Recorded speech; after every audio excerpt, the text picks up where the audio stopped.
Chapter 43, Hark. Hist!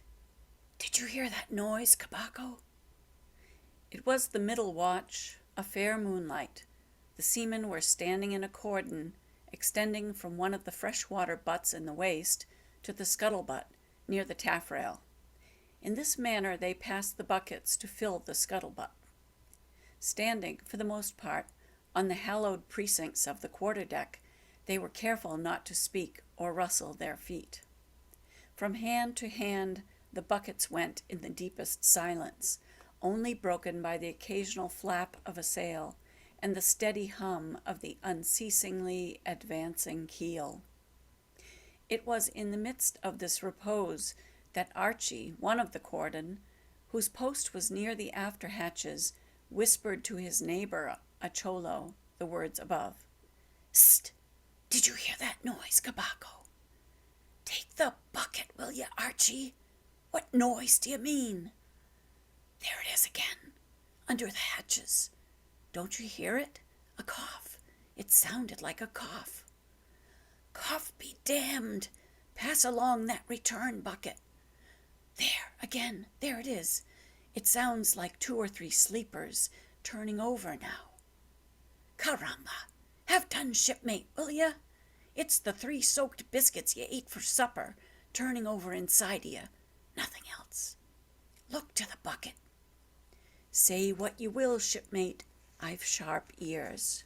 "Aye, you're the chap, ain't ye, that heard the hum of the old Quakeress's knitting needles 50 miles at sea from Nantucket? You're the chap. Grin away. We'll see what turns up. Harkee, Cabaco, there is somebody down in the afterhold that has not yet been seen on deck, and I suspect our old mogul knows something of it, too.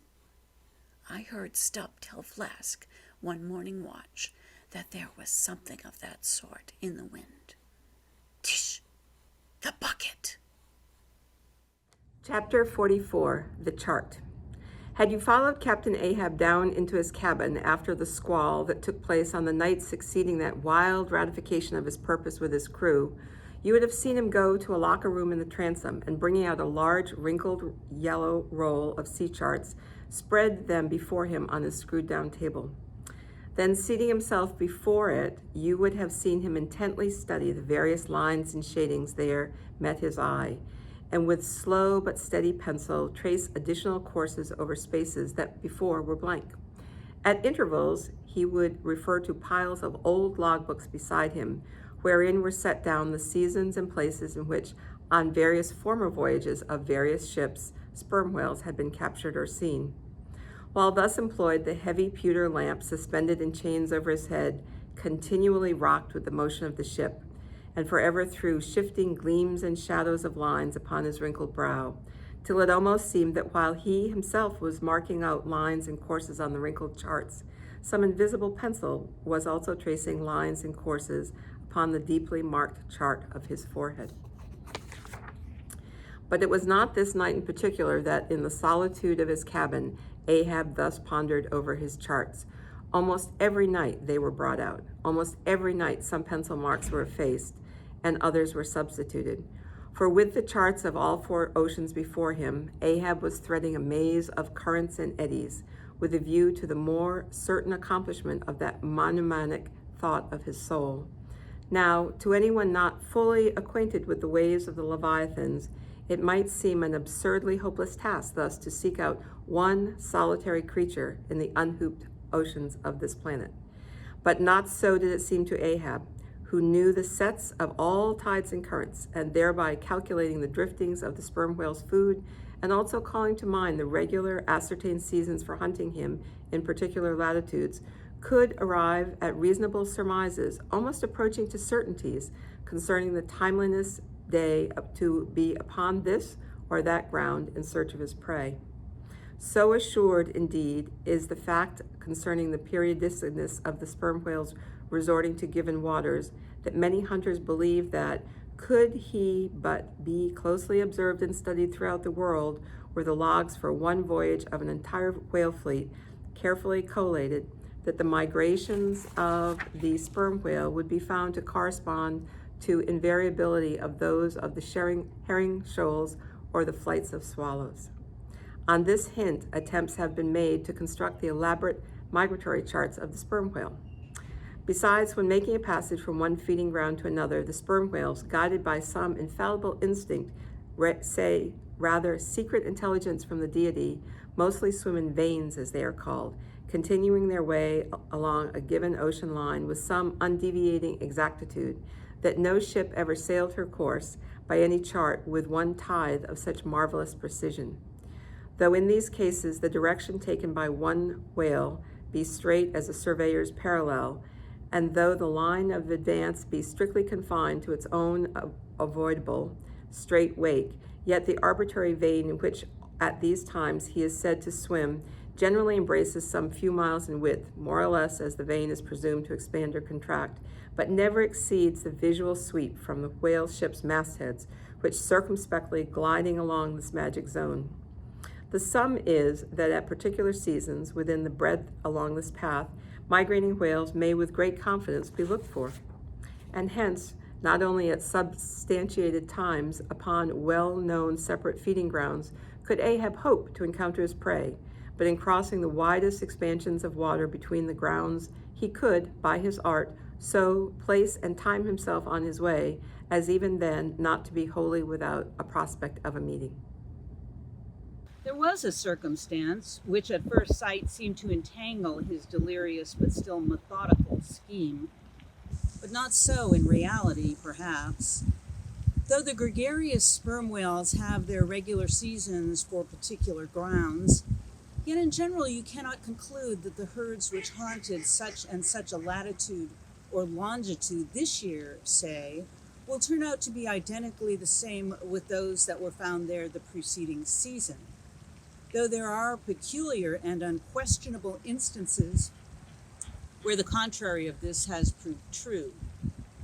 In general, the same remark, only within a less wide limit, applies to the solitaries and hermits among the matured, aged sperm whales. So that, though Moby Dick had in a former year been seen, for example, on what is called the Seychelles ground in the Indian Ocean, or Volcano Bay on the Japanese coast, yet it did not follow that were the Pequod to visit either of those spots at any subsequent corresponding season, she would infallibly encounter him there. So too with some other feeding grounds where he had at times revealed himself. But all these seemed only his casual stopping places and ocean inns, so to speak, not his places of prolonged abode.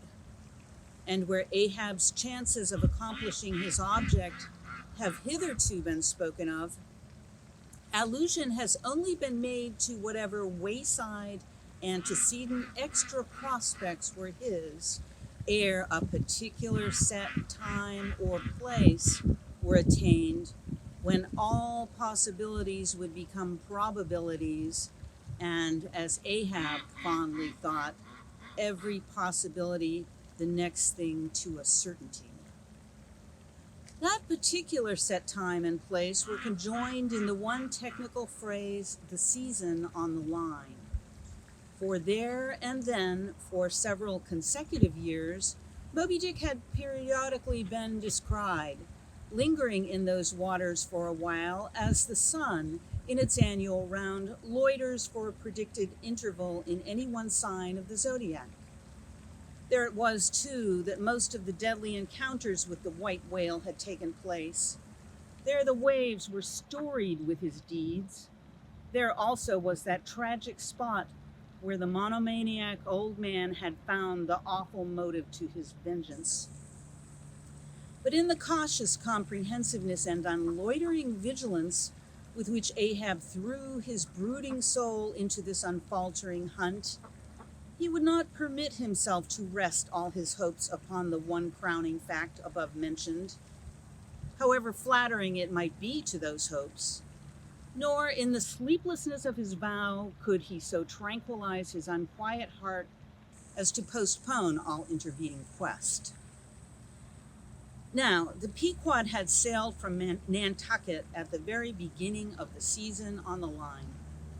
No possible endeavor then could enable her commander to make the great passage southward, double Cape Horn, and then running down 60 degrees of latitude, arrive in the equatorial Pacific in time to cruise there. Therefore, he must wait for the next ensuing season. Yet, the premature hour of the Pequod sailing had, perhaps, been correctly selected by Ahab with a view to this very complexion of things. Because an interval of 365 days and nights was before him, an interval which, instead of impatiently enduring ashore, he would spend in a miscellaneous hunt, if by chance the white whale, spending his vacation in seas far remote from his periodical feeding grounds, should turn up his wrinkled brow off the Persian Gulf, or in the Bengal Bay, or China Seas, or in any other waters haunted by his race, so that monsoons, pampas, nor'westers, harmattans, trades, any wind but the levanter and simoon, might blow Moby Dick into the devious, zigzag world circle of the Pequod's circumnavigating wake. But granting all this, yet, regarded discreetly and coolly, seems it not but a mad idea, this, that in the broad, boundless ocean one solitary whale, even if encountered, should be thought capable of individual recognition from his hunter, even as a white-bearded mufti in the thronged thoroughfares of Constantinople? Yes, for the peculiar snow-white brow of Moby Dick and his snow-white hump could not but be unmistakable. "And have I not tallied the whale?" Ahab would mutter to himself, as after poring over his charts till long after midnight, he would throw himself back in reverie. "Tally him, and shall he escape? His broad fins are bored and scalloped out like a lost sheep's ear." And here his mad mind would run on in a breathless race, till a weariness and faintness of pondering came over him, and in the open air of the deck he would seek to recover his strength. Ah, God, what trances of torments does that man endure who is consumed with one unachieved, revengeful desire? He sleeps with clenched hands and wakes with his own bloody nails in his palms. Often, when forced from his hammock by exhausting and intolerably vivid dreams of the night, which, resuming his own intense thoughts through the day, carried them on amid a clashing of frenzies and whirled them round and round in his blazing brain till the very throbbing of his life spot became insufferable anguish. And when, as was sometimes the case, these spiritual throes in him heaved his being up from its base, and a chasm seemed opening in him, from which forked flames and lightning shot up, and accursed fiends beckoned him to leap down among them. When this hell in himself yawned beneath him, a wild cry would be heard through the ship, and with glaring eyes Ahab would burst from his stateroom as though escaping from a bed that was on fire. Yet these, perhaps, instead of being the unsuppressible symptoms of some latent weakness or fright at his own resolve, were but the plainest tokens of its intensity. For at such times, crazy Ahab, the scheming, unappeasedly steadfast hunter of the white whale, this Ahab that had gone to his hammock, was not the agent that so caused him to burst from it in horror again. The latter was the eternal living principle or soul in him, and in sleep, being for the time dissociated from the characterizing mind, which at other times employed it for its outer vehicle or agent, it spontaneously sought escape from the scorching contiguity of the frantic thing, of which, for the time, it was no longer an integral. But as the mind does not exist unless leagued with the soul, therefore it must have been that, in Ahab's case, yielding up all his thoughts and fancies to his one supreme purpose, that purpose by its own sheer inveteracy of will forced itself against gods and devils into a kind of self-assumed independent being of its own. Nay, could grimly live and burn, while the common vitality to which it was conjoined fled horror-stricken from the unbidden and unfathered birth.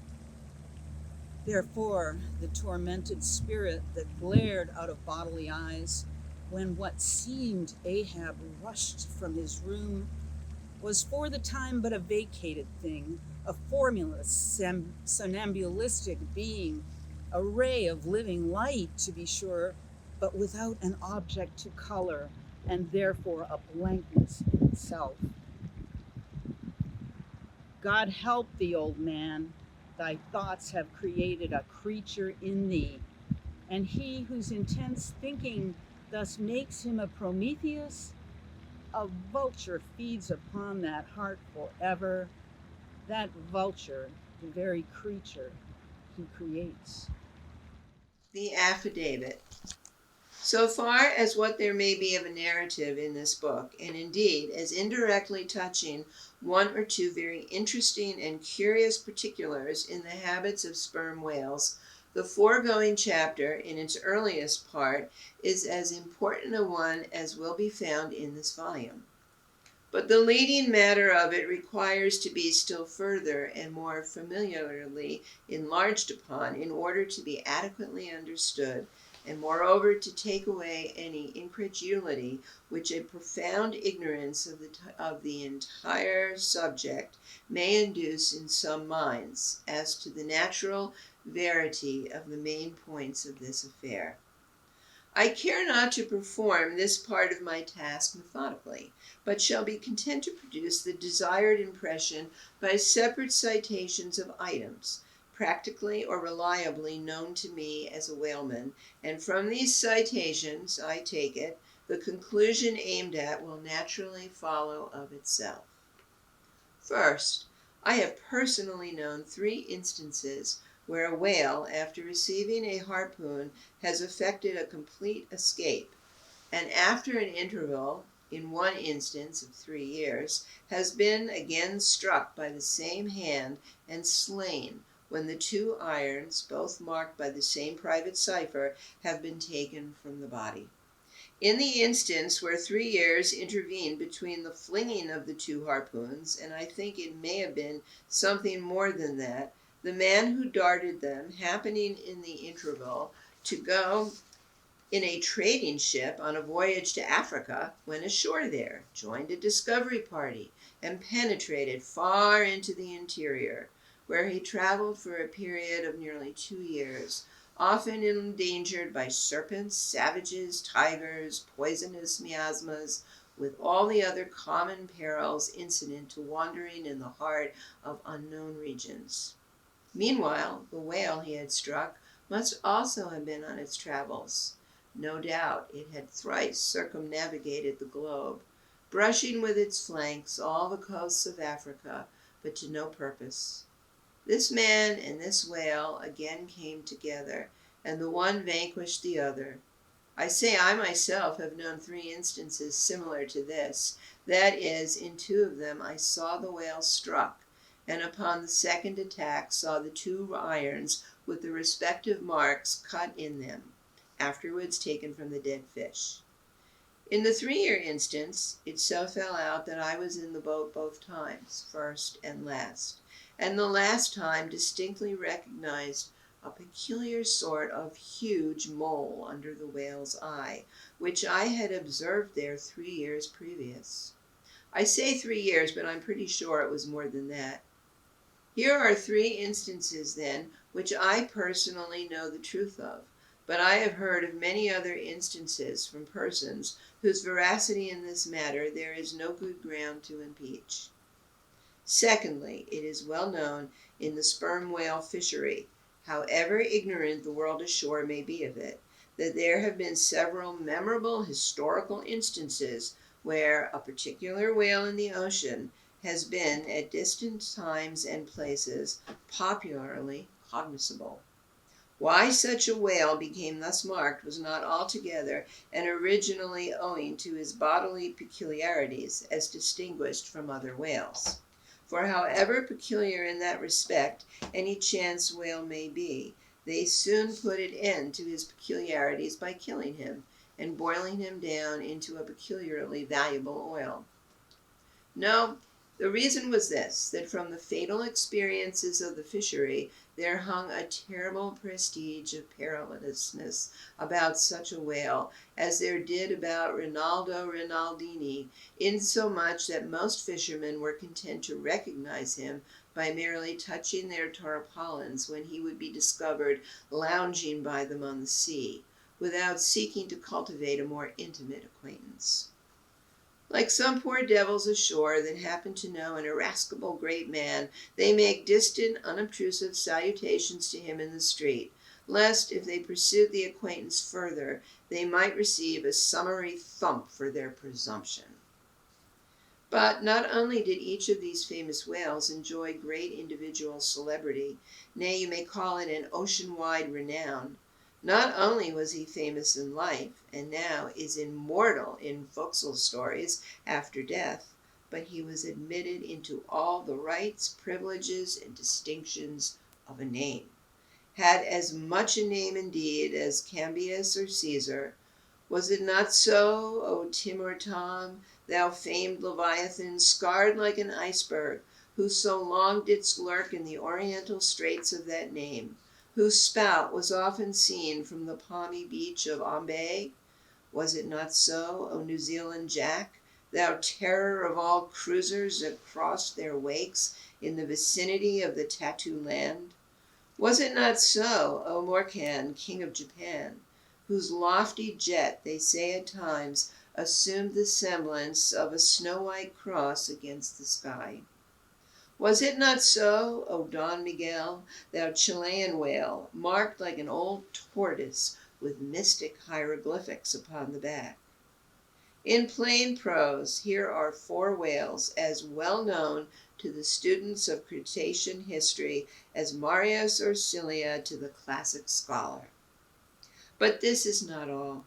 New Zealand Tom and Don Miguel, after at various times creating great havoc amongst the boats of different vessels, were finally gone in quest of, systematically hunted out, chased, and killed by valiant whaling captains, who heaved up their anchors with that express object as much in view as in setting out through the Narragansett woods Captain Church of old had it in his mind to capture that notorious murderous savage Anawan, the headmost warrior of the Indian King Philip. I do not know where I can find a better place than just here to make mention of 1 or 2 other things which to me seem important as in printed form establishing in all respects the reasonableness of the whole story of the white whale, more especially the catastrophe. For this is one of those disheartening instances where truth requires full as much bolstering as error. So ignorant are most landsmen of some of the plainest and most palpable wonders of the world, that without some hints touching the plain facts, historical and otherwise, of the fishery, they might scout at Moby Dick as a monstrous fable, or still worse and more detestable, a hideous and intolerable allegory.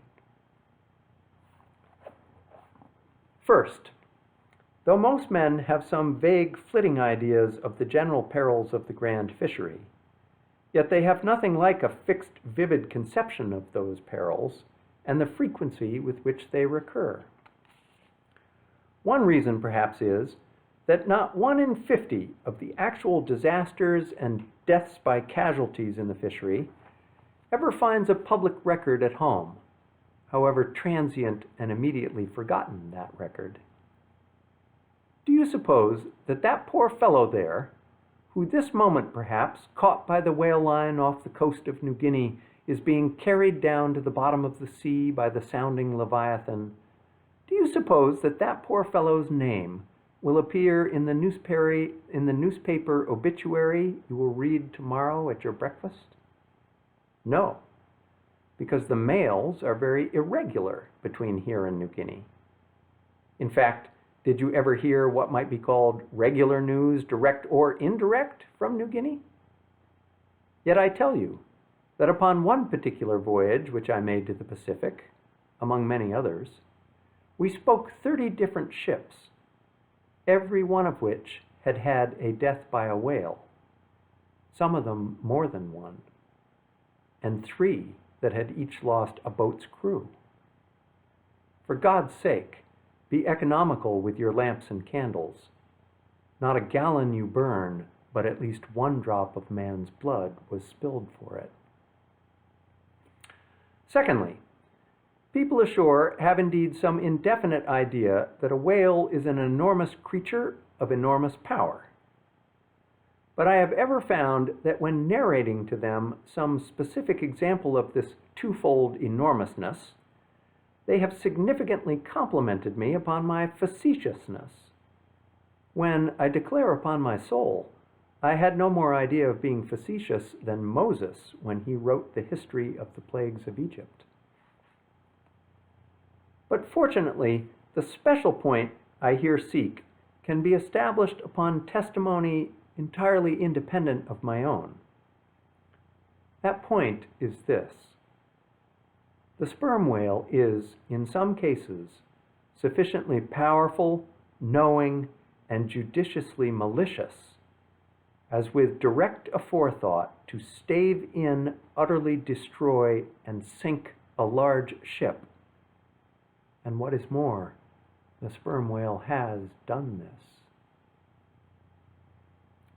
First, in the year 1820, the ship Essex, Captain Pollard of Nantucket, was cruising in the Pacific Ocean. One day, she saw spouts, lowered her boats, and gave chase to a shoal of sperm whales. Ere long, several of the whales were wounded, when, suddenly, a very large whale escaping from the boats issued from the shoal and bore directly down upon the ship. Dashing his forehead against her hull, he so stove her in that in less than 10 minutes she settled down and fell over. Not a surviving plank of her has been seen since. After the severest exposure, part of the crew reached the land in their boats. Being returned home at last, Captain Pollard once more sailed for the Pacific in command of another ship, but the gods shipwrecked him again upon unknown rocks and breakers. For the second time his ship was utterly lost, and forthwith forswearing the sea, he has never tempted it since. At this day, Captain Pollard is a resident of Nantucket. I have seen Owen Chase, who was chief mate of the Essex at the time of the tragedy. I have read his plain and faithful narrative. I have conversed with his son, and all this within a few miles of the scene of the catastrophe. Footnote. The following are extracts from Chase's narrative. Quote, "Every fact seemed to warrant me in concluding that it was anything but chance which directed the whale's operations. He made 2 several attacks upon the ship at a short interval between them, both of which, according to their direction, were calculated to do us the most injury by being made ahead and thereby combining the speed of the 2 objects for the shock. To effect which, the exact maneuvers which he made were necessary. His aspect was most horrible, and such as indicated resentment and fury. He came directly from the shoal which we had just before entered, and in which we had struck 3 of his companions, as if fired with revenge for their sufferings. Close quote.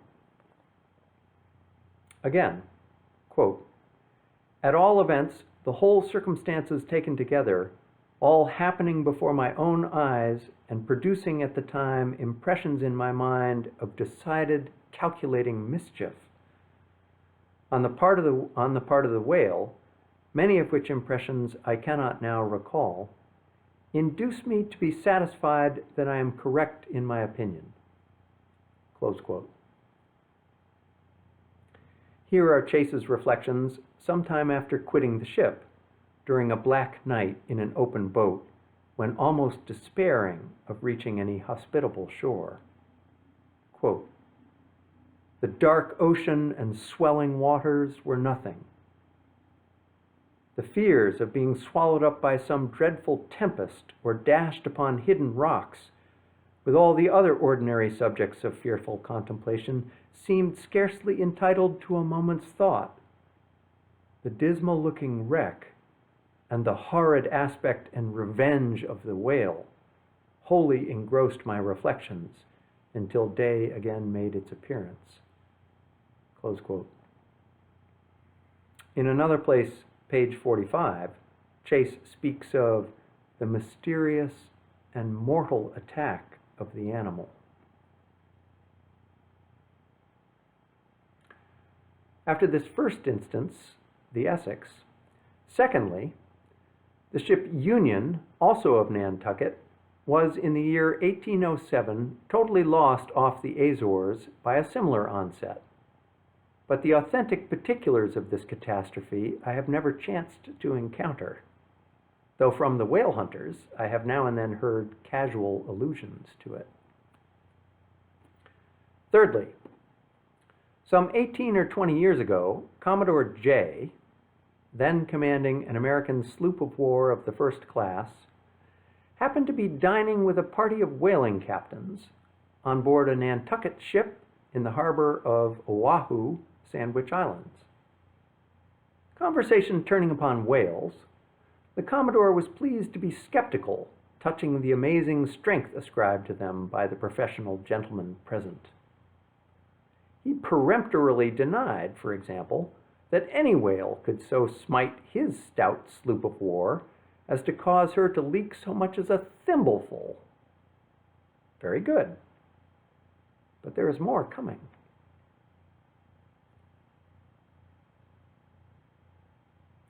Some weeks after, the Commodore set sail in this impregnable craft for Valparaiso, but he was stopped on the way by a portly sperm whale that begged a few moments' confidential business with him.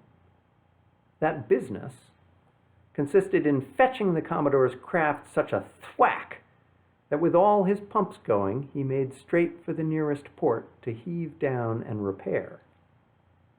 I am not superstitious, but I consider the Commodore's interview with that whale as providential. Was not Saul of Tarsus converted from unbelief by a similar fright? I tell you, the sperm whale will stand no nonsense. I will now refer you to Langsdorff's voyages for a little circumstance in point, peculiarly interesting to the writer hereof.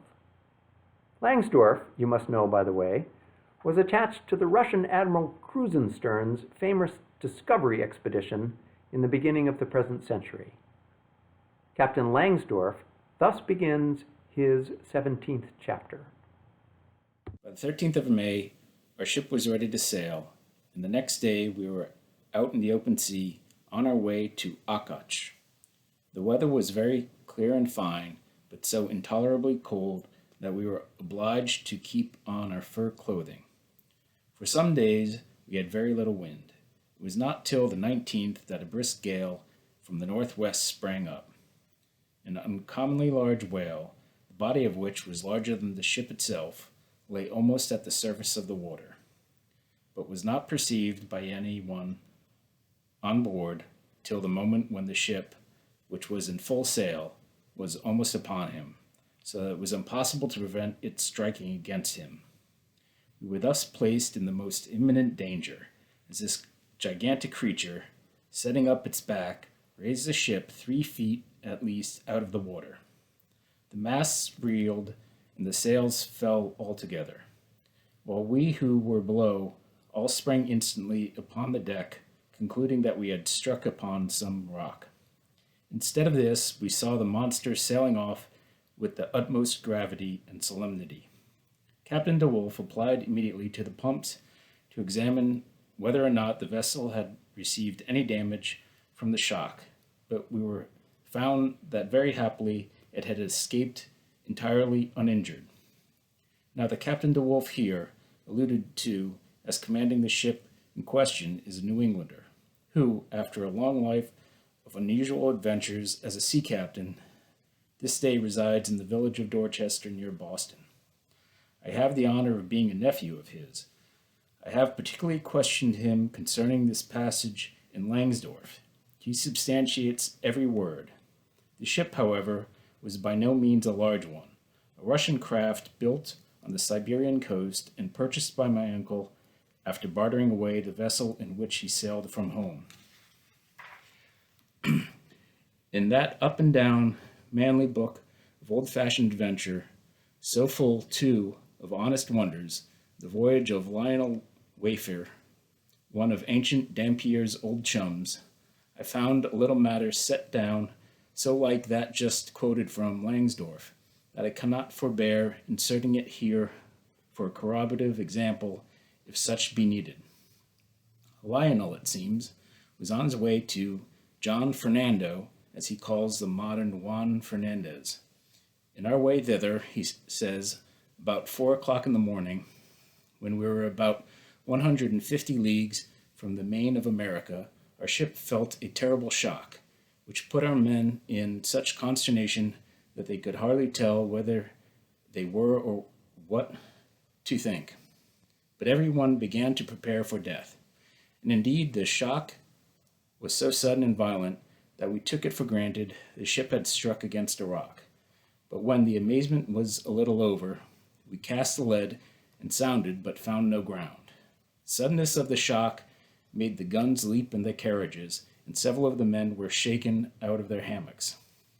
Captain Davis, who lay with his head on a gun, was thrown out of his cabin. Lionel then goes on to impute the shock to an earthquake, and seems to substantiate the imputation by stating that a great earthquake somewhere about that time did actually do great mischief along the Spanish land. But I am not much wonder if, in the darkness of that early hour in the morning, the shock was, after all, caused by an unseen whale vertically bumping the hull from beneath. I might proceed with several more examples, one way or another known to me, of the great power and malice at times of the sperm whale.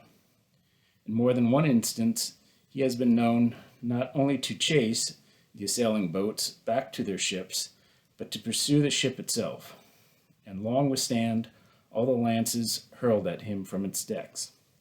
The English ship Pussy Hall can tell a story on that head. And as for his strength, let me say that there have been examples where the lines attached to a running sperm whale have, in a calm, been transferred to the ship and secured there, the whale towing her great hull through the water, as a horse walks off with a cart. Again, it is very often observed that if the sperm whale once struck is allowed time to rally, he then acts not so often with blind rage, as with willful, deliberate designs of destruction to his pursuers, nor is it without conveying some eloquent indication of his character that upon being attacked he will frequently open his mouth and retain it in that dread expansion for several consecutive minutes.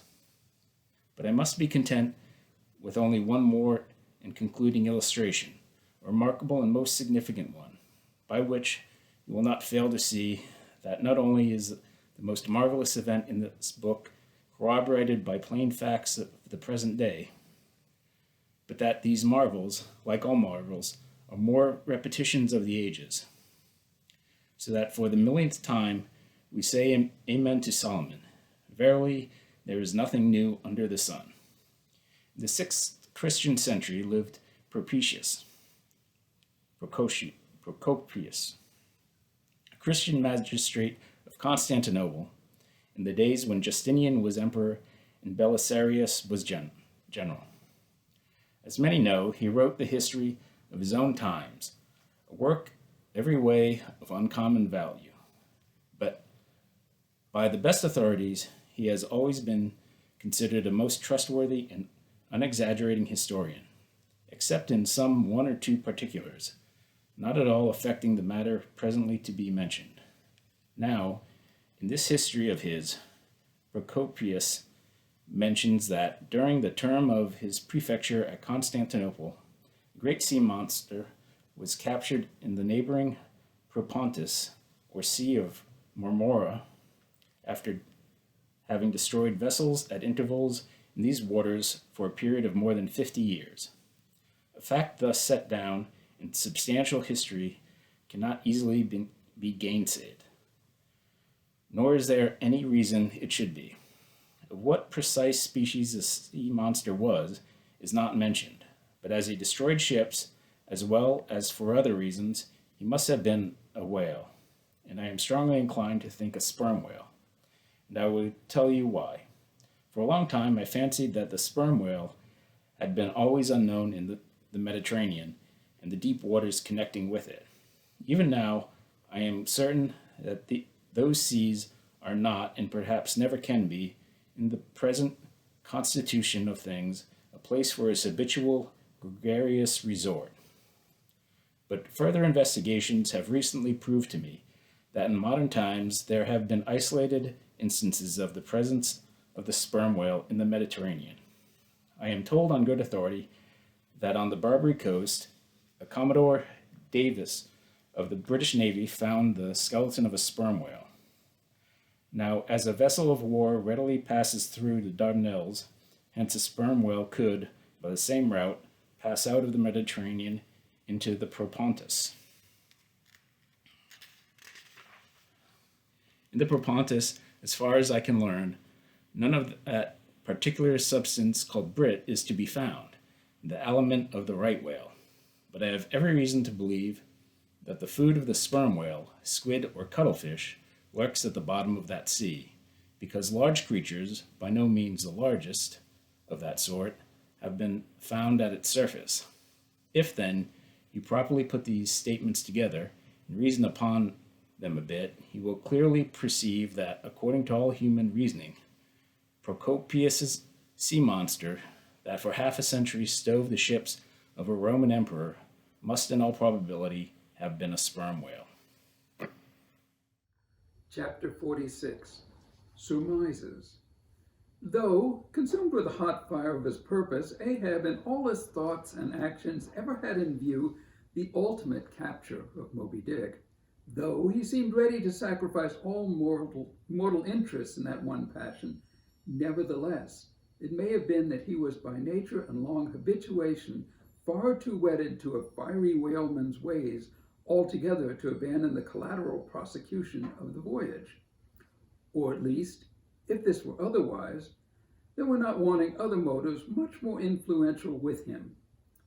It would be refining too much, perhaps, even considering his monomania, to hint that his vindictiveness toward the white whale might have possibly extended itself, in some degree, to all sperm whales, and that the more monsters he slew, by so much the more he multiplied the chances that each subsequently encountered whale would prove to be the hated one he hunted. But if such a hypothesis be indeed exceptionable, there were still additional considerations which, though not so strictly according to the wildness of his ruling passion, yet were by no means incapable of swaying him. To accomplish his object, Ahab must use tools.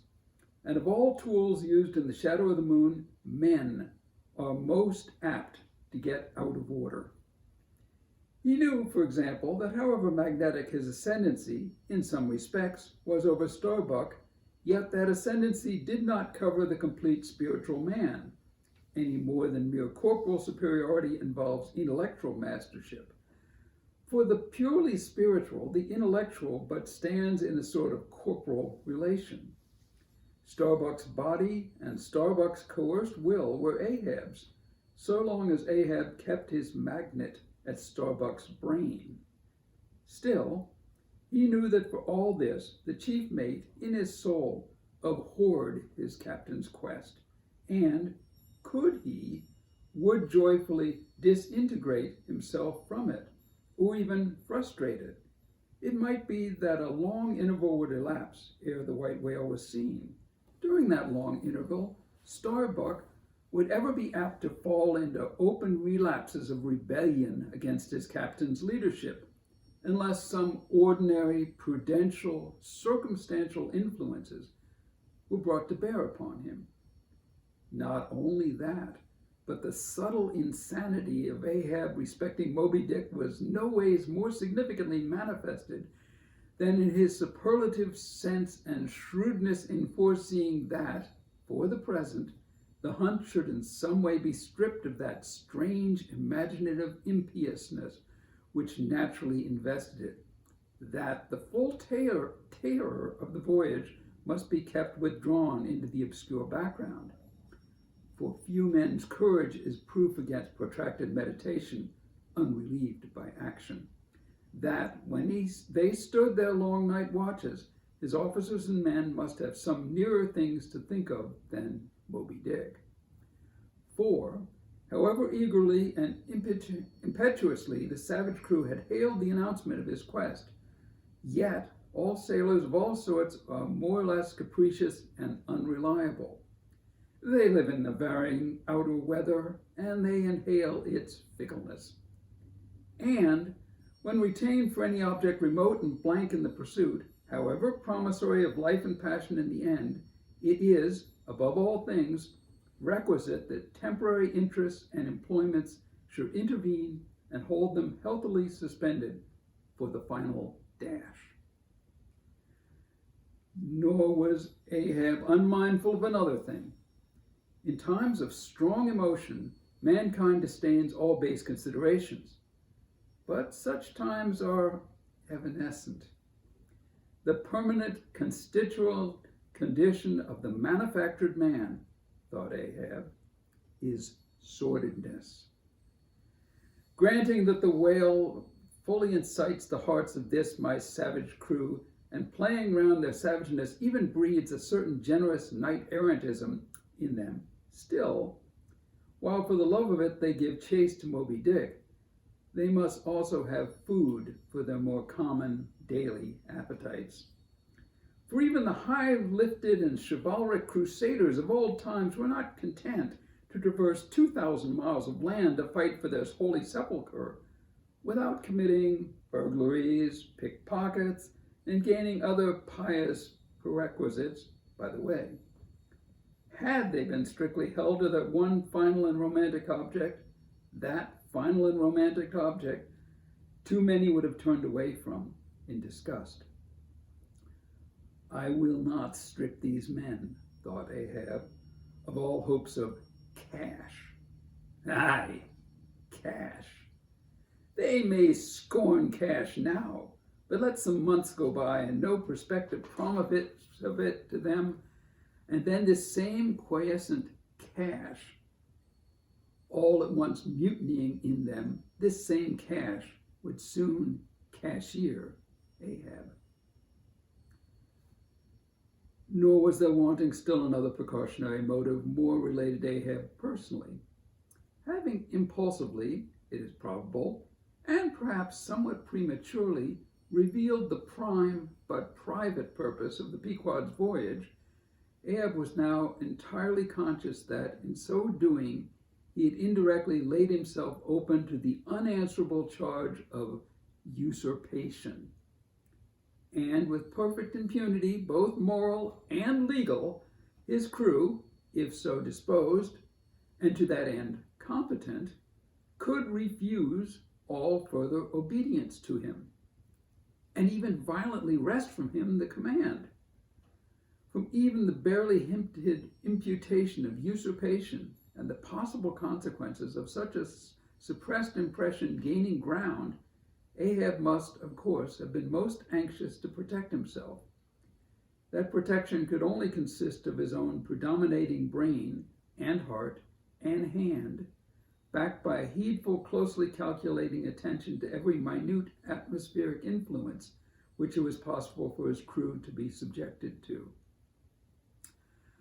For all these reasons, then, and others perhaps too analytic to be verbally developed here, Ahab plainly saw that he must still, in a good degree, continue true to the natural, nominal purpose of the Pequod's voyage, observe all customary usages, and not only that, but force himself to evince all his well-known passionate interest in the general pursuit of his profession.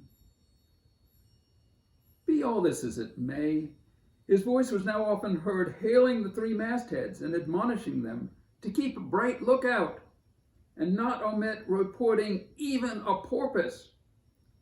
This vigilance was not long without reward. Chapter 47, The Map Maker. It was a cloudy, sultry afternoon. The seamen were lazily lounging about the decks, or vacantly gazing over into the lead-colored waters. Queequeg and I were mildly employed weaving what is called a sword mat for an additional lashing to our boat.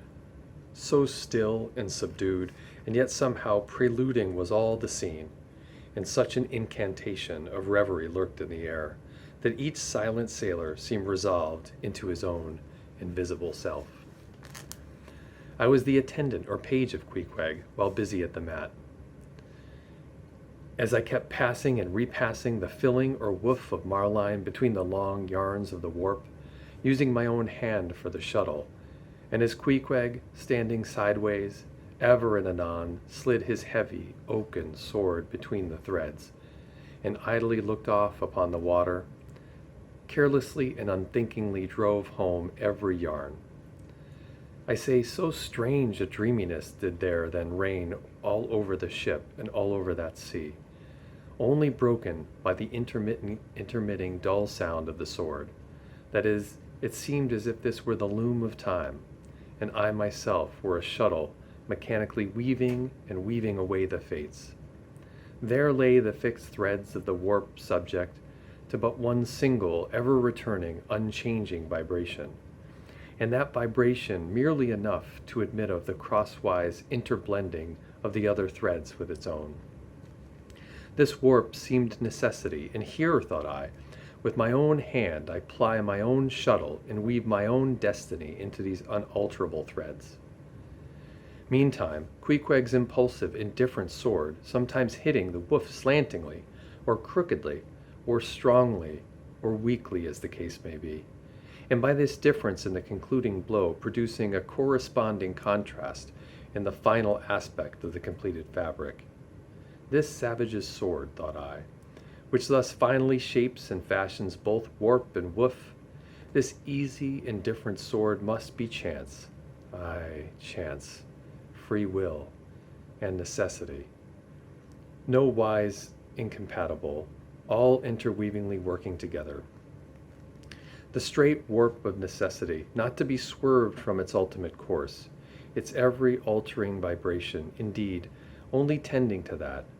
Free will still free to ply her shuttle between given threads, and chance, though restrained in its play, within the right lines of necessity, and sideways in its motions modified by free will, though thus prescribed to be by both, chance and by turns rules either, and has the last featuring blow at events. Thus we were weaving and weaving away when I started at the sound so strange, long drawn and musically wild and unearthly, that the ball of free will dropped from my hand, and I stood gazing up at the clouds whence that voice dropped like a wing. High aloft in the cross trees was that mad gay-header, Tashtego. His body was reaching eagerly forward, his hand stretched out like a wand. At that brief, sudden intervals, he continued his cries. To be sure, the same sound was at that very moment being heard all over the seas, from hundreds of whalemen's lookouts perched high above the air, but from few of those lungs could that accustomed old cry have derived such a marvelous cadence as from Testigo the Indians. As he stood hovering over you half suspended in the air, so wildly and eagerly peering toward the horizon, you would have thought him some prophet or seer, beholding the shadows of fate, and by those wild cries announcing their coming. There she blows! There, there, there! She blows! She blows! Where away? On the lee beam, about 2 miles off, a school of them! Instantly, all was commotion. The sperm whale blows as the clock ticks, with the same undeviating and reliable uniformity, and thereby whalesmen distinguish this fish from other tribes of his genus. There go the flukes, was now the cry from Testigo, and the whales disappeared. Quick, steward, cried Ahab. Time! Time! Doughboy hurried below, glancing at the watch, and reported the exact minute to Ahab. The ship was now kept away from the wind, and she went gently rolling before it. Testigo, reporting that the whales had gone down, heading to the leeward, were confidently looked to see them again directly in advance of our bows. For that singular craft at times evinced by the sperm whale when, sounding with his head in one direction, he nevertheless, while concealed beneath the surface, mills around and swiftly swims off in the opposite quarter. This deceitfulness of his could not now be in action, for there was no reason to suppose that the fish seen by Testigo had been in any way alarmed, or indeed knew at all of our vicinity. One of the men selected for shipkeepers, that is, those not appointed to the boats, by this time relieved the Indian at the main masthead. The sailors at the fore and the mizzen had come down. The line tubs were fixed in their places. The cranes were thrust out. The mainyard was backed, and the 3 boats swung over the sea like 3 samphire baskets over high cliffs. Outside of the bulwarks, their eager crews with one hand clung to the rail, while one foot was expectantly poised on the gunwale. So look the long line of man-of-war's men about to throw themselves on board an enemy's ship. But at this critical instant, a sudden exclamation was heard that took every eye from the whale. With a start, all glared at dark Ahab, who was surrounded by 5 dusky phantoms that seemed fresh formed out of air.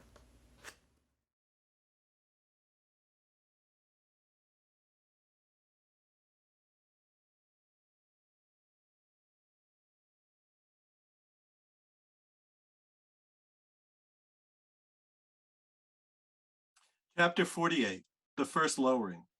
The phantoms, for so they seemed, were fitting on the other side of the deck, and with a noiseless celerity, were casting loose the tackles and bands of the boat which swung there. The boat had always been deemed one of the spare boats, though technically called the captain's, on account of its hanging from the starboard quarter. The figure that now stood by its bows was tall and swart, with one white tooth evilly protruding from its steel-like lips. A rumpled Chinese jacket of black cotton funerally invested him, with wide black trousers of the same dark stuff. But strangely, crowning his ebonness was a glistening white plaited turban, the living hair braided and coiled round and round upon his head. Less swart in aspect, the companions of this figure, of that vivid tiger yellow complexion peculiar to some of the aboriginal natives of the Manilas, a race notorious for certain diabolism of subtlety, and by some honest white mariners supposed to be of the paid spies and secret confidential agents on the water of the devil, their lord, whose counting room they supposed to be elsewhere. While yet the wandering ship's company were gazing upon these strangers, Ahab cried out to the white-turbaned old man at their head, "All ready there, Fadalla?" "Ready," was the half-hissed reply. "Lower away then, d'ye hear?" shouting across the deck. "Lower away there, I say."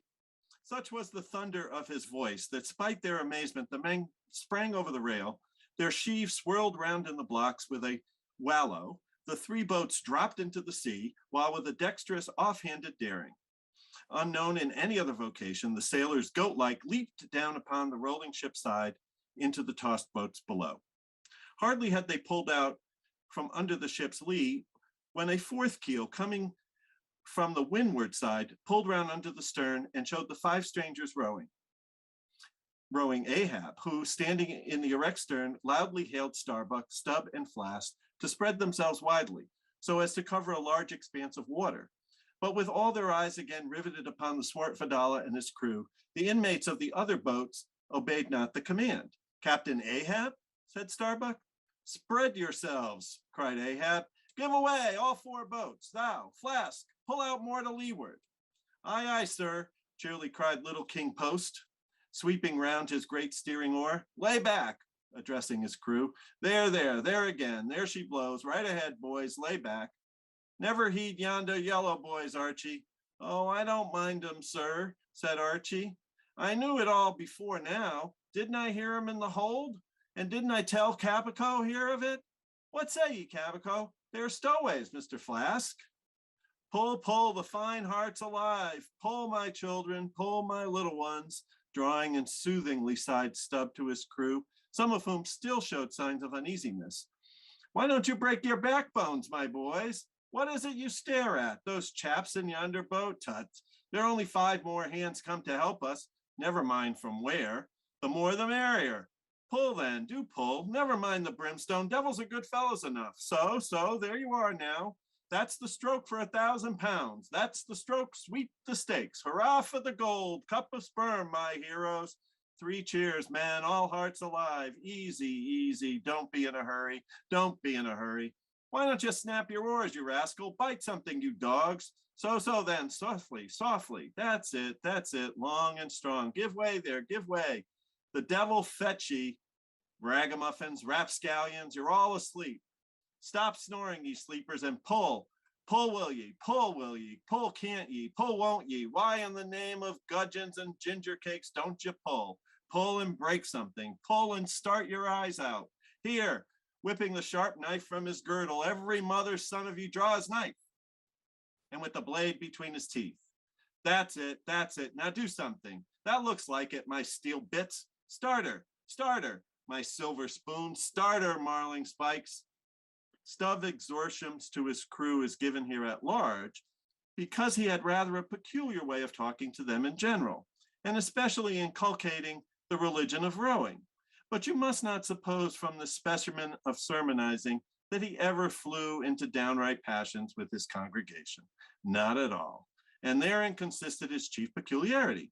He would say the most terrific things to his crew in a tone so strangely compounded of fun and fury, and the fury seemed so calculated, merely as a spice to the fun, that no oarsman could hear such queer invocations without pulling for dear life, and yet pulling for the mere joke of the thing.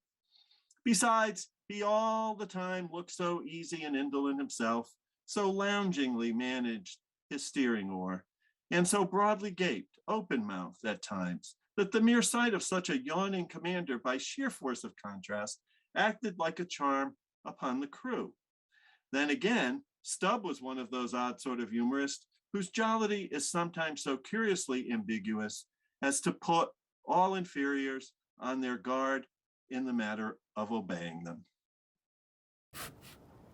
In obedience to a sign from Ahab, Starbuck was now pulling obliquely across Stubb's bow, and when for a minute or so the 2 boats were pretty near to each other, Stubb hailed the mate.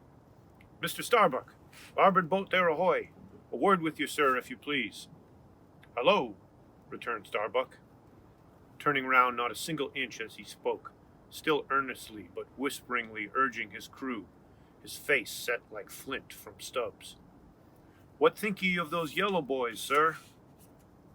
"Smuggled on board somehow, before the ship sailed. Strong boys," in a whisper to his crew, and then speaking out loud again. "A sad business, Mr. Stubb. Seethe her, my lads. But never mind, Mr. Stubb, all for the best. Let all your crew pull strong, come what will. Spring, my men, spring. There's hogsheads of sperm ahead, Mr. Stubb, and that's what you came for. Pull, my boys. Sperm's the play. This, at least, is duty and profit in hand." Aye, I thought as much," soliloquized Stubb, when the boats diverged. "As soon as I clapped eye on him, I thought so. Aye, and that's what he went into the hold after. so often as Doughboy long suspected. They were hidden down there. The white whale's at the bottom of it. Well, so be it. Can't be helped. All right, give way, men. It ain't the white whale today. Give way. Now, the advent of these outlandish strangers at such a critical instant as the lowering of the boats from the deck, this had not unreasonably awakened a sort of superstitious amazement in some of the ship's company. But Archie's fancied discovery having some time previous got abroad amongst them, though indeed not credited then, this had in some small measure prepared them for the event.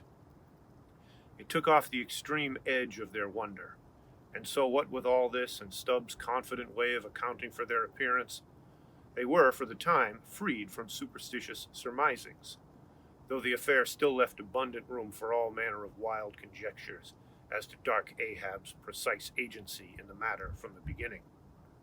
For me, I silently recalled the mysterious shadows I had seen creeping on board the Pequod during the dim Nantucket dawn, as well as the enigmatical hintings of the unaccountable Elijah. Meantime, Ahab, out of hearing of his officers, having sighted the furthest to windward, was still ranging ahead of the other boats, a circumstance bespeaking how potent a crew was pulling him. Those tiger-yellow creatures of his seemed all steel and whalebone. Like 5 trip hammers, they rose and fell with regular strokes of length, which, periodically, started the boat along the water like a horizontal burst boiler out of a Mississippi steamer. As for Fadala, who was seen pulling the harpooner oar, he had thrown aside his black jacket and displayed his naked chest with all the whole part of his body above the gunwale, clearly cut against the alternating depressions of the watery horizon, while at the other end of the boat, Ahab, with one arm, like a fencer's, thrown half backward into the air, as if to counterbalance any tendency to trip, Ahab was seen steadily managing his steering oar, as in 1,000 boat lowerings ere the white whale had torn him. All at once, the outstretched arm gave a peculiar motion and then remained fixed, while the boat's 5 oars were seen simultaneously peaked. Boat and crew sat motionless on the sea. Instantly, the 3 spread boats in the rear paused on their way. The whales had irregularly settled bodily down into the blue, thus giving no distantly discernible token of the movement, though, from his closer vicinity, Ahab had observed it. "Every man look out along his oars," cried Starbuck. "Thou, Queequeg, stand up." Nimbly springing up on the triangular raised box in the bow, the savage stood erect there, and with intensely eager eyes gazed off towards the spot where the chase had been last descried. Likewise, upon the extreme stern of the boat, where it was also triangularly platformed level with the gunwale, Starbuck himself was seen coolly and adroitly balancing himself to the jerking tossings of his chip of a craft, and silently eyeing the vast blue eye of the sea. Not very far distant, Flask's boat was also lying breathlessly still, its commander recklessly standing upon the top of the loggerhead, a stout sort of post rooted in the keel, and rising some 2 feet above the level of the stern platform. It is used for catching turns with the whale line. Its top is not more spacious than the palm of a man's hand, and standing upon such a base as that, Flask seemed perched at the masthead of some ship which had sunk to all but her trucks. But Little King Post was small and short, and at the same time, Little King Post was full of a large and tall ambition, so that this loggerhead standpoint of his did by no means satisfy King Post. "I can't see 3 seas off. Tip us up an oar there and let me on to that." Upon this, Daggoo, with either hand upon the gunwale to steady his way, swiftly slid aft, and then, erecting himself, volunteered his lofty shoulders for a pedestal. "Good a masthead as any, sir. Will you mount?" "That I will, and thank you very much, my fine fellow. Only I wish you 50 feet taller." Whereupon, planting his feet firmly upon 2 opposite planks of the boat, the gigantic Negro, stooping a little, presented his flat palm to Flask's foot, and then putting Flask's hand on his hearse-plumed head and bidding him spring as he himself should toss, with one dexterous fling landed the little man high and dry on his shoulders. And here was Flask now standing, Daggoo with one lifted arm furnishing him with a breastband to lean against and steady himself by. At any time, it is a strange sight to a tyro to see with what wondrous habitude of unconscious skill the whaleman will maintain an erect posture in his boat, even while pitched about by the most riotously perverse and cross-running seas. Still more strange to see him giddily perched upon the loggerhead itself under such circumstances. But the sight of little Flask mounted upon gigantic Daggoo was yet more curious, for sustaining himself with a cool, indifferent, easy, unthought-of, barbaric majesty, the noble Negro to every roll of the sea harmoniously rolled his fine form. On his broad back, flaxen-haired Flask seemed a snowflake. The bearer looked nobler than the rider, though truly vivacious, tumultuous, ostentatious little Flask would now and then stamp with impatience, but not one added heave did he thereby give to the Negro's lordly chest. So have I seen passion and vanity stamping the living magnanimous earth, but the earth did not alter her tides and her seasons for that. Meanwhile, Stubb, the third mate, betrayed no such far-gazing solicitudes. The whales might have made one of their regular soundings, not a temporary dive for mere fright.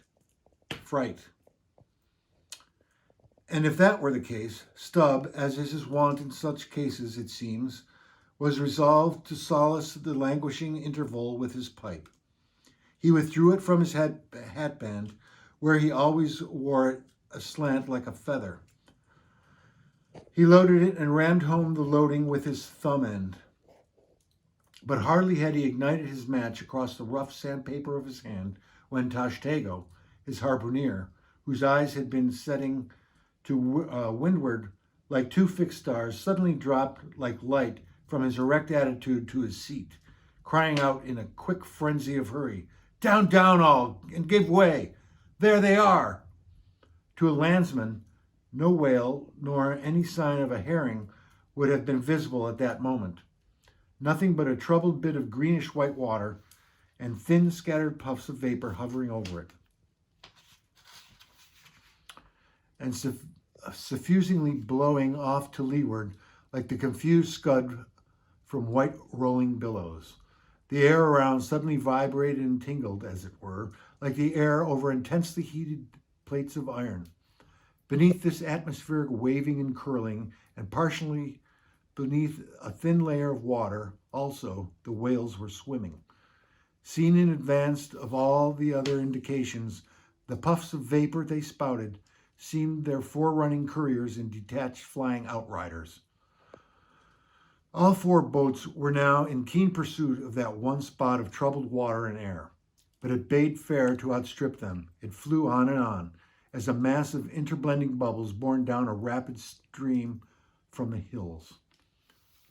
"Pull, pull, my good boys," said Starbuck in the lowest possible but intensest concentrated whisper to his men, while the sharp fixed glance from his eyes darted straight ahead of the bow, almost seemed as two visible needles in two unerring binnacle compasses. He did not say much to his crew, though, nor did his crew say anything to him. Only the silence of the boat was at intervals startlingly pierced by one of his peculiar whispers, now harsh with command, now soft with entreaty. How different the loud little king post. "Sing out and say something, my hearties. Roar and pull, my thunderbolts. Beach me on their black backs, boys. Only do that for me, and I'll sign over to you my Martha's Vineyard plantation, boys, including wife and children, boys. Lay me on, oh Lord, Lord, but I shall go stark, staring mad. See that white water." And so shouting, he pulled his hat from his head and stamped up and down on it, then picking it up, flirting it far upon the sea, and finally fell to rearing and plunging in the boat's stern like a crazed colt from the prairie. Look at that chap now, philosophically drawled Stubb, who, with his unlighted short pipe mechanically retained between his teeth, at a short distance followed after, "He's got fits, that Flask has. Fits? Yes, give him fits. That's the very word. Pitch fits into him. Merrily, merrily, hearts alive. Puddin' for supper, you know. Merry's the word. Pull, babes. Pull, sucklings. Pull all. What the devil are you hurrying about? Softly, softly and steadily, my men. Only pull and keep pulling. Nothing more. Crack all your backbones and bite your knives in two. That's all. Take it easy. Why don't you take it easy, I say, and burst all your livers and lungs?" But what it was that inscrutable Ahab said to that tiger-yellow crew of his, these were words best omitted here, for you live under the blessed light of the evangelical land.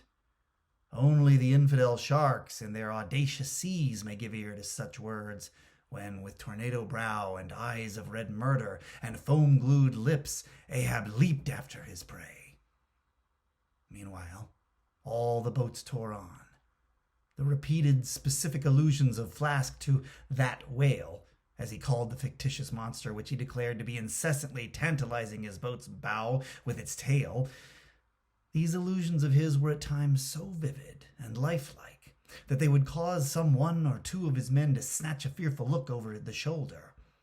But this was against all rule, for the oarsmen must put out their eyes and ram a skewer through their necks, usage pronouncing that they must have no organs but ears, and no limbs but arms in these critical moments. It was a sight full of quick wonder and awe. The vast swells of the omnipotent sea, the surging, hollow roar they made, as they rolled along the 8 gunnels like gigantic bowls in a boundless bowling green, the brief, suspended agony of the boat as it would tip for an instant on the knife-like edge of the sharper waves that almost seemed threatening to cut it in two, the sudden profound dip into the watery glens and hollows, the keen spurrings and goadings to gain the top of the opposite hill, the headlong sled-like slide down its other side, all these with the cries of the headsmen and harpooners, and the shuddering gasps of the oarsmen, with the wondrous sight of the ivory Pequod bearing down upon her boats with outstretched sails like a wild hen after her screaming brood. All this was thrilling. Not the raw recruit marching from the bosom of his wife into the fever heat of his first battle. Not the dead man's ghost encountering the first unknown phantom in the other world. Neither of these can feel stranger and stronger emotions than that man does, who for the first time finds himself pulling into the charmed, churned circle of the hunted sperm whale. The dancing white water made by the chase was now becoming more and more visible, owing to the increasing darkness of the dun cloud shadows flung upon the sea. The jets of vapor no longer blended, but tilted everywhere to right and left. The whales seemed separating their wakes. The boats were pulled more apart, Starbuck giving chase to the 3 whales running dead to leeward. Our sail was now set, and with the still rising wind, we rushed along, the boat going with such madness through the water that the lee oars could scarcely be worked rapidly enough to escape being torn from the rowlocks. Soon we were running through a suffusing wide veil of mist, neither ship nor boat to be seen. "Give way, men," whispered Starbuck, drawing still further aft the sheet of his sail. "There is time to kill a fish yet, before the squall comes. There's white water again, close to. Spring!" Soon after, 2 cries in quick succession on each side of us denoted that the other boats had got fast. But hardly were they overheard when, with a lightning-like hurtling whisper, Starbuck said, "Stand up!" And Queequeg, harpoon in hand, sprang to his feet. Though not one of the oarsmen was then facing the life-and-death peril so close to them ahead, yet with their eyes on the intense countenance of the mate in the stern of the boat, they knew that the imminent instant had come. They heard, too, an enormous wallowing sound, as of 50 elephants stirring in their litter. Meanwhile, the boat was still booming through the mist, the waves curling and hissing around us like the erected crests of enraged serpents. "That's his hump. There, give it to him," whispered Starbuck. A short rushing sound leaped out of the boat. It was the darted iron of Queequeg. Then all in one welded commotion came an invisible push from astern, while forward the boat seemed striking on a ledge. The sail collapsed and exploded. A gush of scalding vapor shot up nearby. Something rolled and tumbled like an earthquake beneath us. The whole crew were half suffocated as they were tossed helter-skelter into the white-curdling cream of the squall. Squall, whale, and harpoon had all blended together, and the whale, merely grazed by the iron, escaped. Though completely swamped, the boat was nearly unharmed. Swimming round it, we picked up the floating oars and, lashing them across the gunwale, tumbled back into our places. There we sat up to our knees in the sea, the water covering every rib and plank, so that to our downward-gazing eyes the suspended craft seemed a coral boat grown up to us from the bottom of the ocean. The wind increased to a howl. The waves dashed their bucklers together. The whole squall roared, forked, and cracked around us like a white fire upon the prairie, in which, unconsumed, we were burning, immortal, in these jaws of death. In vain we hailed the other boats. As well roar to the live coals down the chimney of a flaming furnace as hail those boats in that storm. Meanwhile the driving scud, rack, and mist grew darker with the shadows of night. No sign of the ship could be seen. The rising sea forbade all attempts to bail out the boat. The oars were useless as propellers, performing now the office of life preservers. So, cutting the lashing of the waterproof match keg, after many failures, Starbuck contrived to ignite the lamp in the lantern, then stretching it on a waif pole, handed it to Queequeg as the standard bearer of this forlorn hope. There then he sat, holding up that imbecile candle in the heart of that almighty forlornness. There then he sat, the sign and symbol of a man without faith, hopelessly holding up hope in the midst of despair. Wet, drenched through, and shivering cold, despairing of ship or boat, we lifted up our eyes as the dawn came on. The mist still spread over the sea. The empty lantern lay crushed in the bottom of the boat. Suddenly Queequeg started to his feet, hollowing his hand to his ear. We all heard a faint creaking, as of ropes and yards hitherto muffled by the storm. The sound came nearer and nearer. The thick mists were dimly parted by a huge, vague form. Affrighted, we all sprang into the sea as the ship at last loomed into view, bearing right down upon us within a distance of not much more than its length. Floating on the waves, we saw the abandoned boat, as for one instant it tossed and gaped beneath the ship's bows like a chip at the base of a cataract, and then the vast hull rolled over it, and it was seen no more till it came up weltering astern. Again we swam for it, were dashed against it by the seas, and were at last taken up and safely landed on board. Ere the squall came close to, the other boats had cut loose from their fish and returned to the ship in good time. The ship had given us up, but was still cruising, if haply it might light upon some token of our perishing, an oar or a lance pole. Chapter 49, The Hyena. There are certain queer times and occasions in this strange mixed affair we call life, when a man takes this whole universe for a vast practical joke, though the wit therefore he but dimly discerns. And more than suspected, the joke is at nobody's expense but his own. However, nothing dispirits, and nothing seems worthwhile disputing. He bolts down all events, all creeds and beliefs and persuasions, all hard things, visible and invisible, never mind how knobby, has an ostrich of potent digestion, gobbles down bullets and gun flints. And as for small difficulties and worryings, prospects of sudden disaster, peril of life and limb, all of these and death itself seem to him only sly, good-natured hits, and jolly punches in the side bestowed by the unseen and unaccountable old joker. That odd sort of wayward mood I am speaking of comes over a man only in some time of extreme tribulation. It comes in the very midst of his earnestness, so that what just might have seemed to him a thing most momentous now seems but a part of the general joke. There is nothing like the perils of whaling to breed this free and easy sort of genteel desperado philosophy, and with it, I now regarded this whole voyage of the Pequod and the great white whale its object. "Queequeg," I said when they had dragged me, the last man, to the deck, and I was still shaking myself in my jacket to fling off the water. "Queequeg, my fine friend, does this sort of thing happen often?" Without much emotion, though soaked through just like me, he gave to understand that such things did often happen.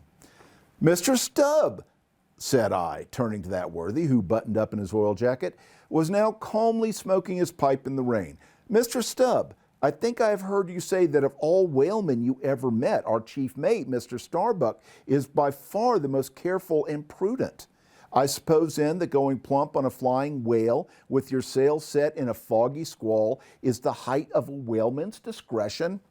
"Certain. I've lowered for whales from a leaking ship in a gale off Cape Horn." "Mr. Flask," said I, turning to the little king post, who was standing close by, "you are experienced in these things, and I am not. Will you tell me whether it is an unalterable law in this fishery, Mr. Flask, for an oarsman to break his own back, pulling himself back foremost into death's jaws?" "Can't you twist that smaller?" said Flask. "Yes, that's the law. I should like to see a boat's crew backing water up to a whale face foremost. Ha ha! The whale would give them squint for squint. Mind that." Here then, from 3 impartial witnesses, I had a deliberate statement of the entire case.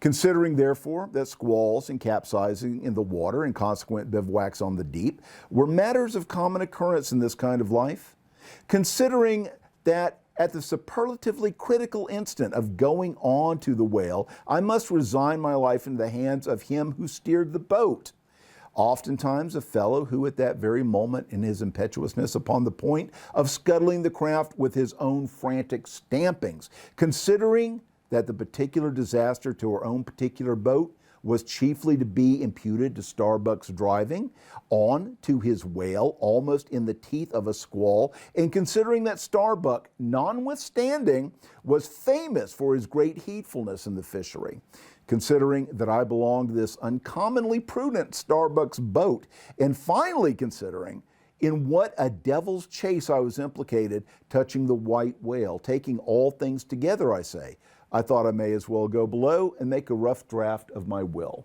"Queequeg," said I, "come along, you shall be my lawyer, executor, and legatee." It may seem strange that of all men, sailors should be tinkering at their last wills and testaments, but there are no people in the world more fond of that diversion. This was the 4th time in my nautical life that I had done the same thing. After the ceremony was concluded, upon the present occasion, I felt all the easier. A stone was rolled away from my heart. Besides, all the days I should now live would be as good as the days that Lazarus lived after his resurrection, a supplementary clean gain of so many months or weeks as the case may be. I survived myself. My death and burial were locked up in my chest.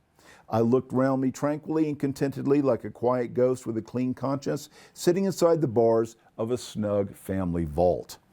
Now then, thought I, unconsciously rolling up the sleeves of my frock, here goes a cool, collected dive at death and destruction, and the devil fetch the hindmost.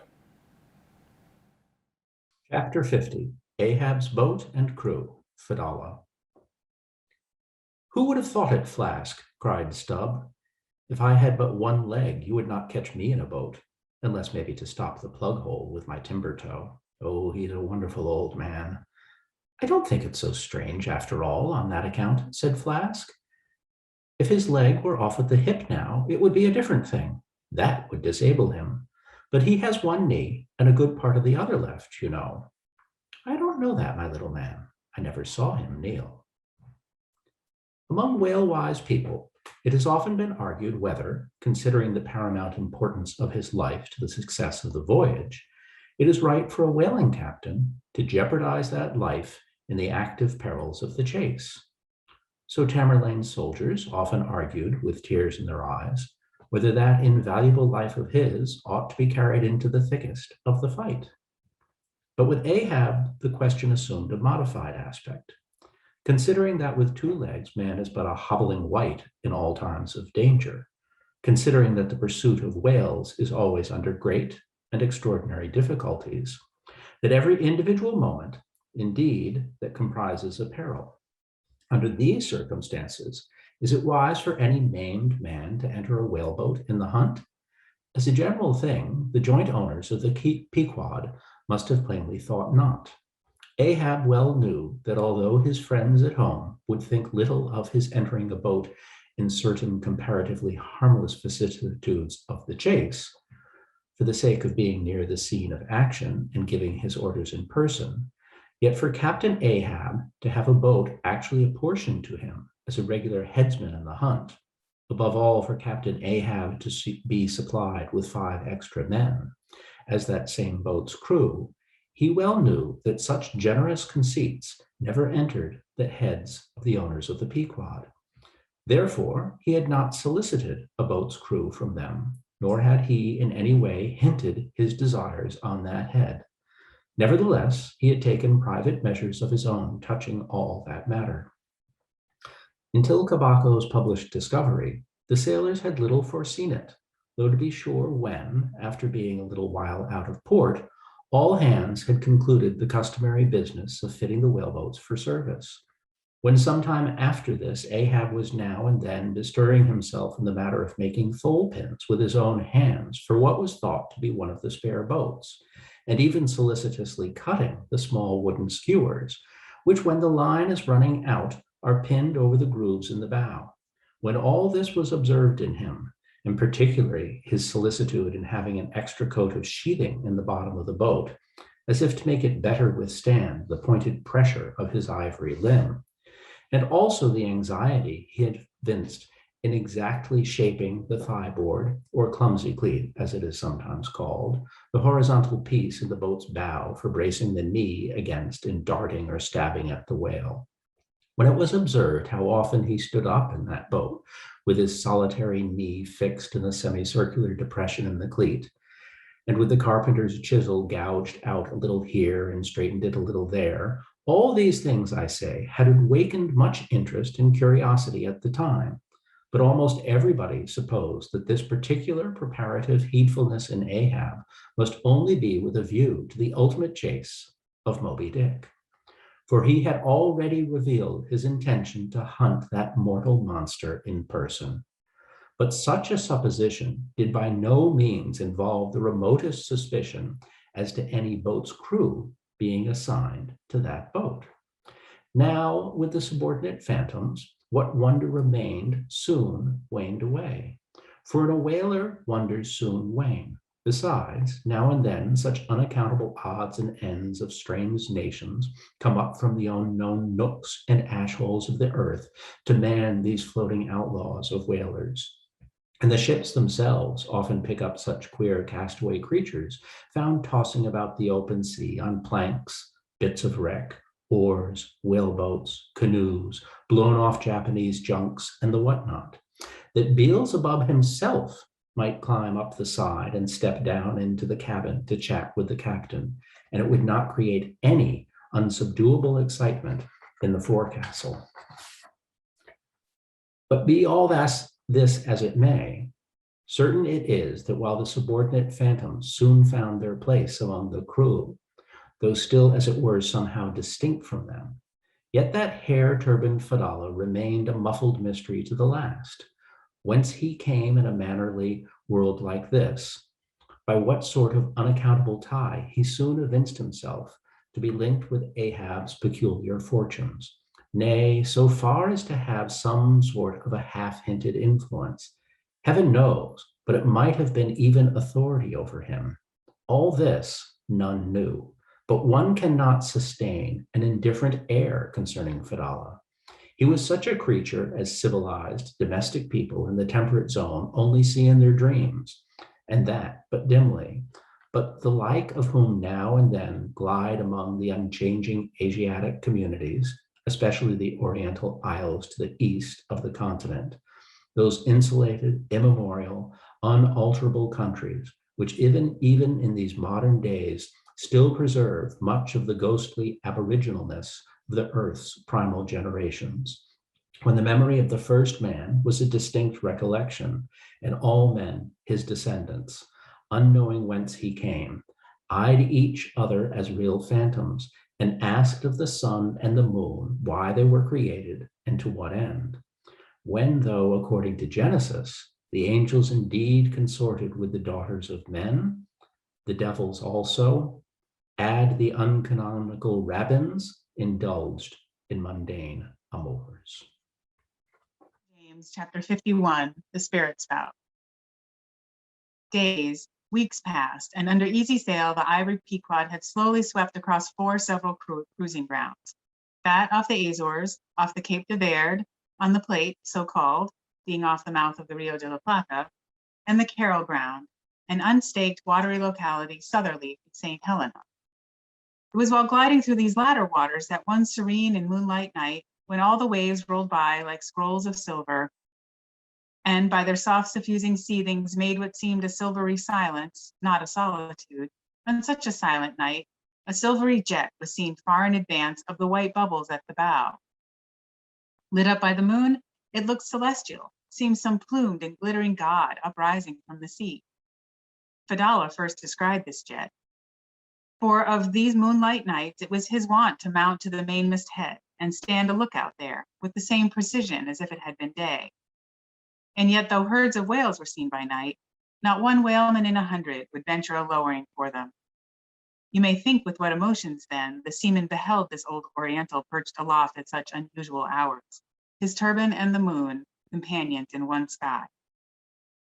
But when, after spending his uniform interval there for several successive nights, without uttering a single sound, when, after all this silence, his unearthly voice was heard announcing that silvery moonlit jet, every reclining mariner started to his feet as if some winged spirit had lighted in the rigging and hailed the mortal crew. There she blows! Had the trump of judgment blown, they could not have quivered more. Yet still they felt no terror, rather pleasure. For though it was the most unwonted hour, yet so impressive was the cry and so deliriously exciting that almost every soul on board instinctively desired a lowering. Walking the deck with quick side-lunging strides, Ahab commanded the topgallant sails and royals to be set, and every stunsail spread. The best man in the ship must take the helm. Then, with every mainmast head manned, the piled-up craft rolled down before the breeze. The strange, uplifting tendency of the taffrail breeze filling the hollows of so many sails made the buoyant, hovering deck to feel like air beneath the feet, while still she rushed along as if 2 antagonistic influences were struggling in her, one to mount direct to heaven, the other to drive yawlingly to some horizontal goal. And had you watched Ahab's face that night, you would have thought that in him also 2 different things were warring. While his one live leg made lively echoes along the deck, every stroke of his dead limb sounded like a coffin tap. On life and death, this old man walked. But though the ship so swiftly sped, and though from every eye like arrows the eager glances shot, yet the silvery jet was no more seen that night. Every sailor swore he saw it once, but not a second time. This midnight spout had almost grown a forgotten thing, when some days after, lo, at the same silent hour, it was again announced. Again, it was described by all, but upon making sail to overtake it, once more it disappeared as if it had never been. And so it served us night after night, till no one heeded it but to wonder at it. Mysteriously jetted into the clear moonlight or starlight, as case may be, disappearing again for one whole day, or 2 days, or 3, and somehow seeming at every distinct repetition to be advancing still further and further in our van. This solitary jet seemed forever alluring us on. Nor with the immemorial superstition of their race, and in accordance with the preternaturalness, as it seemed, which in many things invested the Pequod, Were there wanting some of the seamen who swore that whenever or wherever descried, at however remote times or in however far apart latitudes and longitudes, that unnearable spout was cast by one self-same whale, and that whale, Moby Dick. For a time, there reigned too a sense of peculiar dread at this flitting apparition, as if it were treacherously beckoning us on, in order that the monster might turn round upon us and rend us at last in the remotest and most savage seas. These temporary apprehensions, so vague but so awful, derived a wondrous potency from the contrasting serenity of the weather, in which, beneath all its blue blandness, some thought there lurked a devilish charm. As for days and days we voyaged along through seas so wearily, lonesomely mild, that all space, in repugnance to our vengeful errand, seemed vacating itself of life before our urn-like prow. But at last, when turning to the eastward, the Cape winds began howling around us, and we rose and fell upon the long troubled seas that are there, when the ivory-tusked Pequod sharply bowed to the blast and gored the dark waves in her madness, till like showers of silver chips the foam flakes flew over her bulwarks. Then all this desolate vacuity of life went away, but gave place to sights more dismal than before. Close to our bows, strange forms in the water darted hither and thither before us, while thick in our rear flew the inscrutable sea ravens. And every morning, perched on our stays, rows of these birds were seen, and spite of our hootings, for a long time obstinately clung to the hemp, as though they deemed our ship some drifting, uninhabited craft, a thing appointed to desolation, and therefore fit roosting place for their homeless selves. And heaved, still unrestingly heaved the black sea, as if its vast tides were a conscience, and the great mundane soul were in anguish and remorse for the long sin and suffering it had bred. Cape of Good Hope, do they call ye? Rather Cape Tormentoso, as called of yore.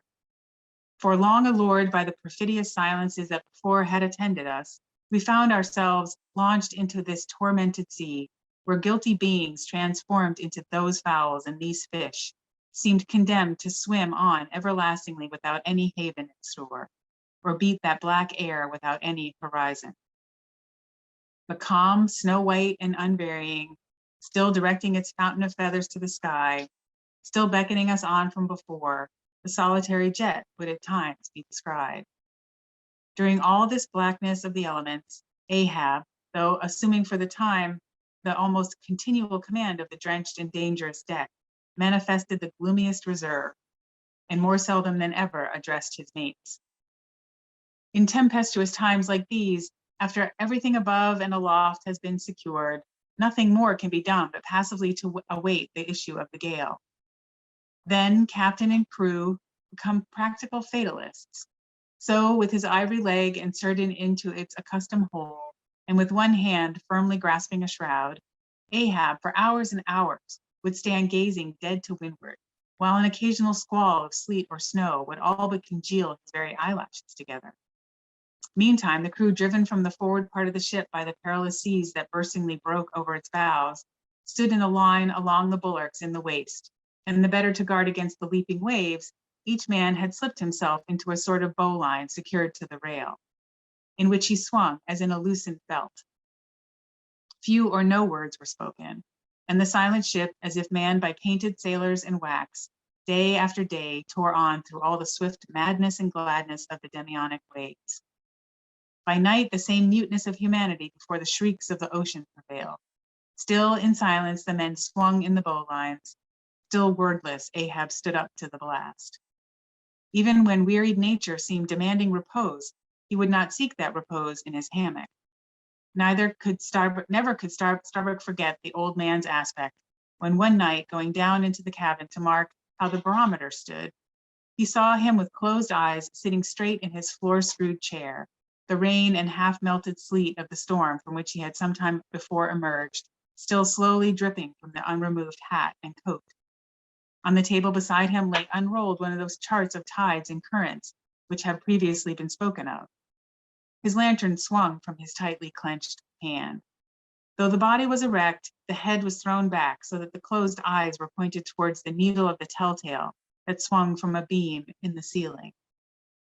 Terrible old man, thought Starbuck with a shudder, sleeping in this gale, Still thou steadfastly eyest thy purpose. Chapter 51 in German. Der Geisterstrahl. Tage und Wochen vergingen, unter halben Segeln hatte die elfenbeinglänzende Pequod langsam 4 verschiedene Jagdgründe durchlaufen. Bei den Azoren, bei den Kapverdischen Inseln, bei der sogenannten Plate vor der Mündung des Rio de la Plata und den Karolgrund, ein nicht näher abgegrenztes Gewässer südlich von Santa Helena. Während sie durch dieses letztgenannte Gebiet glitt, in einer milden, mondhellen Nacht, während die Wogen wie silberne Schnörkel vorbeirollten und mit ihrem sanften, ineinander verlaufenden Rauschen etwas wie eine silbrige Stille hervorzauberten, die nichts von Einsamkeit an sich hatte, in einer solchen schweigenden Nacht geschah es, dass weit vor der weißen Bugwelle ein silberner Strahl sichtbar wurde. Vom Mond beleuchtet wirkte er völlig unirdisch und glich einem mit glitzerndem Federbusch aus dem Meer auftauchenden Gott. Fidala entdeckte den Strahl zuerst.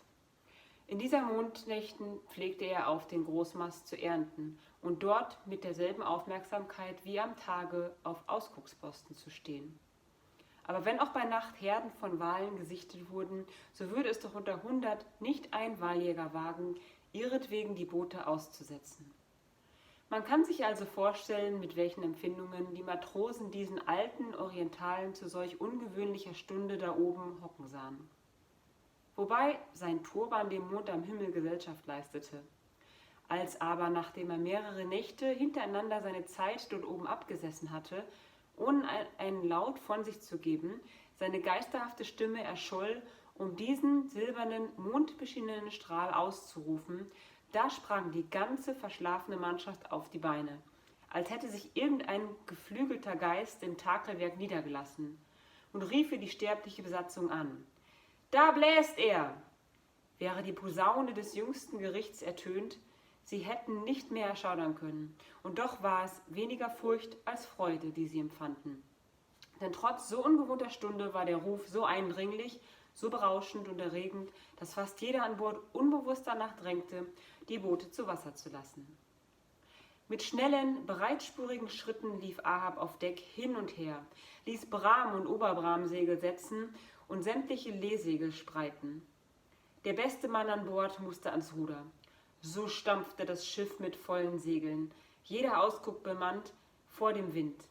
Der seltsam emporhebende Antrieb der Achterbrise, die so viele Segel blähte, verlieh uns auf dem schwebenden Deck das Gefühl, als hätten wir Luft unter den Füßen. Während das Schiff vorwärts brauste, als kämpften 2 entgegengesetzte Kräfte miteinander, die eine direkt zum Himmel emporzufliegen und die andere gierend auf ein horizontal liegendes Ziel loszustürmen. Und wer in der Nacht Ahabs Mienen beobachtet hätte, würde bemerkt haben, dass auch in ihnen 2 verschiedene Empfindungen miteinander stritten.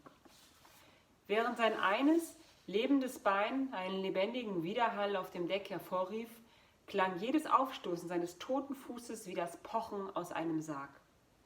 Auf Leben und Tod schritt der Alte dahin, aber obgleich das Schiff so gute Fahrt machte und alle Augen eifrig Befehle ihre Blicke schossen, der silberne Strahl war in dieser Nacht nicht mehr zu sehen. Der mitternächtliche Strahl war fast wieder in Vergessenheit geraten, als er, siehe da, zur gleichen stillen Stunde wieder gemeldet wurde. Wieder wurde er von allen erkannt, aber als die Segel gesetzt wurden, um ihn einzuholen, verschwand er wieder, als wäre er nie zuvor dagewesen, und so nahte er uns Nacht für Nacht, bis wir ihn nur noch wahrnahmen, um uns darüber zu wundern. Rätselhaft in das klare Mond- und Sternenlicht aufsteigen, wie es gerade kam, verschwand dieser einzelne Strahl, dann wieder für 1, 2 oder 3 Tage und schien bei jedem neuerlichen Auftauchen weiter und weiter vor uns zu liegen und uns ohne Ende vorwärts zu locken. Nun konnte es bei dem unvergänglichen Aberglauben dieses Berufs und im Zusammenhang mit dem Übernatürlichen, das, wie es schien, in mancher Beziehung der Pequod anhaftete, nicht ausbleiben, dass einige der Seeleute darauf schworen, dieser unnahbare Strahl stamme, zu was für verschiedenen Zeiten oder in wie weit voneinander entfernten Längen und Breiten er auch immer gesichtet werde, stets von ein und demselben Wal, nämlich von Moby Dick, eine Zeit lang herrschte. Denn auch bei dieser flüchtigen Erscheinung eine gewisse Furcht, sie winkte uns heimtückischerweise immer wieder weiter fort und in den abgelegensten und wildsten Gewässern, werde das Ungeheuer sich dann nach uns umwenden und uns dem Garaus machen. Diese zeitweiligen, so unbestimmten, aber auch umso schrecklicheren Befürchtungen erhielten eine seltsame Kraft durch das im Gegensatz dazu stehende heitere Wetter, unter dessen milder Bläue manche einen teuflischen Zauber vermuteten. Während wir Tag und Nacht dahinfuhren, durch so müde, einsame und milde Gewässer, dass es schien, als wäre der ganze Raum vor unserem unförmigen Bug verödet, angeekelt von unserem rachsüchtigen Vorhaben. Als wir dann endlich auf Ostkurs gingen, begannen die Kapwinde um uns her zu toben, und wir wurden von den dort herrschenden langen, bewegten Seen auf und nieder geworfen. Während die elfenbeinbewehrte Pequod scharf vor dem Sturm stampfte und wie irrsinnig in die dunklen Wogen tauchte, sodass der Gicht wie Schauer von Silberspänen über ihr Bollwerk fegte, dann war es vorbei mit dieser verzweifelten Wesenlosigkeit des Lebens, und an ihre Stelle trat ein Schauspiel, das noch unheimlicher war als das vorherige. Dicht vor unserem Bug schossen seltsame Gestalten im Wasser hin und her, während achtern die unheimlichen Seeraben uns in die dichten Scharen umflatterten. Jeden Morgen sahen wir diese Vögel in Reihen auf unseren Stangen hocken, wo sie trotz unserem Geschrei stur sitzen blieben, als hielten sie unser Schiff für ein treibendes, verlassenes Wrack, ein Ding, das der Wildnis überantwortet und deshalb für heimatloses Gesindel ihresgleichen als Rastplatz geeignet war. Und ruhelos wallte und wogte die schwarze See, als sei ihre lange Düngung eine vom Gewissen bedrängte Brust und als winde sich die große Weltseele in Angst und Reue über all das Unrecht und Leid, das sie hervorgebracht hat. Kap der guten Hoffnung nennt man dich. Kap Tormentoso solltest du lieber heißen, wie in alten Zeiten, denn nachdem wir uns lange von der trügerischen Stille hatten verleiten lassen, die uns vorher begleitet hatte, sahen wir uns jetzt dieser wilden See gegenüber, wo schuldbeladene Kreaturen, in diese Vögel und Fische verwandelt, verdammt schienen, in alle Ewigkeit ohne Hafen zu schwimmen oder dieses unbegrenzte schwarze Luftmeer zu durchstreifen. Aber ruhig, schneeweiß und unverändert sandte der einsame Strahl seinen Federbusch zum Himmel empor und zog uns weiter hinter sich her. Während all dieses schwarzen Tobens der Elemente führte Ahab zwar fast ohne Unterlass das Kommando auf dem überfluteten, gefahrvollen Deck, zeigte dabei aber die finsterste Verschlossenheit und wandte sich dabei noch seltener als sonst an seine Mate. In solchen stürmischen Zeiten kann man, wenn oben und auf Deck alles festgezurrt ist, nichts anderes mehr tun, als tatenlos das Ende des Sturmes abwarten. Kapitän und Mannschaft werden praktisch zu Fatalisten. So stand Ahab den beinernen Stelzfuß in das gewohnte Loch gesteckt und eine Hand fest an eine Wandtau geklammert. Stunden um Stunden und schaute verloren in den Wind, während eine gelegentliche Böe mit Graupeln oder Schnee immer fast die Augen wieder verschloss. Inzwischen war die Mannschaft durch die gefährlich über den Bug hereinbrechenden Sturzseen vom Vorschiff vertrieben und stand mittschiffs in einer Reihe am Bollwerk. Und jeder einzelne Mann hatte, um sich besser gegen die überkommenen Brecher zu schützen, eine Art Buline um den Leib geschlungen, die an der Reling festgezurrt war und in der er wie in einem losen Gürtel hing. Kaum ein Laut wurde gesprochen, und das schweigende Schiff zog, wie mit bemalten Wachsfiguren benannt, Tag für Tag weiter durch die rasende, von Dämonen aufgepeitschte See. Nachts verhielten sich die Menschen ebenso stumm gegenüber dem brüllenden Ozean. Schweigend hingen sie in den Bulinen und wortlos stand Ahab im Sturmgebraus. Selbst wenn die erschöpfte Natur ihr Recht zu fordern schien, suchte er immer noch nicht seine Hängematte auf. Niemals vermochte Starbuck den Anblick des Alten zu vergessen, als er einst, um den Barometerstand abzulesen, des Nachts in die Kajüte hinabstieg und ihn mit geschlossenen Augen kerzengerade auf seinem am Boden festgeschraubten Stuhl sitzen sah. Der Regen und der halb geschmolzene Schnee, aus dem er soeben heruntergekommen war, tropften ihm noch langsam von Hut und Mantel. Neben ihm auf dem Tisch lag aufgerollt eine jener bereits erwähnten Karten, auf denen Gezeiten und Strömungen vermerkt waren. Die Laterne baumelte an seiner zur Faust geballten Hand. Obgleich der Körper aufgerichtet war, war ihm der Kopf zurückgesunken, sodass die geschlossenen Augen noch auf die Nadel des Verräters gerichtet waren, der an einem Balken an der Decke hing. Schrecklicher Alter, dachte Starbuck. Erschaudernd, sogar in diesem Sturm hast du unentwegt dein Ziel im Auge. Chapter 52, The Albatross. Southeastward from the Cape, off the distant Crozettes, a good cruising ground for right whalemen, a sail loomed ahead, the Goni, Albatross by name.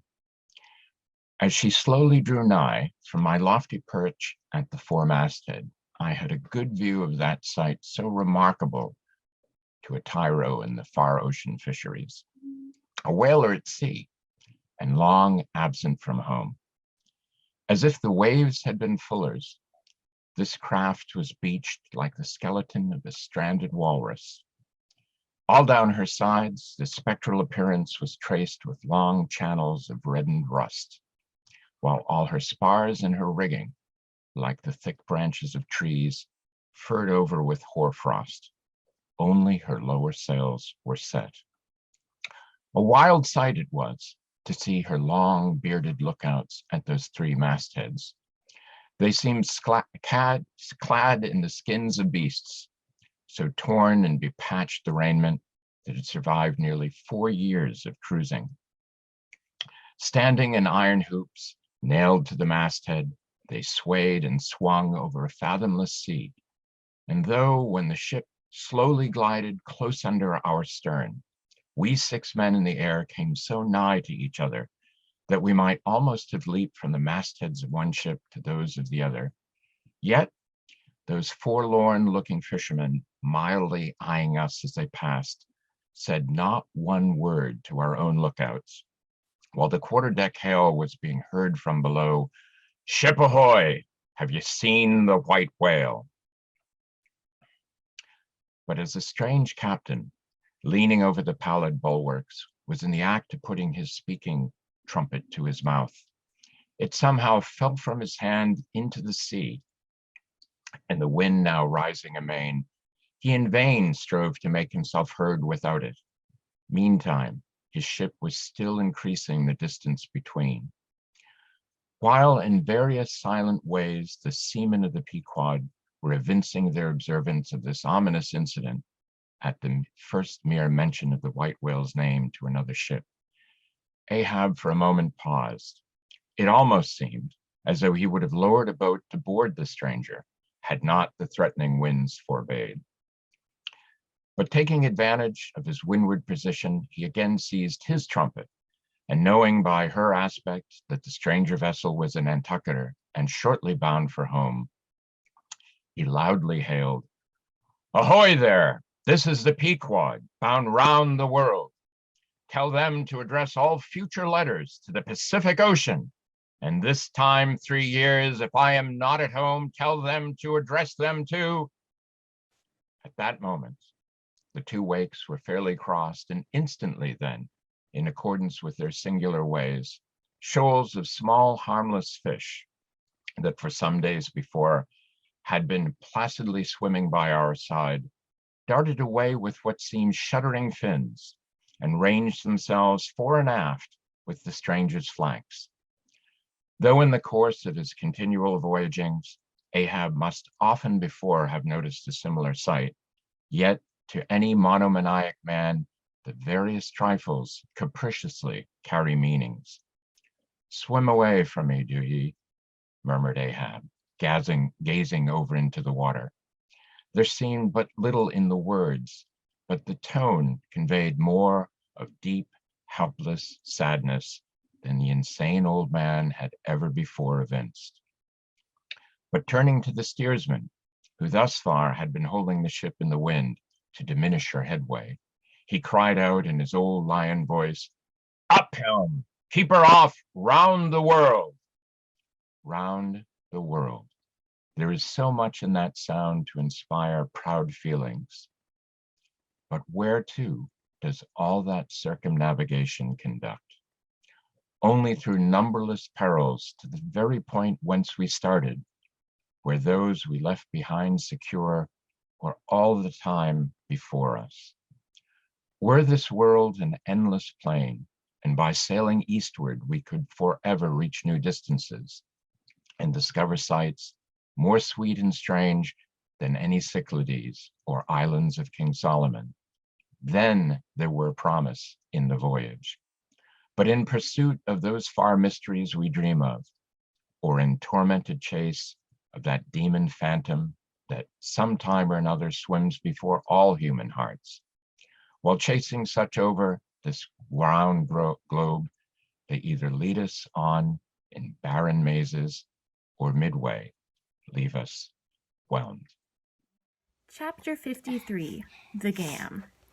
The ostensible reason why Ahab did not go on board of the whaler we had spoken was this: the wind and sea betokened storms.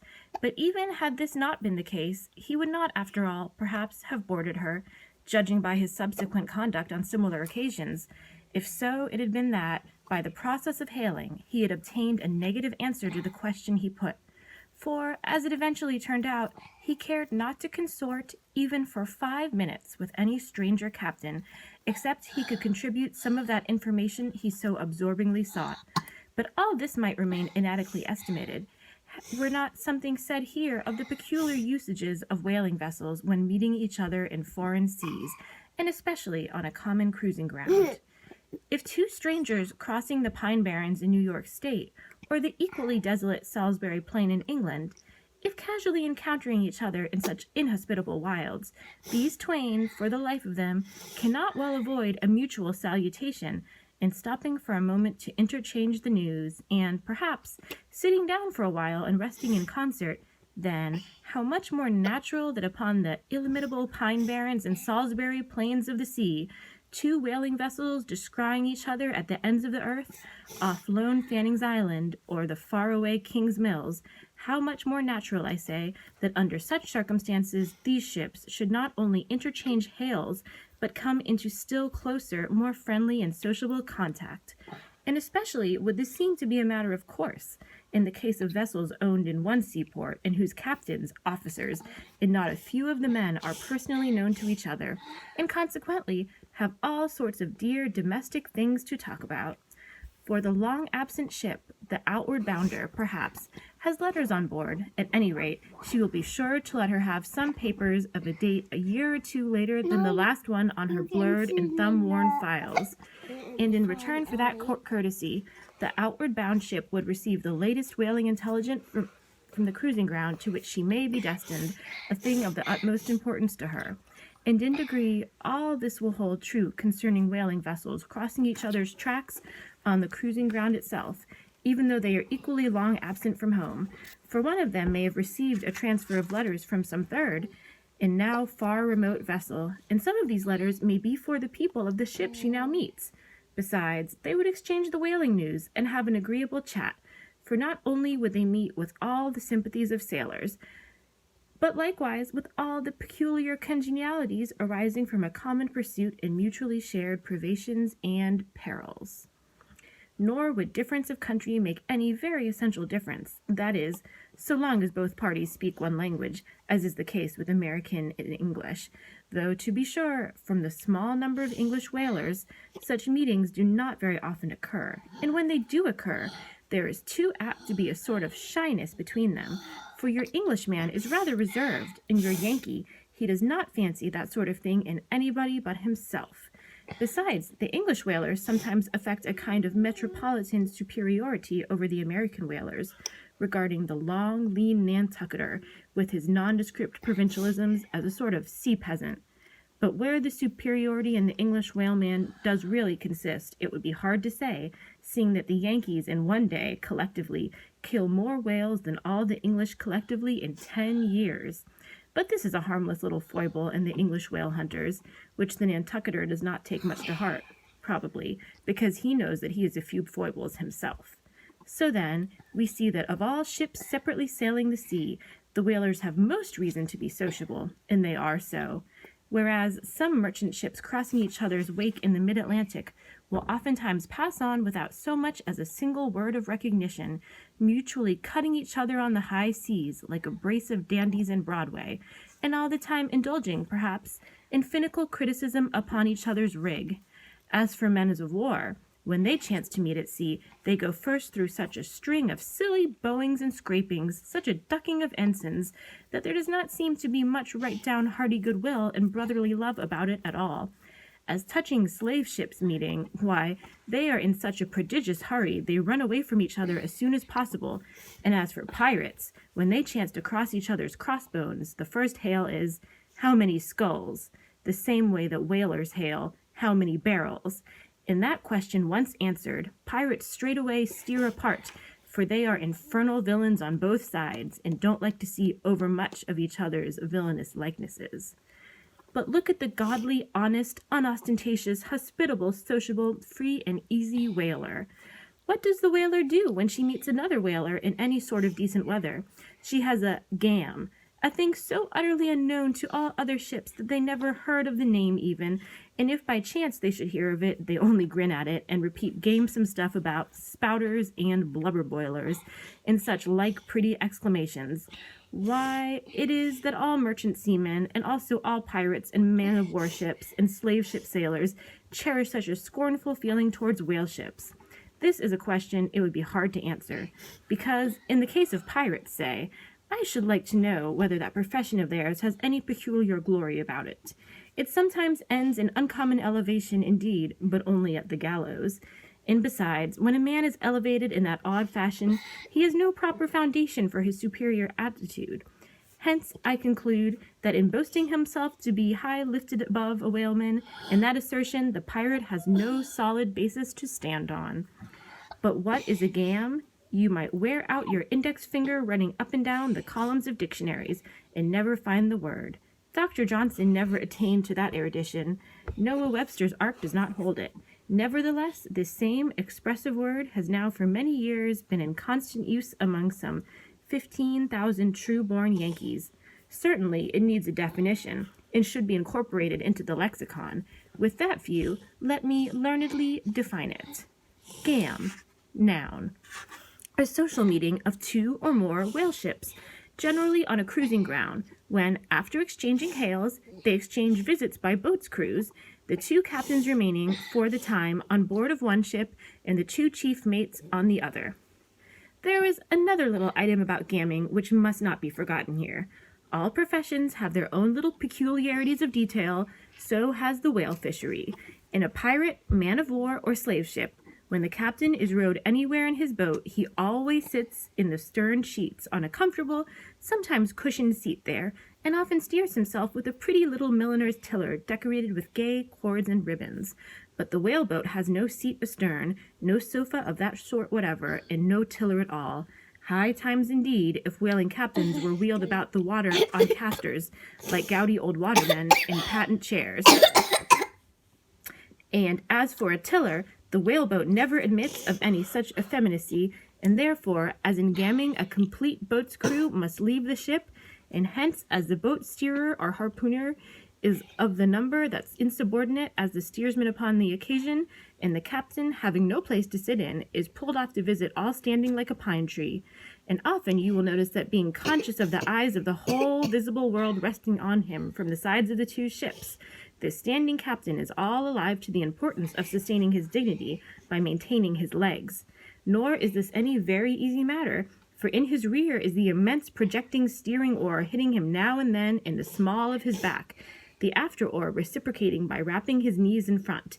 He is thus completely wedged before and behind, and can only expand himself sideways by settling down on his stretched legs, but a sudden violent pitch of the boat will often go far to topple him, because length of foundation is nothing without corresponding breadth.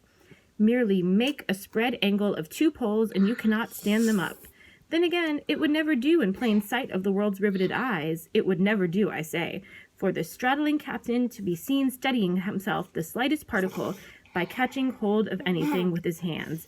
Indeed, as token of his entire buoyant self-command, he generally carries his hands in his trousers pockets, but perhaps being generally very large, heavy hands, he carries them there for ballast. Nevertheless, there have occurred instances, well authenticated ones too, where the captain has been known for an uncommonly critical moment or two, in a sudden squall, say, to seize hold of the nearest oarsman's hair, and hold on there like grim death. Chapter 54, The Town Ho's Story, as told at the Golden Inn. The Cape of Good Hope and all the watery region around about there, is much like some noted four corners of a great highway where you meet more travelers than in any other part. It was not very long after speaking the Goni that another homeward-bound whaleman, the Town Ho, was encountered. She was manned almost wholly by Polynesians. In the short gam that ensued, she gave us strong news of Moby Dick. To some, the general interest in the white whale was now wildly heightened by a circumstance of the Town Ho's story, which seemed obscurely to involve with the whale a certain wondrous, inverted visitation of one of those so-called judgments of God, which at times are said to overtake some men. This latter circumstance, with its own particular accompaniments, forming what may be called the secret part of the tragedy about to be narrated, never reached the ears of Captain Ahab or his mates. For that secret part of the story was unknown to the captain of the Town Ho himself. It was the private property of 3 Confederate white seamen of the ship, one of whom, it seems, communicated it to Tashtego with Romish injunctions of secrecy. But the following night Tashtego rambled in his sleep and revealed so much of it in that way that when he was wakened he could not well withhold the rest. Nevertheless, so potent an influence did this thing have on those seamen in the Pequod who came to the full knowledge of it, and by such a strange delicacy, to call it so, were they governed by this matter, that they kept the secret among themselves, so it never transpired abaft the Pequod's main mast. Interweaving in its proper place this darker thread with the story as publicly narrated on the ship, the whole of this strange affair I now proceed to put on lasting record. For my humor's sake, I shall preserve the style in which I once narrated it at Lima, to a lounging circle of my Spanish friends, one Saint's Eve, smoking upon the thick gilt tiled piazza of the Golden Inn. Of those fine cavaliers, the young Dons, Pedro and Sebastian, were on the closer terms with me, and hence the interluding questions they occasionally put, and which are duly answered at the time. Some 2 years prior to my first learning the events which I am about rehearsing to you, gentlemen, the Town Ho, sperm whaler of Nantucket, was cruising in your Pacific here, not very many days' sails westward from the eaves of this good Golden Inn. She was somewhere to the northward of the line. One morning, upon handling the pumps according to daily usage, it was observed that she made more water in her hold than common. They supposed a swordfish had stabbed her, gentlemen.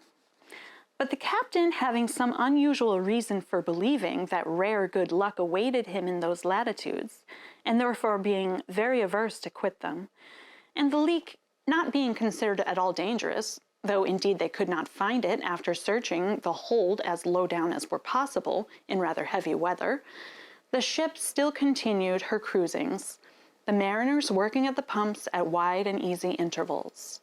But no good luck came. More days went by, and not only was the leak yet undiscovered, but it sensibly increased. So much so that now, taking more alarm, the captain, making all sail, stood away for the nearest harbor among the islands, there to have its hull hove out and repaired. Though no small passage was before her, yet if the commonest chance favored, he did not at all fear that his ship would founder by the way, because his pumps were of the best, and being periodically relieved at them, those 36 men of his could easily keep the ship free. Never mind if the leak shall double on her.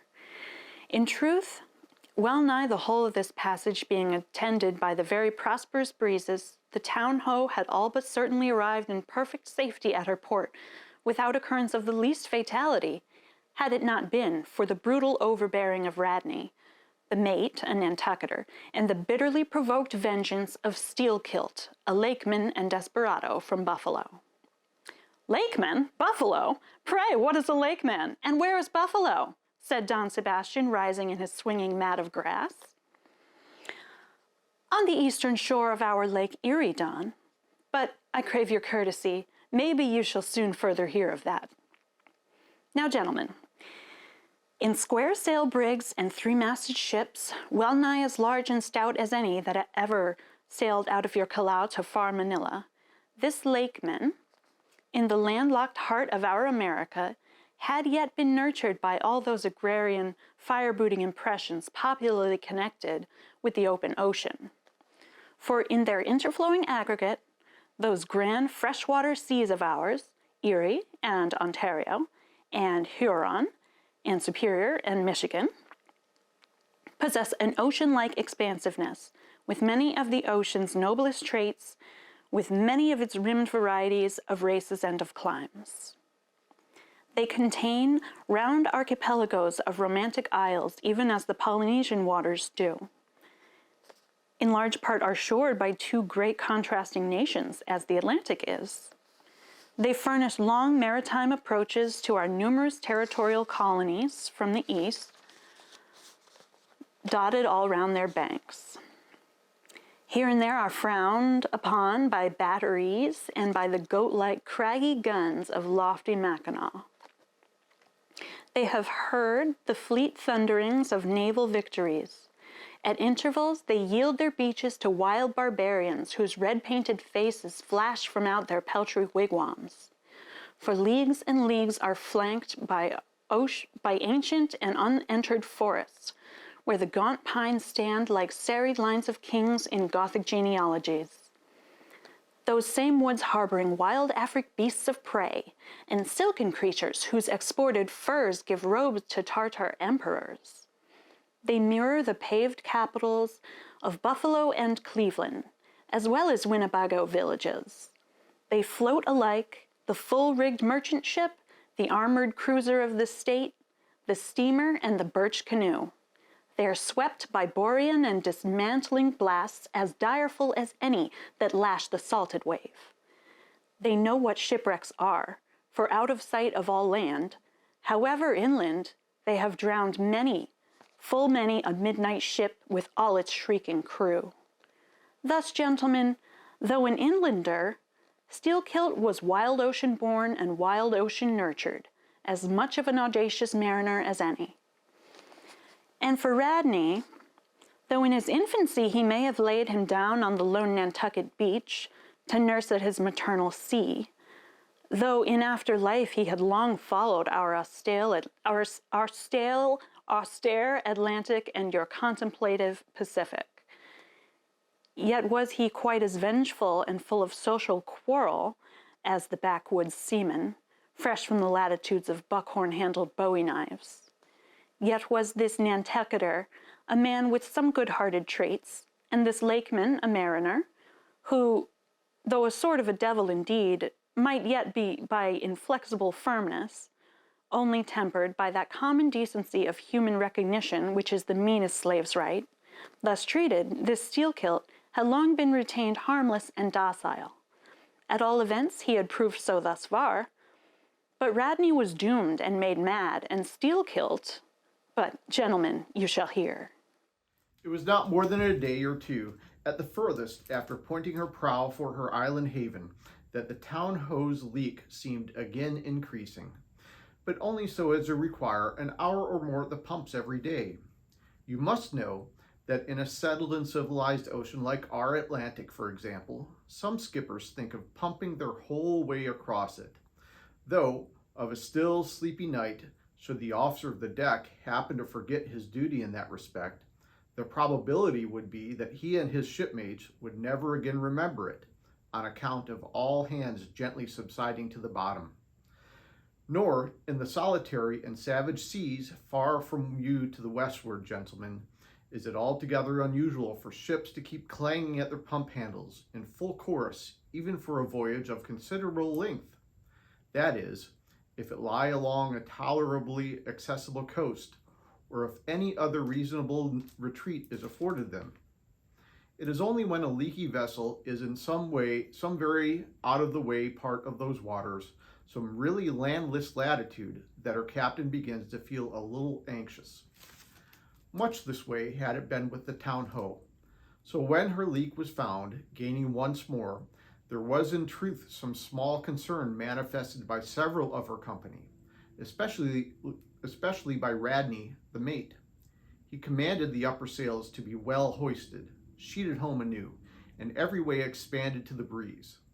Now this Radney, I suppose, was as little of a coward and as little inclined to any sort of nervous apprehensiveness touching his own person as any fearless, unthinking creature on land or on sea that you can conveniently imagine, gentlemen.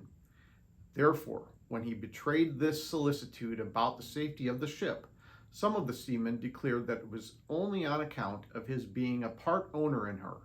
So, when they were working that evening at the pumps, there was on this head no small gamesomeness slyly going on among them, as they stood with their feet continually overflowed by the rippling clear water, clear as any mountain spring, gentlemen, that bubbling from the pumps ran across the deck and poured itself out in steady spouts in the lee scupper holes. Now, as you well know, it is not seldom the case in this conventional world of ours, watery or otherwise, that when a person placed in command over his fellow men finds one of them to be very significantly his superior in general pride of manhood, straightway against that man he conceives an unconquerable dislike and bitterness, and if he have a chance, he will pull down and pulverize that subaltern's tower, and make a little heap of dust in it. Be this conceit of mine as it may, gentlemen, at all events, Steelkilt was a tall and noble animal, with a head like a Roman, and a flowing golden beard like the tasseled housings of your last viceroy's snorting charger, and a brain, and a heart, and a soul in him, gentlemen, which had made Steelkilt Charlemagne, had he been born son to Charlemagne's father. But Radney the mate was as ugly as a mule, yet as hardy, as stubborn, as malicious. He did not love Steelkilt, and Steelkilt knew it. Espying the mate drawing near as he was, toiling at the pump with the rest, the lakeman affected not to notice him, but unawed went on with his gay banterings. Aye, aye, my merry lads, it's lively leak this. Hold a cannikin, one of ye. Let's have a taste. By the Lord, it's worth bottling. I tell you what, men, old Rad's investment must go for it.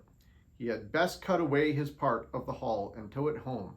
The fact is, boys, that swordfish only began the job. He's come back again with the gang of ship carpenters, sawfish, and filefish, and whatnot. And the whole posse of them are now hard at work cutting and slashing at the bottom, making improvements, I suppose. If old Rad were here now, I'd tell him to jump overboard and scatter 'em. They're playing the devil with his estate, I can tell him. But he's a simple old soul, Rad, and a beauty, too. Boys say the rest of his property is invested in looking glasses. I wonder if he'd give a poor devil like me the model of his nose. Damn your eyes, what's that pump stopping for? Roared Radney, pretending not to have heard the sailors talk. Thunder away at it. Aye, aye, sir, said Steelkilt, merry as a cricket. Lively, boys, lively now. And with that pump clanged like 50 fire engines, the men tossed their hats off to it, and ere long the peculiar gasping of the lungs was heard, which denotes the fullest tension of life's utmost energies. Quitting the pump at last, with the rest of the band, the lakeman went forward, all panting, and sat himself down on the windlass, his face fiery red, his eyes bloodshot, and wiping the profuse sweat from his brow. Now, what cozening fiend it was, gentlemen, that possessed Radney to meddle with such a man in that corporally exasperated state, I know not, but so it happened. And tolerably striding along the deck, the mate commanded him to get a broom and sweep down the planks, and also a shovel, and remove some offensive matters consequent upon allowing a pig to run at large. Now, gentlemen, sweeping a ship's deck at sea is a piece of household work which in all times but raging gales is regularly attended to every evening. It has been known to be done in the case of ships actually foundering at the time. Such, gentlemen, is the inflexibility of sea usages and instinctive love of neatness in seamen, some of whom would not willingly drown without first washing their faces. But in all vessels, this broom business is the prescriptive province of the boys, if boys there be aboard. Besides, it was the stronger men in the town-ho that had been divided into gangs, taking turns at the pumps, and being the most athletic seaman of them all, Steelkilt had been regularly assigned captain of one of the gangs. Consequently, he should have been freed from any trivial business not connected with truly nautical duties, such being the case with his comrades. I mention all these particulars so that you may understand exactly how this affair stood between the two men. But there was more than this. The order about the shovel was almost as plainly meant to sting and insult Steelkilt as though Radney had spat in his face. Any man who had gone sailor in a whale ship will understand this, and all this, and doubtless much more. The lakeman fully comprehended when the mate uttered his command. But he sat still for a moment, and as he steadfastly looked into the mate's malignant eye and perceived the stacks of powder casks heaped up in him, and the slow match silently burning along towards them, as he instinctively saw all this, that strange forbearance and unwillingness to stir up the deeper passionateness in any already ireful being, a repugnance most felt when felt at all by really valiant men, even when aggrieved. This nameless phantom feeling, gentlemen, stole over Steelkilt.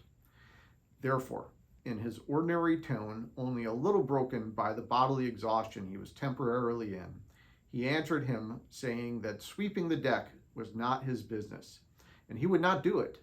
And then, without at all alluding to the shovel, he pointed to 3 lads as the customary sweepers, who, not being billeted at the pumps, had done little or nothing all day. To this Radney replied with an oath, in a most domineering and outrageous manner, unconditionally reiterating his command, meanwhile advancing upon the still-seated lakeman with an uplifted cooper's club hammer which he had snatched from a cask nearby.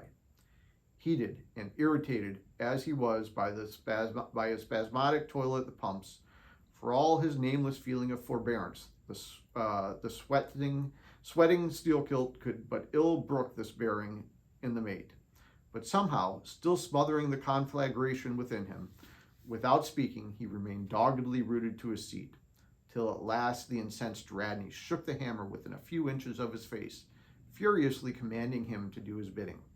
Steelkilt rose, and slowly retreating around the windlass, steadily followed by the mate, with his menacing hammer, deliberately repeated his intention not to obey. Seeing, however, that his forbearance had not the slightest effect, by any awful and unspeakable intimation with his twisted hand, he warned off the foolish and infatuated man.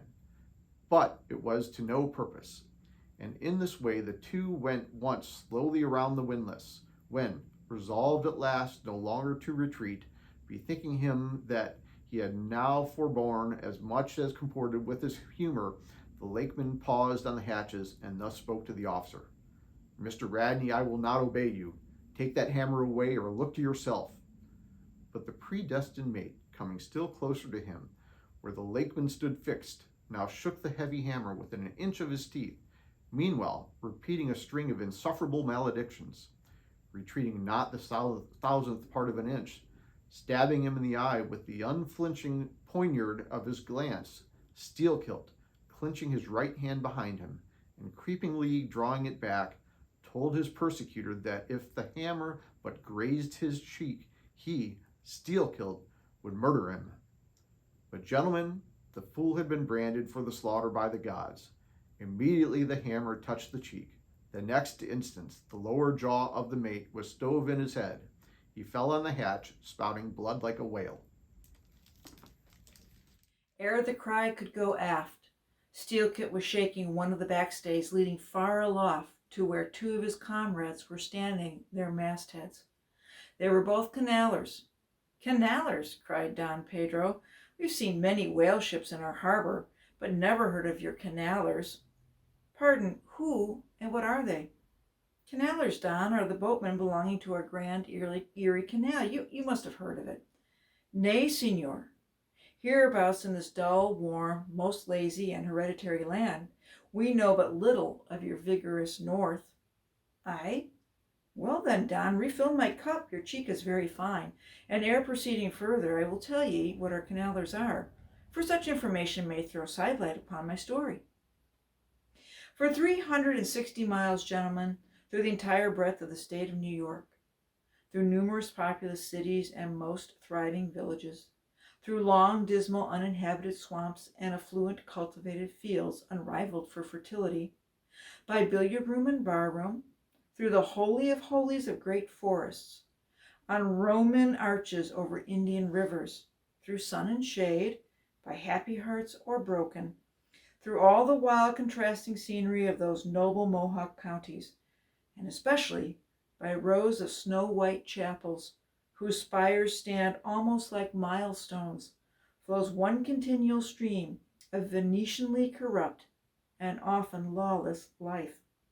There's your true Ashanti, gentlemen. There howl your pagans, where you ever find them, next to you, under the long-flung shadow and the snug patronizing lee of churches. For by some curious fatality, as it is often noted of your metropolitan freebooters that they ever encamp around the halls of justice, so sinners, gentlemen, most abound in holiest vicinities. Is that a friar passing? Said Don Pedro, looking downwards into the crowded plaza with humorous concern. Well, for our northern friend, Dame Isabella's Inquisition wanes in Lima, laughed Don Sebastian. Proceed, senor. A moment. Pardon, cried another of the company. In the name of all of us Limese, I but desire to express to you, Sir Sailor, that we have by no means overlooked your delicacy in not substituting present Lima for distant Venice in your corrupt comparison. Oh, do not bow and look surprised. You know the proverb all along this coast, corrupt as Lima. But it does bear out your saying, too, churches more plentiful than billiard tables, and forever open, and corrupt as Lima. So too Venice. I've been there. The holy city of the blessed evangelist St. Mark. St. Dominic purge it. Your cup. Thanks. I have refilled. Now you pour out again. Freely depicted in his own vocation, gentlemen, the canaler would make a fine dramatic hero, so abundantly and picturesquely wicked is he. Like Mark Antony, for days and days along his green-turfed, flowery Nile, he indolently floats, openly toying with his red-cheeked Cleopatra, ripening his apricot thigh upon the sunny deck. But ashore, all this effeminacy is dashed. The brigandish guise which the canaler so proudly sports, his slouched and gaily ribboned hat betoken his grand features, a terror to the smiling innocence of the villages through which he floats. His swart visage and bold swagger are not unshunned in cities.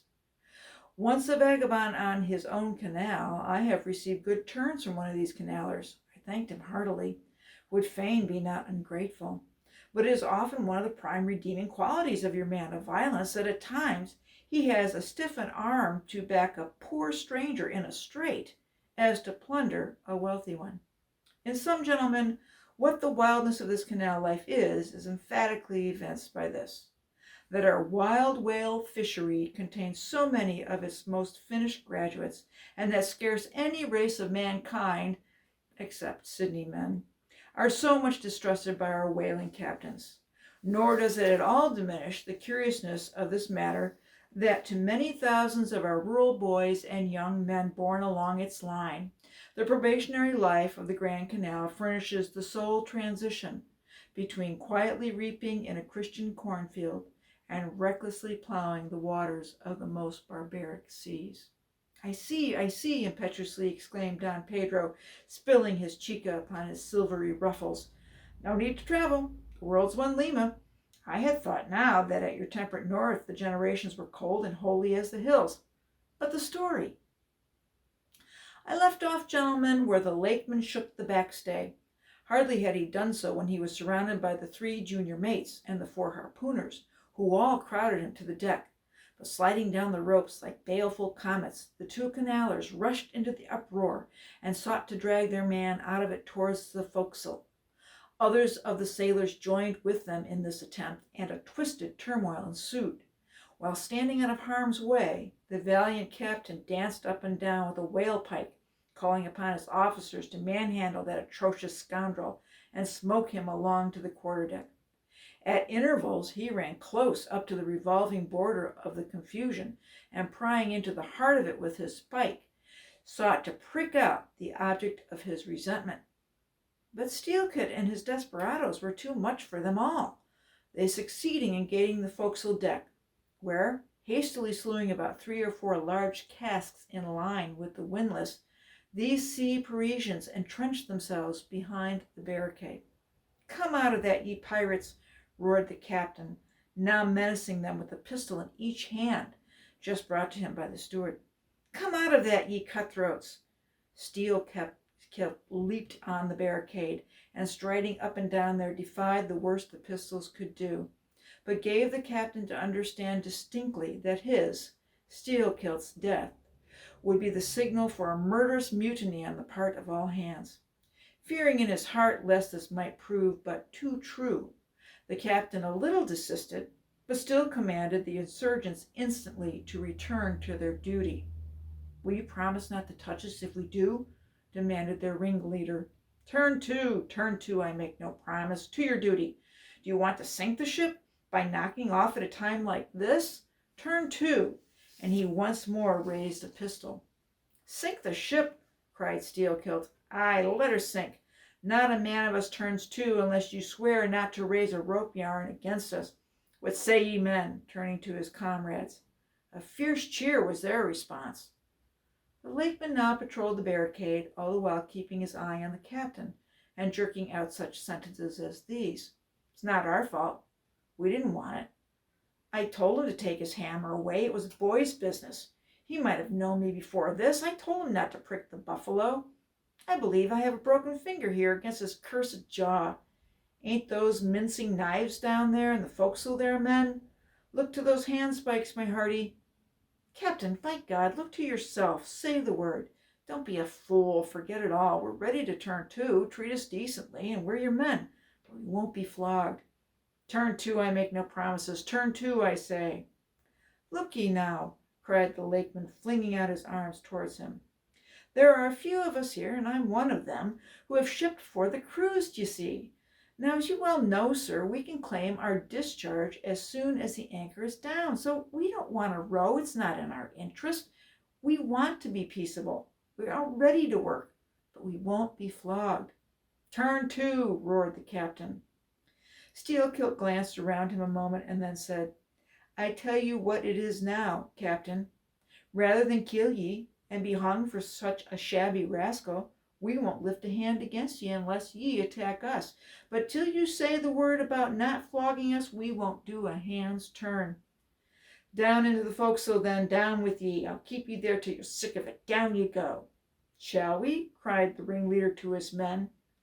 Most of them were against it, but at length, in obedience to Steelkit, they preceded him down into their dark den, growlingly disappearing, like bears into a cave. As the lakeman's bare head was just level with the planks, the captain and his posse leaped the barricade and, rapidly drawing over the side of the scuttle, planted their group of hands upon it, and loudly called for the steward to bring the heavy brass padlock belonging to the companionway. Then, opening the slide a little, the captain whispered something down the crack, closed it, and turned the key upon them, 10 in number, leaving on deck some 20 or more who thus far had remained neutral. All night a wide-awake watch was kept by the officers, forward and aft, especially about the forecastle scuttle and fore hatchway, at which last place it was feared the insurgents might emerge, after breaking through the bulkhead below. But the hours of darkness passed in peace, the men who still remained at their duty toiling hard at the pumps, whose clinking and clanking at intervals through the dreary night dismally resounded through the ship. At sunrise the captain went forward and knocked on the deck, summoned the prisoners to work, but with a yell they refused. Water was then lowered down to them, and a couple of handfuls of biscuits were tossed after it, when again turning the key upon them and pocketing it, the captain returned to the quarterdeck. Twice every day for 3 days this was repeated, but on the 4th morning a confused wrangling and then a scuffling was heard as the customary summons was delivered, and suddenly 4 men burst up from the forecastle, saying they were ready to turn to. The fetid closeness of the air and a famishing diet, united perhaps to some fears of ultimate retribution, had constrained them to surrender at discretion.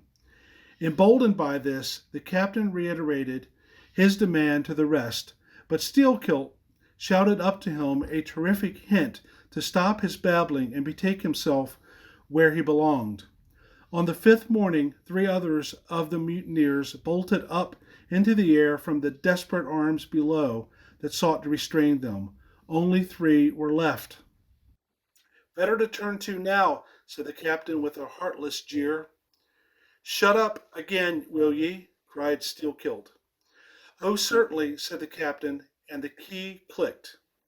It was at this point, gentlemen, that, enraged by the defection of 7 of his former associates, and stung by the mocking voice that had last hailed him, and maddened by his long entombment in a place as black as the bowels of despair, it was then that Steelkilt proposed to the 2 canaillers, thus far apparently with one mind with him, to burst out of their hole at the next summoning of the garrison, and armed with their keen menacing knives, long, crescentic, heavy implements with a handle at each end, run amuck from the bowsprit to the taffrail, and if by any devilishness of desperation possible, seize the ship. For himself, he would do this, he said, whether they joined him or not. That was the last night he should spend in that den. But the scheme met with no opposition on the part of the other 2. They swore they were ready for that, or for any other mad thing, for anything, in short, but a surrender. And what was more, they each insisted upon being the first man on deck when the time to make the rush should come. But to this their leader as fiercely objected, reserving that priority for himself, particularly as his 2 comrades would not yield the one to the other in the matter, and both of them could not be first, for the latter would but admit 1 man at a time. And here, gentlemen, the foul play of these miscreants must come out. Upon hearing the frantic project of their leader, each in his own separate soul had suddenly lighted, it would seem, upon the same piece of treachery, namely, to be foremost in breaking out in order to be the first of the 3, though the last of the 10, to surrender, and thereby secure whatever small chance of pardon such conduct might merit. But when Steelkilt made known his determination still to lead them to the last, they in some way, by some subtle chemistry of villainy, mixed their before secret treacheries together, and when their leader fell into a doze, verbally opened their souls to each other in 3 sentences, and bound the sleeper with cords and gagged him with cords, and shrieked out for the captain at midnight. Thinking murder at hand and smelling in the dark for the blood, he and all his armed mates and harpooners rushed for the forecastle. In a few minutes the scuttle was opened, and bound hand and foot, the still struggling ringleader was shoved up into the air by his perfidious allies, who at once claimed the honor of securing a man who had been fully ripe for murder. But all these were collared and dragged along the deck like dead cattle, and side by side were seized up into the mizzen rigging like 3/4 of meat, and there they hung till morning. "Damn ye," cried the captain, pacing to and fro before them, "the vultures would not touch ye, ye villains."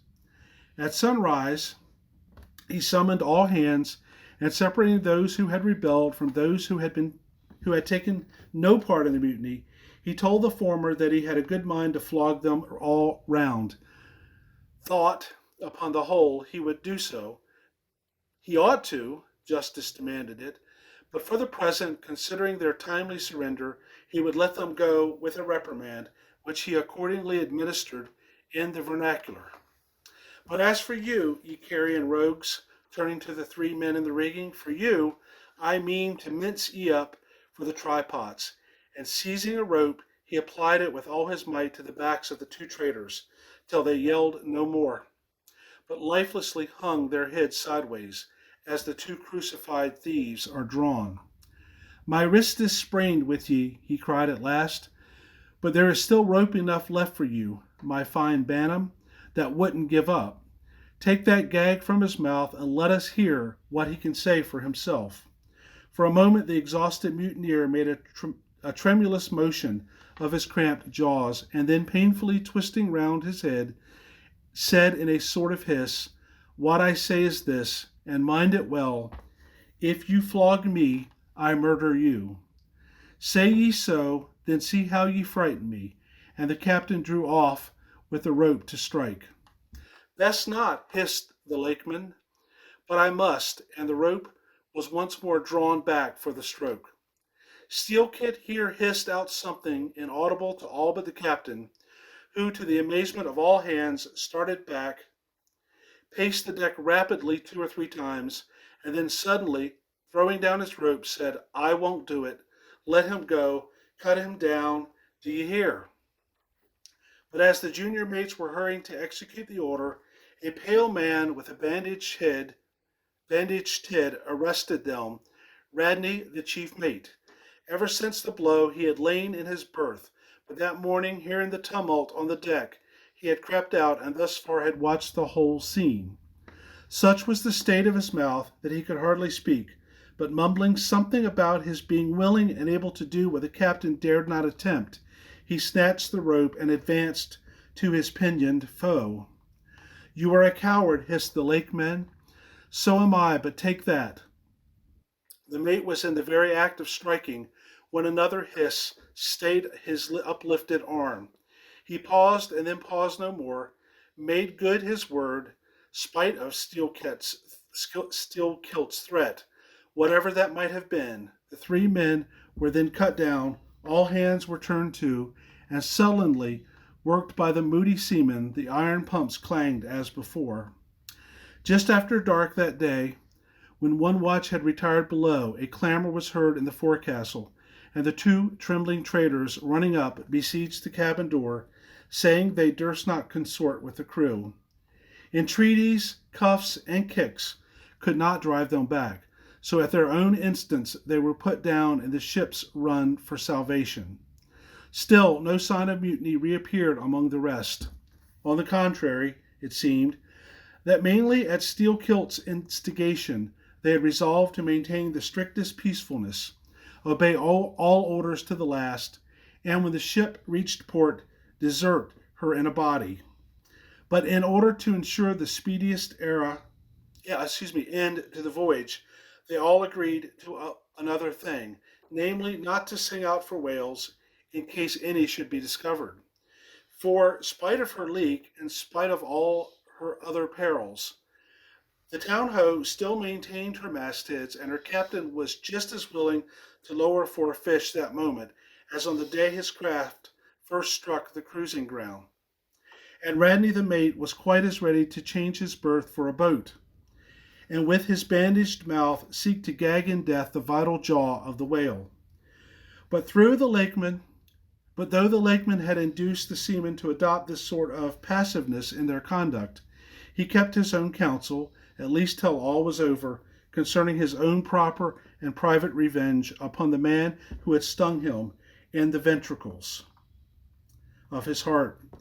He was in Radney the chief mate's watch, as if the infatuated man sought to run more than halfway to meet his doom. After the scene at the rigging, he insisted, again, the express counsel of the captain upon resuming the head of his watch at night. Upon this, and 1 or 2 other circumstances, Steelkilt systematically built the plan of his revenge.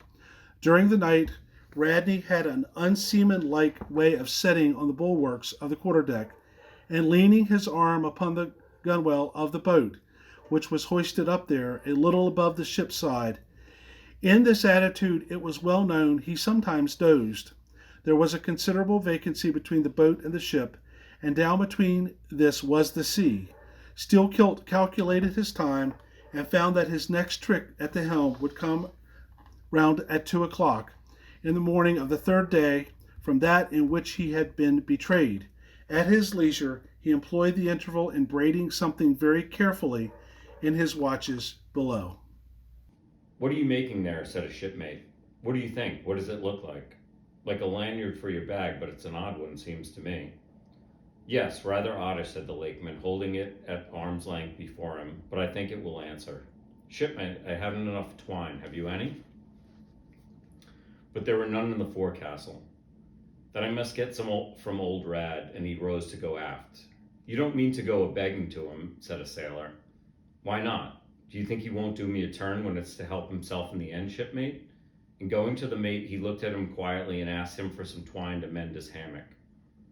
It was given to him. Neither twine nor lanyard were seen again, but the next night an iron ball, closely netted, partly rolled from the pocket of the lakeman's monkey jacket as he was tucking the coat into his hammock for a pillow. 24 hours after his trick at the silent helm, nigh to the man who was apt to doze over the grave always ready dug to the seaman's hand, that fatal hour was then to come. And in the foreordaining soul of steel kilt, the mate was already stark and stretched as a corpse, with his forehead crushed in. But gentlemen, a fool saved the would-be murderer from the bloody deed he had planned. Yet complete revenge he had, and without being the avenger. For by a mysterious fatality, heaven itself seemed to step in to take out of his hands into its own the damning thing he would have done. It was just between daybreak and sunrise of the morning of the second day, when they were washing down the decks, that a stupid Tenerife man, drawing water in the main chains, all at once shouted, "There she rolls, there she rolls! Jesu, what a whale!" It was Moby Dick.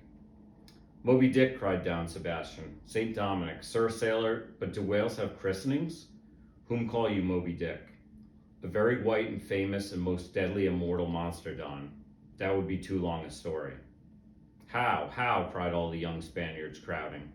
"Nay, Dons, nay, I cannot rehearse that now. Let me get more into the air, sirs." The chicha, cried Don Pedro. "Our vigorous friend looks faint. Fill up his empty glass." "No need, gentlemen. One moment and I proceed. Now, gentlemen, so suddenly perceiving the snowy whale within 50 yards of the ship, forgetful of the compact among the crew and the excitement of the moment, the Tenerife man had instinctively and involuntarily lifted his voice for the monster, though for some little time past it had been plainly beheld from the three sullen mastheads. All was now a frenzy. The white whale was a cry from the captain, mates, and harpooners, who, undeterred by fearful rumors, were all anxious to capture so famous and precious a fish, while the dogged crew eyed askance and with curses the appalling beauty of the vast milky mass that, lit up by a horizontal spangling sun, shifted and glistened like a living opal in the blue morning sea. Gentlemen, a strange fatality pervades the whole career of these events, as if virtually mapped out before the world itself was charted. The mutineer was the bowsman of the mate, and when fast to a fish, it was his duty to sit next to him, while Radney stood up with his lance in the prow and haul in or slacken the line at the word of command.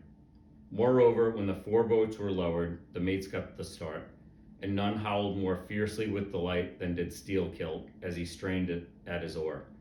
After a stiff pull, their harpooner got fast, and spear in hand, Radney sprang to the bow.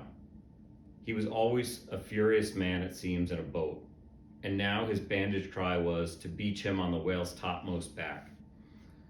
Nothing loath, his bowsman hauled him up and up through a blinding foam that blent two whitenesses together, till all of a sudden the boat struck up as against a sunken ledge, and keeling over, spilling out the standing mate. That instant, as he fell on the whale's slippery back, the boat righted and was dashed aside by the swell, while Radney was tossed over into the sea on the other flank of the whale. He struck out through the spray, and for an instant was dimly seen through that veil, wildly seeking to remove himself from the eye of Moby Dick. But the whale rushed round in a sudden maelstrom, seized the swimmer between his jaws, and rearing high up with him, plunged headlong again and went down. Meantime, at the first tap of the boat's bottom, the lakeman had slackened the line so as to drop astern from the whirlpool. Calmly looking on, he thought his own thoughts. But a sudden terrific downward jerking of the boat quickly brought his knife to the line. He cut it and the whale was free. But at some distance, Moby Dick rose again with some tatters of Radney's red woolen shirt caught in the teeth that had destroyed him.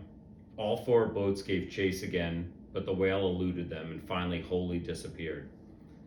In good time, the town ho reached her port, a savage, solitary place where no civilized creature resided. There, headed by the lakemen, all but 5 of 6 of the foremast men deliberately deserted among the palms, eventually, as it turned out, seizing a large double war canoe of the savages and setting sail from some other harbor. The ship's company being reduced to but a handful, the captain called upon the islanders to assist him in the laborious business of heaving down the ship to stop the leak. But to such unresting vigilance over their dangerous allies was this small band of whites necessitated both by night and by day, and so extreme was the hard work they underwent, that upon the vessel being ready again for the sea, they were in such a weakened condition that the captain durst not put off with them in so heavy a vessel. After taking counsel with his officers, he anchored the ship as far offshore as possible, loaded and ran out his 2 cannon from the bows, stacked his muskets on the poop, and warning the islanders not to approach the ship at their peril, took 1 man with him, and setting the sail of his best whaleboat, steered straight before the wind for Tahiti, 500 miles distant, to procure a reinforcement to his crew. On the 4th day of the sail, a large canoe was descried which seemed to have touched the low side of the corals.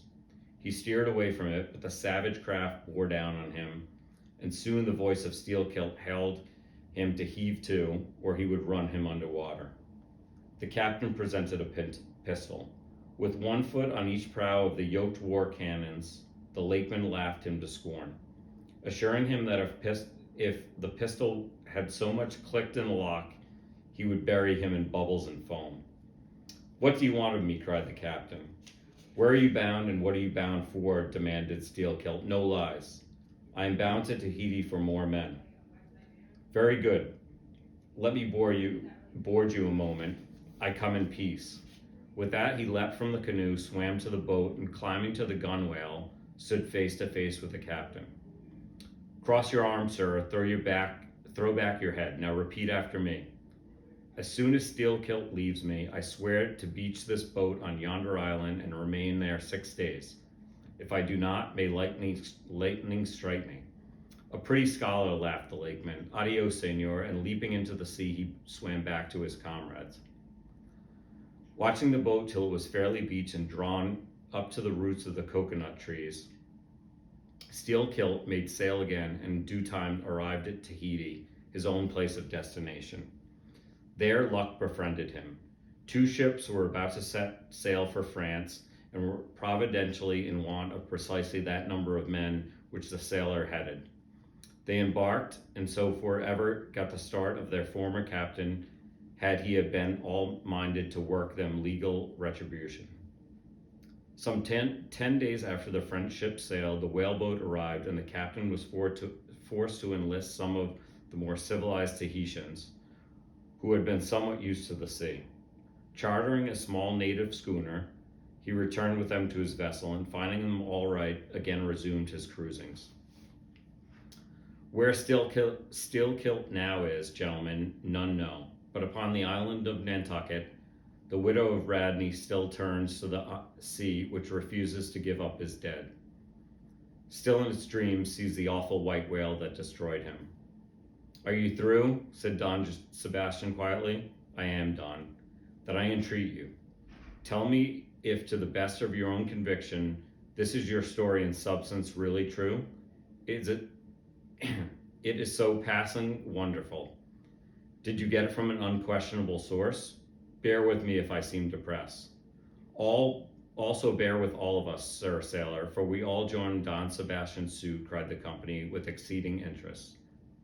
"Is there a copy of the Holy Evangelist in the Golden Inn, gentlemen?" "Nay," said Don Sebastian, but I know a worthy priest nearby who will quickly procure one for me. I'd go for it, but are you well advised? This may grow too serious. You'll be so good as to bring the priest also, Don? Though there are not auto da fe in Lima right now, said one of the company to another, I feel our sailor friends run risks of the archiepiscopacy. Let us withdraw more out of the moonlight. I see no need of this. Excuse me for running after you, Don Sebastian, but may I also beg that you will be particular in procuring the largest sized evangelist you can. This is the priest. He brings you the evangelist, said Don Sebastian, gravely returning with a tall and solemn figure. Let me remove my hat. Now, venerable priest, further into the light and hold the holy book before me that I might touch it. So help me heaven, and on my honor, the story I have told you, gentlemen, is in substance and its great items true. I know it to be true. It happened on this ball. I trod the ship. I knew the crew. I have seen and talked with Steelkilt since the death of Radney. I shall ere long paint to you as well as one can, without canvas, something like the true form of the whale. He actually appears to the eye of the whaleman, when in his own absolute body the whale is moored alongside the whale ship, so that he can fairly stepped upon there. It may be worthwhile, therefore, previously to advert to these curious imaginary portraits of him, which even down to the present day confidently challenge the faith of the landsman. It is time to set the world right in this matter by proving such pictures of the whale are wrong. It may be that the primal source of all those pictorial delusions will be found among the oldest Hindu, Egyptian, and Grecian sculptures. For since time, those inventive but unscrupulous times when on the marble panellings of temples, the pedestals of statues, and on shields, medallions, cups, and coins, the dolphin was drawn in scales of chain armor like Saladin's, and a helmeted head like St. George's. Ever since then has something of the same sort of license prevailed, not only in most popular pictures of the whale, but in many specific presentations of him. Now, by all odds, the most ancient extant portrait, always purporting to be the whale's, is to be found in the famous cavern pagoda of Elephanta in India. The Brahmins maintain that it is almost endless sculptures of what immemorial pagoda, all the trades and pursuits, every conceivable avocation of man, were prefigured ages before any of them actually came into being. No wonder then that in some sort of noble profession of whaling should have been there shadowed forth. The Hindu whale referred to occurs in a separate department of the wall, depicting the carnation of Vishnu in the form of Leviathan, learnedly known as the Matsya avatar. But though this sculpture is half man and half whale, so as only to give the tail of the latter, yet that small section of him is all wrong. It looks more like the tapering tail of an anaconda than the broad palms of the true whale's majestic flukes. But go to the old galleries and look now at the great Christian painter's portrait of this fish, for he succeeds no better than the antediluvian Hindu. It is Guido's picture of Perseus rescuing Andromeda from the sea monster or whale. Where did Guido get the model of such a strange creature as that? Nor does Hogarth, in painting the same scene in his own Perseus Descending, make out one whit better. The huge corpulence of that Hogarthian monster undulates on the surface, scarcely drawing 1 inch of water. It has a sort of hoodah on its back, and its distended tusked mouth, into which the billows are rolling, might be taken for the Traitors' Gate leading them from the Thames by water into the Tower. Then there are the prodromus whales of the old Scottish Sibbald, and Jonah's whale, as depicted in the prints of old Bibles and the cuts of old primers. What shall be said of these? As for the bookbinder's whale, winding like a vine stalk around a stock of descending anchor, as stamped and gilded on the backs and title pages of many books, both old and new, this is a very picturesque but purely fabulous creature, imitated, I take it, from the like figures on antique vases. Though universally denominated a dolphin, I nevertheless called this bookbinder's fish an attempt at a whale, because it was so intended when the device was first introduced. It was introduced by an old Italian publisher somewhere about the 15th century during the revival of learning, and in those days, and even down to a comparatively late period, dolphins were popularly supposed to be a species of the Leviathan.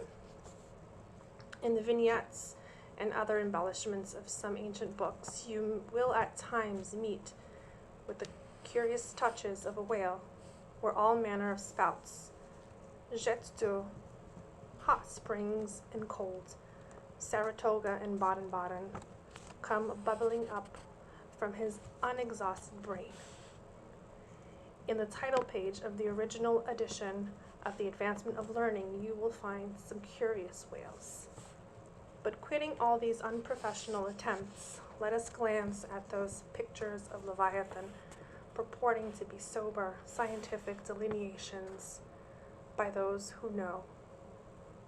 In old Harris's collection of voyages, there are some plates of whales extracted from a Dutch book of voyages, AD 1671, entitled A Whaling Voyage of Spitzbergen in a Ship, Jonas in the Whale, Peter Peterson of Friesland, master. In one of these plates, the whales, like great rafts of logs, were represented lying along ice isles, with white bears running over their living backs. In another plate, the prodigious blunder is made of representing a whale with perpendicular flukes. Then again, there is an imposing quarto written by one Captain Pollard, a post captain in the English Navy, entitled A Voyage Around Cape Horn in the South Seas, for the purpose of extending the spermaceti whale fisheries. In this book is an outline purporting to be a picture of a physeter or spermaceti whale, drawn by scale from one killed on the coast of Mexico, August 1793, and hoisted on deck. I doubt not the captain had this voracious picture taken for the benefit of his marines. To mention but one thing about it, let me say that it has an eye which, applied according to the accompanying scale to a full-grown sperm whale, would make the eye of that whale a bow window, some 5 feet long. Ah, my gallant captain, why did ye not give us Jonah looking out of that eye? Nor are the most conscientious compilations of natural history for the benefit of the young and tender free from the same heinousness of mistake. Look at the popular work, Goldsmith's Animated Nature, in the abridged London edition of 1807. These are plates of an alleged whale and a narwhal.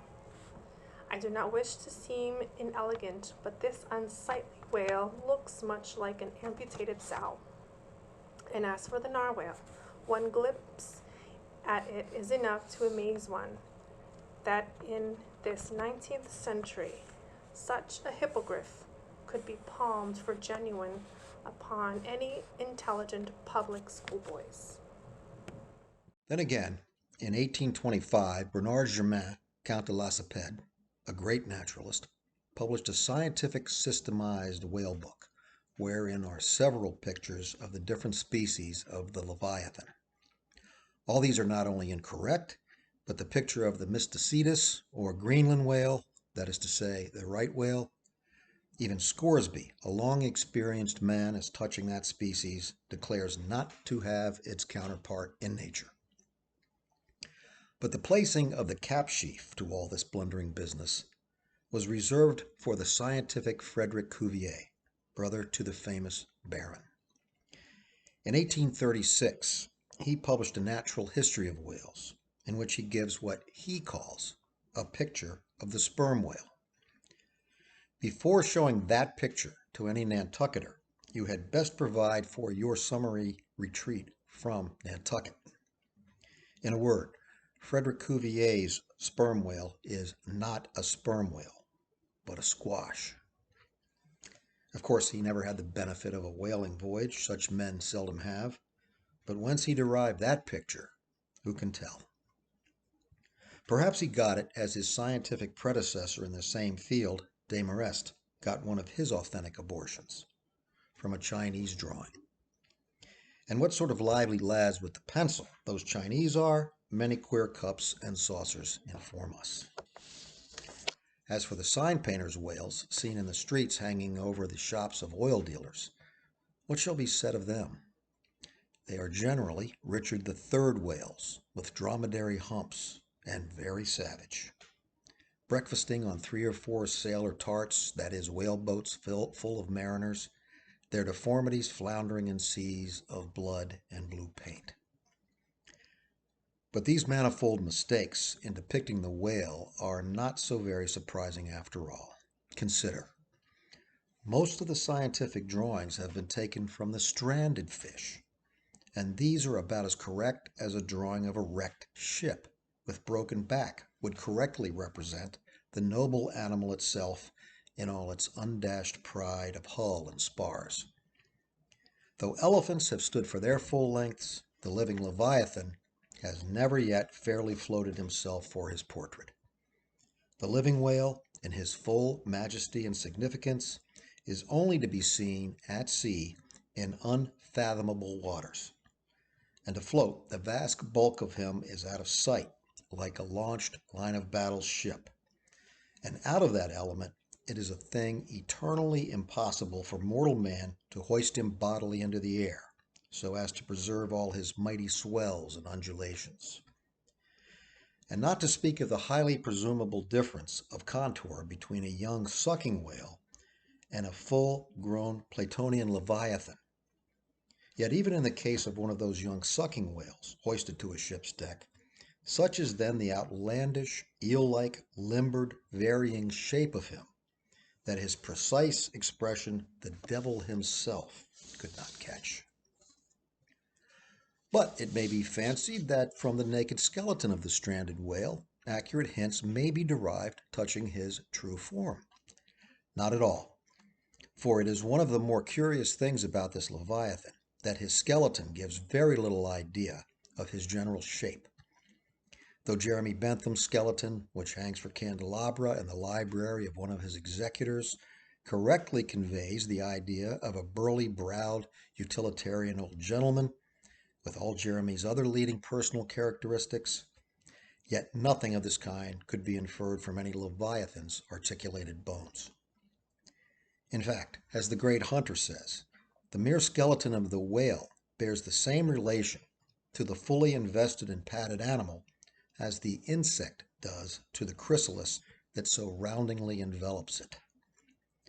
This peculiarity is strikingly evinced in the head, as in some part of this book will be incidentally shown. It is also very curiously displayed in the side fin, the bones of which almost exactly answer to the bones of the human hand, minus only the thumb. The fin has 4 regular bone fingers, the index, middle, ring, and little finger, but these are all permanently lodged in their fleshy covering, as the human fingers in an artificial covering. However recklessly the whale may sometimes serve us, said humorous Stubb one day, he can never be truly said to handle us without mittens.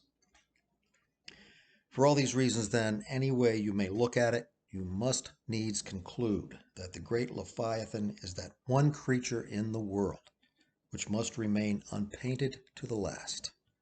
True, one portrait may hit the mark much nearer than another, but none can hit it with any very considerable degree of exactness. So there is no earthly way of finding out precisely what the whale really looks like. And the only mode in which you can derive even a tolerable idea of his living contour is by going a whaling yourself. But by so doing, you run no small risk of being eternally stove and sunk by him. Wherefore, it seems to me you had best not be too fastidious in your curiosity touching this Leviathan. Chapter 56, of the less erroneous pictures of whales and the true pictures of whaling scenes. In connection with the monstrous pictures of whales, I am strongly tempted here to enter upon those still more monstrous stories of them, which are to be found in certain books, both ancient and modern, especially in Pliny, Purchas, Pequod, Harris, Cuvier, etc. But I pass that matter by. I know of only 4 published outlines of the great sperm whale: Colnett's, Huggins's, Frederick Cuvier's, and Beale's. In the previous chapter, Colnett and Cuvier have been referred to. Huggins's is far better than theirs, but by great odds, Beale's is the best. All Beale's drawings of the whale are good, excepting the middle figure in his picture of 3 whales in various attitudes, capping his second chapter. His frontispiece, boats attacking sperm whales, though no doubt calculated to excite the civil skepticism of some parlormen, is admirably correct and lifelike in its general effect. Some of the sperm whale drawings in J. Ross Brown are pretty correct in contour, but they're wretchedly engraved. That is not his fault, though. Of the right whale, the best outline pictures are in Scoresby, but they are drawn on too small a scale to convey a desirable impression. He has but one picture of whaling scenes, and this is a sad deficiency, because it is by such pictures only, when at all well done, that you can derive anything like a truthful idea of the living whale as seen by his living hunters. But taken for all in all, by far the finest, though in some details not the most correct, presentations of whales and whaling scenes to be anywhere found are 2 large French engravings, well executed and taken from paintings by one Garnery. Respectively, they represent attacks on the sperm and right whale. In the first engraving, a noble sperm whale is depicted in full majesty of might, just risen beneath the boat from the profundities of the ocean, and bearing high in the air upon his back the terrific wreck of the Stoven planks. The prow of the boat is partially unbroken and is drawn just balancing upon the monster's spine. And standing in that prow for that one single, incomputable flash of time, you behold an oarsman half shrouded by the incensed boiling spout of the whale, and in the act of leaping as if from a precipice. The action of the whole thing is wonderfully good and true. The half-emptied lime tub floats on the whitened sea. The wooden poles of the spilled harpoons obliquely bob in it. The heads of the swimming crew are scattered about the whale in contrasting expressions of affright, while in the black, stormy distance, the ship is bearing down upon the scene. Serious fault might be found with the anatomical details of this whale, but let that pass, since for the life of me, I could not draw so good a one. In the second engraving, the boat is in the act of drawing alongside the barnacled flank of a large running right whale that rolls his black, weedy bulk in the sea like some mossy rock slide from the Patagonian cliffs. His jets are erect, full, and black like soot, so that from so abounding a smoke in the chimney, you would think there must be a brave supper cooking in the great bowels below. Seafowls are pecking at the small crabs, shellfish, and other sea candies and macaroni, which the right whale sometimes carries on his pestilent back. And all the while, the thick-lipped Leviathan is rushing through the deep, leaving tons of tumultuous white curds in his wake, and causing the slight boat to rock in the swells like a skiff caught nigh the paddle wheels of an ocean steamer. Thus, the foreground is all raging commotion, but behind, in admirable artistic contrast, is the glassy level of a sea becalmed, the drooping, unstarched sails of the powerless ship, and the inert mass of a dead whale, a conquered fortress, with the flag of capture lazily hanging from the whale pole inserted into his spout hole. Who Garnery the painter is or was, I know not. But my life for it, he was either practically conversant with his subject or else marvelously tutored by some experienced whaleman. The French are the lads for painting action. Go and gaze upon all the paintings of Europe, and where will you find such a gallery of living and breathing commotion on canvas as in that triumphal hall at Versailles, where the beholder fights his way pell-mell through the consecutive great battles of France, where every sword seems a flash of the northern lights, and the successive armed kings and emperors dash by like a charge of crowned centaurs? Not wholly unworthy of a place in that gallery are these sea battle pictures of Garnery. The natural aptitude of the French for seizing the picturesqueness of things seems to be peculiarly evinced in what paintings and engravings they have of their whaling scenes.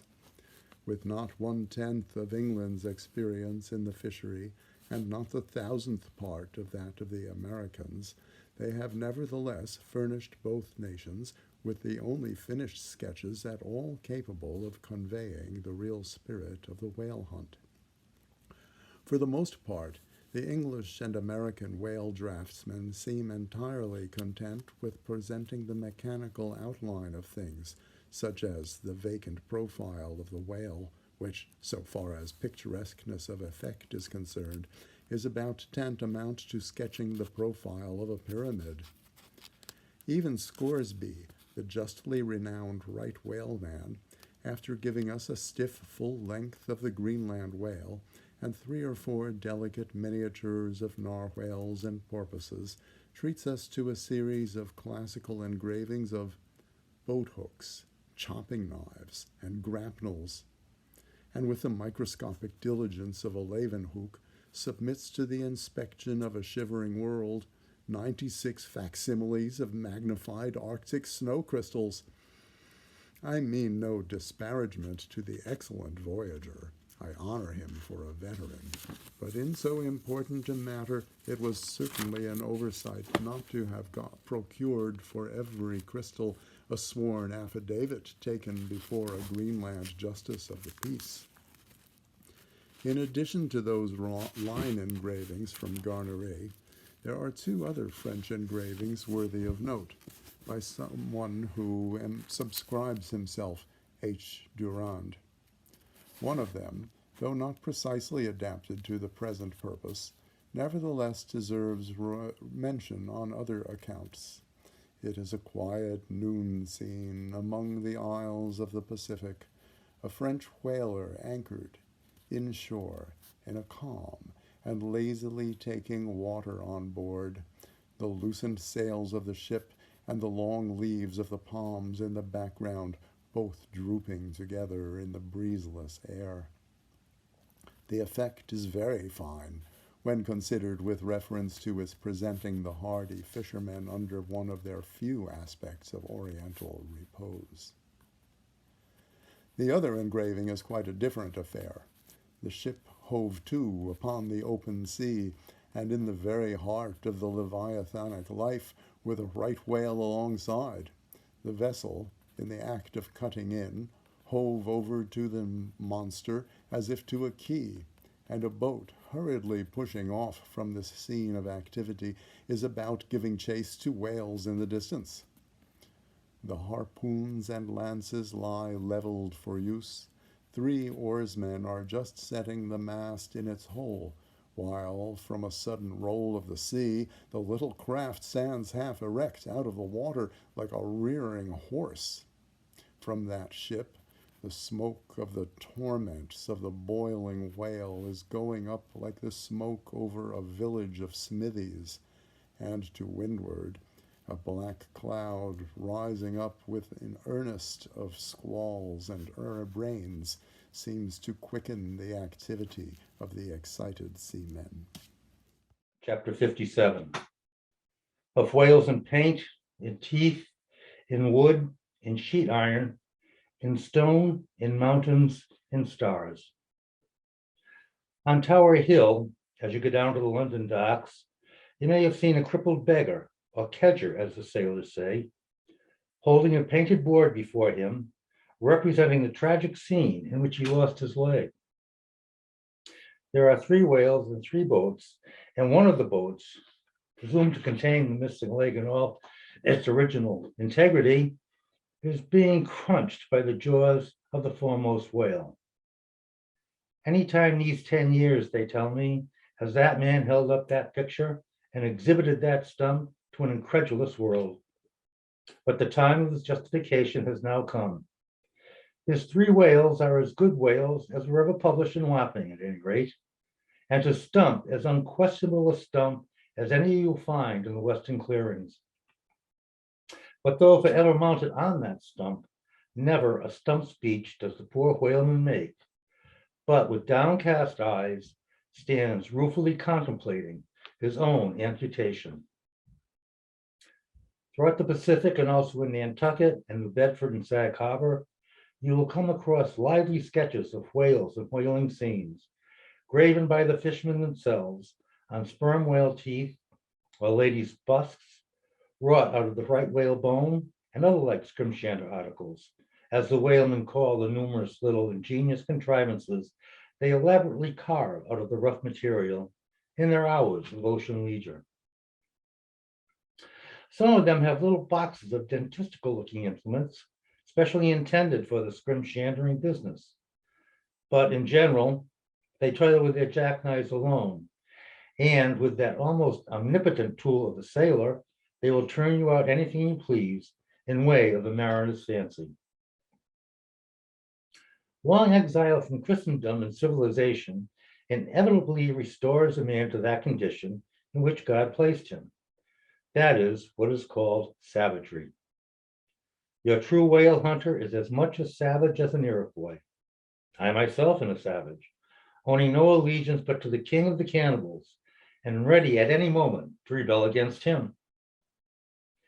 Now, one of the peculiar characteristics of the savage in his domestic hours is his wonderful patience of industry. An ancient Hawaiian war club or spear paddle, in its full multiplicity and elaboration of carving, is as great a trophy of human perseverance as a Latin lexicon. For with but a bit of broken shell or shark's tooth, that miraculous intricacy of wooden network that has been achieved and has cost steady years of steady application. As with the Hawaiian savage, so with the white sailor savage. With the same marvelous patience and with the same single shark's tooth of his one poor jackknife, he will carve you a bit of bone sculpture, not quite as workmanlike, but as close packed in its maziness of design as the Greek savage, Achilles' shield, and full of barbaric spirit and suggestiveness as the prince of that fine old Dutch savage, Albert Durrier. Wooden whales are whales cut in profile out of the small dark slabs of the noble South Sea warwood are frequently met with in the forecastles of American whalers. Some of them are done with much accuracy.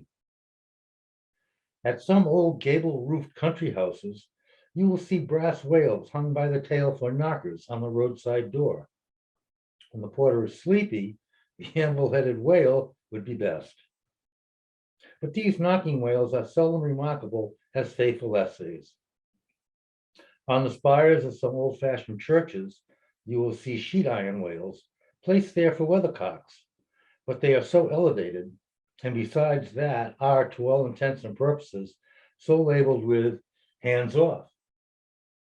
You cannot examine them closely enough to decide upon their merit.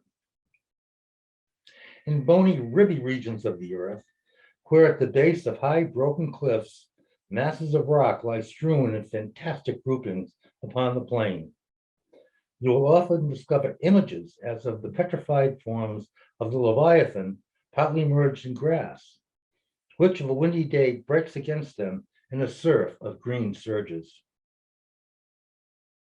Then again, in mountainous countries where the traveler is continually girdled by amphitheatrical heights, here and there from some lucky point of view, you'll catch passing glimpses of the profiles of whales defined along the undulated ridges.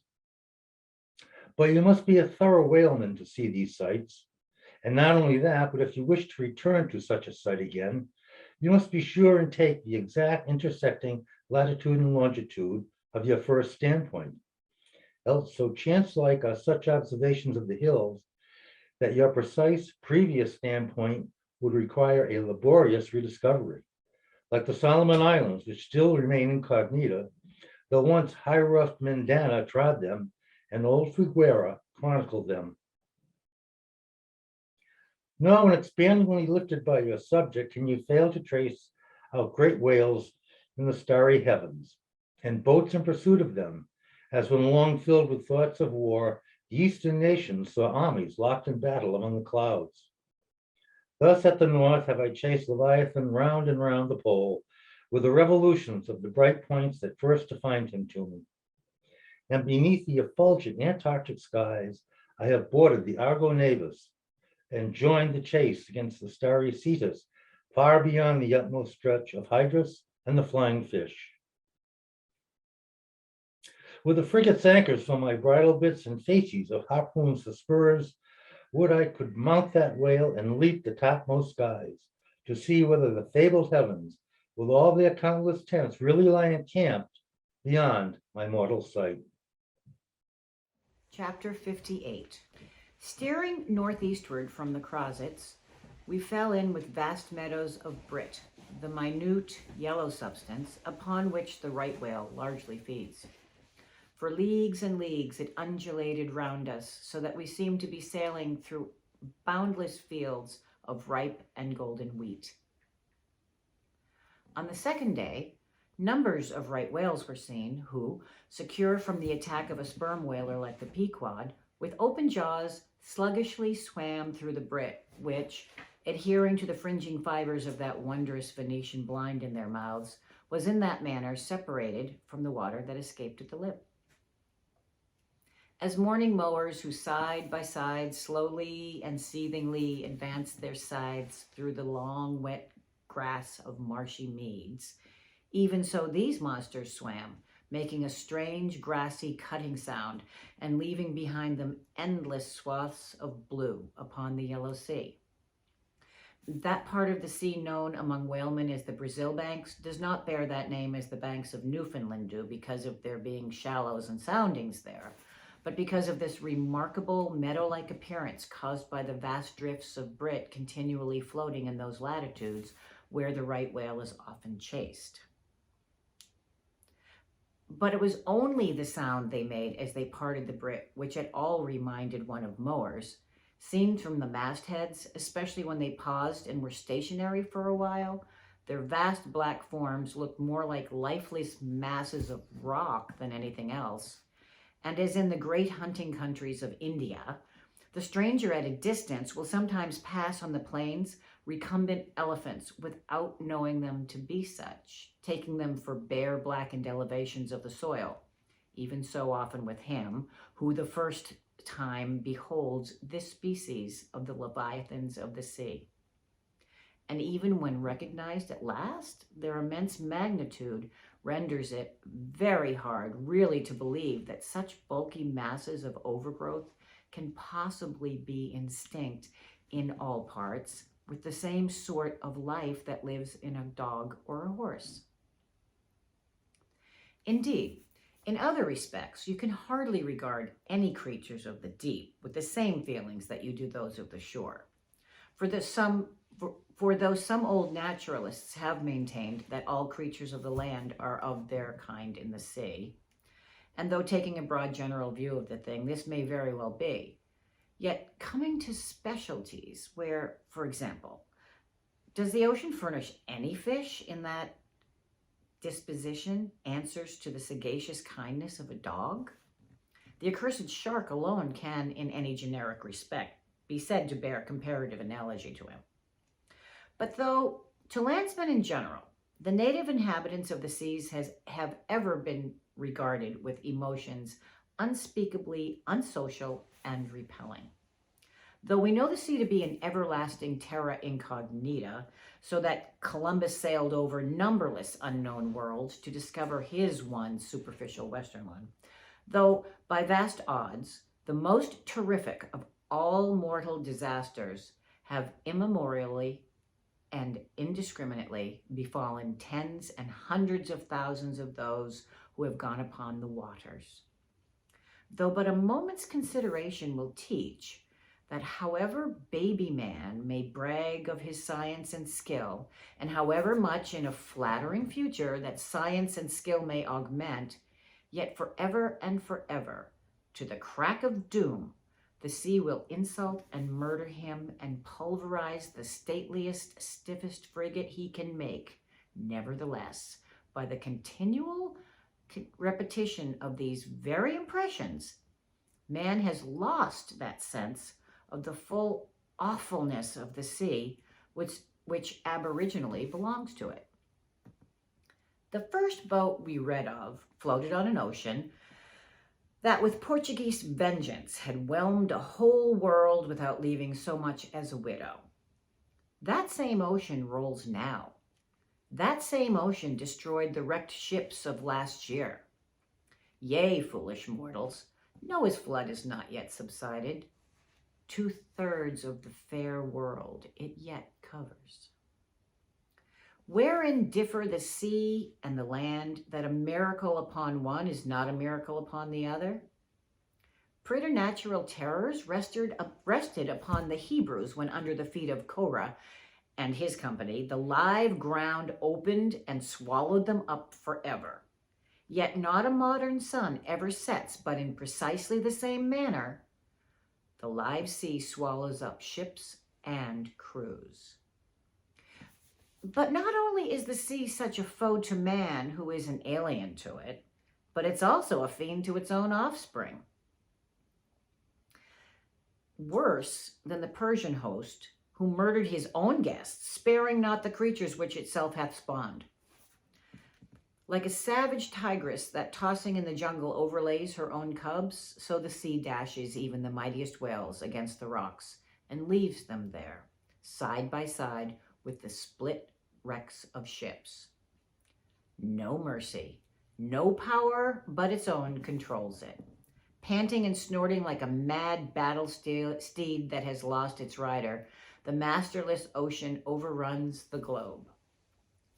Consider the subtleness of the sea, how its most dreaded creatures glide underwater, unapparent for the most part, and treacherously hidden beneath the loveliest tints of azure. Consider also the devilish brilliance and beauty of many of its most remorseless tribes, as the dainty embellished shape of many species of sharks. Consider once more the universal cannibalism of the sea, all whose sea creatures prey upon each other, carrying on eternal war since the world began. Consider all this, and then turn to this green, gentle, and most docile earth. Consider them both, the sea and the land. And do you not find a strange analogy to something in yourself? For as this appalling ocean surrounds the verdant land, so in the soul of man there lies one insular Tahiti, full of peace and joy, but encompassed by all the horrors of the half-known life. God, keep thee. Push not off from that isle. Thou canst never return. Chapter 59, Squid. Slowly wading through the meadows of Brit, the Pequod still held on her way northeastward towards the island of Java, a gentle air impelling her keel, so that in the surrounding serenity her three tall tapering masts mildly waved to that languid breeze, as three mild palms on a plain. And still, at wide intervals in the silvery night, the lonely, alluring jet would be seen. But one transparent blue morning, when a stillness almost preternatural spread over the sea, however unattended with any stagnant calm, when the long burnished sun glade on the waters seemed a golden finger laid across them enjoining some secrecy, when the slippered waves whispered together as they softly ran on, in this profound hush of the visible sphere, a strange specter was seen by Daggoo from the main masthead. In the distance, a great white mass lazily rose, and rising higher and higher, and disentangling itself from the azure, at last gleamed before our prow like a snowslide, new slid from the hills. Thus glistening for a moment, as slowly it subsided and sank. Then once more arose and silently gleamed. It seemed not a whale, and yet, is this Moby Dick? Thought Daggoo. Again the phantom went down, but on reappearing once more, with a stiletto-like cry that startled every man from his nod, the Negro yelled out, "There! There again! There she breaches! Right ahead! The white whale! The white whale!" Upon this, the seamen rushed to the yardarms, as in swarming time the bees rushed to the bows. Bareheaded in the sultry sun, Ahab stood on the bowsprit, and with one hand pushed far behind in readiness to wave his orders to the helmsman, cast his eager glance in the direction indicated aloft by the outstretched, motionless arm of Daggoo. Whether the flitting attendance of one still and solitary jet had gradually worked upon Ahab, so that he was now prepared to connect the ideas of mildness and repose with the first sight of the particular whale he pursued, however this was, or whether his eagerness betrayed him, whichever way it might have been, no sooner did he distinctly perceive the white mass than with a quick intensity he instantly gave orders for lowering. The four boats were soon in the water, Ahab's in advance, and all swiftly pulling towards their prey. Soon it went down, and while with oars suspended we were awaiting its reappearance, lo, in the same spot where it sank, once more it slowly rose.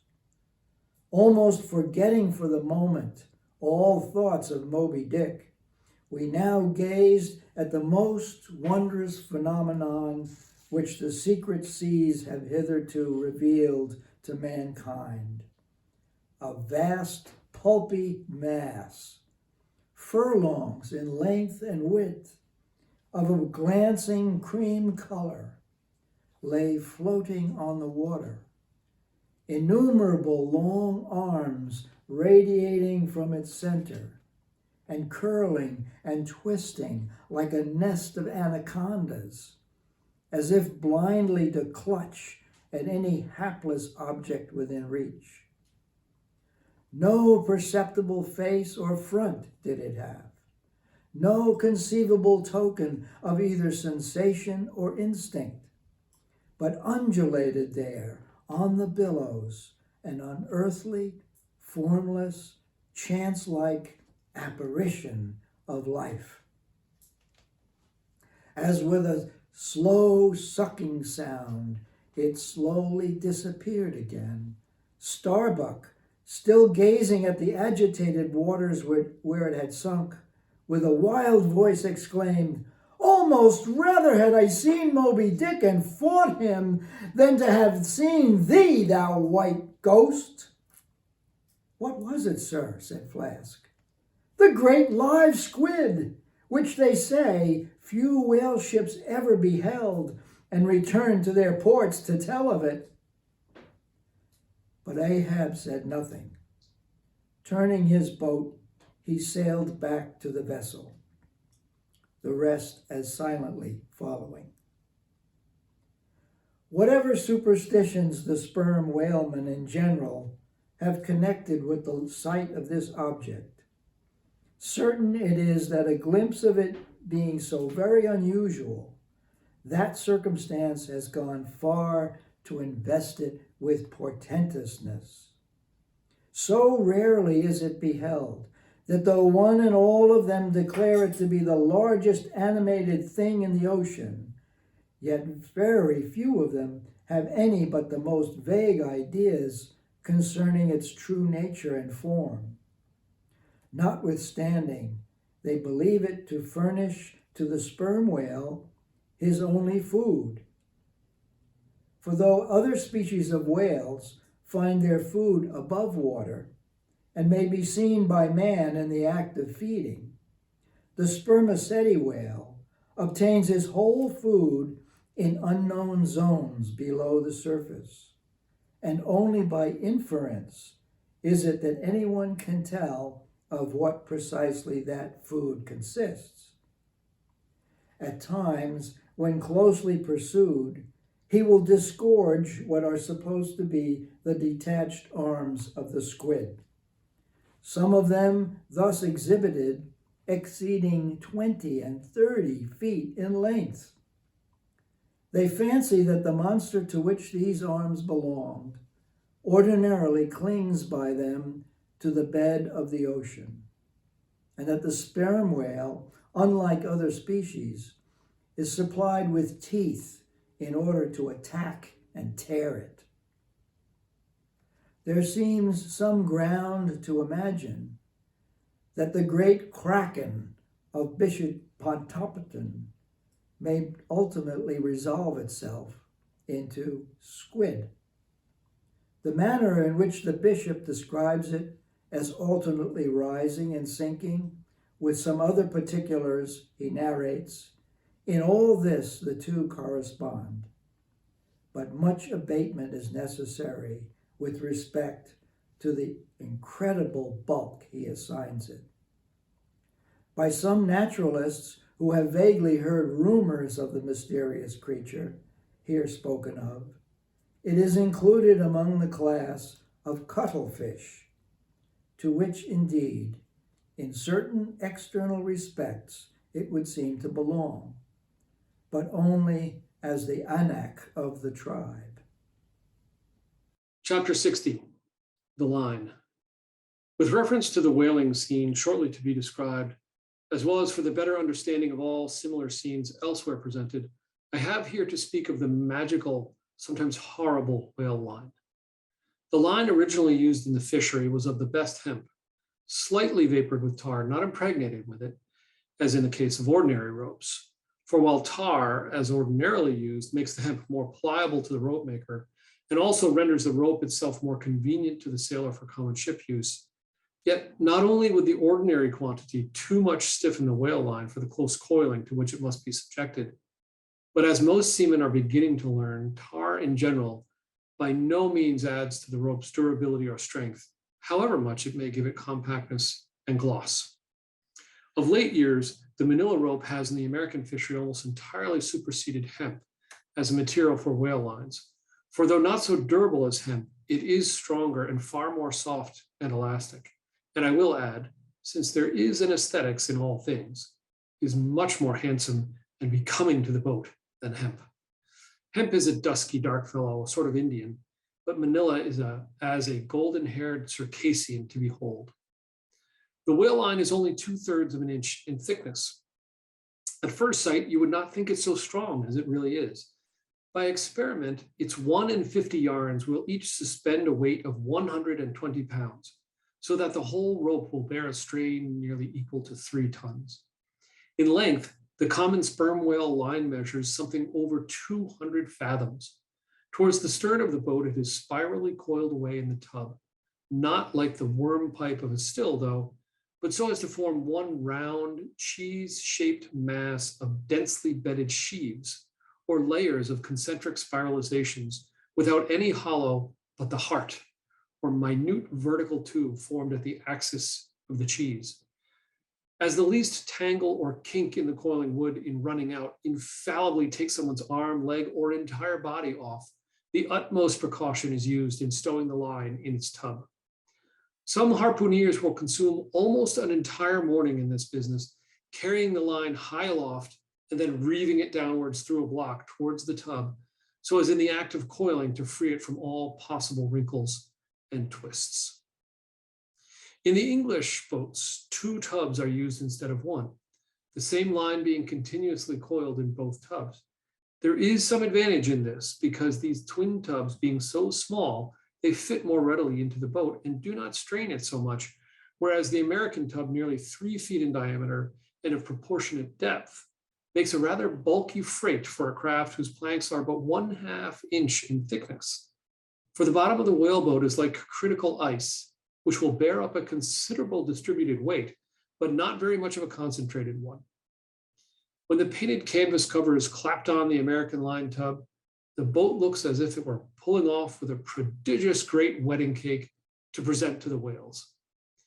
Both ends of the line are exposed, the lower end terminating in an eye splice or loop coming up from the bottom against the side of the tub and hanging over its edge completely disengaged from everything.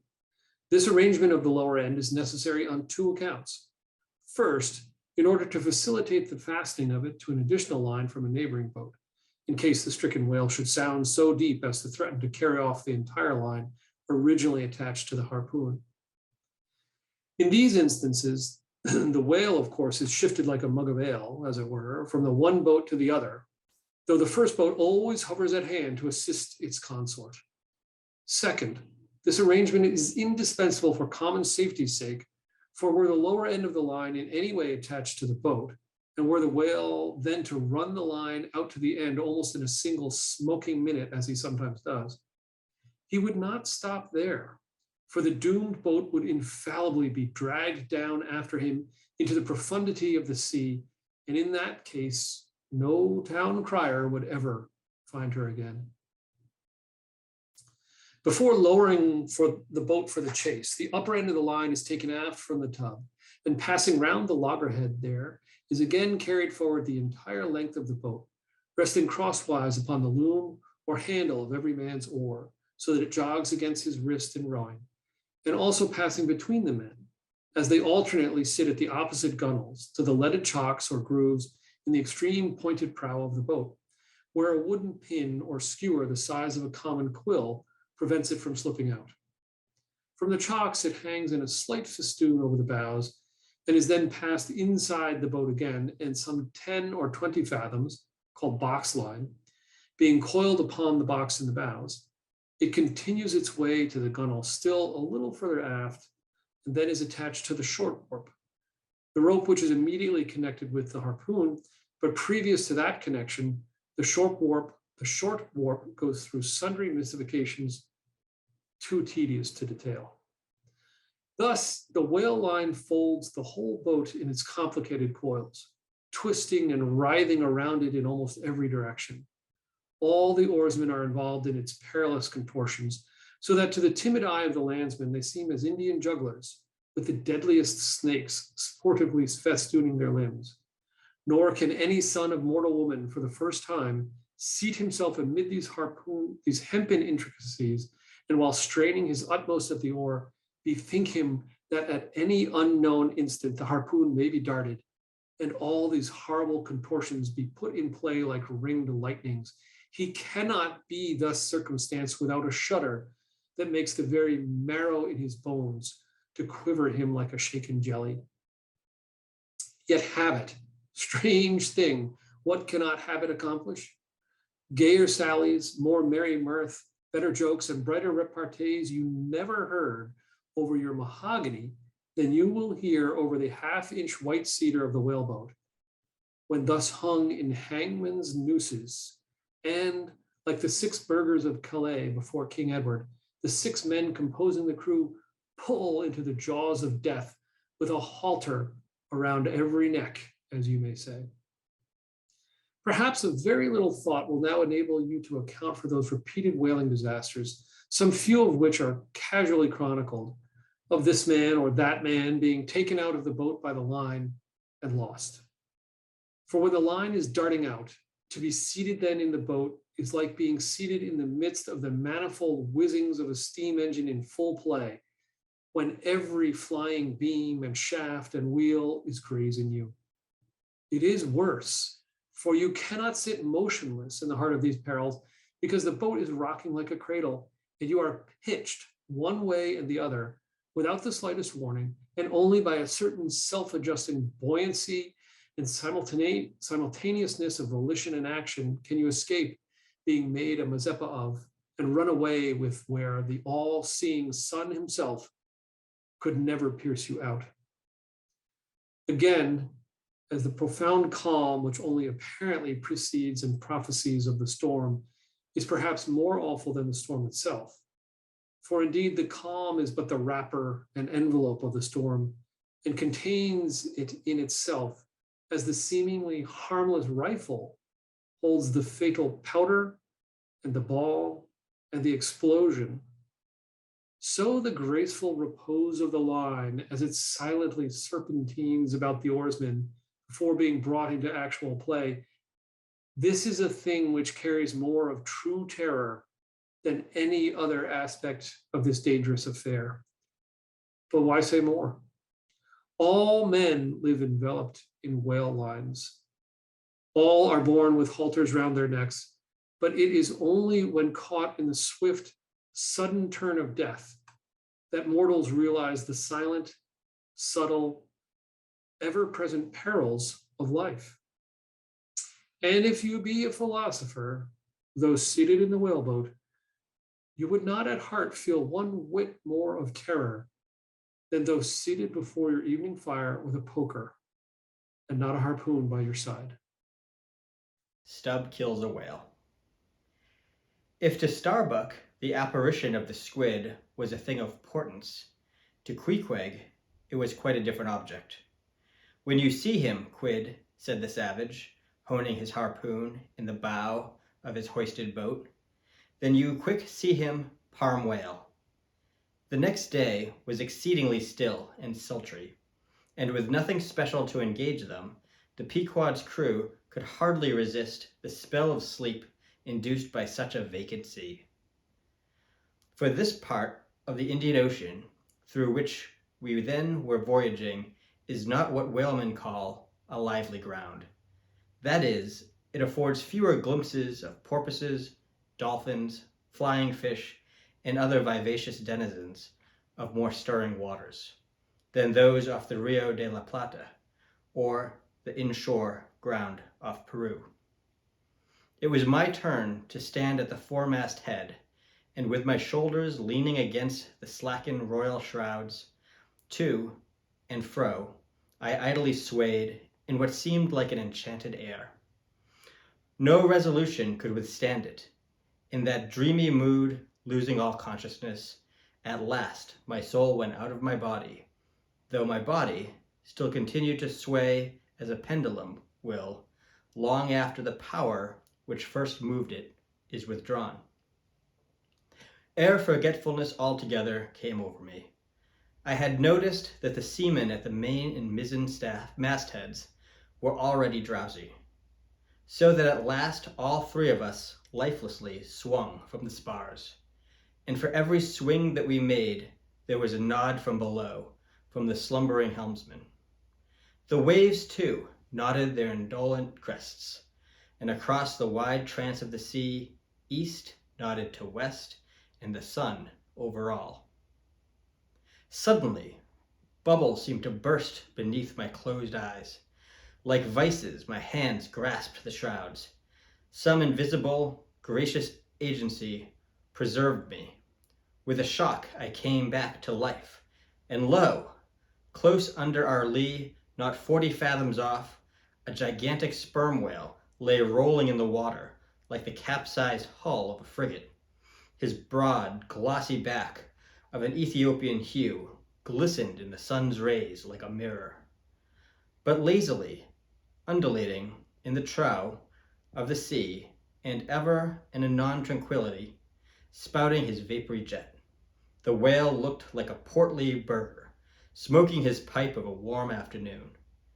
But that pipe, poor whale, was thy last.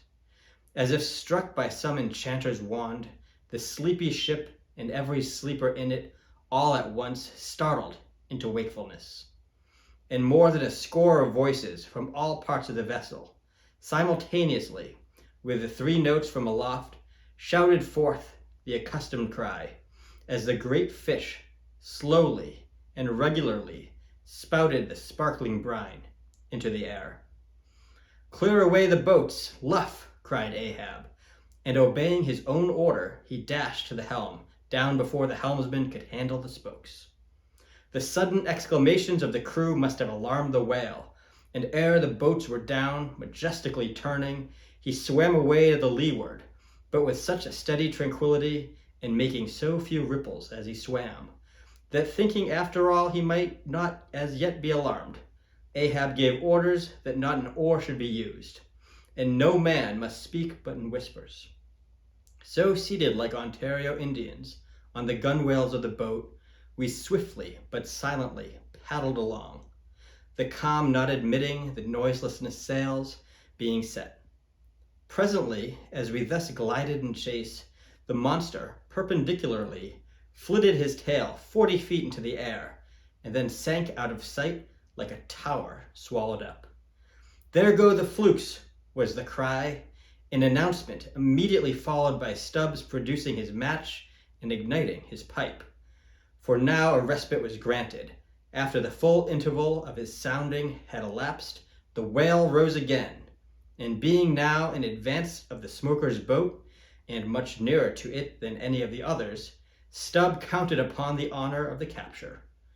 It was obvious now that the whale had at length become aware of his pursuers. All silence of cautiousness was therefore no longer of use. Paddles were dropped and oars came loudly into play.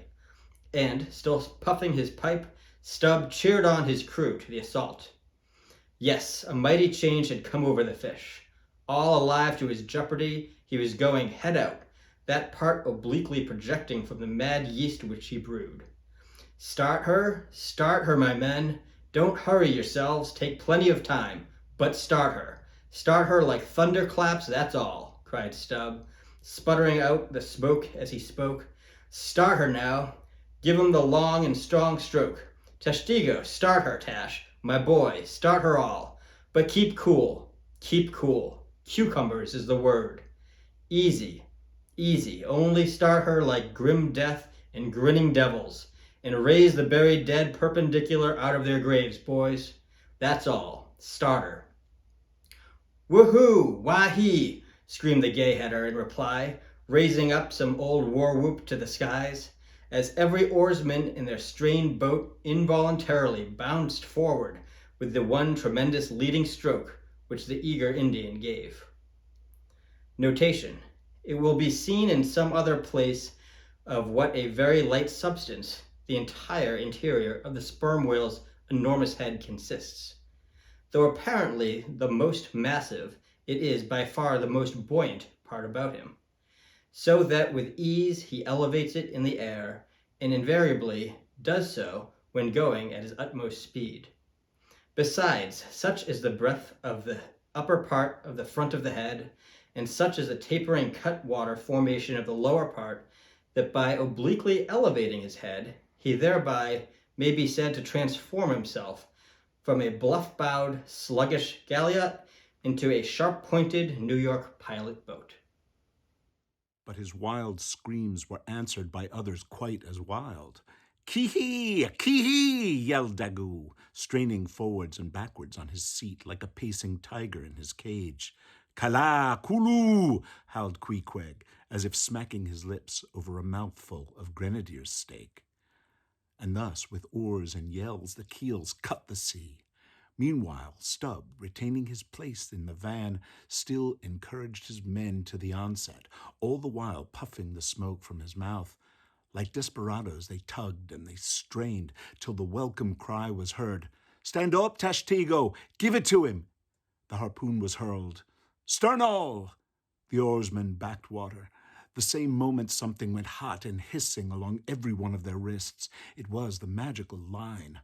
An instant before, Stubb had swiftly caught 2 additional turns with it round the loggerhead, whence, by reason of its increased rapid circlings, a hempen blue smoke now jetted up and mingled with the steady fumes from his pipe.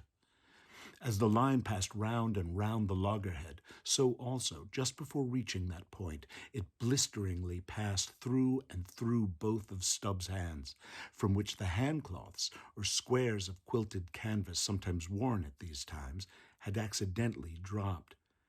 It was like holding an enemy's sharp, 2-edged sword by the blade, and that enemy all the time striving to wrest it out of your clutch. "Wet the line! Wet the line!" cried Stubb to the tub oarsman, him seated by the tub, who, snatching off his hat, dashed the sea-water into it. Partly to show the indispensableness of this act, it may here be stated that in the old Dutch fishery, a mop was used to dash the running line with water.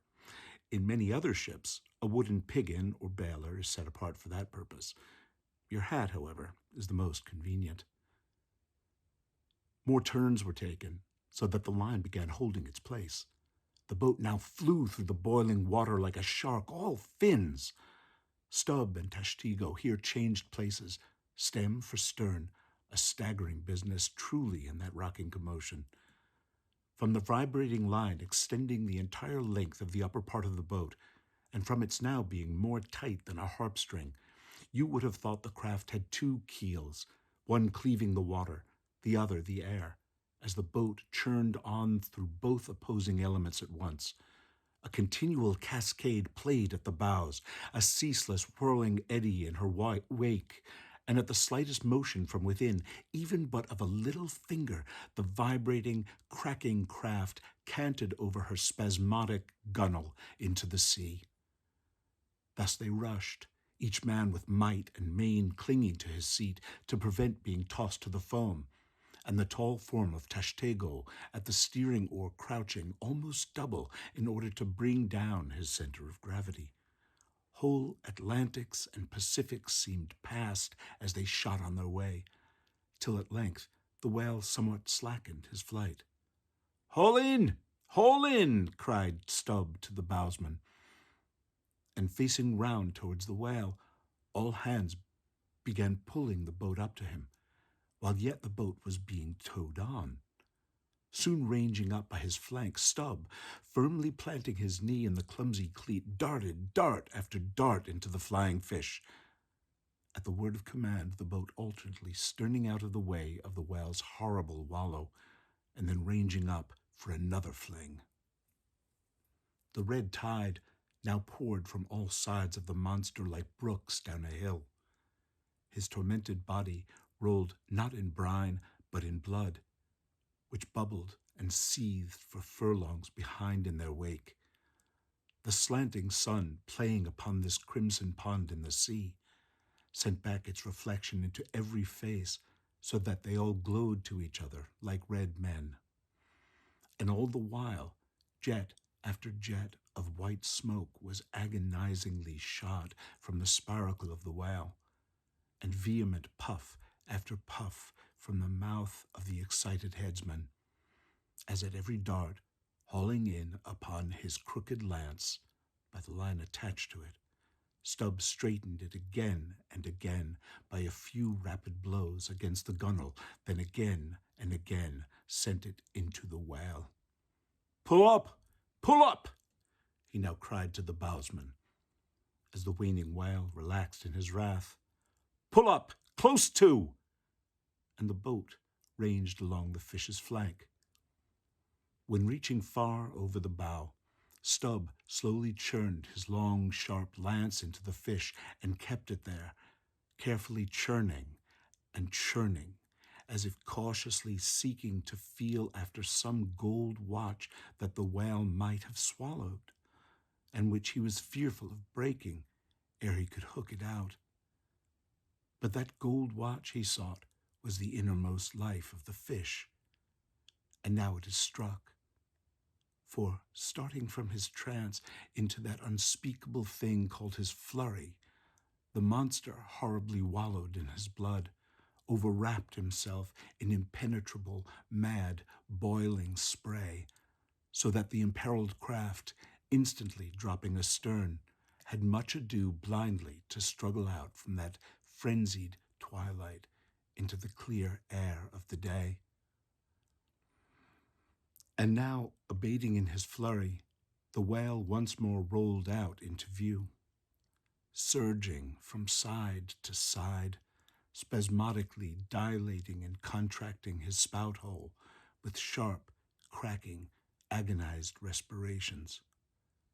At last, gush after gush of clotted red gore, as if it had been the purple lees of red wine, shot into the frighted air, and falling back again, ran dripping down his motionless flanks into the sea. His heart had burst. "He's dead, Mr. Stubb," said Daggoo. "Yes, both pipes smoked out." And withdrawing his own from his mouth, Stubb scattered the dead ashes over the water, and for a moment stood thoughtfully eyeing the vast corpse he had made. Chapter 62, The Dart. A word concerning an incident in the last chapter. According to the invariable usage of the fishery, the whaleboat pushes off from the ship with the headsman or whale killer as temporary steersman, and the harpooner or whale fastener pulling the foremost oar, the one known as the harpooner oar. Now it needs a strong, nervous arm to strike the first iron into the fish, for often, in what is called a long dart, the heavy implement has to be flung to the distance of 20 or 30 feet. But however prolonged and exhausting the chase, the harpooner is expected to pull his oar meanwhile to the uttermost. Indeed, he is expected to set an example of superhuman activity to the rest, not only by incredible rowing, but by repeated loud and intrepid exclamations. And what it is to keep shouting at the top of one's compass while all the other muscles are strained and half started, what that is, none know but those who have tried it. For one, I cannot bawl very heartily and work very recklessly at one and the same time. In this straining, bawling state then, with his back to the fish, all at once the exhausted harpooner hears the exciting cry, "Stand up and give it to him." He now has to drop and secure his oar, turn round on his center halfway, seize his harpoon from the crotch, and with what little strength may remain, he essays to pitch it somehow into the whale. No wonder, taking the whole fleet of whalemen in a body, that out of 50 fair chances for a dart, not 5 are successful. No wonder that so many hapless harpooneers are madly cursed and disrated. No wonder that some of them actually burst their blood vessels in the boat. No wonder that some sperm whalemen are absent 4 years with 4 barrels. No wonder that to many ship owners, whaling is but a losing concern. For it is the harpooner that makes the voyage, and if you take the breath out of his body, how can you expect to find it there when most wanted? Again, if the dart be successful, then at the second critical instant, that is, when the whale starts to run, the boat header and harpooner likewise start to running fore and aft, to the imminent jeopardy of themselves and everyone else. It is then that they change places, and the headsman, the chief officer of the little craft, takes his proper station in the bows of the boat. Now, I care not who maintains the contrary, but all this is both foolish and unnecessary. The headsman should stay in the bows from first to last. He should both dart the harpoon and the lance, and no rowing whatever should be expected of him except under circumstances obvious to any fisherman. I know that this would sometimes involve a slight loss of speed in the chase, but long experience in various whalemen of more than one nation has convinced me that in the vast majority of failures in the fishery, it has not by any means been so much the speed of the whale as the before described exhaustion of the harpooner that has caused them. To ensure the greatest efficiency in the dart, the harpooners of this world must start to their feet from out of idleness and not from out of toil. Chapter 63, The Crotch. Out of the trunk the branches grow, out of them the twigs. So in productive subjects grow the chapters. The crotch alluded to on a previous page deserves independent mention. It is a notched stick of a peculiar form, some 2 feet in length, which is perpendicularly inserted into the starboard gunwale near the bow for the purpose of furnishing a rest for the wooden extremity of the harpoon, whose other naked barbed end slopingly projects from the prow. Thereby the weapon is instantly at hand to his hurler, who snatches it up as readily from his rest as a backwoodsman swings his rifle from the wall. It is customary to have 2 harpoons reposing in the crotch, respectively called the first and second irons.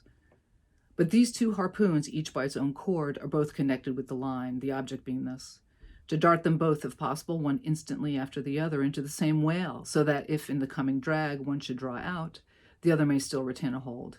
It is a doubling of the chances. But it very often happens that, owing to the instantaneous, violent, convulsive running of the whale upon receiving the first iron, it becomes impossible for the harpooner, however lightning-like in his movements, to pitch the second iron into him. Nevertheless, as the second iron is already connected with the line and the line is running, hence that weapon must, at all events, be anticipatingly tossed out of the boat somehow and somewhere, else the most terrible jeopardy would involve all hands. Tumbled into the water, it accordingly is in such cases, the spare coils of box line mentioned in a preceding chapter making this feat, in most instances, prudently practicable. But this critical act is not always unattended with the saddest and most fatal casualties. Furthermore, you must know that when the second iron is thrown overboard, it thenceforth becomes a dangling, sharp-edged terror, skittishly curveting about both boat and whale, entangling the lines or cutting them, and making a prodigious sensation in all directions.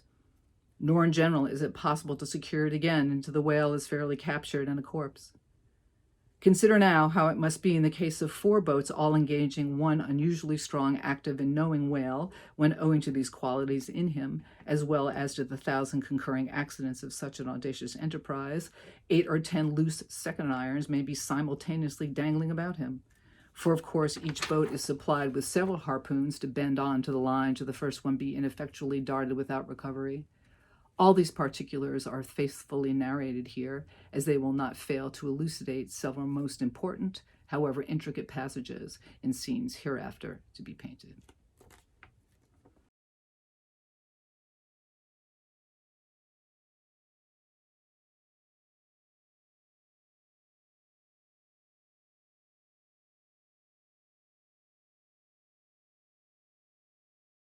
Chapter 64, Stubb's Supper.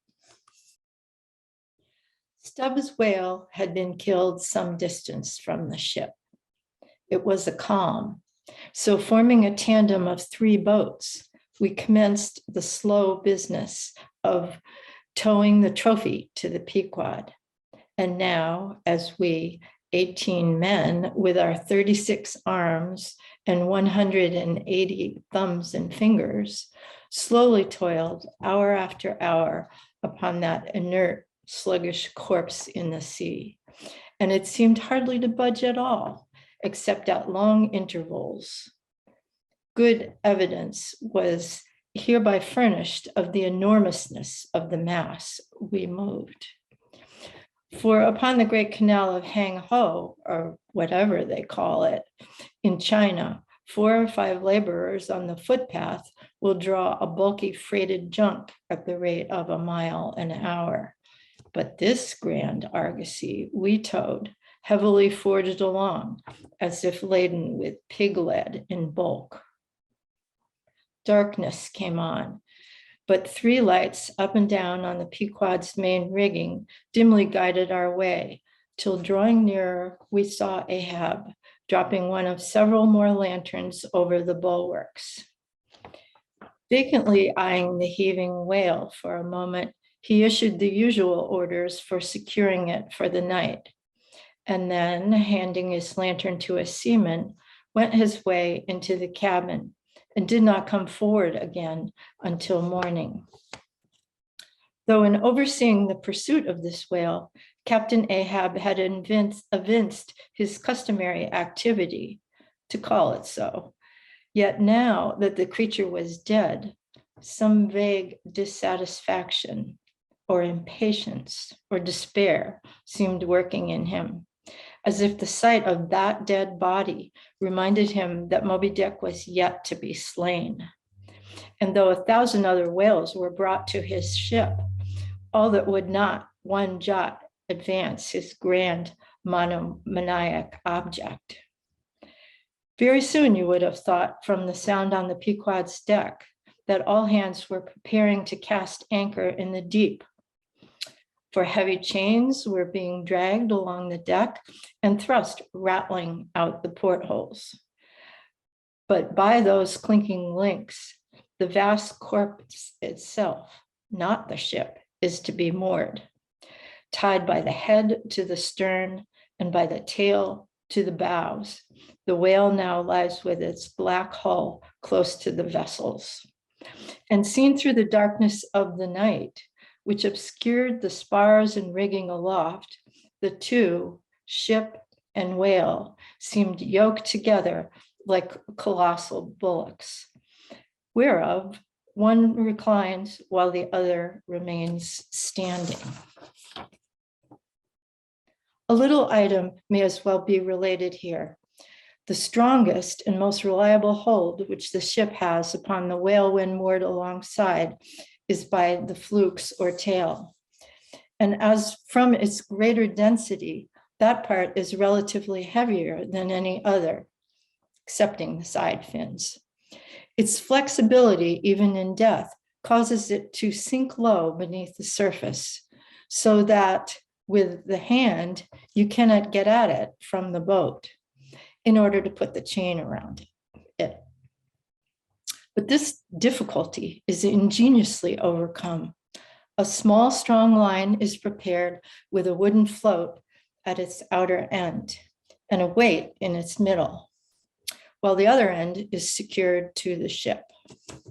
By adroit management, the wooden float is to rise on the other side of the mast, so that now, having girded the made whale, the chain is readily made to follow suit. And being slipped along the body, is at last locked fast round the smallest part of the tail, at the point of the junction with its broad flukes or lobes. If moody Ahab was now all quiescence, at least so far as could be known on deck, Stubb, his second mate, flushed with conquest, betrayed an unusual but still good-natured excitement. Such an unwanted bustle was he that in that the staid Starbuck, his official superior, quietly resigned him to the time, for the time, the sole management of affairs. One small helping cause of all this liveliness in Stubb was soon made manifest. Stubb was a high liver. He was somewhat intemperately fond of the whale as a flavorish thing to his palate.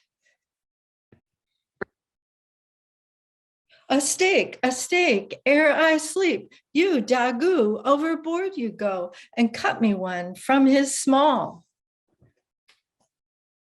Here be it known that though these wild fishermen do not, as a general thing, and according to the great military maxim, make the enemy defray the current expenses of the war, at least before realizing the proceeds of the voyage, yet now and then you find some of these Nantucketers who have a genuine relish for that particular part of the sperm whale designated by Stubb, comprising the tapering extremity of the body. About midnight, that steak was cut and cooked, and lighted by 2 lanterns of sperm oil, Stubb stoutly stood up to his spermaceti supper at the capstan head, as if that capstan were a sideboard. Nor was Stubb the only banqueter on whale's flesh that night. Mingling their mumblings with his own mastication, thousands on thousands of sharks swarming round the dead Leviathan, smackingly feasted on its fatness. The few sleepers below in their bunks were often startled by the sharp slapping of their tails against the hull, within a few inches of the sleepers' hearts. Peering over the side, you could just see them, as before you heard them, walling in the sullen black waters and turning over on their backs as they scooped out huge globular pieces of the whale of the bigness of a human head. This particular feat of the shark seems all but miraculous. How, at such an apparently unassailable surface, they contrive to gouge out such symmetrical mouthfuls remains a part of the universal problem of all things. The mark they thus leave on the whale may best be likened to the hollow made by a carpenter in countersinking for a screw. Though amid all the smoking horror and diabolism of a sea fight, sharks will be seen longingly gazing up to the ship's decks, like hungry dogs around a table where red meat is being carved, ready to bolt down every killed man that is tossed to them. And though, while the valiant butchers over the deck table are thus cannibally carving each other's live meat with carving knives all gilded and tasseled, the sharks also, with their jewel-hilted mouths, are quarrelsomely carving away under the table at the dead meat. And though, were you to turn the whole affair upside down, it would still be pretty much the same thing. That is to say, a shocking, sharkish business, enough for all parties. And those sharks are the invariable outriders of all slave ships crossing the Atlantic, systematically trotting alongside to be handy in case a parcel is to be carried anywhere or a dead slave to be decently buried. And though 1 or 2 other like instances might be set down, touching the set terms, places, and occasions when sharks do most socially congregate and most hilariously feast, yet there is no conceivable time or occasion when you will find them in such countless numbers and in gayer or more jovial spirits than round a dead sperm whale, moored by night to a whale ship at sea. If you have never seen that sight, then suspend your decision about the propriety of devil worship and the expediency of conciliating the devil. But as yet, Stubb heeded not the mumblings of the banquet that was going on so nigh him, no more than the sharks heeded the smacking of his own Epicurean lips. Cook, cook, where's that old fleece? He cried at length, widening his legs still further, as if to form a more secure base for his supper. and at the same time darting his fork into the dish as if stabbing with his lance. Cook, you cook, sail this way, cook. The old black, not in any very high glee at having been previously routed from his warm hammock at a most unseasonable hour, came shambling along from his galley. For like many old blacks, there was something the matter with his knee pans, which he did not keep well scoured, like his other pans. This old fleece, as they called him, came shuffling and limping along, assisting his step with his tongs, which, after a clumsy fashion, were made of straightened iron hoops. This old ebony floundered along, and in obedience to the word of command, came to a dead stop on the opposite side of Stubb's sideboard, when, with both hands folded before him and resting on his two-legged cane, he bowed his arched back still further over, at the same time sideways inclining his head so as to bring his best ear into play. Cook, said Stubb, rapidly lifting a rather reddish morsel to his mouth. Don't you think this steak is rather overdone? You've been beating this steak too much, Cook. It's too tender. Don't I always say that to be a whale steak must be tough? There are those sharks now over the side. Don't you see they prefer it tough and rare? What a shindy they are kicking up. Cook, go and talk to them. Tell them they are welcome to help themselves civilly and in moderation, but they must keep quiet. Blast me if I can hear my own voice. Away, Cook, and deliver my message. Here, take this lantern, snatching one from his sideboard. Now then, go and preach to him. Sullenly taking the offered lantern, Old Fleece limped across the deck to the bulwarks, and then, with one hand dropping his light low over the sea so as to get a good view of his congregation, with the other hand he solemnly flourished his tongs and, leaning far over the side in a mumbling voice, began addressing the sharks while Stubb, softly crawling behind, overheard all that was said. Fellow critters, I's ordered here to say that you must stop that damn noise there. You hear? Stop that damn smacking of the lip. Massa Subs say that you fill your damn bellies up to the hatchlings, but by gore, you must stop that damn racket. Cook, here interposed Stubb, accompanying the word with a sudden slap on the shoulder. Cook, why damn your eyes, you mustn't swear that way when you're preaching. That's no way to convert sinners. Cook. Who dat? Then preach to him yourself, suddenly turning to go. No, Cook, go on, go on. Well then. Beloved fellow critters, right, exclaimed Stubb approvingly. Coax them to it. Try that, and Fleece continued. Do you is all sharks, and by nature very voracious. Yet I say to you, fellow critters, that voraciousness top that damn slapping o' the tail. How you think to hear? Suppose you keep up such a damn slapping and biting there. Cook, cried Stubb, collaring him. I won't have that swearing. Talk to him gentlemanly. Once more the sermon proceeded. Your voraciousness, fellow critters, I don't blame ye so much for. That is nature and can't be helped. But to govern that wicked nature, that is the point. You is sharks, sartin, but if you govern the sharks in you, why, then you be an angel. For all angel is nothing more than shark well governed. Now, look here, brethren, just try once to be civil, helping yourselves from that whale. Don't be tearing the blubber out of your neighbor's mouth, I say. It is not one shark dud right as t'other to the rail, and by gore, none of you has the right to that whale. That whale belonged to someone else.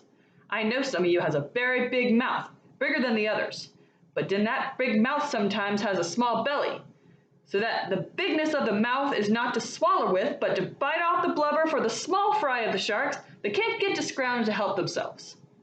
Well done, Old Fleece, cried Stubb. That's Christianity. Go on. No use going on. Them damn villains will keep a scrounging and slapping each other, Massa Sub. They don't hear one word. No use of preaching to them, the damn gluttons as you call them, till their bullies is full and their bullies is bottomless. And when they do go get 'em full, they won't hear you then, for then they sink into the sea, go fast asleep on the coral and can't hear nothing at all, no more forever and ever. Upon my soul, I am about of the same opinion. So give the benediction, Fleece, and I'll be away to my supper. Upon this, Fleece, holding both hands over the fishy mob, raised his shrill voice and cried, "Cursed fellow critters! Kick up the damnedest row as ever you can, fill your damn bellies till they bust, and then die." "Now, cook," said Stubb, resuming his supper at the capstan, "stand just where you stood before then, over against me, and pay particular attention." "All dentition," said Fleece, again stooping over upon his tongs in the desired position. "Well," said Stubb, helping himself freely meanwhile, "I shall now go back to the subject of this steak. In the first place, how old are you, cook?" "What that, you there, Teak?" said the old black testily. "Silence! How old are you, cook?" "About 90, they say," he gloomily muttered. "And have you lived in this world hard upon 100 years, cook, and don't yet you know how to cook a whale steak?" Rapidly bolting another mouthful at the last word, so that the morsel seemed a continuation of the question. "Where were you born, cook?" "Hind the hatchway in a ferry boat going over the Roanoke." "Born in a ferry boat? That's queer too. But I want to know what country you were born in, cook." "Didn't I say the Roanoke country?" he said sharply. "No, you didn't, cook, but I'll tell you what I'm coming to, cook. You must go home and be born over again. You don't know how to cook a whale steak yet." "Bless my soul if I cook another one," he growled angrily, turning round to depart. "Come back, cook. Here, hand me those tongs. Now take that bit of steak there and tell me if you think that steak cooked as it should be. Take it, I say," holding the tongs toward him. "Take it and taste it." Faintly smacking his withered lips over it for a moment, the old negro muttered, "Best cooked steak I ever taste. Juicy, very juicy." "Cook," said Stubb, squaring himself once more, "do you belong to the church?" "Passed one once in Cape Town," said the old man sullenly. "And you have once in your life passed a holy church in Cape Town, where you doubtless overheard a holy parson addressing his hearers as his beloved fellow creatures, have you, cook? And yet you come here and tell me such a dreadful lie as you just did now, huh? Where do you expect to go, cook?" "Go to bed very soon," he mumbled, half turning as he spoke. "Avast, heave to. I mean when you die, cook. It's an awful question. Now what's your answer?" "When this old black man dies," said the negro slowly, changing his whole air and demeanor, "he himself won't go nowhere, but some blessed angel will come and fetch him." "Fetch him? How, in a coach and four, as they fetched Elijah? And fetch him where?" "Up there," said Fleece, holding his tongue straight over his head and keeping it there very solemnly. "So then you expect to go up into our main top, do you, cook, when you are dead? But don't you know the higher you climb, the colder it gets? Main top, eh?"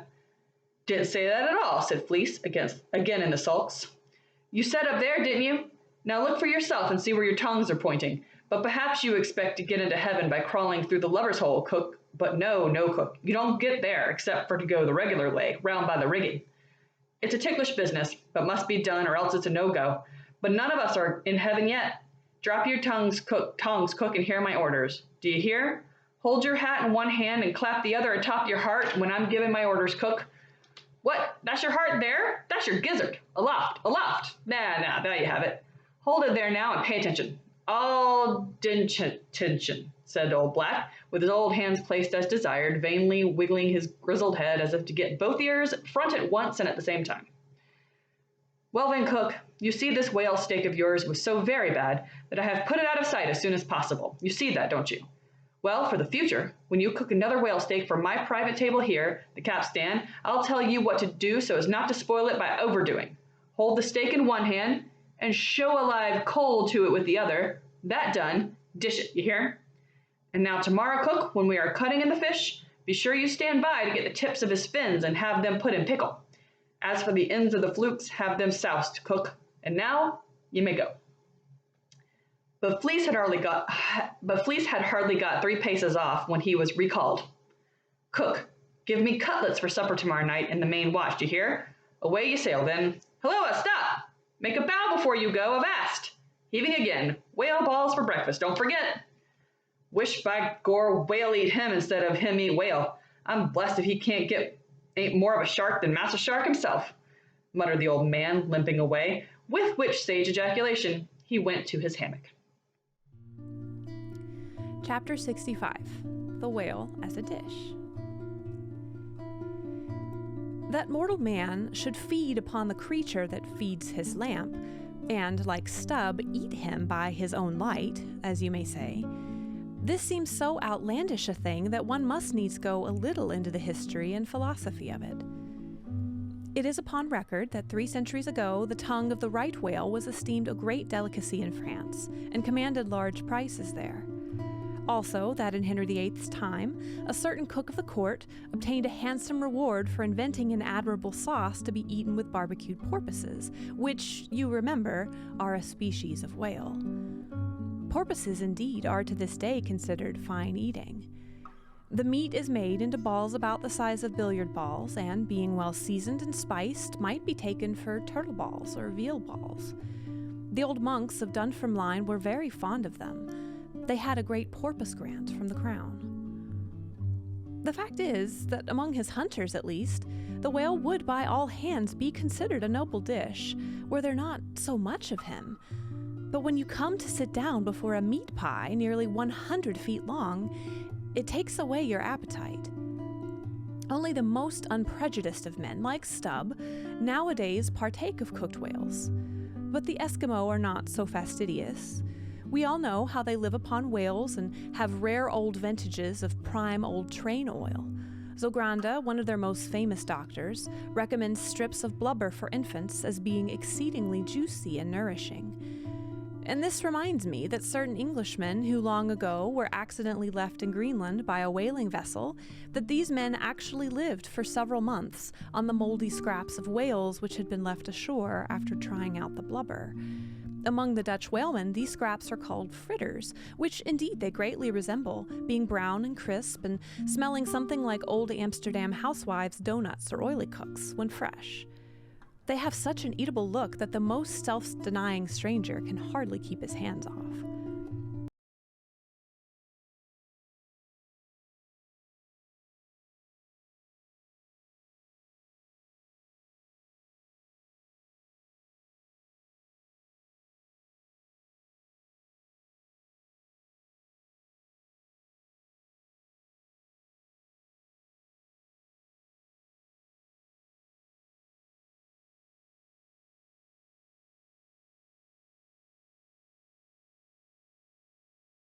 Yet far too rich to supply a substitute for butter.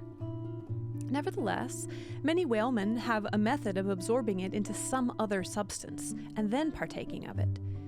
In the long, try watches of the night, it is a common thing for the seamen to dip their ship biscuit into the huge oil pots and let them fry there a while. Many a good supper have I thus made. In the case of a small sperm whale, the brains are accounted a fine dish. The casket of the skull is broken into with an axe, and the 2 plump, whitish lobes being withdrawn, precisely resembling 2 large puddings, they are then mixed with flour and cooked into a most delectable mess, in flavor somewhat resembling calf's head, which is quite a dish among some epicures. And everyone knows that some young bucks among the epicures, by continually dining upon calves' brains, by and by get to have a little brains of their own, so as to be able to tell a calf's head from their own heads, which indeed requires uncommon discrimination. And that is the reason why a young buck with an intelligent-looking calf's head before him is somehow one of the saddest sights you can see. The head looks a sort of reproachfully at him, with an et tu, Brute expression. It is not, perhaps, entirely because the whale is so excessively unctuous that landsmen seem to regard the eating of him with abhorrence. That appears to result in some way from the consideration before mentioned, i.e., that a man should eat a newly murdered thing of the sea, and eat it too by its own light. But no doubt, the first man that ever murdered an ox was regarded as a murderer. Perhaps he was hung, and if he had been put on trial by oxen, he certainly would have been. And he certainly deserved it, if any murderer does. Go to the meat market of a Saturday night and see the crowds of live bipeds staring up at the long rows of dead quadrupeds. Does not that sight take a tooth out of the cannibal's jaw? Cannibals. Who is not a cannibal? I tell you, it will be more tolerable for the Fiji that salted down a lean missionary in his cellar against a coming famine. It will be more tolerable for that provident Fiji, I say, in the day of judgment, than for thee, civilized and enlightened gourmand, who nailest geese to the ground and feastest on their bloated livers in thy pâté de foie gras. But Stubb, he eats the whale by its own light, does he? And that is adding insult to injury, is it? Look at your knife handle there, my civilized and enlightened gourmand, dining off that roast beef. What is that handle made of? What but the bones of the brother of the very ox you are eating? And what do you pick your teeth with after devouring that fat goose? With a feather of the same fowl.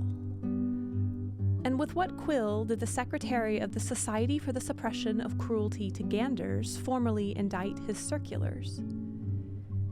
It is only within the last month or two that society passed a resolution to patronize nothing but steel pens. Chapter 66, The Shark Massacre. When in the southern fishery, a captured sperm whale, after long and weary toil, is brought alongside late at night, it is not, as a general thing at least, customary to proceed to the business of cutting him in. For that business is an exceedingly laborious one. It is not very soon complicated and requires all hands to set about it. Therefore, the common usage is to take in all sail, lush the helm a lee, and then send everyone below to his hammock till daylight, when the reservation that, until that time, anchor watches shall be kept, that is, 2 and 2 for an hour, each couple. The crew in rotation shall mount the deck to see that all goes well. But sometimes, especially upon the line in the Pacific, this plan will not answer at all, because such incalculable hosts of sharks gather round the moored carcass that were left so for 6 hours, say, on a stretch, little more than the skeleton would be visible by morning. In most other parts of the ocean, however, where these fish do not so largely abound, their wondrous voracity can sometimes considerably diminished by vigorously stirring them up with sharp whaling spades, a procedure notwithstanding which, in some instances, only seems to tickle them into greater activity. But it was not thus the present case with the Pequod shark, though, to be sure, any man unaccustomed to such sights to have looked over her sight that night would have almost thought the whole round sea was one huge cheese, and those sharks the maggots in it. Nevertheless, upon Stubb setting the anchor watch after his supper was concluded, and when accordingly Queequeg and a forecastle seaman came on deck, no small excitement was created among the sharks, for immediately suspending the cutting stages over the side and lowering 3 lanterns so that they cast long gleams of light over the turbid sea, these 2 mariners, darting their long whale spades, kept up an incessant murdering of the sharks by striking the keen steel deep into their skulls, seemingly their only vital part. But in the foamy confusion of their mixed and struggling hosts, the marksmen could not always hit their mark, and this brought about new revelations of the incredible ferocity of the foe. They viciously snapped, not only at each other's disbowelments, but like flexible bows, bent round and bit their own, till these entrails seemed swallowed over and over again by the same mouth, to be opposed voided by the gaping wound. Nor was this all. It was unsafe to meddle with the corpses and ghosts of these creatures. A sort of generic or pantheistic vitality seemed to lurk in their very joints and bones, after what might be called individual life had departed. Killed and hoisted on deck for the sake of the skin, one of these sharks almost took poor Pequod's hands off when he tried to shut down the dead lid of his murderous jaw. Queequeg no care what God made him shark, said the savage, agonizing, lifting his hand up and down. Weeder fi God or Nantucket God, but de God what made de shark must be one damn engine. The whaling spade used for cutting is made of the very best steel. It is the biggest of man's spread hand, and in general shape corresponds to the garden implement after which it is named. Only its sides are perfectly flat, and its upper end considerably narrower than the lower. This weapon is always kept as sharp as possible, and when being used is occasionally honed just like a razor. In its socket, a stiff pole from 20 to 30 feet long is inserted for a handle. Cutting in. It was a Saturday night, and such a Sabbath as followed. Ex officio professors of Sabbath breaking are all whalemen. The ivory Pequod was turned into what seemed a shamble, every sailor a butcher. You would have thought we were offering up 10,000 red oxen to the sea gods. In the first place, the enormous cutting tackle, among other ponderous things, comprising a cluster of blocks, generally painted green, and which no single man could possibly lift. This vast bunch of grapes was swayed up to the main top and firmly lashed to the lower masthead, the strongest point anywhere above a ship's deck. The end of the hawser-like rope winding through these intricacies was then conducted to the windlass, and the huge lower block of the tackle was swung over the whale. To this block, the great blubber hook, weighing some 100 pounds, was attached. And now, suspended in stages over the side, Starbuck and Stubb, the mates, armed with their long spades, began cutting a hole in the body for the insertion of the hook just above the nearest of the two side fins. This done, a broad semicircular line is cut round the hole. The hook is inserted, and the main body of the crew, striking up a wild chorus, now commence heaving in one dense crowd at the windlass. When instantly the entire ship careens over on her side, every bolt in her starts like the nail heads of an old house in frosty weather. She trembles, quivers, and nods her frighted mastheads to the sky. More and more she leans over to the whale, while every gasping heave of the windlass is answered by a helping heave from the billows, till at last a swift, startling snap is heard. With a great swash, the ship rolls upwards and backwards from the whale, and the triumphant tackle rises into sight dragging after it is in disengaged semicircular end of the first strip of blubber.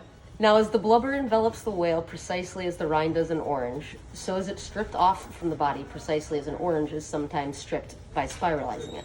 For the strain constantly kept up by the windlass continually keeps the whale rolling over and over in the water, and as the blubber in one strip uniformly peels off along the line called the scarf, simultaneously cut by the spades of Starbuck and Stubb, the mates, and just as fast as it thus peeled off, and indeed by that very act itself, it is all the time being hoisted higher and higher aloft till its upper end gazes the main top. The men at the windlass then cease heaving, and for a moment or two the prodigious, blood-dripping mass sways to and fro as if let down from the sky, and everyone present must take good heed to dodge it when it swings, else it may box his ears and pitch him headlong overboard.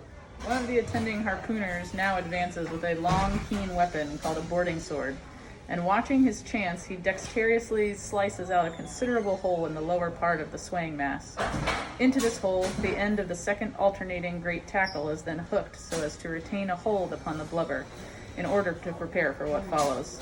Whereupon this accomplished swordsman, warning all hands to stand off, once more makes a scientific dash at the mass, and with a few sidelong, desperate, lunging slicings, severs it completely in twain, so that while the short lower part is still fast, the long upper strip, called the blanket piece, swings clear and is all ready for lowering. The havers forward now resume their song, and while the one tackle is peeling and hoisting a second strip from the whale, the other is slowly slackening away, and down goes the first strip through the main hatchway right beneath, into an unfurnished parlor called the blubber room. Into this twilight apartment, sun-dried, nimble hands keep coiling away the long blanket piece as if it were a great live mass of plaited serpents. And thus the work proceeds, the two tackles hoisting and lowering simultaneously, both whale and windlass heaving, the heavers singing, the blubber room gentlemen coiling, the mates scarfing, the ship straining, and all hands swearing occasionally by way of assuaging the general friction. Chapter 68, The Blanket. I have given no small attention to that not unvexed subject, the skin of the whale. I have had controversies about it with experienced whalemen afloat and learned naturalists ashore. My original opinion remains unchanged, but it is only an opinion. The question is, what and where is the skin of the whale? Already you know what his blubber is. That blubber is something of the consistence of firm, close-grained beef, but tougher, more elastic and compact, and ranges from 8 or 10 to 12 and 15 inches in thickness. Now, however preposterous it may at first seem to talk of any creature's skin as being of that sort of consistence and thickness, yet in point of fact, these are no arguments against such a presumption, because you cannot raise any other dense enveloping layer from the whale's body but that same blubber, and the outermost enveloping layer of any animal, if reasonably dense. What can that be but the skin? True, from the unmarred dead body of the whale, you may scrape off with your hand an infinitely thin, transparent substance, somewhat resembling the thinnest shreds of isinglass. Only it is almost as flexible and soft as satin, that is, previous to being dried, when it not only contracts and thickens, but becomes rather hard and brittle. I have several such dried bits, which I use for marks in my whale books. It is transparent, as I said before, and being laid upon the printed page, I have sometimes pleased myself with fancying it exerted a magnifying influence. At any rate, it is pleasant to read about whales through their own spectacles, as you may say. But what I am driving at here is this, that some infinitely thin, isinglass substance, which, I admit, invests the entire body of the whale, is not so much to be regarded as the skin of the creature, as the skin of the skin, so to speak. For it were simply ridiculous to say that the proper skin of the tremendous whale is thinner and more tender than the skin of a newborn child. But no more of this. Assuming the blubber to be the skin of the whale, then, when this skin, as in the case of a very large sperm whale, will yield the bulk of 100 barrels of oil, and when it is considered that, in quantity, or rather weight, that oil, in its express state, is only 3/4 and not the entire substance of the coat, some idea may hence be had of the enormousness of that animated mass, a mere part of whose mere integument yields such a lake of liquid as that, reckoning 10 barrels to the ton. You have 10 tons for the net weight of only 3/4 of the stuff of the whale's skin. In life, the visible surface of the sperm whale is not the least among the many marvels he presents.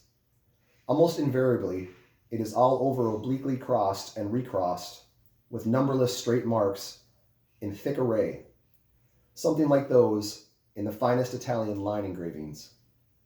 But these marks do not seem to be impressed upon the isinglass substance above mentioned, but seem to be seen through it, as if they were engraved upon the body itself.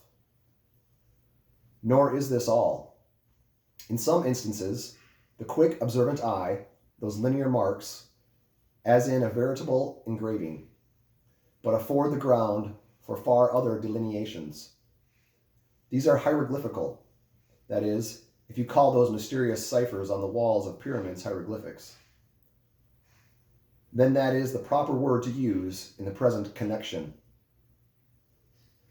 By my retentive memory of the hieroglyphics upon one sperm whale in particular, I was much struck with a plate representing the old Indian characters chiseled on the famous hieroglyphic palisades on the banks of the upper Mississippi. Like those mystic rocks, too, the mystic marked whale remains undecipherable. This allusion to the Indian rocks reminds me of another thing. Besides all the other phenomena which the exterior of the sperm whale presents, he not seldom displays the back, and more especially his flanks, effaced in great part of the regular linear appearance, by reason of numerous rude scratches, altogether of an irregular random aspect. I should say that those New England rocks on the seacoast, which Agassiz imagines to bear the marks of violent scraping contact with vast floating icebergs, I should say that those rocks must not a little resemble the sperm whale in this particular. It also seems to me that such scratches in the whale are probably made by hostile contact with other whales, for I have most remarked them in the large full-grown bulls of the species. A word or two more concerning this matter of the skin or blubber of the whale. It has already been said that it is stripped from him in long pieces called blanket pieces. Like most sea terms, this is one very happy and significant, for the whale is indeed wrapped up in his blubber, as in a real blanket or counterpane, or, still better, an Indian poncho slipped over his head and skirting his extremity. It is by reason of this cozy blanketing of his body that the whale is enabled to keep himself comfortable in all weathers, in all seas, times, and tides. What would become a Greenland whale, say, in those shuddering, icy seas of the north, if unsupplied with his cozy surtout? True, other fish are found exceedingly brisk in those Hyperborean waters, but these, be it observed, are your cold-blooded, lungless fish, whose very bellies are refrigerators, creatures that warm themselves under the lee of an iceberg, as a traveler in winter would bask before an inn-fire. Whereas, like man, the whale has lungs and warm blood. Freeze his blood, and he dies. How wonderful is it then, except after explanation, that this great monster, to whom corporeal warmth is indispensable as it is to man, how wonderful that he should be found at home, immersed to his lips for life in those Arctic waters, where, when seamen fall overboard, they are sometimes found months afterwards, perpendicularly frozen in the hearts of fields of ice, as a fly is found glued in amber. But more surprisingly, it is to know, as has been proved by experiment, that the blood of a polar whale is warmer than that of a Borneo negro in summer. It does seem to me that herein we see the rare virtue of a strong individual vitality, and the rare virtue of thick walls, and the rare virtue of interior spaciousness. O man, admire and model thyself after thy whale. Do thou too remain warm among ice. Do thou too live in this world without being of it. Be cool at the equator. Keep thy blood fluid at the pole. Like the great dome of St. Peter's, and like the great whale, retain, O man, in all seasons a temperature of thine own. But how easy and how hopeless to teach these fine things. Of erections, how few are domed like St. Peter's. Of creatures, how few vast as the whale. Chapter 69, The Funeral. Haul in the chains, let the carcass go astern. The vast tackles have now done their duty. The peeled white body of the beheaded whale flashes like a marble sepulchre through, changed in hue. It has not perceptibly lost anything in bulk. It is still colossal. Slowly it floats more and more away, the water around it torn and splashed by the insatiate sharks, and the airborne vexed with rapacious flights of screaming fowls, whose beaks are like so many insulting poignards. In the whale, the vast white headless phantom floats farther and farther from the ship, and every rod that it so floats, what seem square roods of sharks and cubic rods of fowls augment the murderous din for hours and hours. For the almost stationary ship that hideous sight is seen beneath the unclouded and mild azure sky. Upon the fair face of the pleasant sea, wafted by the joyous breezes, that great massive of death floats on and on, till lost in infinite perspectives. There is a most doleful and most mocking funeral. The sea vultures, all in pious mourning, the air sharks all punctiliously in black or speckled in life, but few of them would have helped the whale. I ween, if peradventure he had been needed it, but upon the banquet of funeral they most piously do bounce. O horrible vultureness of earth, from which not the mightiest whale is free, nor is the endless desecrated, as the body is vengeful ghost, survives and hovers over it to scare a spied by some timid man of war of blundering discovery, vessel from afar, when the distance obscuring the swarming fowls, nevertheless still shows the white mass floating in the sun, and the white spray heaving high against it. Straightway the whale's unharming corpse with trembling fingers set down in the log, shells, rocks, and breakers hereabouts beware, and for years afterwards perhaps ships shun the place, leaping over it as silly sheep leap over a vacuum, because their leader originally leaped there when a stick was held. There's your law of precedence. There's your utility of tradence. There's the story of your obstinate survival of bee lives never bottom on earth, and not even hovering in the air. There's orthodox tulse, white, while in life the great whale's body may have been a real terror of his foes. In his death, his ghost becomes a powerless panic to the world. Are you a believer in ghosts, my friend? There are other ghosts than the Cockling, one and far deeper men than Dr. Johnson, who believed in them. Chapter 70, The Sphinx. It should not have been omitted that previous to completely stripping the body of the Leviathan, he was beheaded.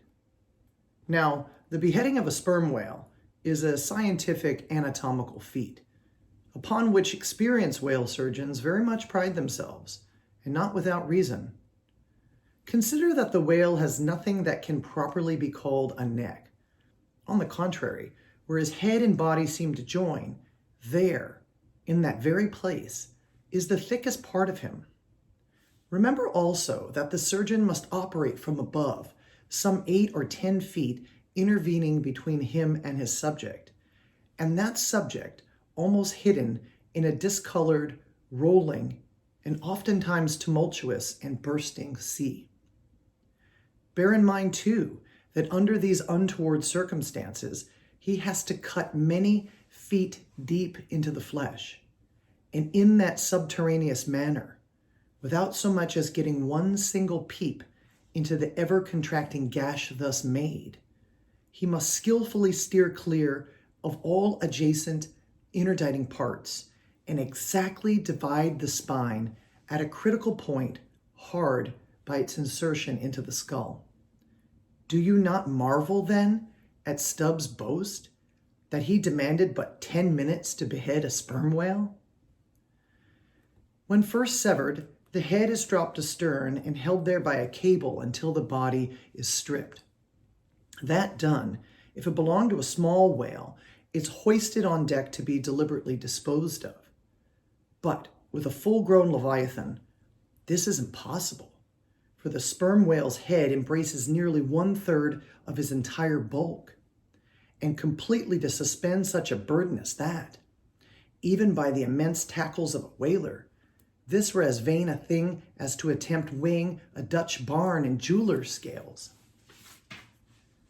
The Pequod's whale being decapitated and the body stripped, the head was hoisted against the ship's side and about halfway out of the sea, so that it might yet in great part be buoyed up by its native element. And there, with the strained craft steeply leaning over to it, by reason of the enormous downward drag from the lower masthead, and every yard arm on that side projecting like a crane over the waves, that blood-dripping head hung to the Pequod's waist like the giant Holofernes's from the girdle of Judith. When this last task was accomplished, it was noon, and the seamen went below to their dinner. Silence reigned over the before tumultuous but now deserted deck. An intense copper calm, like a universal yellow lotus, was more and more unfolding its noiseless, measureless leaves upon the sea. A short space elapsed, and up into this noiselessness came Ahab alone from his cabin. Taking a few turns on the quarterdeck, he paused to gaze over the side. Then slowly, getting into the main chains, he took Stubb's long spade, still remaining there after the whale's decapitation, and striking it into the lower part of the half-suspended mass, he placed its other end crutch-wise under one arm, and so stood leaning over, with eyes attentively fixed on this head. It was a black and hooded head, and hanging there in the midst of so intense a calm, it seemed the sphinxes in the desert. "Speak, thou vast and venerable head," muttered Ahab, "which though ungarnished with a beard, yet here and there lookest hoary with mosses. Speak, mighty head, and tell us the secret thing that is in thee. Of all divers, thou hast dived the deepest. That head upon which the upper sun now gleams has moved amid this world's foundations, where unrecorded names and navies rust, and untold hopes and anchors rot, wherein her murderous hold this frigate earth is ballasted with bones of millions of the drowned. There, in that awful waterland, there was thy most familiar home. Thou hast been where bell or diver never went, hast slept by many a sailor's side, where sleepless mothers would give their lives to lay them down. Thou sawest the locked lovers when, leaping from their inflaming ship, heart to heart they sank beneath the exulting waves, true to each other when heaven seemed false to them. Thou sawest the murdered mate when tossed by pirates from the midnight deck. For hours he fell into the deeper midnight of the insatiate maw, and his murderers still sailed on unharmed, while swift lightning shivered the neighboring ship that would have borne a righteous husband to outstretched, longing arms. O head, thou hast seen enough to split the planets and make an infidel of Abraham, and not one syllable is thine. Sail ho! Cried a triumphant voice from the main masthead. Aye? Well, now that's cheering, cried Ahab, suddenly erecting himself, while whole thunderclouds swept aside from his brow. That lively cry upon this deadly calm might almost convert a better man. Where away? 3 points on the starboard bow, sir, and bringing down her breeze to us. Better and better, man. Would now St. Paul would come along that way, and to my breezelessness bring his breeze. O nature, and O soul of man, how far beyond all utterance are your linked analogies. Not the smallest atom stirs or lives on matter, but has its cunning duplicate in mind. The Jerome story. Hand in hand, ship and breeze blew on, but the breeze came faster than the ship, and soon the Pequod began to rock.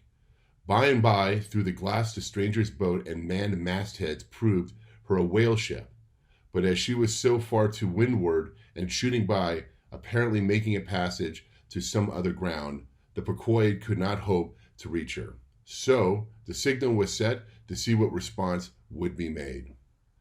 Here be it said that, like the vessels of military marines, the ships of the American whale fleet each have a private signal, all which signals being collected in a book with the names of the respective vessels attached. Every captain is provided with it. Thereby, the whale commanders are enabled to recognize each other upon the ocean, even at considerable distances, and with no small facility. The Pequod signal was the last responded to by the stranger settling her own, which provide the ship to be the Jerome of Nantucket. Squaring her yards, she bore down, ranged a beam under the Pequod's lead, and lowered a boat. It soon drew nigh, but as the side ladder was being rigged by Starbuck's order to accommodate the visiting captain, the stranger in question waved his hand from his boat's stern in token of that proceeding being entirely unnecessary. It turned out that the Jerome was a magnificent epidemic on board, and that Mayhew, her captain, was fearful of infecting the Pequod's company. For, through himself and the boat's crew remained untainted, and though his ship was half a rifle shot off, and an incorruptible sea and air rolling and flowing between them, yet conscientiously adhering to the timid quarantine of the land, he preemptively refused to come into direct contact with the Pequod. But this did not by no means prevent all communication.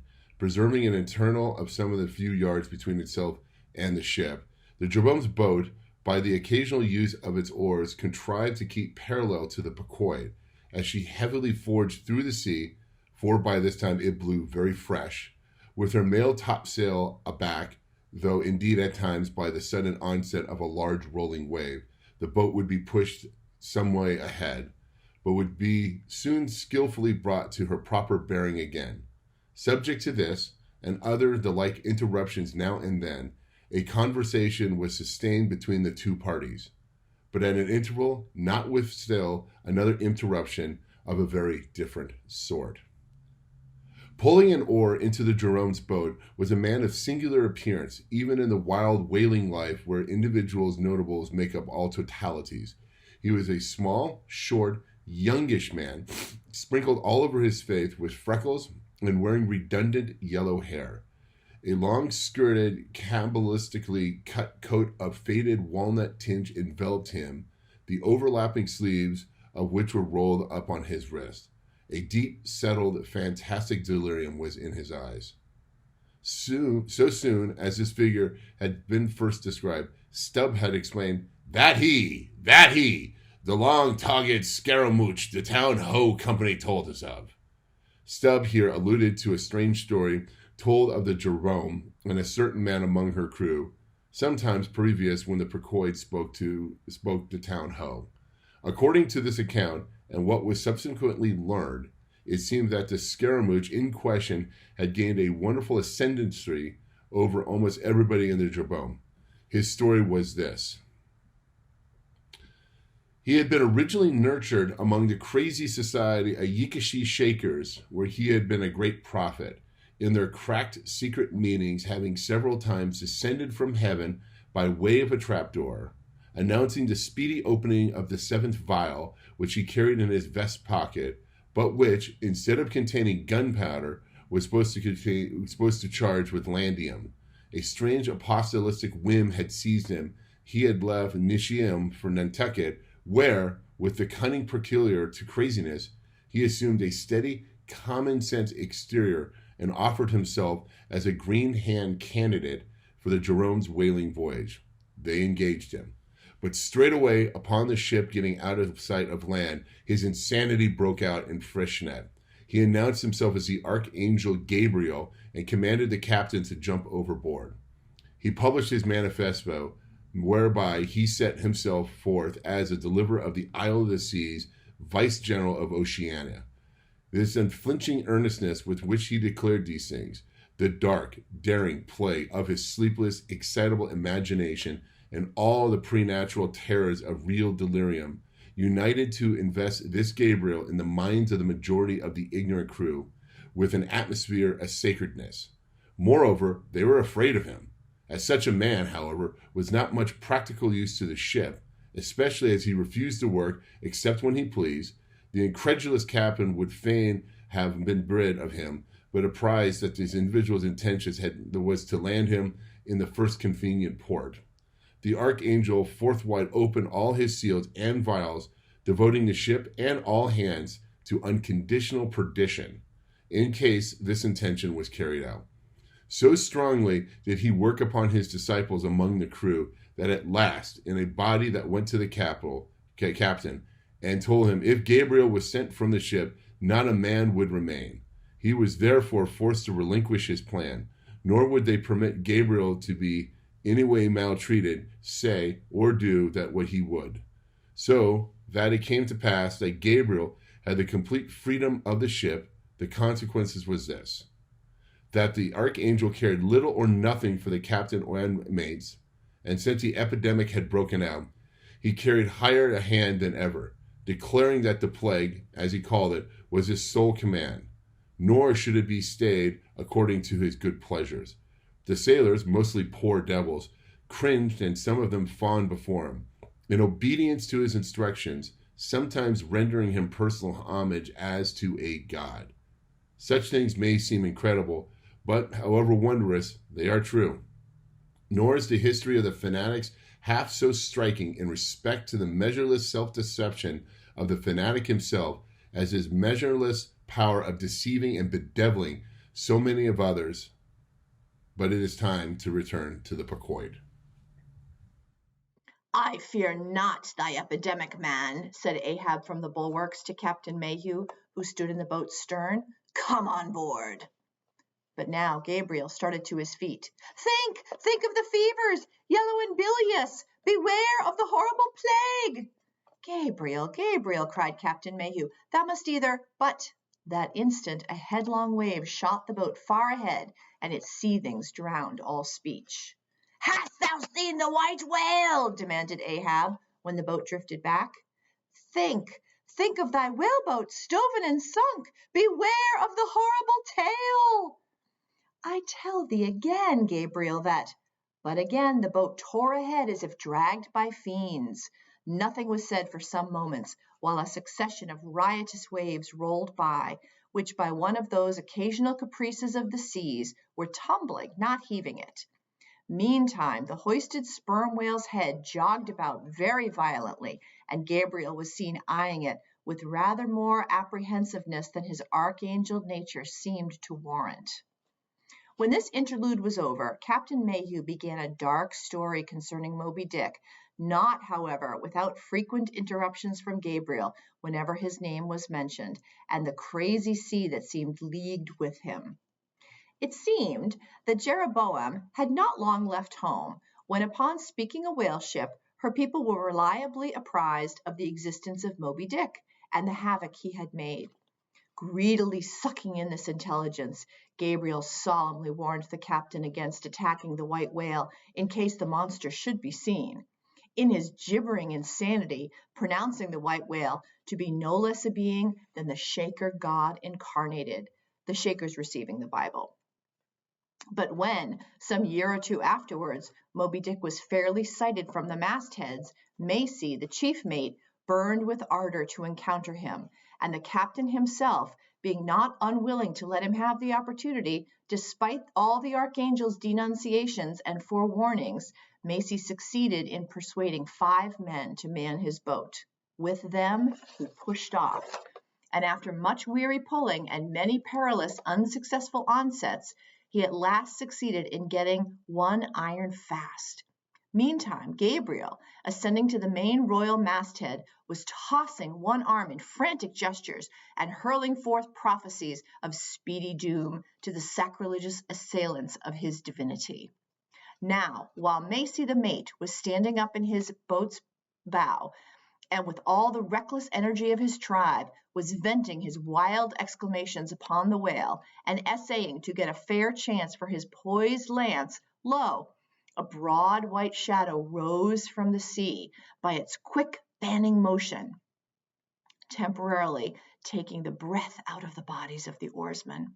Next instant, the luckless mate, so full of furious life, was smitten bodily into the air, and making a long arc in his descent, fell into the sea at the distance of about 50 yards. Not a chip of the boat was harmed, nor a hair of any oarsman's head, but the mate forever sunk. It is well to parenthesize here that of the fatal accidents in the sperm whale fishery, this kind is perhaps almost as frequent as any. Sometimes nothing is injured but the man who is thus annihilated. Oftener, the boat's bow is knocked off, or the thigh-board, in which the headsman stands, is torn from its place and accompanies the body. But strangest of all is the circumstance that in more instances than one, when the body has been recovered, not a single mark of violence is discernible, the man being stark dead. The whole calamity with the falling form of Macy was plainly descried from the ship. Raising a piercing shriek, "The vial! The vial!" Gabriel called off the terror-stricken crew from the further hunting of the whale. This terrible event clothed the archangel with added influence, because his credulous disciples believed he had specifically foreannounced it, instead of only making a general prophecy, which anyone might have done, and so had chanced to hit one of the many marks in the wide margin allowed. He became a nameless terror to the ship. Mayhew, having concluded his narration, Ahab put such questions to him that the stranger captain could not forbear inquiring whether he intended to hunt the white whale if opportunity should offer. To which Ahab answered, "Aye." Straightway then, Gabriel once more started to his feet, glaring upon the old man, and vehemently exclaimed with a downward pointed finger, Think of the blasphemer, dead, and down there, beware of the blasphemer's end." Ahab stolidly turned aside, then said to Mayhew, "Captain, I have just bethought me of my letter bag. There is a letter for one of thy officers, if I mistake not. Starbuck, look over the bag." Every whale ship takes out a goodly number of letters for various ships, whose delivery to the persons to whom they may be addressed depends upon the mere chance of encountering them in the 4 oceans. Thus, most letters never reach their mark, and many are only received after attaining an age of 2 or 3 years or more. Soon, Starbuck returned with a letter in his hand. It was sorely tumbled, damp, and covered with a dull, spotted green mold, in consequence of being kept in a dark locker of the cabin. Of such a letter, Death himself might well have been the postboy. "Canst not read it?" cried Ahab. "Give it to me, man. Aye, it's but a dim scrawl. What's this?" As he was studying it out, Starbuck took a long cutting spade pole, and with his knife slightly split the end to insert the letter there, and in that way hand it to the boat without its coming any closer to the ship. Meantime, Ahab, holding the letter, muttered, Mr. Harry, a woman's pinny hand, the man's wife, I'll wager. Aye, Mr. Harry Macy, ship Jeroboam. Why, it's Macy! And he's dead. Poor fellow, and from his wife, sighed Mayhew, but let me have it. Nay, keep it thyself, cried Gabriel to Ahab. Thou art soon going that way. Curses throttle thee, yelled Ahab. Captain Mayhew, stand by now to receive it. And taking the fatal missive from Starbuck's hands, he caught it in the slit of the pole and reached it over towards the boat. But as he did so, the oarsmen expectedly desisted from rowing. The boat drifted a little towards the ship's stern, so that, as if by magic, the letter suddenly ranged along with Gabriel's eager hand. He clutched it in an instant, seized the boat knife, and impaled the letter on it, sent it thus loaded back into the ship. It fell at Ahab's feet. Then Gabriel shrieked out to his comrades to give way with their oars, and in that manner the mutinous boat rapidly shot away from the Pequod.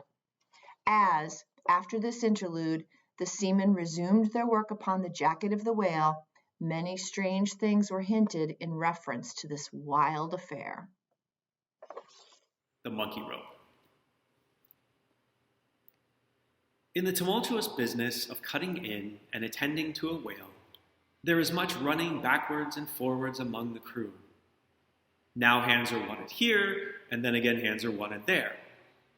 There is no staying in any one place, for at one and the same time, everything has to be done everywhere. It is much the same with him who endeavors the description of the scene. We must now retrace our way a little.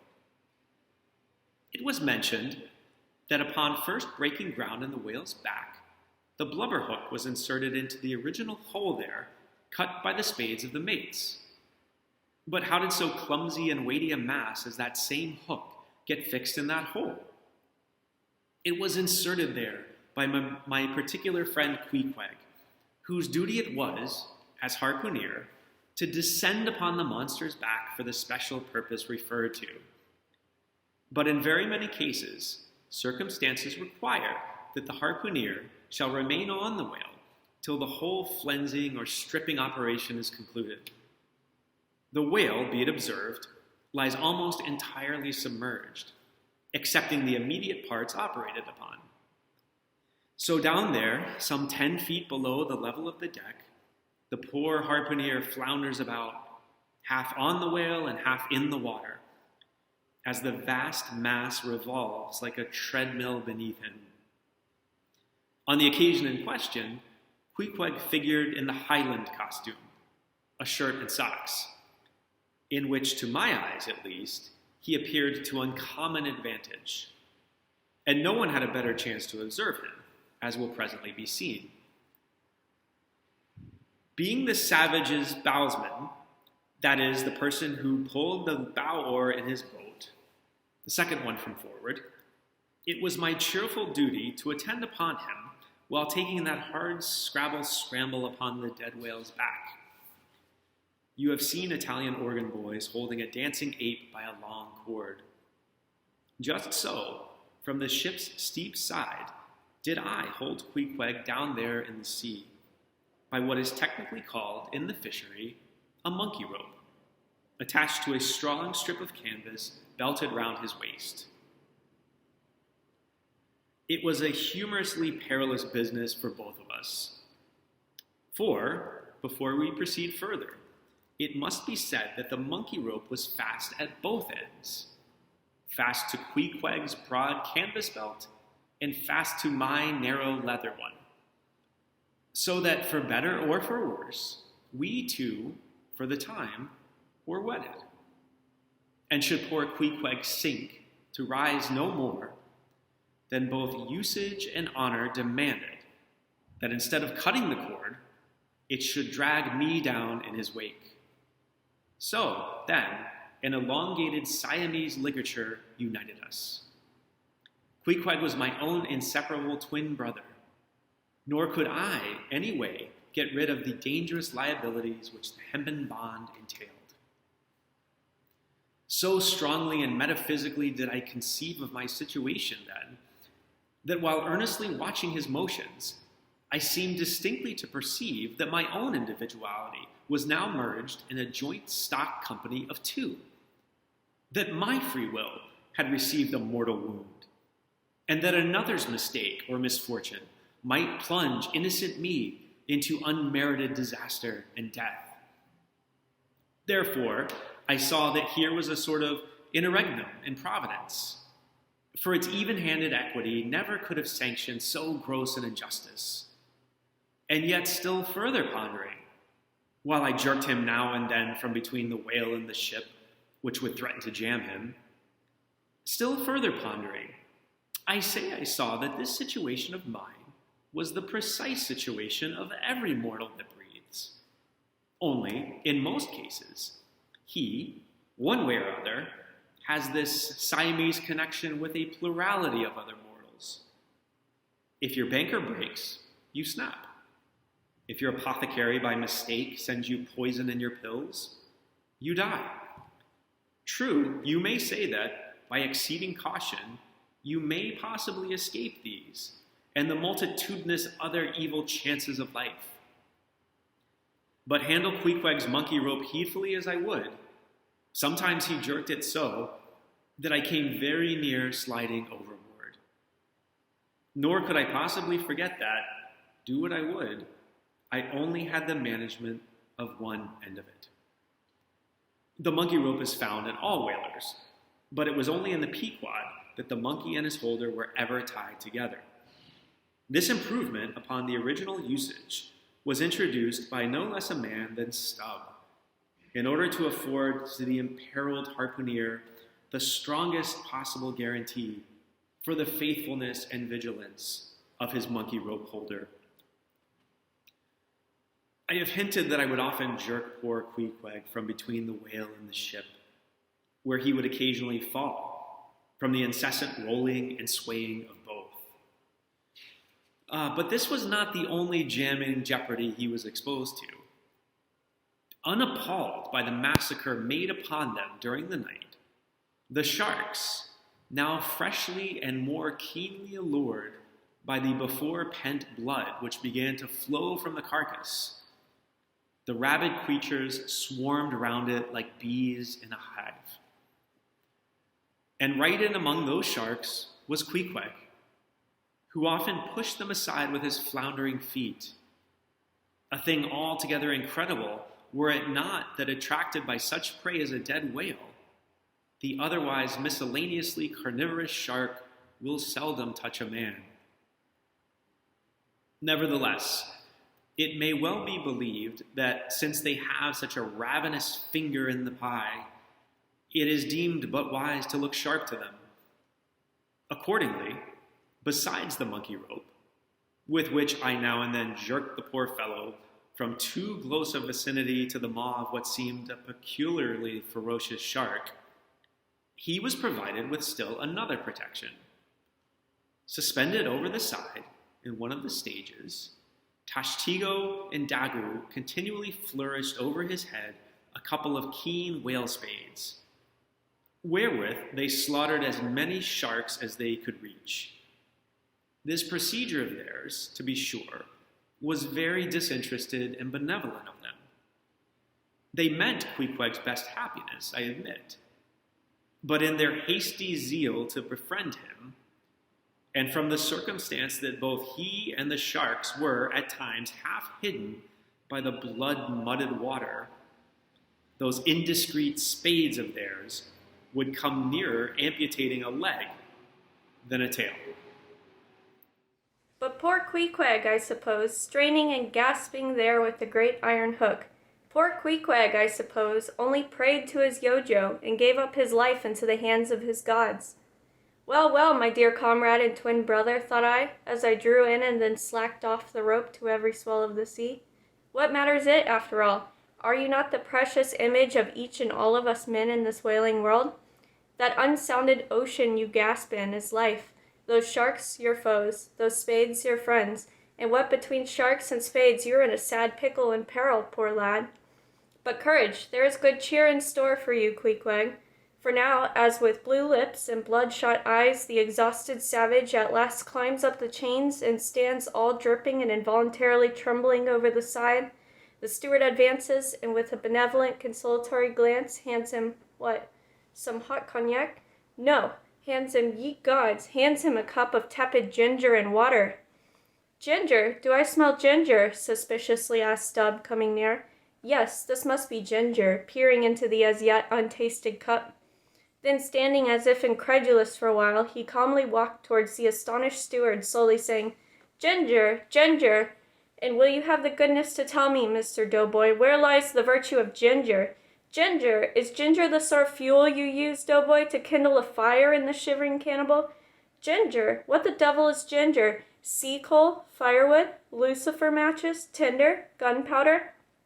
What the devil is ginger, I say, that you offer this cup to our poor Queequeg here? There is some sneaking temperance society movement about this business, he suddenly added, now approaching Starbuck, who had just come from forward. Will you look at the cannikin, sir? Smell of it, if you please. Then watching the mate's countenance, he added, The steward, Mr. Starbuck, had the face to offer that calomel and jalap to Queequeg there, this instant off the whale. Is the steward an apothecary, sir? And may I ask whether this is the sort of bitters by which he blows back the life into a half-drowned man? I trust now, said Starbuck. It is poor stuff enough. Aye, aye, steward, cried Stubb. We'll teach you to drug a harpooner. None of your apothecary's medicine here. You want to poison us, do ye? You've got our insurances on our lives and want to murder us all and pocket the proceeds, do ye? It was not me, cried Doughboy. It was Aunt Charity that brought the ginger on board, and bade me never give the harpooner any spirits, but only this ginger job, so she called it. Ginger job, you gingerly rascal, take that, and run along with ye to the lockers, and get something better. I hope I do no wrong, Mr. Starbuck. It is the captain's orders. Grog for the harpooner on a whale. Enough, replied Starbuck, only don't hit him again, but... Oh, I never hurt when I hit, except when I hit a whale or something of that sort, and this fellow's a weasel. What were you about saying, sir? Only this. Go down with him, and get what thou wantest thyself. When Stubb reappeared, he came with a dark flask in one hand and a sort of tea-caddy in the other. The first contained strong spirits and was handed to Queequeg. The second was Aunt Charity's gift, and that was freely given to the waves. Stubb and Flask kill a right whale, and then have a talk over him. It must be borne in mind that all this time we have a sperm whale's prodigious head hanging to the Pequod's side. But we must let it continue hanging there for a while, till we can get a chance to attend to it. For the present, other matters press, and the best we can do for now for the head is to pray heaven the tackles may hold. Now, during the past night and forenoon, the Pequod had gradually drifted into a sea which by its occasional patches of yellow brit gave unusual tokens of the vicinity of right whales, a species of the Levithian that but few supposed to be at this particular time lurking anywhere near. And though all hands commonly disdain the capture of those inferior creatures, and though the Pequod was not commissioned to cruise for them at all, and though she had passed numbers of them near the Crozetts without lowering a boat, yet now that a sperm whale had been brought alongside and beheaded, to the surprise of all, the announcement was made that a right whale should be captured that day, if opportunity offered. Nor was this long wanting. Tall spouts were seen to leeward, and 2 boats, Stubbs and Flasks, were detached in pursuit. Pulling further and further away, they at last became almost invisible to the men at the masthead. But suddenly, in the distance, they saw a great heap of tumultuous white water, and soon after, news came from aloft that one or both the boats must be fast. An interval passed, and the boats were in plain sight, in the act of being dragged right towards the ship by the towing whale. So close did the monster come to the hull that at first it seemed as if he meant it malice. But suddenly, going down in a maelstrom within 3 rods of the planks, he wholly disappeared from view, as if diving under the keel. "Cut! Cut!" was the cry from the ship to the boats, which for one instant seemed on the point of being brought with a deadly dash against the vessel's side. But having plenty of line yet in the tubs, and the whale not sounding very rapidly, they paid out abundance of rope, and at the same time pulled with all their might so as to get ahead of the ship. For a few minutes the struggle was intensely critical, for while they still slacked out the tightened line in one direction and still plied their oars in another, the contending strain threatened to take them under.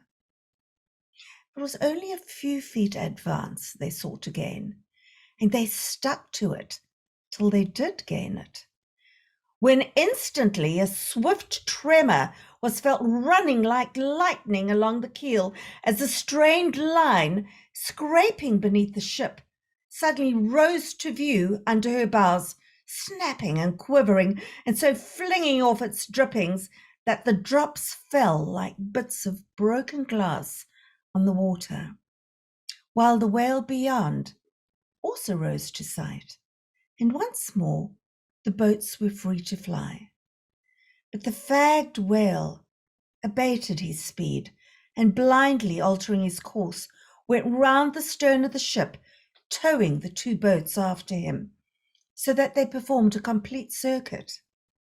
Meantime, they hauled more and more upon their lines, till close flanking him on both sides, Stubb answered Flask with lance for lance, and thus round and round the Pequod the battle went, while the multitudes of sharks that had before swum round the sperm whale's body rushed to the fresh blood that was spilled, thirstily drinking at every new gash, as the eager Israelites did at the new bursting fountains that poured from the smitten rock.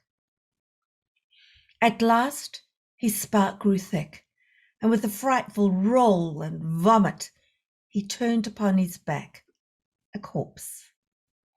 While the two headsmen were engaged in making fast cords to his flukes, and in other ways getting the mass in readiness for towing, some conversation ensued between them. "I wonder what the old man wants with this lump of foul lard," said Stubb, not without some disgust at the thought of having to do with so ignoble a leviathan. "What's with it?" said Flask, coiling some spare line in the boat's bow. "Did you never hear that the ship which but once has a sperm whale's head hoisted on her starboard side, and at the same time a right whale's on the larboard? Did you never hear, Stubb, that that ship can never afterwards capsize?" "Why not?" "I don't know. But I heard that Gambodge ghost of a fiddler saying so, and he seems to know all about ship's charms. But I sometimes think he'll charm the ship to no good at last. I don't half like that chap, Stubb. Did you ever notice how that tusk of his is a sort of carved into a snake's head, Stubb?" "Sink him. I never look at him at all. But if ever I get a chance of a dark night, and he's standing hard by the bulwarks, and no one by, look down there, Flask," pointing into the sea with a peculiar motion of both hands. "Aye, will I take that fiddler to be the devil in disguise. Do you believe that cock and bull story about his having been stowed away on board ship? He's the devil, I say. The reason why you don't see his tail is because he tucks it up out of sight. He carries it coiled away in his pocket, I guess. Blast him. Now that I think of it, he's always wanting oakum to stuff into the toes of his boots. He sleeps in his boots, don't he? He hasn't got any hammock. But I've seen him lay of nights in a coil of rigging." "No doubt. and it's because of his cursed tail. He coils it down, do you see, in the eye of the rigging. What's the old man have so much to do with him for? Striking up a swap or a bargain, I suppose. Bargain? About what? Why, do you see, the old man is hard bent after that white whale, and the devil there is trying to come round him and get him to swap away his silver watch, or his soul, or something of that sort. And then he'll surrender Moby Dick. Pooh! Stubb, you are skylarking. How can Fidala do that? I don't know, Flask, but the devil is a curious chap, a wicked one, I tell you. Why, they say as how he went sauntering into the old flagship once, switching his tail about devilish easy and gentlemanlike, and inquiring if the old governor was at home. Well, he was at home, and asked the devil what he wanted. The devil, switching his hoofs, up and says, "I want John." "What for?" says the old governor. "What business is that of yours?" says the devil, getting mad. "I want to use him." "Take him," says the governor, and by the Lord, Flask, if the devil didn't give John the Asiatic cholera before he got through with him, I'll eat this whale in one mouthful. But look sharp. Ain't you already there? Well, then pull ahead, and let's get the whale alongside. "I think I remember some such story as you were telling," said Flask, when at last the two boats were slowly advancing with their burden towards the ship, "but I can't remember where. 3 Spaniards? Avengers of those 3 bloody-minded soldados? Did you read it there, Flask? I guess you did? Nope, never saw such a book, heard of it though. But now, tell me, Stubb, do you suppose that the devil you were speaking of just now was the same you say is now on board the Pequod? Am I the same man that helped kill this whale? Doesn't the devil live forever? Who ever heard that the devil was dead? Did you ever see any parson a-wearing mourning for the devil? And if the devil has a latchkey to get into the admiral's cabin, don't you suppose he can crawl into a porthole? Tell me that, Mr. Flask. How old do you suppose Fidala is, Stubb? You see that mainmast there, pointing to the ship? Well, that's the figure 1. Now take all the hoops in the Pequod's hold and string them along in a row with that mast for aughts, do you see? Well, that wouldn't begin to be Fidala's age. Nor all the Coopers in creation couldn't show hoops enough to make aughts enough. But see here, Stubb, I thought you a little boasted just now that you meant to give Fidala a sea toss. You got a good chance. Well, if he's so old as all those hoops of yours come to, and if he's going to live forever, what good will it do to pitch him overboard? Tell me that. Give him a good ducking anyhow. But he'd crawl back. Duck him again and keep ducking him. Suppose he should take it into his head to duck you, though, yes, and drown you. What then?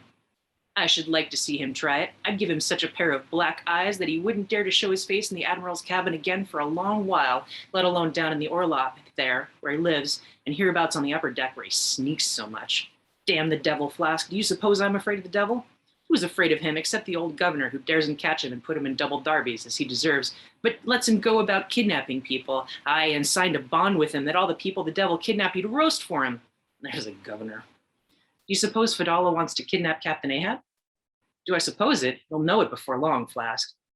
But I am going now to keep a sharp lookout on him, and if I see anything very suspicious going on, I'll just take him by the nape of the neck and say, "Look here, Beelzebub, you don't do it.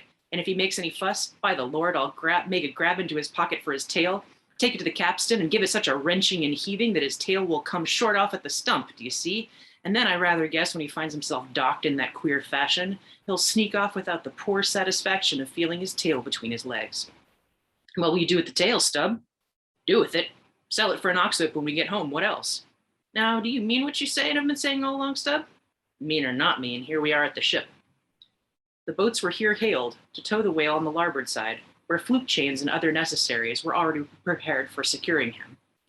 Didn't I tell you so? Said Flask. Yes, you'll soon see this right whale's head hoisted up opposite that Parmacetes.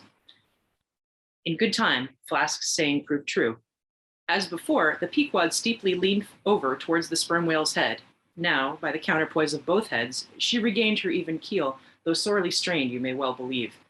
So, when on one side you hoist in Locke's head, you go over that way, but now on the other side hoist in Kant's, and you come back again, but in very poor plight. Thus, some minds forever keep trimming boat. Oh, ye foolish! Throw all these thunderheads overboard, and then you will float light and right.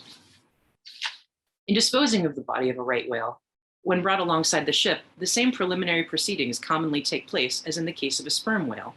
Only in the latter instance, the head is cut off whole, but in the former, the lips and tongue are separately removed and hoisted on deck, with all the well-known blackbone attached to what is called the crown piece. But nothing like this, in the present case, had been done. The carcasses of both whales had dropped astern, and the head-laden ship not a little resembled a mule carrying a pair of overburdening panniers. Meanwhile, Fedallah was calmly eyeing the right whale's head, and ever and anon glancing from the deep wrinkles there to the line in his own hand. And Ahab chanced so to stand that the Parsee occupied his shadow, while if the Parsee's shadow was there at all, it seemed only to blend with and lengthen Ahab's. As the crew toiled on, Laplandish speculations were bandied among them concerning all these passing things. Chapter 74, The Sperm Whale's Head, Contrasted View. Here now are two great whales laying their heads together. Let us join them and lay together our own. Of the grand order of folio leviathans, the sperm whale and the right whale are by far the most noteworthy. They are the only whales regularly hunted by man. To the Nantucketer, they present two extremes of all the known varieties of the whale. As the external difference between them is mainly observable in their heads, and as the head of each is this moment hanging from the Pequod side, and as we may go freely from one to the other by merely stepping across the deck, where I should like to know, will you obtain a better chance to study practical ectology than here? In the first place, you are struck by the general contrast between these heads. Both are massive enough in all conscience, but there is a certain mathematical symmetry in the sperm whales which the right whale sadly lacks.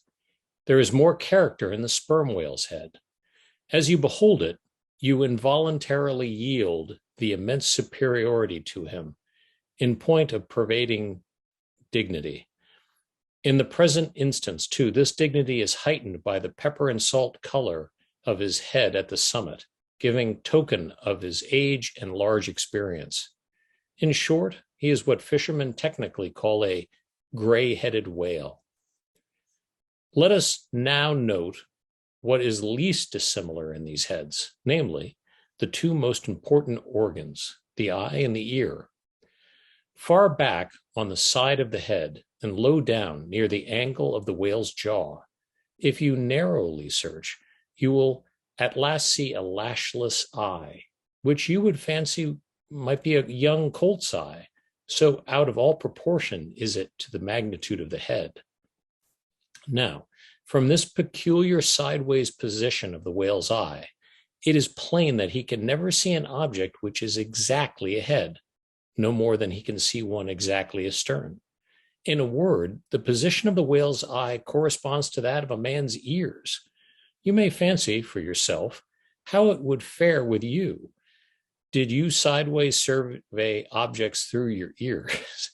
You would find that you could only command some 30 degrees of vision in advance of the straight sideline of sight, and about 30 more behind it.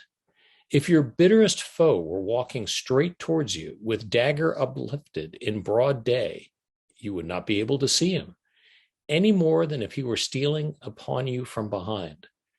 In a word, you would have two backs, so to speak, but at the same time also two fronts, side fronts. For what is that makes the front of a man? What indeed, but his eyes? Moreover, while in most other animals that I can think of, the eyes are so planted as imperceptibly to blend their visual power, so as to produce one picture and not two to the brain. This peculiar position of the whale's eyes, effectively divided as they are by many cubic feet of solid head, which towers between them like a great mountain separating two lakes and valleys. This, of course, must wholly separate the impression with each independent organ and parts. The whale, therefore, must see one distinct picture on this side, but another distinct picture on that side, while all between must be profound darkness and nothingness to him. Man may, in effect, be said to look out on the world from a sentry box with two joined sashes from his windows. But the whale, these two sashes are separately inserted, making two distinct windows, but sadly impairing the view. This peculiarity of the whale's eyes is a thing always to be borne in mind in the fishery, and be remembered by the reader in some subsequent scenes. A curious and most puzzling question might be stated concerning the visual matter as touching the Leviathan. I must be content with a hint. So long as a man's eyes are open in the light, the act of seeing is involuntary. That is, he cannot help mechanically seeing whatever objects are before him.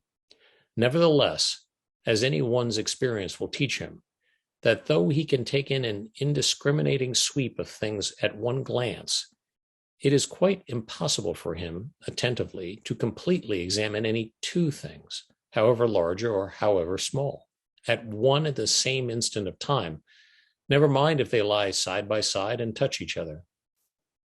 But if you come to separate these two objects, surround them each by a circle of profound darkness, and then in order to see one of them in the same manner as to bring your mind to bear on it, the other will be utterly excluded from your contemporary consciousness. How is it then with the whale? True, both his eyes and themselves must simultaneously act, but is his brain so much more comprehensive, combining and subtler than man's, that he can at the same moment of time attentively examine two distinct prospects, one on either side of him, and the other in the exact opposite direction? If he can, then it is a marvelous thing in him, as if a man were simultaneously able to go through the demonstrations of two distinct problems in Euclid. Nor, strictly investigated, is there any incongruity in that comparison. It may be but an idle whim, but it has always seemed to me that the extraordinarily vacillations of movement displayed by some whales when beset by 3 or 4 boats, the timidity and liability to queer frights, so common to such whales, I think all of this indirectly proceeds from the hapless perplexity of volition, in which their divided and diametrically opposite powers of vision must involve them.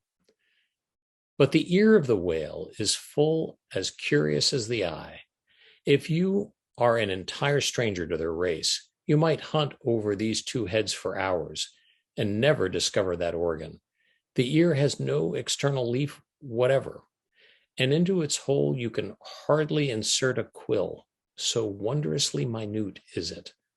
It is logged a little behind the eye with respect to the ears.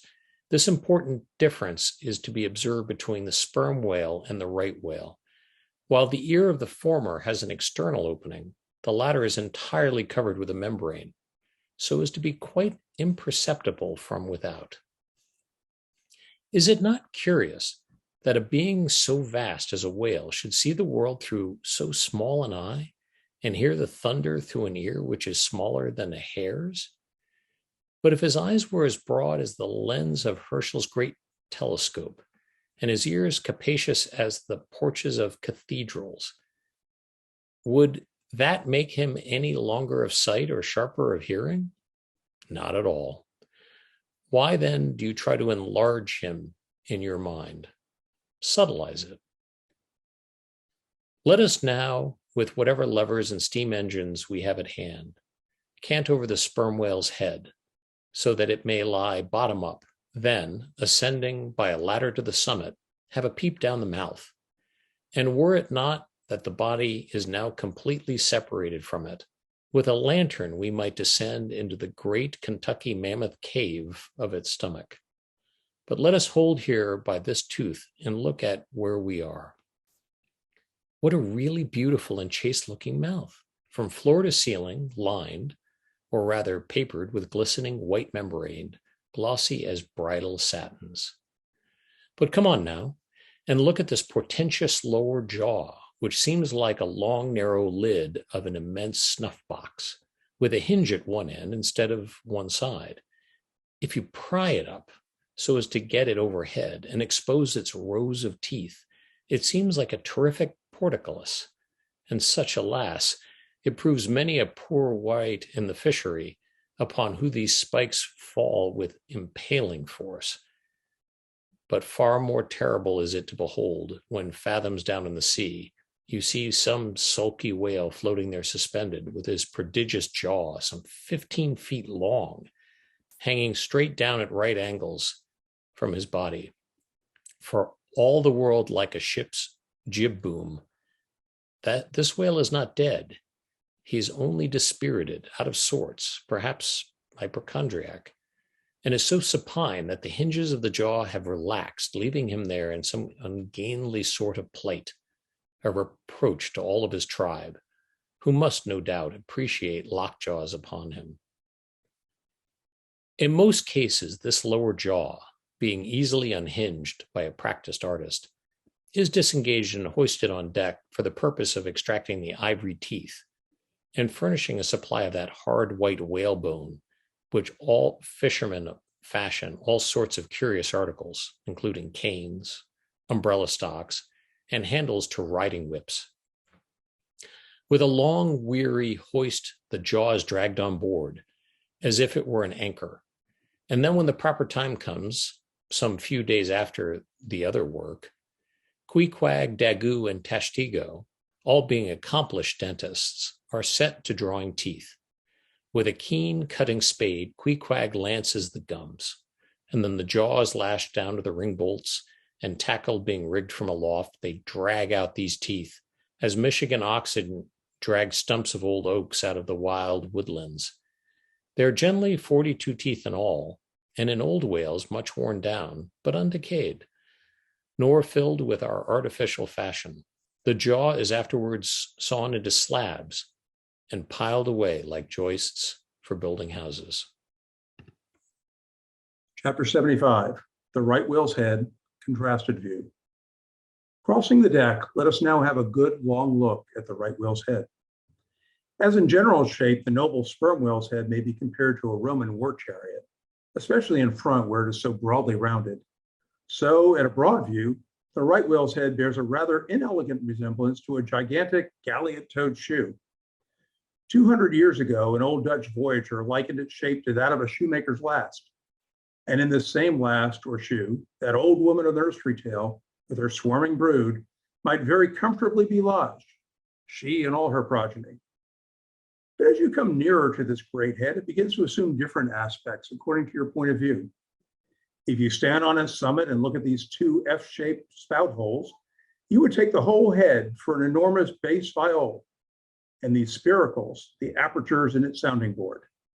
Then again, if you fix your eye upon this strange crested comb-like encrustation on the top of the mast, this green barnacle thing, which the Greenlanders call the crown, and the southern fishers the bonnet of the right whale, fixing your eye solely on this, you would take the head for the trunk of some huge oak with the bird's nest in its crotch.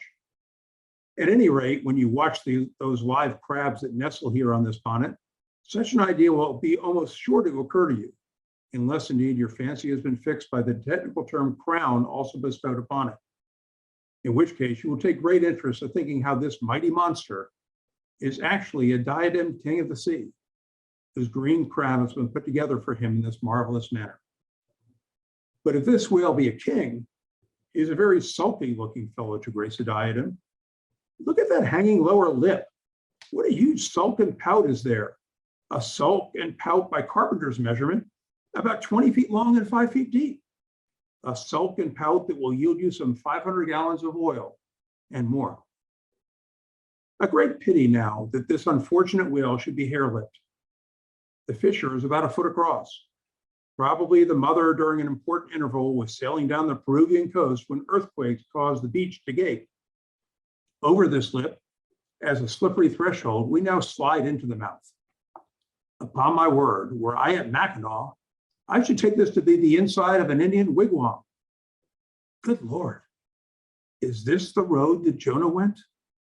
The roof is about 12 feet high and runs to a pretty sharp angle, as if there were a regular ridgepole there, while these ribbed, arched, hairy sides present us with those wondrous half-vertical, scimitar-shaped slats of whalebone, say 300 on a side, which, depending from the upper part of the head or crown bone, form those Venetian blinds which have elsewhere been cursorily mentioned.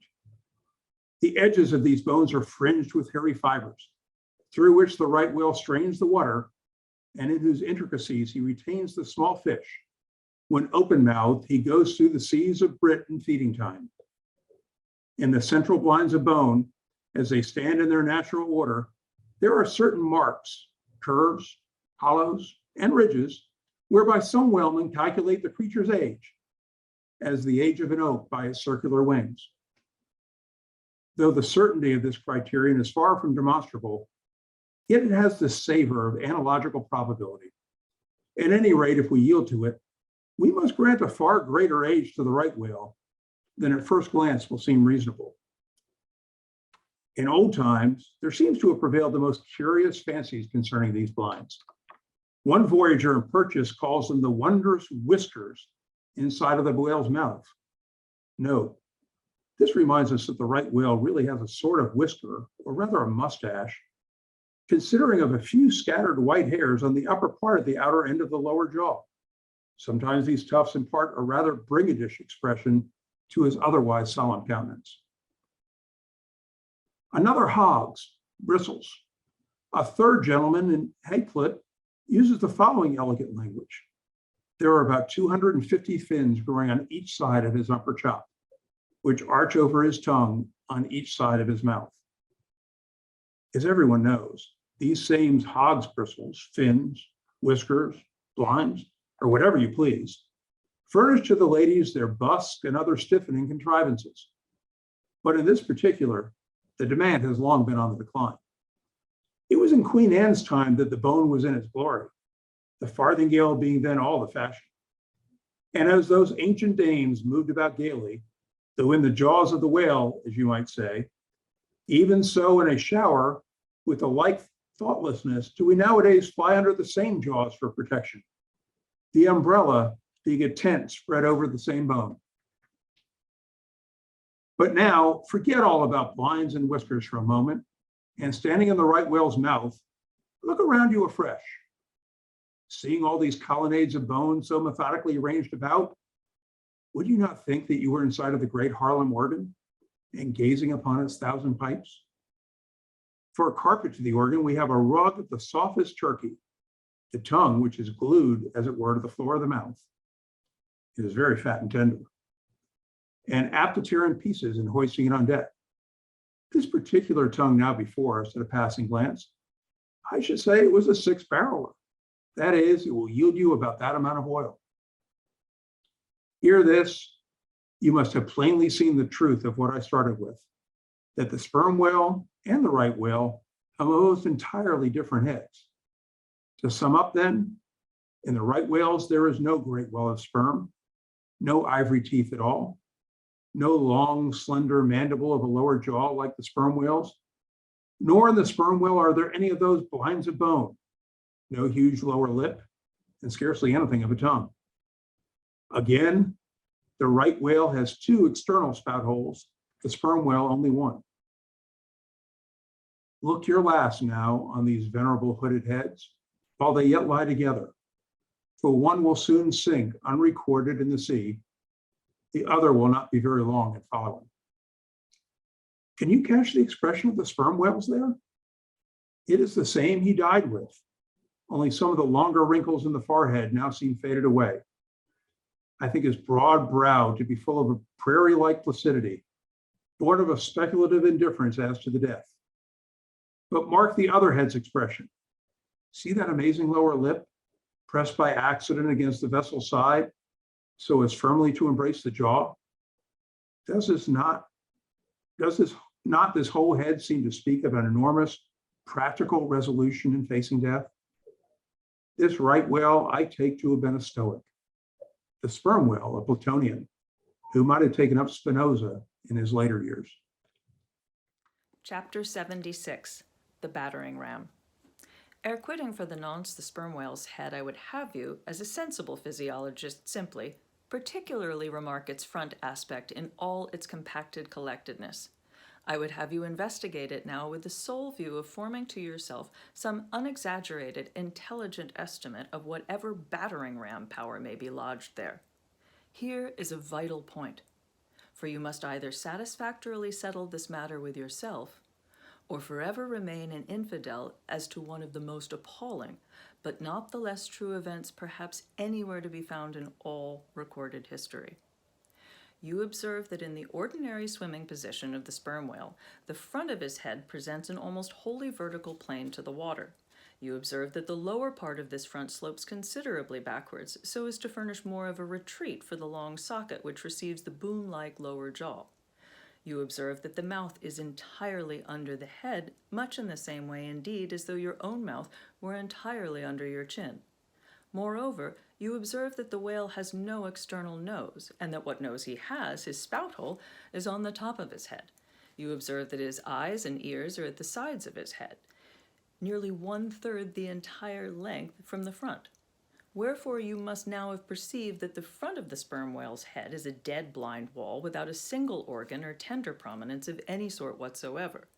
Furthermore, you are now to consider that only in the extreme lower backward sloping part of the front of the head is there the slightest vestige of bone.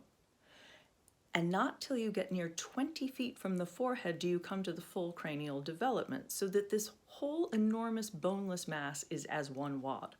Finally, though, as soon will be revealed, its contents partly comprise the most delicate oil. Yet you are now to be apprised of the nature of the substance which so impregnably invests all that apparent effeminacy. In some previous place I have described to you how the blubber wraps the body of the whale as the rind wraps an orange. Just so with the head, but with this difference. About the head this envelope, though not so thick, is of a boneless toughness, inestible by any man who has not handled it. The severest pointed harpoon, the sharpest lance darted by the strongest human arm impotently rebounds from it. It is though the forehead of the sperm whale were paved with horses' hoofs. I do not think any sensation lurks in it. Bethink yourself also another thing. When two large loaded Indiamen chance to crowd and crush towards each other in the docks, what do the sailors do? They do not suspend between them at the point of coming contact any merely hard substance like iron or wood. No, they hold their large round wad of tow and cork enveloped in the thickest and toughest of oxhide. That bravely and uninjured takes the jam, which would have snapped all their oaken handspikes and iron crowbars. By itself, this sufficiently illustrates the obvious fact I drive at. But supplementary to this, it has hypothetically occurred to me that as ordinary fish possess what is called a swimming bladder in them, capable at will of distension and contraction, and as the sperm whale, as far as I know, has no such provision in him, considering too the otherwise inexplicable manner in which he now depresses his head altogether beneath the surface, and anon swims with it high elevated out of the water. Considering the unobstructed elasticity of its envelope, considering the unique interior of his head, it has hypothetically occurred to me, I say, that those mystical lung-celled honeycombs there may possibly have some hitherto unknown and unsuspected connection with the outer air, so as to be susceptible to atmospheric distension and contraction. If this be so, fancy the irresistibleness of that might, to which the most impalpable and destructive of all elements contributes. Now mark, unerringly impelling this dead, impregnable, uninjurable wall, and this most buoyant thing within, there swims behind it all a mass of tremendous life, only to be adequately estimated as piled wood is by the cord, and all obedient to one volition as the smallest insect. So that when I shall hereafter detail to you all the specialties and concentrations of potency everywhere lurking in this expansive monster, when I shall show you some of his more considerable braining feats, I trust you will have renounced all ignorant incredulity and be ready to abide by this, that though the sperm whale stove a passage through the Isthmus of Darien and mixed the Atlantic with the Pacific, you would not elevate one hair of your eyebrow. For unless you own the whale, you are but a provincial and sentimentalist in truth. But clear truth is a thing for salamander giants only to encounter. How small the chances for the provincials, then? What befell the weakling youth lifting the dread goddess's veil at Lace? Chapter 77. The Great Heidelberg Tun. Now comes the bailing of the case. But to comprehend it aright, you must know something of the curious internal structure of the thing being operated upon. Regarding the sperm whale's head as a solid oblong, You may, on an inclined plane, sideways divided into two quoins, whereof the lower is the bony structure, following the cranium and jaws, and the upper an unctuous mass wholly free of bones, its broad forward end forming the expanded vertical apparent forehead of the whale. At the middle of the forehead, horizontally subdivide this upper quoin, and then you have two almost equal parts, which before were naturally divided by an internal wall of a thick tendinous substance. Footnote: quoin is not a Euclidean term. It belongs to the pure nautical mathematics. I know not that it has been defined before. A quoin is a solid which differs from a wedge in having its sharp end formed by the steep inclination of one side, instead of the mutual tapering of both sides. End of footnote. The lower subdivided part, called the junk, is one immense honeycomb of oil, formed by the crossing and recrossing into 10,000 infiltrated cells of tough elastic fibers throughout its whole extent. The upper part, known as the case, may be regarded as the great Heidelberg ton of the sperm whale. And as that great tierce is mystically carved in front, so the whale's vast plated forehead forms innumerable strange devices for the emblematic adornment of his wondrous ton. Moreover, as that of Heidelberg was always replenished with the most excellent of the wines of the Rhenish valleys, so the ton of the whale contains by far the most precious of all his oily vintages, namely the highly prized spermaceti in its absolutely pure, limpid, and odoriferous state.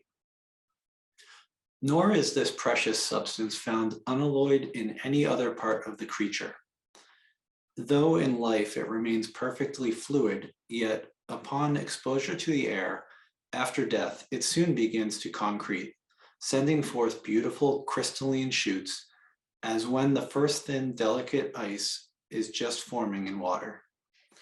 A large whale's case generally yields about 500 gallons of sperm, though from unavoidable circumstances, considerable of it is spilled, leaks, and dribbles away, or is otherwise irrevocably lost in the ticklish business of securing what you can. I know not with what fine and costly material the Heidelberg ton was coated within, but in superlative richness, that coating could not possibly have compared with the silken pearl-colored membrane, like the lining of a fine pelisse, forming the inner surface of the sperm whale's case. It will have been seen that the Heidelberg ton of the sperm whale embraces the entire length of the entire top of the head. And since, as has been elsewhere set forth, the head embraces 1/3 of the whole length of the creature, then setting that length down at 80 feet for a good-sized whale, you have more than 26 feet for the depth of the ton when it is lengthwise hoisted up and down against the ship's side. As in decapitating the whale, the operator's instrument is brought close to the spot where an entrance is subsequently forced into the spermaceti magazine. He has therefore to be uncommonly heedful, lest a careless, untimely stroke should invade the sanctuary and wastingly let out its invaluable contents.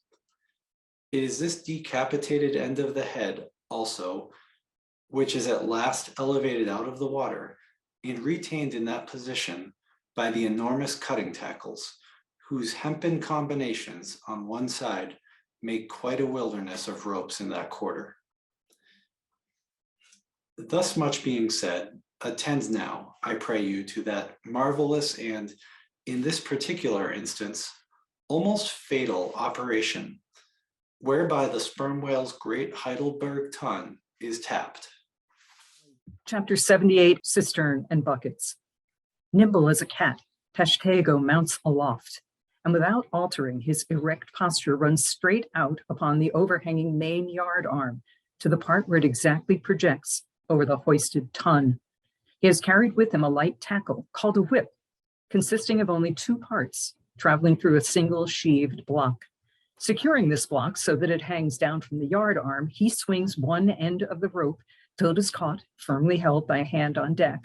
Then hand over hand, down the other part, the Indian drops through the air, till dexterously he lands on the summit of the head. There, still high elevated above the rest of the company, to whom he vivaciously cries, he seems more Turkish muezzin, calling to the good people to prayers from the top of the tower. A short-handled, sharp spade being sent up to him, he diligently searches for the proper place to begin breaking into the ton. In this business, he proceeds very heedfully, like a treasure hunter in some old house, sounding the walls to find where the gold is masoned in. By the time this cautious search is over, a stout, iron-bound bucket, precisely like a well bucket, has been attached to one end of the whip, while the other end, being stretched across the deck, is there held by 2 or 3 alert hands. These last now hoist the bucket within grasp of the Indian, to whom another person has reached up with a very long pole. Inserting this pole into the bucket, Tashtego downward guides the bucket into the ton till it entirely disappears. Then, giving the word to the seaman at the whip, up comes the bucket again, all bubbling like a dairy maid's pail of new milk.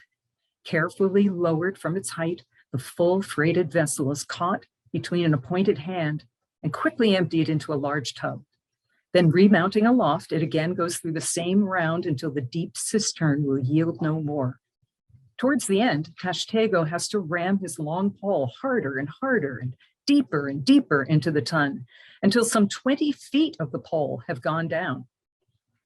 Now, the people of the Pequod had been bailing some time in this way. Several tubs had been filled with the fragrant sperm, when all at once a queer accident happened. Whether it was that Tashtego, that wild Indian, was so heedless and reckless as to let go for a moment his one-handed hold on the great cabled tackle suspending the head, or whether the place where he stood was so treacherous or oozy, or whether the evil one himself would have it fall out so. Without stating his particular reasons, how it was exactly, there's no telling now. But on a sudden, as the 80th or 90th bucket came suckingly up, my God, poor Tashtego, like the twin reciprocating bucket in a veritable well, dropped head foremost down into the great ton of Heidelberg, and with an oily, horrible gurgling, went clear out of sight. "Man overboard!" cried Daggoo, who amid the general consternation first came to his senses. "Swing that bucket this way," and put one foot into it so as to better secure his slippery handhold on the whip itself. The hoisters ran him high up to the top of the head almost before Tashtego could have reached the interior bottom. Meanwhile, there was a terrible tumult. Looking over the side, they saw the before lifeless head throbbing and heaving just below the surface of the sea, as if that moment seized with some momentous idea, whereas it was only the poor Indian unconsciously revealing by those struggles the perilous depth to which he had sunk. At this instant, while Daggoo on the summit of the head was clearing the whip, which had somehow got foul of the great cutting tackles, a sharp cracking noise was heard, and to the unspeakable horror of all, one of the 2 enormous hooks suspending the head tore out. And with a vast vibration, the enormous mass sideways swung till the drunk ship reeled and shook as if smitten by an iceberg. The one remaining hook, upon which the entire strain now depended, seemed every instant to be on the point of giving way, an event still more likely from the violent motions of the head. Come down," yelled the seaman to Daggoo, but with one hand holding on to the heavy tackles so that if the head should drop, he would still remain suspended. The Negro, having cleared the foul line, rammed the bucket into the now collapsed well, meaning that the buried harpooner should grasp it and so be hoisted out. "In heaven's name, man," cried Stubb, "are you ramming home a cartridge there? Avast! How'll that help him? Jam in that iron-bound bucket on top of his head. Avast, will ye?" "Stand clear of the tackle," cried a voice like a bursting of a rocket. Almost in the same instant, with a thunder boom, the enormous mast dropped into the sea, the Niagara's table rock into the whirlpool, and the suddenly relieved hull rolled away from it, so far down her glittering copper, and all caught their breath as, half swinging now over the sailors' heads and now over the water, Daggoo, through a thick mist of spray, was dimly beheld clinging to the pendulous tackles, while poor buried alive Tashtego was sinking utterly down to the bottom of the sea. But hardly had the blinding vapor cleared away when a naked figure with a boarding sword in its hand was for one swift moment seen hovering over the bulwarks. And next a loud splash announced that my brave Queequeg had dived to the rescue. One packed rush was made to the side, and every eye counted every ripple as moment followed moment, and no sign of either sinker or the diver could be seen. Some hands now jumped into a boat alongside and pushed a little off from the ship. "Ha ha!" cried Daggoo all at once from his now quiet swinging perch overhead, and looking further off from the side, we saw an arm thrust upright from the blue waves, a sight strange to see, as an arm thrust forth from the grass over a grave. "Both, it is both," cried Daggoo again with a joyful shout, and soon after Queequeg was seen boldly striking out with one hand, and with the other clutching the long hair of the Indian. Drawn into the waiting boat, they were quickly brought to the deck, but Tashtego was long to coming to, and Queequeg did not look very brisk. Now, how had this noble rescue been accomplished? Why, diving under the slowly descending head, Queequeg, with his keen sword, had made side lunges near its bottom, so as to scuttle a large hole there. Then, dropping his sword, had thrust his long arm far inwards and upwards, and so hauled out our poor Tash by the head. He averred that upon first thrusting in for him, a leg was presented, but well knowing that that was not as it ought to be, and might occasion great trouble, he had thrust back the leg, and by a dexterous heave and toss had wrought a somersault upon the Indian, so that with the next trial he came forth in the good old way, head foremost. As for the great head itself, that was doing as well as could be expected. And thus, through the courage and great skill in obstetrics of Queequeg, and the deliverance, or rather delivery, of Tashtego was successfully accomplished, in the teeth, too, of the most untoward and apparently hopeless impediments, which is a lesson by no means to be forgotten. Midwifery should be taught in the same course with fencing, boxing, riding, and rowing. I know that this queer adventure of the gay headers will be sure to seem incredible to some landsmen, though they themselves may have either seen or heard of someone's falling into a cistern ashore, an accident which not seldom happens, but much less reason to than the Indians, and considering the exceeding slipperiness of the curb of the sperm whale's well. But peradventure, it may be sagaciously argued, how is this? We thought the tissued, infiltrated head of the sperm whale was the lightest and most corky part about him. But thou makest it sink in an element of a far greater specific gravity than itself. We have thee there, not at all, but I have ye. For at the time poor Tash fell in, the case had nearly emptied of its lighter contents, leaving little but the dense tendinous wall of the well, a double-welded, hammered substance, as I have before said, much heavier than the seawater, and a lump of which sinks in it like lead almost. But the tendency to rapid sinking in this substance was, in the present instance, materially counteracted by the other parts of the head remaining undetached from it, so that it sank very slowly and deliberately indeed, affording Queequeg a fair chance for performing his agile obstetrics on the run, as you might say. Yes, it was a running delivery, so it was. Now, had Tashtego perished in that head, it had been a very precious perishing, smothered in the very whitest and daintiest of fragrant spermaceti, coffined, hearsed, and tombed in the secret inner chamber and sanctum sanctorum of the whale. Only one sweeter end can readily be recalled: the delicious death of the Ohio honey hunter, who, seeking honey in the crotch of a hollow tree, found such exceeding store of it that, leaning too far over, it sucked him in, so that he died embalmed. How many, think you, have likewise fallen into Plato's honey head and sweetly perished there?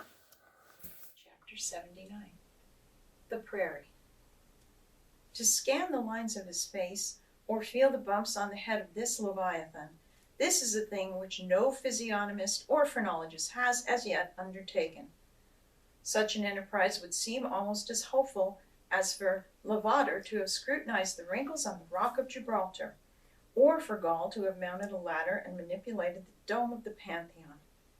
Still, in that famous work of his, Lavater not only treats of the various faces of men, but also attentively studies the faces of horses, birds, serpents, and fish, and dwells in detail upon the modifications of expression discernible therein. Nor have Gall and his disciple Spurzheim failed to throw out some hints touching the phrenological characteristics of other beings than man. Therefore, though I am but ill qualified for a pioneer, in the application of these two semi-sciences to the whale, I will do my endeavor. I try all things. I achieve what I can. Physiognomically regarded, the sperm whale is an anomalous creature. He has no proper nose.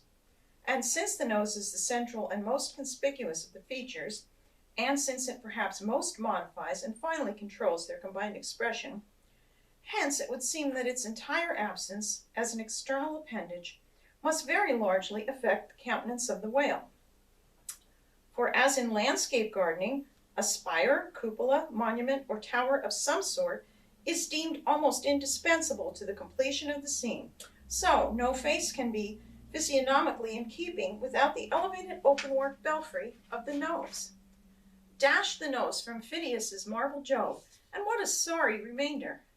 Nevertheless, Leviathan is of so mighty a magnitude, all his proportions are so stately, that the same deficiency which in the sculpted Jove were hideous, in him is no blemish at all.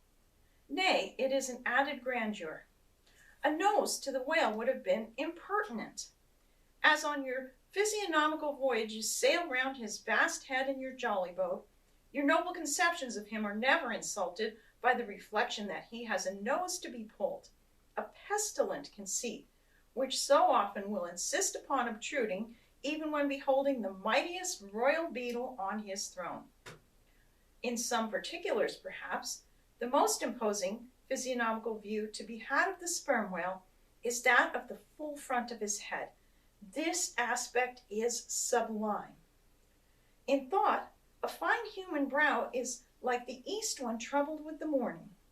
In the repose of the pasture, the curled brow of the bull has a touch of the grand in it. Pushing heavy cannon up mountain defiles, the elephant's brow is majestic. Human or animal, the mystical brow is as that great golden seal affixed by the German emperors to their decrees. It signifies, God, done this day by my hand. But in most creatures, nay, in man himself, very often the brow is but a mere strip of alpine land lying along the snow line. Few are the foreheads which, like Shakespeare's or Melanchthon's, rise so high and descend so low that the eyes themselves seem clear, eternal, tideless mountain lakes. And all above them, in the forehead's wrinkles, you seem to track the antlered thoughts descending there to drink, as the Highland hunters track the snow prints of the deer. But in the great sperm whale, this high and mighty godlike dignity inherent in the brow is so immensely amplified that gazing on it in that full front view, you feel the deity and the dread powers more forcibly than in beholding any other object in living nature. For you see no one point precisely, not one distinct feature is revealed, no nose, eyes, ears, or mouth, no face. He has none proper, nothing but that one broad firmament of a forehead, pleated with riddles, dumbly lowering with the doom of boats and ships and men. Nor in profile does this wondrous brow diminish, though that way viewed its grandeur does not domineer upon you so. In profile you plainly perceive that horizontal semicrescentic depression in the forehead's middle, which in man is Lavater's mark of genius.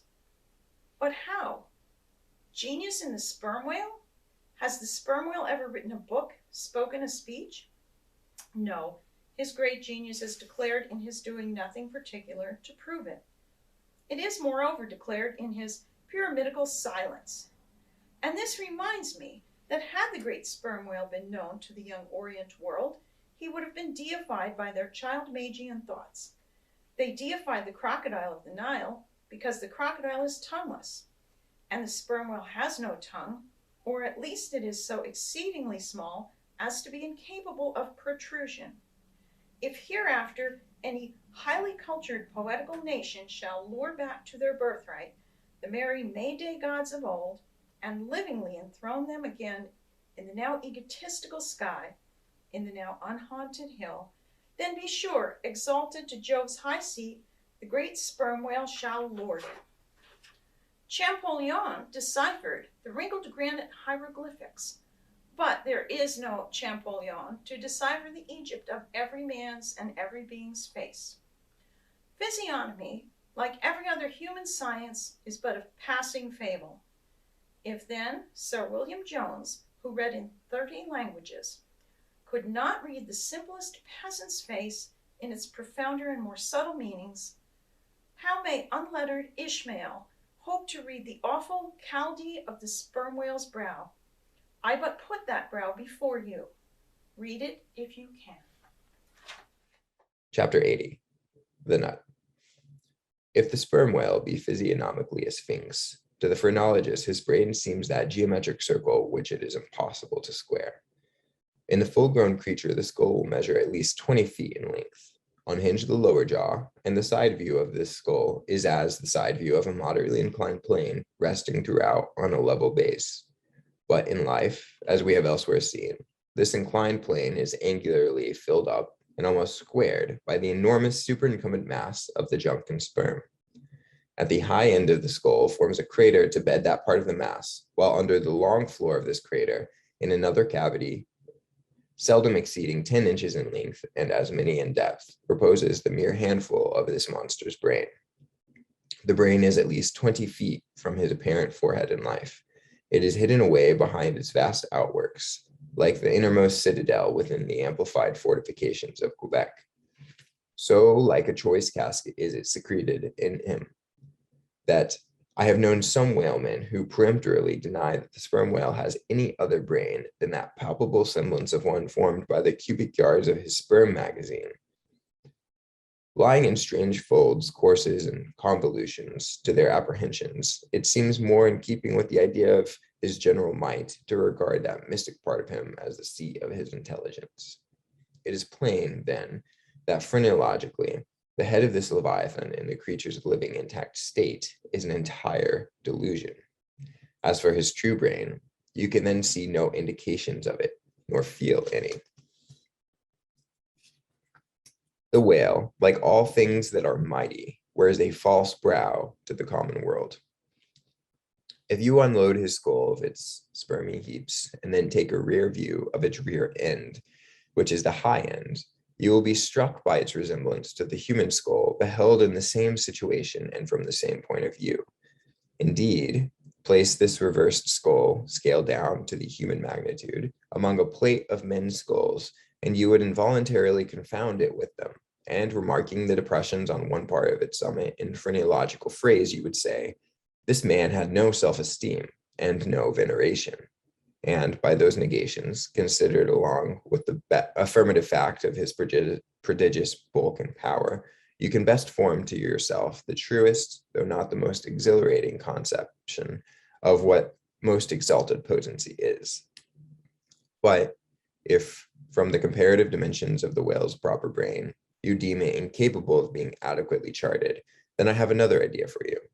If you attentively regard almost any quadruped's spine, you'll be struck with the resemblance of its vertebrae to a strung necklace of dwarfed skulls, all bearing rudimental resemblance to the skull proper. It is a German conceit that the vertebrae are absolutely underdeveloped skulls, but the curious external resemblance, I take it the Germans were not the first men to perceive. A foreign friend once pointed it out to me in the skeleton of a foe he had slain, and with the vertebrae of which he was inlaying, in a sort of basso relievo, the beaked prow of his canoe. Now, I consider the phrenologists have omitted an important thing in not pushing their investigations from the cerebellum through the spinal canal. for I believe that much of a man's character will be found betokened in his backbone. I would rather feel your spine than your skull, whoever you are. A thin joist of a spine never yet upheld a full and noble soul. I rejoice in my spine, as in the firm, audacious staff of that flag, which I fling half out to the world. Apply this spinal branch of phrenology to the sperm whale. His cranial cavity is continuous with the first neck vertebrae, and in that vertebrae, the bottom of the spinal canal will measure 10 inches across, being 8 in height, and of a triangular figure with the base downwards. As it passes through the remaining vertebrae, the canal tapers in size, but for a considerable distance remains of large capacity. Now, of course, this canal is filled with much the same strangely fibrous substance, the spinal cord, as the brain, and directly communicates with the brain. And what is still more, for many feet after emerging from the brain's cavity, the spinal cord remains of an undecreasing girth, almost equal to that of the brain. Under all these circumstances, would it be unreasonable to survey and map out the whale's spine phrenologically? For, viewed in this light, the wonderful comparative smallness of his brain proper is more than compensated by the wonderful comparative magnitude of his spinal cord. But, leaving this hint to operate as it may with the phrenologists, I would merely assume the spinal theory for a moment in reference to the sperm whale's hump. This august hump, if I mistake not, rises over one of the larger vertebrae, and is, therefore, in some sort the outer convex mold of it. From its relative situation, then, I should call this high hump the organ of firmness or indomitableness in the sperm whale. And that the great monster is indomitable, you will yet have reason to know. Chapter 81. The Pequod Meets the Virgin. The predestinated day arrived, and we duly met the ship, Jungfrau, Derek de Deer, master of Bremen. At one time, the greatest whaling people in the world, the Dutch and the Germans are now among the least.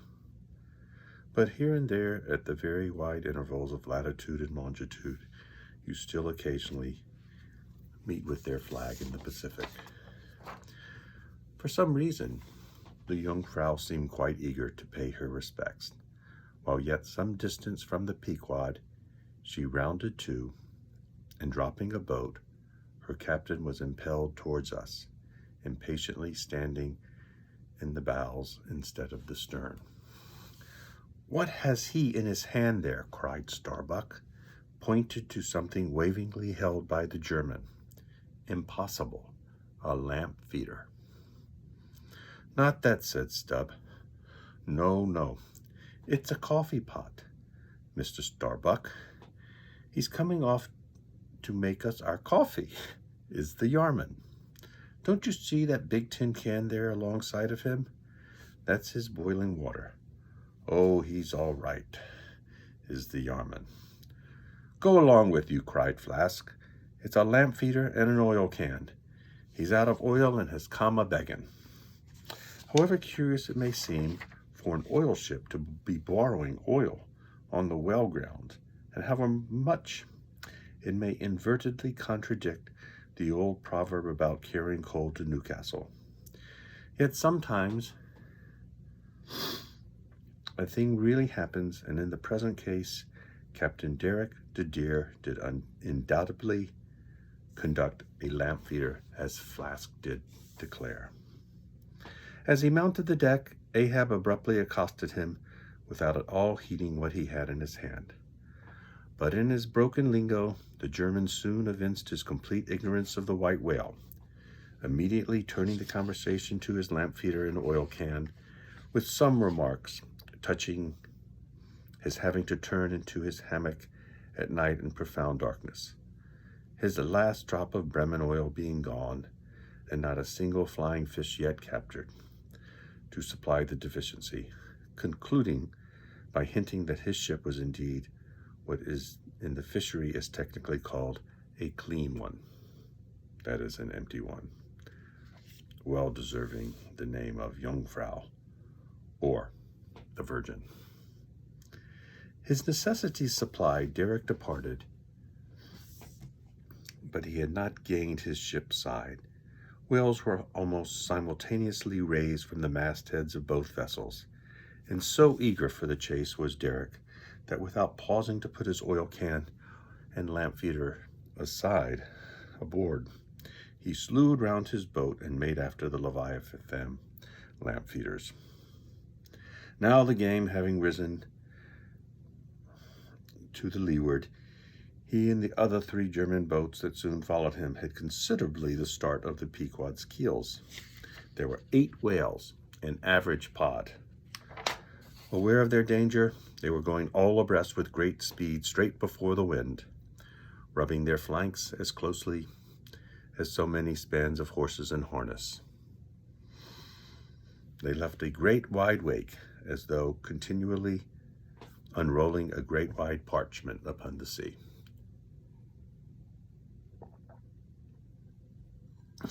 Full in this rapid wake, and many fathoms in the rear, swam a huge humped old bull, which by his comparatively slow progress, as well by the unusual yellowish incrustations overgrowing him, seems afflicted with the jaundice or some other infirmity.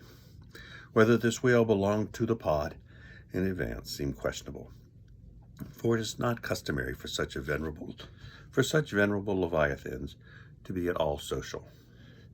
Nevertheless, he stuck to their wake, though indeed their backwater must have retarded him, because the white bone or swell at his broad muzzle was a dashed one, like the swell formed when 2 hostile currents meet.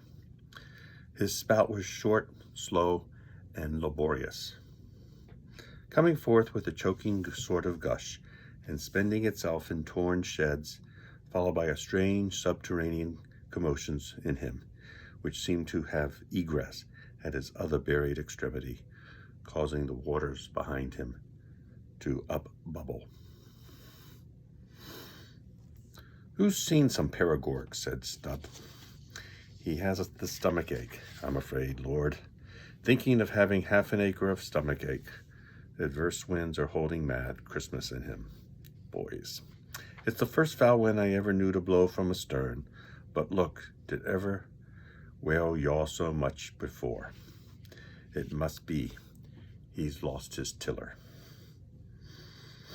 As an overladen Indiaman bearing down the Hindustan coast with a deckload of frightened horses careens, berries, rolls, and wallows on her way, so did this old whale heave his aged bulk, and now and then, partly turning over on his cumbrous rib ends, exposed the cause of his devious wake in the unnatural stump of his starboard fin. Whether he had lost that fin in the battle, or had been born without it, it were hard to say. "Only wait a bit, old chap, and I'll give ye a sling for that wounded arm," cried cruel Flask, pointing to the whale line near him. "Mind he don't sling thee with it," cried Starbuck.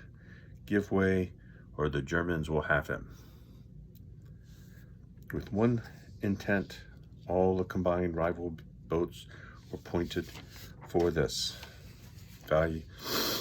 one fish, because not only was he the largest and therefore the most valuable whale, but he was the nearest to them.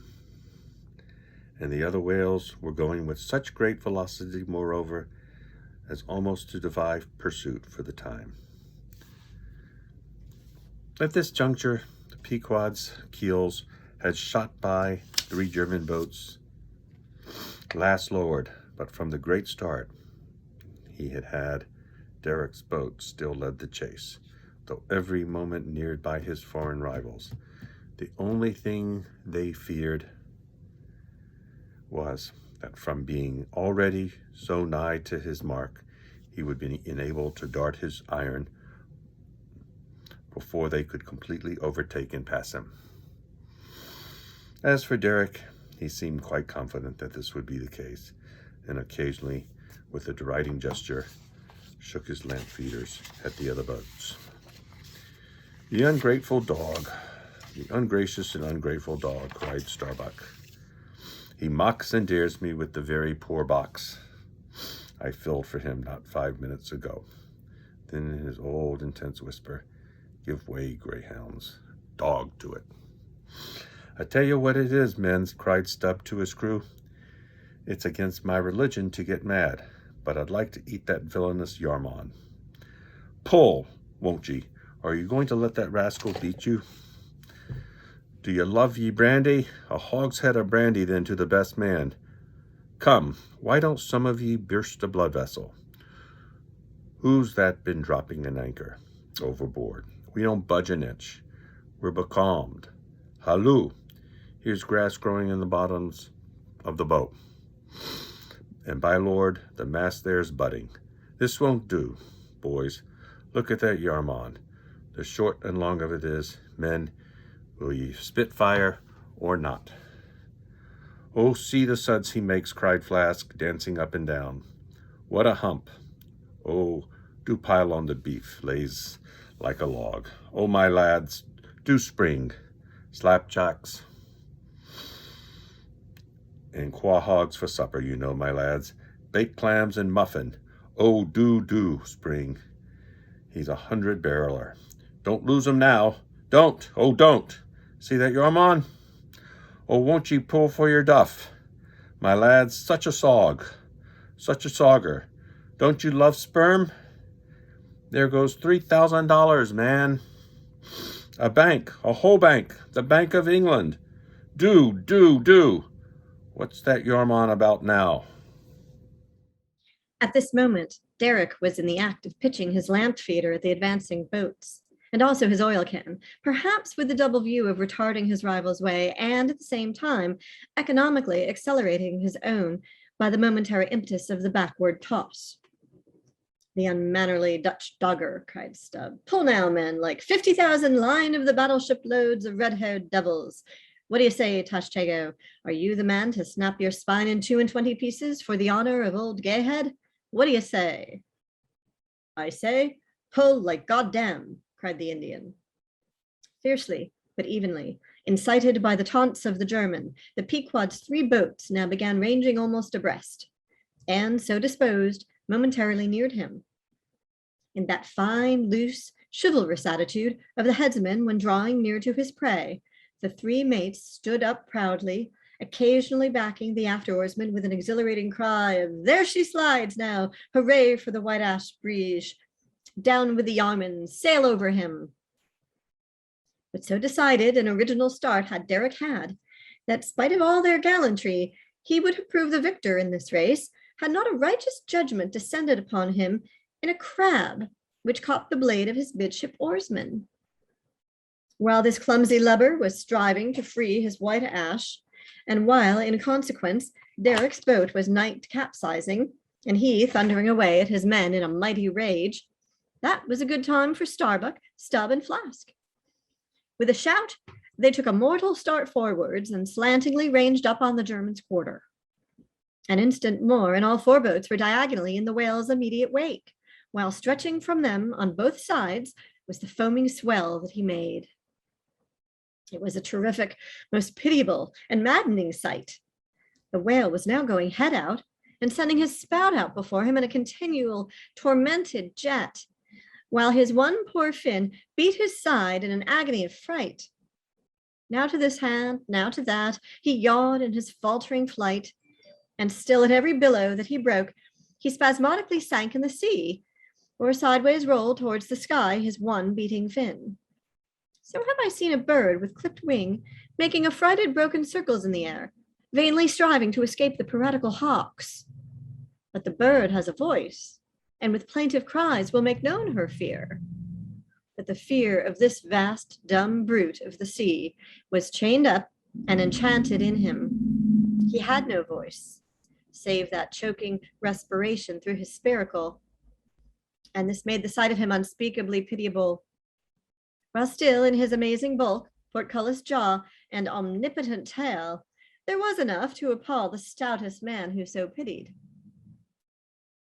Seeing now that but a very few moments more would give the Pequod's boats the advantage, and rather than be thus foiled of his game, Derek chose to hazard what to him must have seemed a most unusually long dart, ere the last chance would forever escape. But no sooner did his harpooner stand up for the stroke than all three tigers, Queequeg, Tashtigo, Dagu, instinctively sprang to their feet, and standing in a diagonal row, simultaneously pointed their barbs and darted over the head of the German harpooner. Their 3 Nantucket irons entered the whale. Blinding vapors of foam and white fire. The 3 boats, in the first fury of the whale's headlong rush, bumped the Germans aside with such force that both Derek and his baffled harpooner were spilled out and sailed over by the 3 flying keels. "Don't be afraid, my butterboxes," cried Stubb, casting a passing glance on them as he shot by. "You'll be picked up presently. All right, I saw some sharks astern. St. Bernard's dogs, you know, relieve distressed travelers." "Hooray, this is the way to sail now. Every keel a sunbeam, hooray! Here we go, like 3 tin kettles at the tail of a mad cougar. This puts me in mind of a fastening to an elephant and a tilbury on a plane. Makes the wheel spokes fly, boys, when you fasten to him that way. And there's danger of being pitched out, too, when you strike a hill. Hooray, this is the way a fellow feels when he's going to Davy Jones, all a rush down an endless inclined plane. Hooray, this whale carries the everlasting mail." But the monster's run was a brief one. Giving a sudden gasp, he tumultuously sounded. With a grating rush, the 3 lines flew round the loggerheads with such a force as to gouge deep grooves in them. While so fearful were the harpooneers that this rapid sounding would soon exhaust the lines, that using all their dexterous might, they caught repeated smoking turns with the rope to hold on. Till at last, owing to the perpendicular strain from the lead-line chocks of the boats, whence the 3 ropes went straight down into the blue, the gunwales of the bows were almost even with the water, while the 3 sterns tilted high in the air. And the whale soon ceasing to sound, for some time they remained in that attitude, fearful of expending more line, though the position was a little ticklish. But though boats have been taken down and lost in this way, yet it is this holding on, as it is called, this hooking up by the sharp barbs of his live flesh from the back. This it is that often torments the Leviathan into soon rising again to meet the sharp lance of his foes.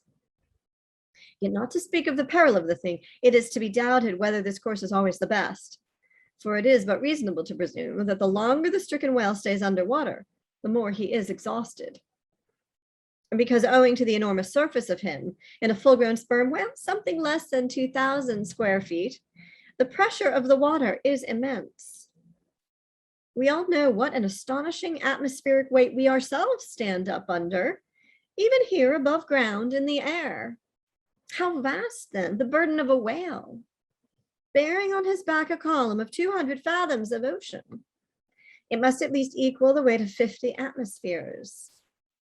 One whaleman has estimated it at the weight of 20 line-of-battle ships, all with their guns and stores and men on board. As the 3 boats lay there on that gently rolling sea, gazing down into its eternal blue moon, and as not a single groan or cry of any sort, nay, not so much as a ripple or a bubble, came up from its depths. What landsman would have thought that beneath all that silence and placidity, the utmost monster of the seas was writhing and wrenching in agony? Not 8 inches of perpendicular rope were visible at the bows. Seems it credible that by 3 such thin threads, the great Leviathan was suspended like the big weight to an 8-day clock? Suspended? And to what? To 3 bits of board? Is this the creature of whom it was once so triumphantly said, "Canst thou fill his skin with barbed irons, or his head with fish spears? The sword of him that layeth at him cannot hold, the spear, the dart, nor the habergeon. He esteemeth iron as straw. The arrow cannot make him flee. Darts are counted as stubble. He laugheth at the shaking of a spear." This the creature? This he? Oh, that unfulfillment should follow the prophets. For with the strength of 1,000 thighs in his tail, Leviathan had run his head under the mountains of the sea to hide him from the Pequod's fish spears. In that sloping afternoon sunlight, the shadows that the three boats sent down beneath the surface must have been long enough and broad enough to shade half Circe's army. Who can tell how appalling to the wounded whale must have been such huge phantoms flitting over his head? "Stand by, men, he stirs," cried Starbuck as the three lines suddenly vibrated in the water, distinctly conducting upwards to them as by magnetic wires the life and death throbs of the whale, so that every oarsman felt them in his seat. The next moment, relieved in a great part from the downward strain at the bows, the boats gave a sudden bounce upwards, as a small ice field will when a dense herd of white bears are scared from it into the sea. Haul in, cried Starbuck again. He's rising. The lines of which, hardly an instant before, not one hand's breadth could have been gained, were now in long, quick coils flung back, all dripping, into the boats, and soon the whale broke water within 2 ships' lengths of the hunters. His motions plainly denoted his extreme exhaustion. In most land animals, there are certain valves or floodgates in many of their veins, whereby when wounded, the blood is in some degree at least instantly shut off in certain directions. Not so with the whale, one of whose peculiarities it is to have an entire non-valvular structure of the blood vessels, so that when pierced even by so small a point as a harpoon, a deadly drain is at once begun upon his whole arterial system. And when this is heightened by the extraordinary pressure of water at a great distance below the surface, his life may be said to pour from him in incessant streams. Yet so vast is the quantity of blood in him, and so distant and numerous its interior fountains, that he will keep thus bleeding and bleeding for a considerable period, even as in a drought a river will flow, whose source is in the wellspring of far-off and undiscernible hills. Even now, when the boats pulled upon this whale and perilously drew over his swaying flukes, and the lances were darted into him, they were followed by steady jets from the new-made wound, which kept continually playing, while the natural spout hole in his head was only at intervals, however rapid, sending its affrighted moisture into the air. From this last vent no blood yet came, because no vital part of him had thus far been struck. His life, as they significantly call it, was untouched. As the boats now more closely surrounded him, the whole upper part of his form, with much of it that is ordinarily submerged, was plainly revealed. His eyes, or rather the places where his eyes had been, were beheld, as strange mist-grown masses gather in the knotholes of the noblest oaks when prostrate. So from the points which the whale's eyes had once occupied, now protruded blind bulbs, horribly pitiable to see. But pity there was none. For all his old age and his one arm and his blind eyes, he must die the death and be murdered in order to light the gay bridals and other merry makings of men, and also to illuminate the solemn churches that preach unconditional inoffensiveness by all to all. Still rolling in his blood, at last he partially disclosed a strangely discolored bunch or protuberance, the size of a bushel low down on the flank. "A nice spot," cried Flask. "Just let me prick him there once." "Avast," cried Starbuck. "There's no need of that." But humane Starbuck was too late.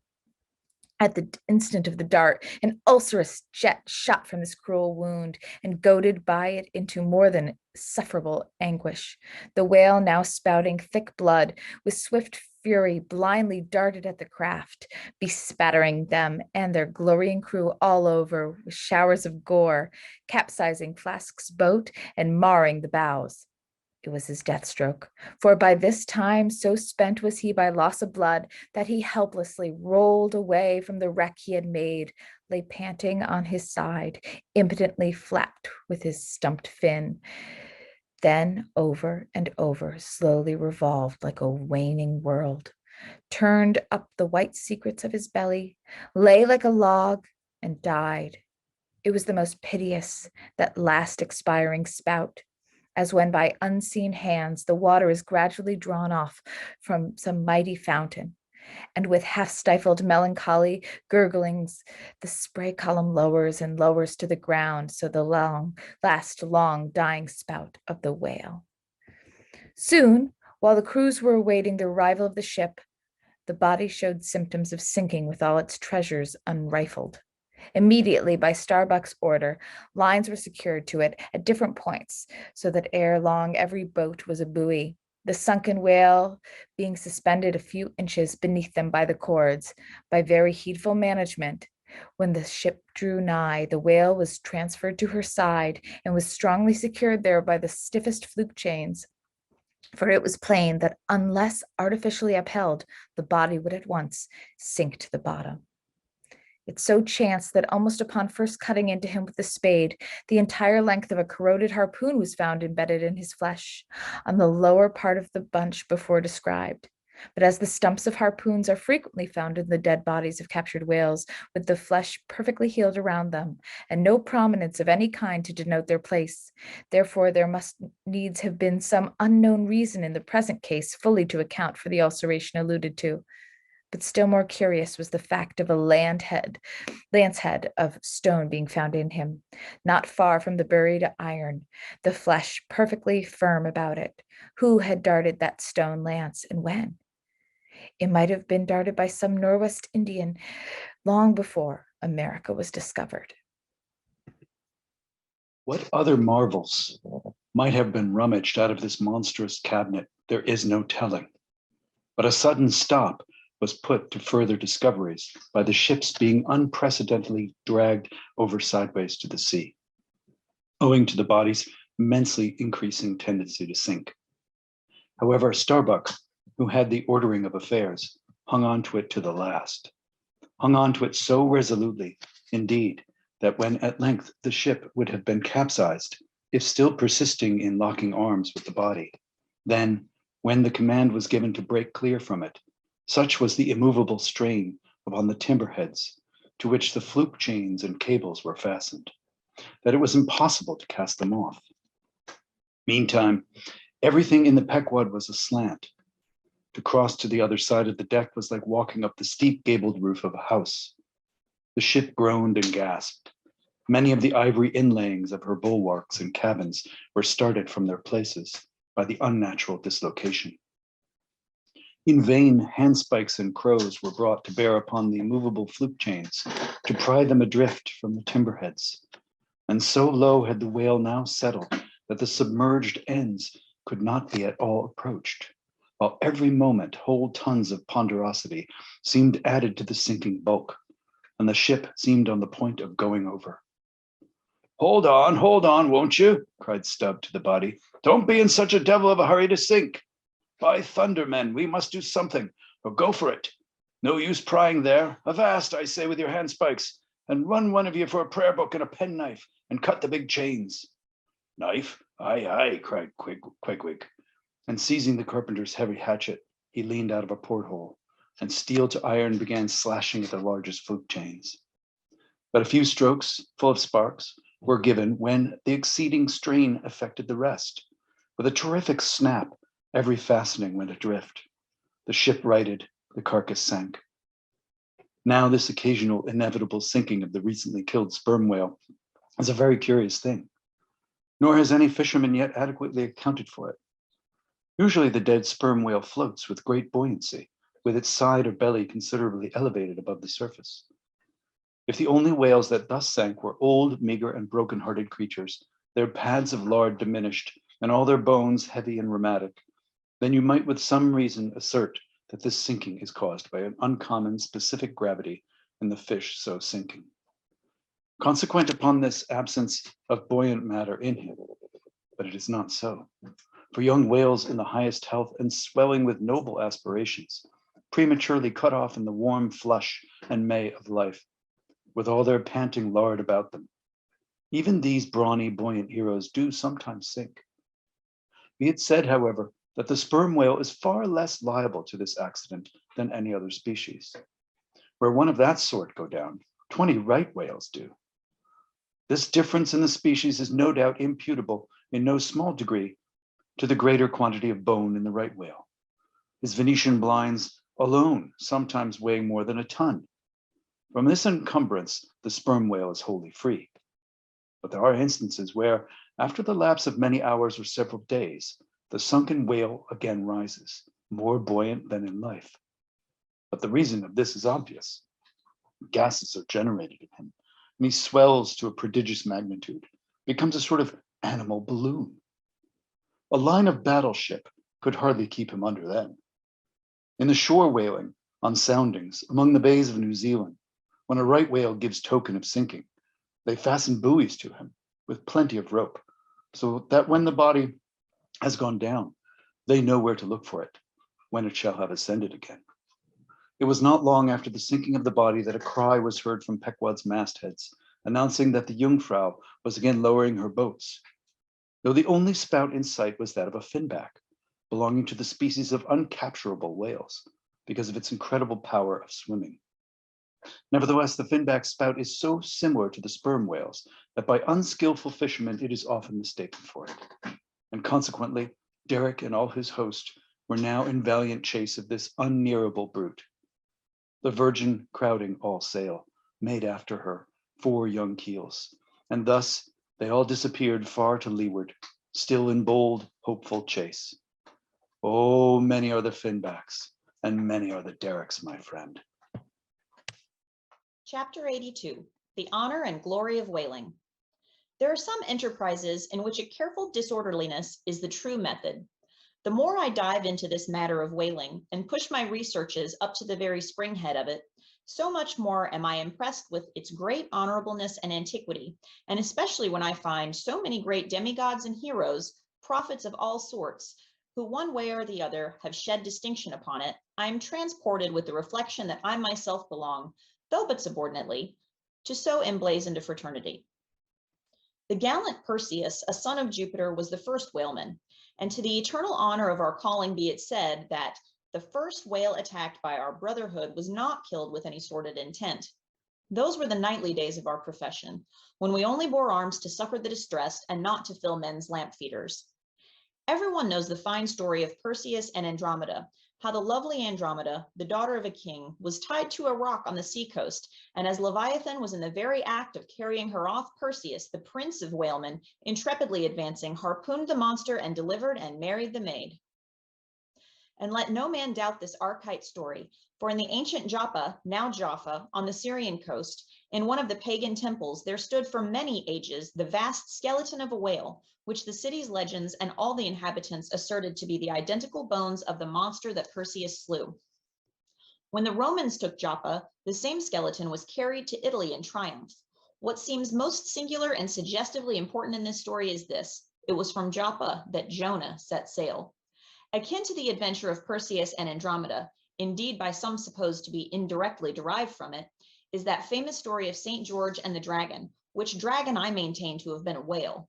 For in many old chronicles, whales and dragons are strangely jumbled together and often stand for each other. Thou art as a lion of the waters and as a dragon of the sea, saith Ezekiel, hereby plainly meaning a whale. In truth, some versions of the Bible use that word itself. Besides, it would much subtract from the glory of the exploit had St. George but encountered a crawling reptile of the land, instead of doing battle with the great monster of the deep. Any man may kill a snake, but only a Perseus, a St. George, a coffin have the heart in them to march boldly up to a whale.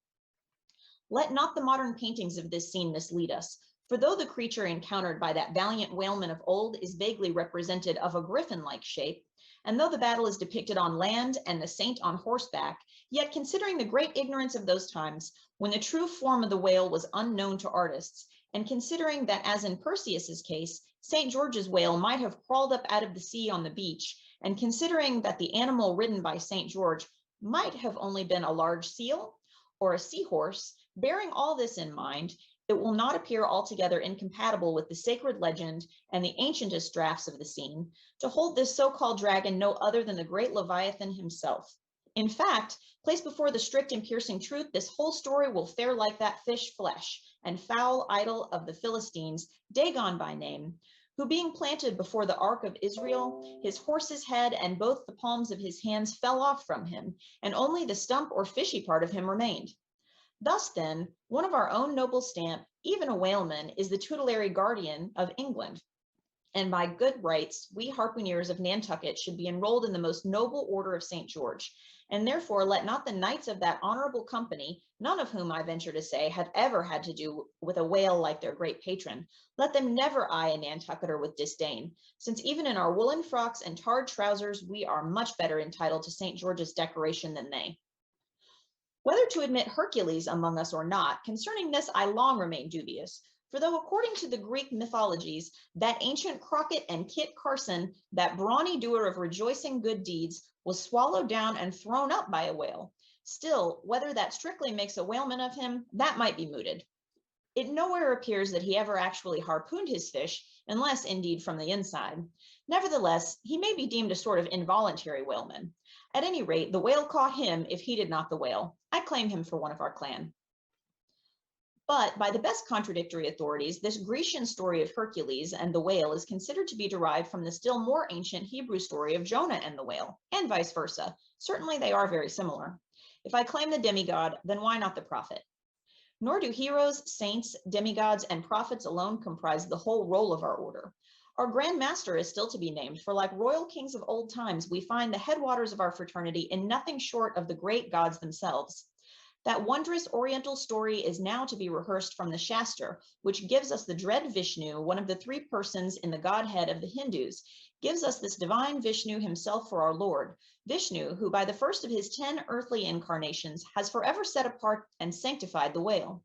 When Brahma, or the god of gods, saith the Shastra, resolved to recreate the world after one of its periodical dissolutions, he gave birth to Vishnu to preside over his work.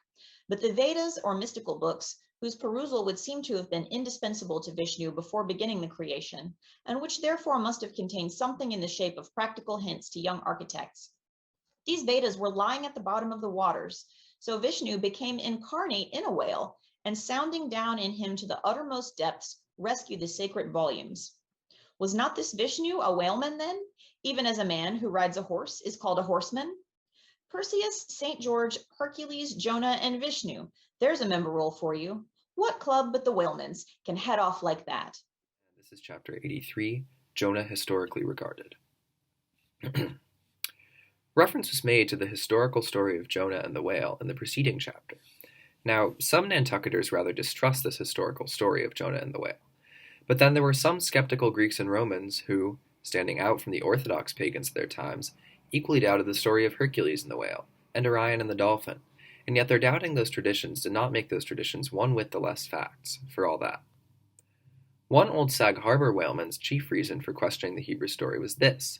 He had one of those quaint, old-fashioned Bibles, embellished with curious, unscientific plates, one of which represented Jonah's whale with 2 spouts in his head, a peculiarity only true with respect to a species of the Leviathan, the right whale, and the varieties of that order, concerning which the fishermen have this saying, a penny roll would choke him, his swallow is so very small.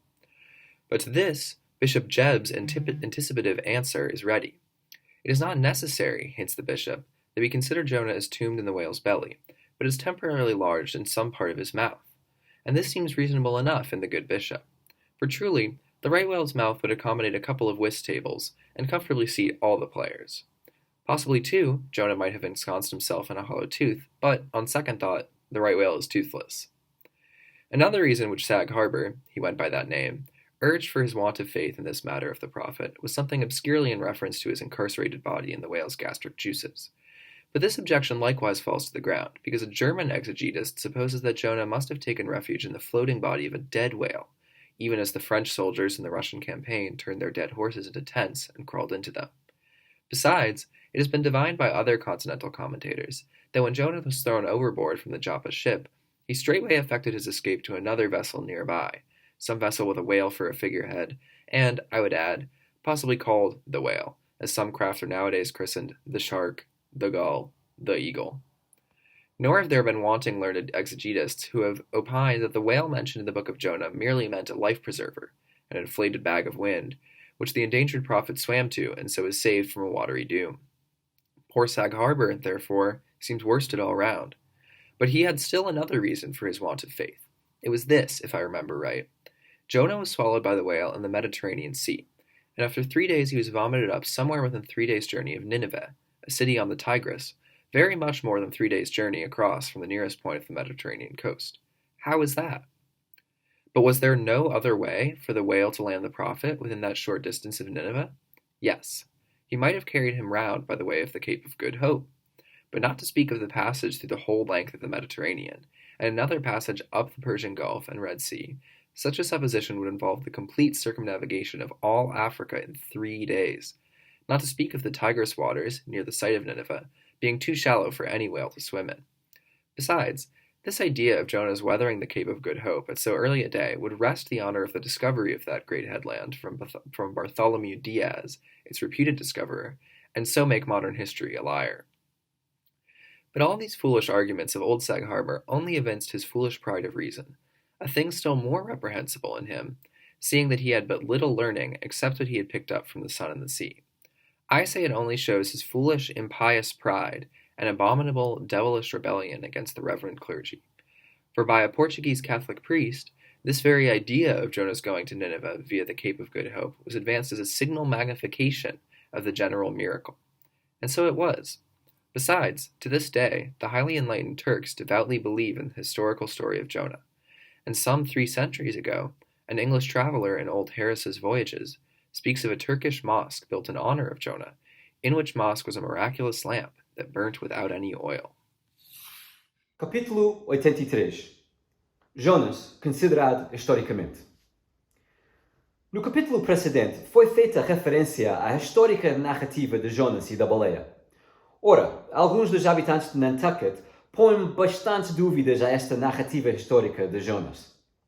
Mas houve também alguns cépticos gregos e romanos que, afastando-se dos pagãos ortodoxos do seu tempo, duvidaram igualmente da história da Hércules e da baleia, e da Arion e do golfinho, embora o terem duvidado dessas tradições não tivesse realmente alterado em coisa alguma os mais pequenos factos que a elas se referem.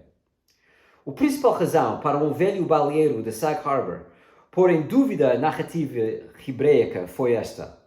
Possuía uma dessas raras e antiquadas bíblias, embelezadas com curiosos gravuras sem qualidade científica. Uma delas representava a baleia de Jonas com 2 esguichos na cabeça, particularidade que pertence apenas a uma espécie de leviatão, a baleia verdadeira e as variedades dessa ordem. E a esse propósito teve o pescador este dito: uma moeda de penny tê-la-ia sufocado, tanto a sua goela é estreita. Mas em resposta a isto, o bispo Jeb veio trazer prontos esclarecimentos. Não é necessário sugerir o bispo que consideremos Jonas sepultado no ventre da baleia, mas temporariamente alojado em qualquer canto da sua boca. Parece bastante razoável esta sugestão do bom bispo, já que, na realidade, a boca da baleia em questão poderia acomodar um par de mesas de sueca, com todos os jogadores confortavelmente sentados. Possivelmente também Jonas poder-se-ia ter abrigado na cova de um dente, mas, se pensarmos melhor, concluiremos que a baleia verdadeira não tem dentes. Outra razão que levava Sag Harbor, podemos dar-lhe este nome, a não acreditar no caso do profeta, estava algo obscuramente relacionada com o seu corpo encarcerado e os sucos gástricos da baleia. Mas também essa objeção cai pela base, pois um exegeta alemão supõe que Jonas se refugiou no corpo flutuante de uma baleia morta, do mesmo modo que os soldados franceses na campanha da Rússia transformavam os seus cavalos mortos em tendas, metendo-se de rasto dentro deles. Além disso, tem sido conjecturado por outros comentadores que vivem em terra que, quando Jonas foi arremessado pelo bordo do navio da Jopa, imediatamente conseguiu refugiar-se noutro barco que navegava próximo, cujo barco tinha uma baleia como figura da proa, e, acrescento eu, possivelmente chamado a baleia, pois algumas embarcações são hoje baptizadas de tubarão, gaivota, águia. Nem esquecem exegetas que opinam que a baleia mencionada no livro de Jonas significava simplesmente uma boia de salvação, um saco cheio de ar, para o qual nadou o profeta exposto ao perigo, salvando-se assim da perdição nas águas. O pobre Sag Harbor parece, portanto, completamente vencido. Mas apresentou ele ainda outra razão em defesa do seu ponto de vista. Ei lá, se bem me lembro, Jonas foi engolido pela baleia no mar Mediterrâneo e 3 dias depois vomitado a algures num ponto a 3 dias de jornada de Nínive, uma cidade no Tigre, há muitíssimo mais do que 3 dias de viagem do ponto mais próximo da costa mediterrânica. Como pode ser isto? Mas não podia haver outra maneira para a baleia pôr o poeta em terra àquela curta distância de Nínive? Sim. Ele podia tê-lo carregado pela via de Cabo da Boa Esperança. Mas para não falar da necessidade de percorrer toda a extensão do Mediterrâneo e da outra passagem através do Golfo Pérsico e do Mar Vermelho, tal suposição envolveria a completa circunnavigação de toda a África em 3 dias, não mencionando já as águas do Tigre, próximo do sítio de Nínive, demasiado baixas para nelas poder nadar uma baleia. Além disso, a ideia de Jonas dobrando o Cabo da Boa Esperança numa época tão recuada roubaria a honra do encontro desse grande promontório a Bartolomeu Dias, famoso explorador, transformando assim a história moderna numa mentira. Mas todos estes loucos argumentos do velho Sag Harbor apenas evidenciam o seu desmesurado orgulho. Coisa ainda mais repreensível nele, se notarmos que não possuía mais instrução de que adquirira com o sol e com o mar. Digo que isso só mostrou o seu louco, ímpio e abominável orgulho e demoníaca rebelião contra o reverendo clero, pois que para um sacerdote católico português, essa mesma ideia de viagem de Jonas a Nínive pela rota de Cabo da Boa Esperança é tomado como uma notável magnificência de milagre em geral. E assim foi. Demais, até hoje, altamente iluminados turcos acreditam piamente na narrativa da história de Jonas.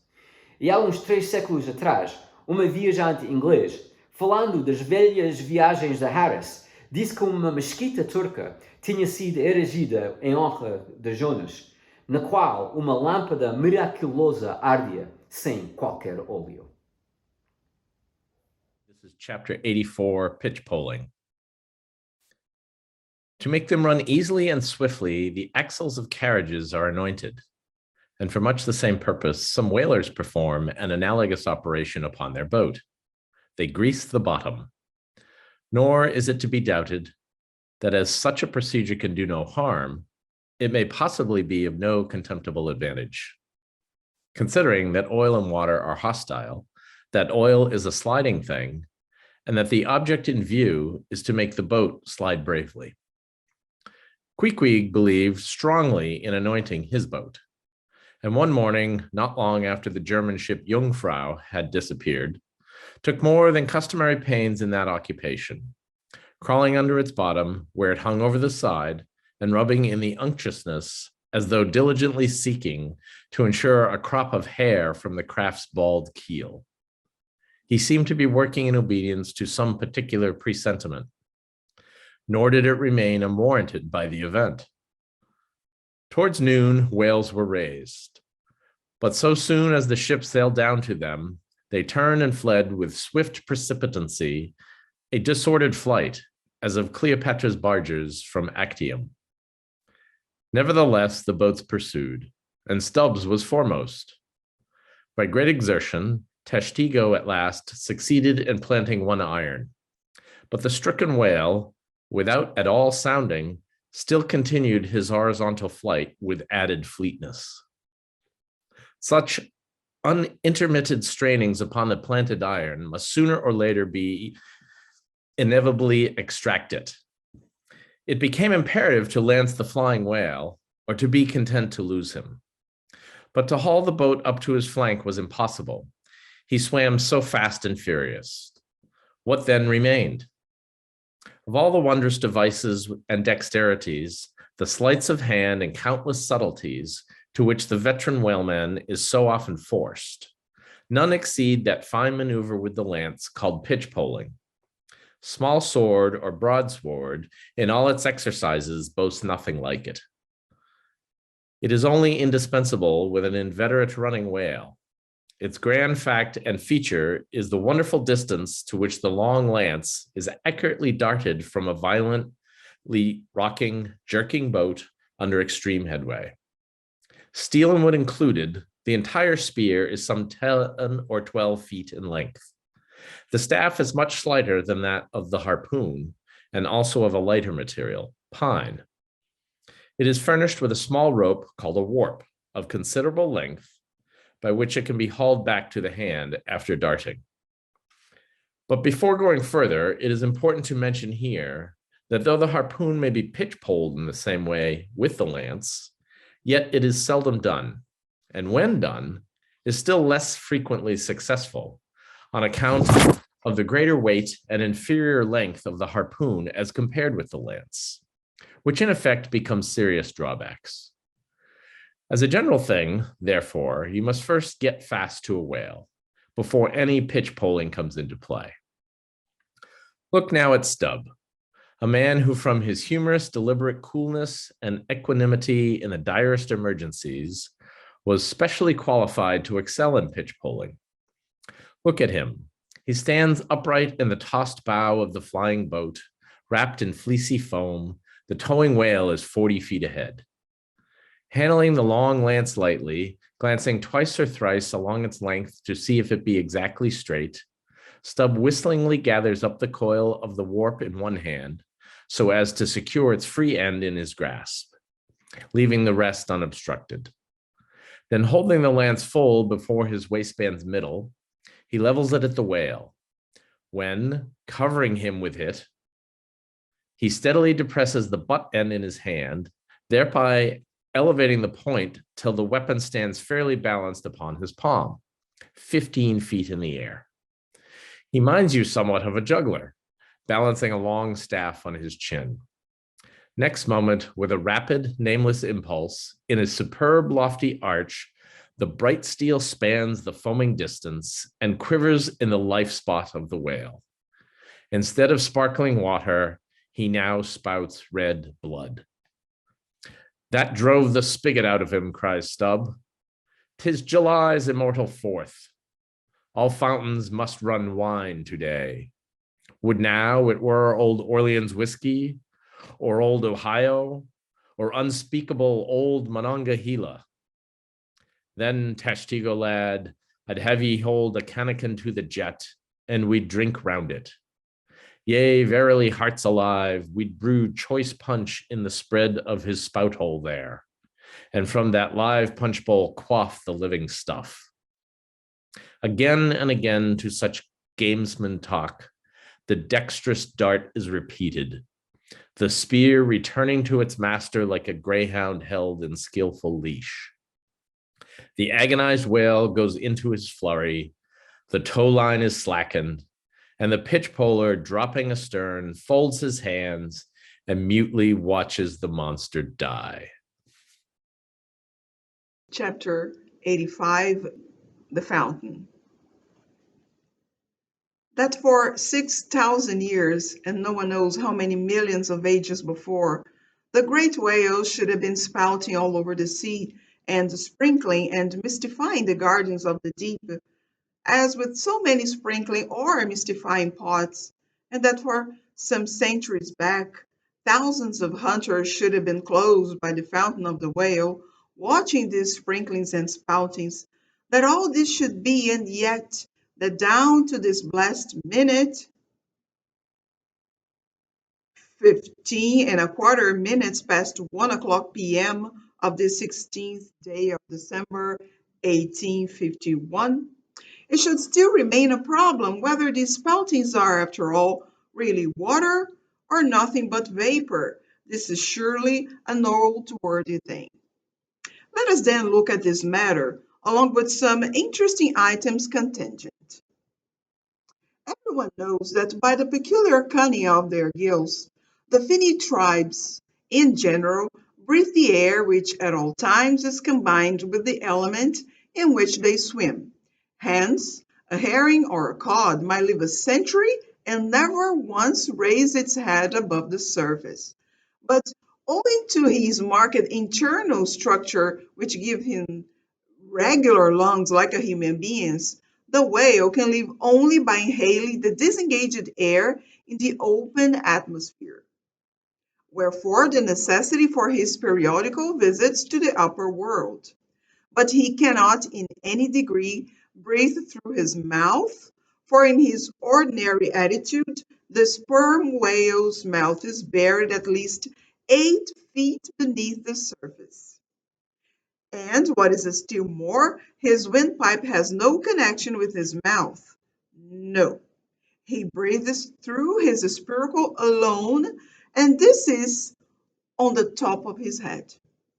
If I say that in any creature breathing is only a function indispensable to vitality, inasmuch as it withdraws from the air a certain element, which being subsequently brought into contact with the blood imparts to the blood its vivifying principle, I do not think I shall err, though I may possibly use some superfluous scientific words.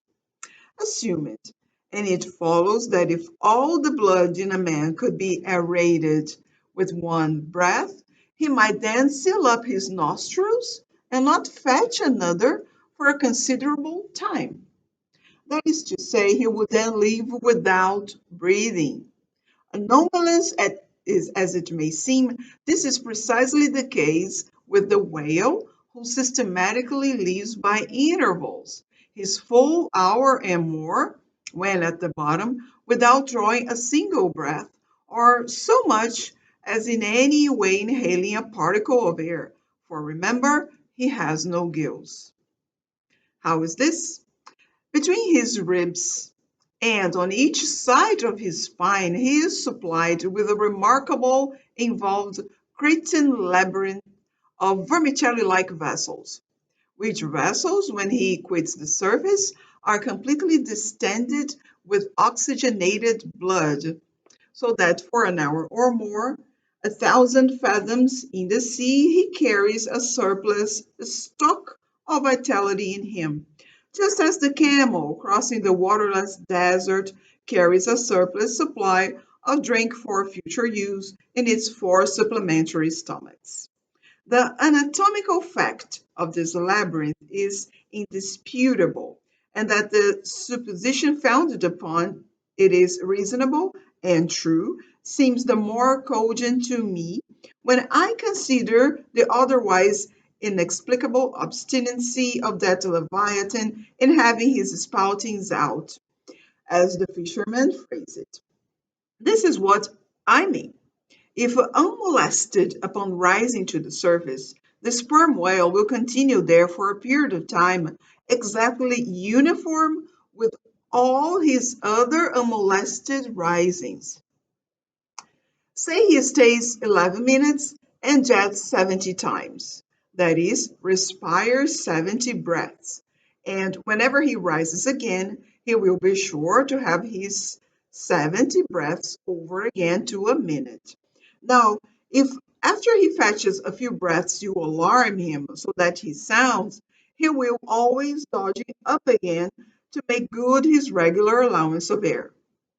And not till those 70 breaths are told will he finally go down to stay out his full term below. Remark, however, that in different individuals, these rates are different, but in any one they are alike. Now, why should the whale thus insist upon having his spoutings out, unless it be to replenish his reservoir of air descending for good? How obvious is it, too, that this necessity for the whale's rising exposes him to all the fatal hazards of the chase? For not by hook or by net could this vast Leviathan be caught when sailing 1,000 fathoms beneath the sunlight. Not so much thy skill then, O hunter, as the great necessities that strike the victory to thee. Amen.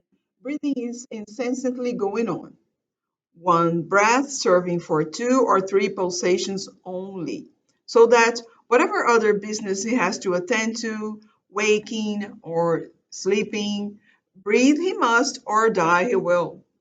But the sperm whale breathes only about 1/7 or Sunday of his time. It has been said that the whale breathes only through his spout hole. If it could truthfully be added that his spouts are mixed with water, then I opine we should be furnished with the reason why his sense of smell seems obliterated in him.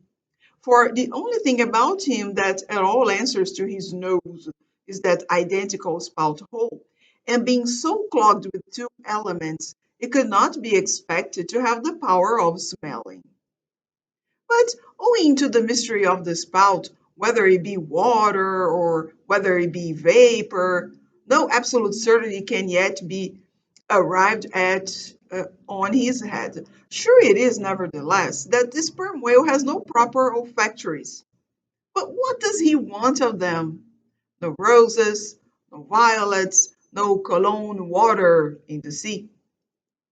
Furthermore, as his windpipe slowly opens into the tube of his spouting canal, and as that long canal, like the Grand Erie Canal, is furnished with a sort of locks that open and shut for the downward retention of air or the upward exclusion of water, therefore the whale has no voice, unless you insult him by saying that when he so strangely rumbles, he talks through his nose.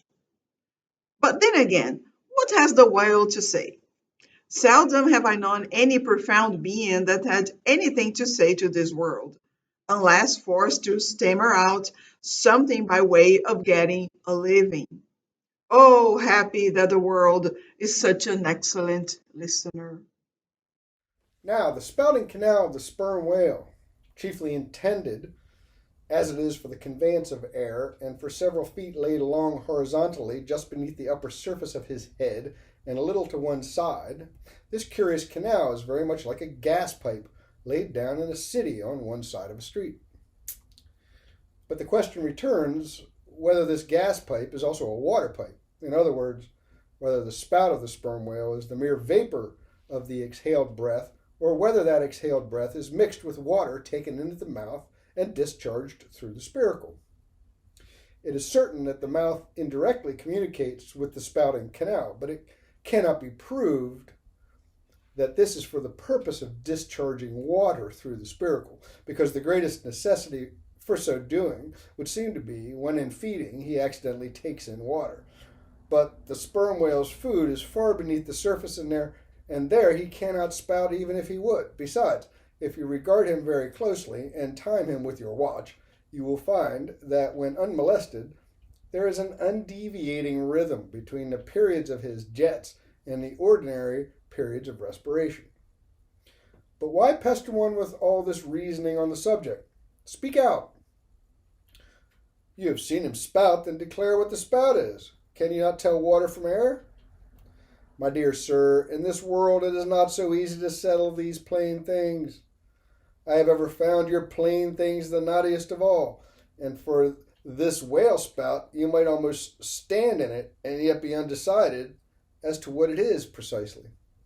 The central body of it is hidden in the snowy, sparkling mist enveloping it. And how can you certainly tell whether any water falls from it when, always when you are close enough to a whale to get a close view of his spout, he is in a prodigious commotion, the water cascading all around him? And if at such times you would think that you really perceive drops of moisture in the spout, how do you know that they are not merely condensed from its vapor? Or how do you know that they are not those identical drops superficially lodged in the spout hole fissure, which is countersunk into the summit of the whale's head? For even when tranquilly swimming through the midday sea in a calm, with his elevated hump sun-dried as a dromedary's in the desert, even then the whale always carries a small basin of water on his head, as under a blazing sun you will sometimes see a cavity in a rock filled up with rain. Nor is it at all prudent for the hunter to be over-curious touching the precise nature of the whale spout. It will not do for him to be peering into it and putting his face in it. You cannot go with your pitcher to this fountain and fill it and bring it away, for even when coming into slight contact with the outer vapory shreds of the jet, which will often happen, your skin will feverishly smart from the acridness of the thing so touching it, And I know one who, coming into still closer contact with the spout, whether with some scientific object in view or otherwise I cannot say, the skin peeled off from his cheek and arm. Wherefore among whalemen the spout is deemed poisonous. They try to evade it. Another thing I have heard said, and I do not much doubt it, that if the jet is fairly spouted into your eyes, it will blind you. The wisest thing the investigator can do then, it seems to me, is to let this deadly spout alone. Still, we can hypothesize, even if we cannot prove and establish. My hypothesis is this, that the spout is nothing but mist. And besides other reasons, to this conclusion I am impelled by considerations touching the great inherent dignity and sublimity of the sperm whale. I account him no common shallow being, inasmuch as it is an undisputed fact that he is never found on soundings or near shores. All other whales sometimes are. He is both ponderous and profound. And I am convinced that from the heads of all ponderous, profound beings such as Plato, Pyrrho, the devil, Jupiter, Dante, and so on, there always goes up a certain semi-visible steam while in the act of thinking deep thoughts.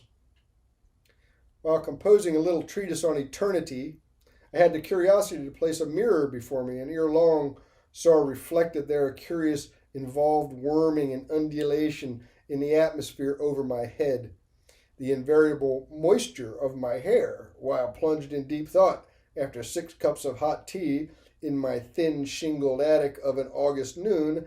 This seems an additional argument for the above supposition.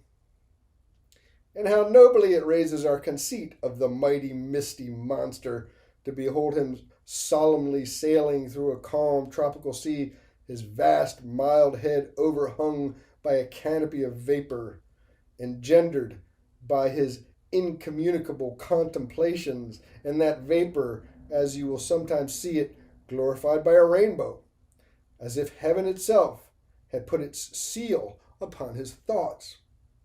For do you see, rainbows do not visit the clear air, they only irradiate vapor. And so, through all the thick mists of the dim doubts in my mind, divine intuitions now and then shoot, enkindling my fog with a heavenly ray. And for this I thank God, for all have doubts, many deny, but doubts or denials, few along with them have intuitions. Doubts of all things earthly and intuitions of some things heavenly. This combination makes neither believer nor infidel, but makes a man who regards them both with equal eye. Other poets have warbled the praises of the soft eye of the antelope and the lovely plumage of the bird that never alights. Less celestial, I celebrate a tale. Reckoning the largest size sperm whale's tail to begin at the point of the trunk where it tapers to about the girth of a man, it comprises upon its upper surface alone an area of at least 50 square feet. The compact round body of its root expands into 2 broad, firm, flat palms or flukes, gradually shoaling away to less than 1 inch in thickness. At the crotch or junction, these flukes slightly overlap, then sideways recede from each other like wings, leaving a wide vacancy between. In no living thing are the lines of beauty more exquisitely defined than in the crescentic borders of these flukes. At its utmost expansion in the full-grown whale, the tail will considerably exceed 20 feet across. The entire member seems a dense webbed bed of welded sinews, but cut into it, and you find that 3 distinct strata compose it, upper, middle, and lower. The fibers in the upper and lower layers are long and horizontal. Those of the middle one very short and running crosswise between the outside layers. This triune structure, as much as anything else, imparts power to the tail. To the student of old Roman walls, the middle layer will furnish a curious parallel to the thin course of tiles always alternating with stone in those wonderful relics of the antique, and which undoubtedly contribute so much to the great strength of the masonry. But as if this vast local power in the tendinous tail were not enough, the whole bulk of the Leviathan is knit over with a warp and woof of muscular fibers and filaments, which passing on either side the loins and running down into the flukes insensibly blend with them and largely contribute to their might, so that it is in the tail the confluent measureless force of the whole whale seems concentrated to a point. Could annihilation occur to matter, this were the thing to do it. Nor does this, its amazing strength, all tend to cripple the graceful flexion of its motions, where the infantileness of ease undulates with a titanism of power. On the contrary, those motions derive their most appalling beauty from it. Real strength never impairs beauty or harmony, but it often bestows it, and in everything imposingly beautiful, strength has much to do with the magic. Take away the tendons that all over seem bursting from the marble in the carved Hercules, and its charm would be gone. As devout Eckermann lifted the linen sheet from the naked corpse of Goethe, he was overwhelmed with the massive chest of the man that seemed as a Roman triumphal arch. When Angelo paints even God the Father in human form, mark what robustness is there. And whatever they may reveal of the divine love in the Son, the soft curled hermaphroditical Italian pictures in which his idea has been most successfully embodied, these pictures, so destitute as they are of all brightness, hint nothing of any power, but the mere negative feminine one of submission and endurance, which on all hands it is conceded form the particular practical virtues of his teachings. Such is the subtle elasticity of the organ I treat of, that whether well wielded in sport or in earnest or in anger, whatever be the mood it be in, its flexions are invariably marked by exceeding grace.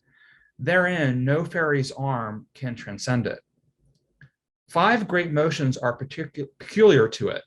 First, when used as a fin for progression.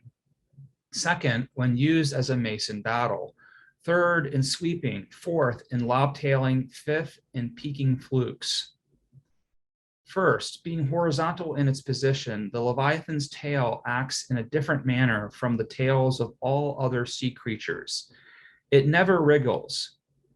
In man or fish, wriggling is a sign of inferiority.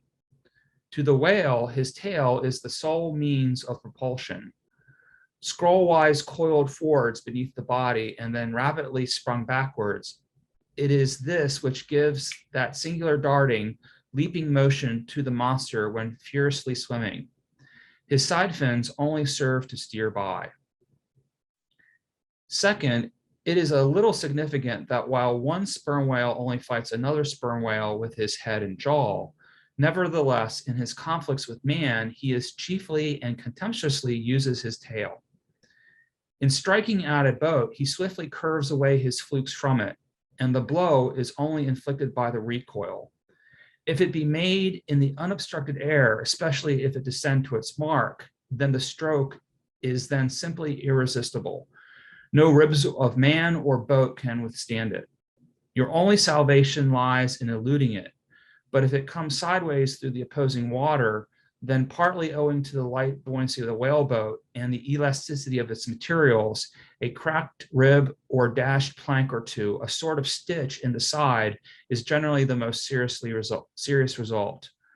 These submerged side blows are often received in the fishery, that they are accounted mere child's play. Someone strips off a frock and the whole is stopped. Third, I cannot demonstrate it, but it seems to me that in the whale, the sense of touch is concentrated in the tail.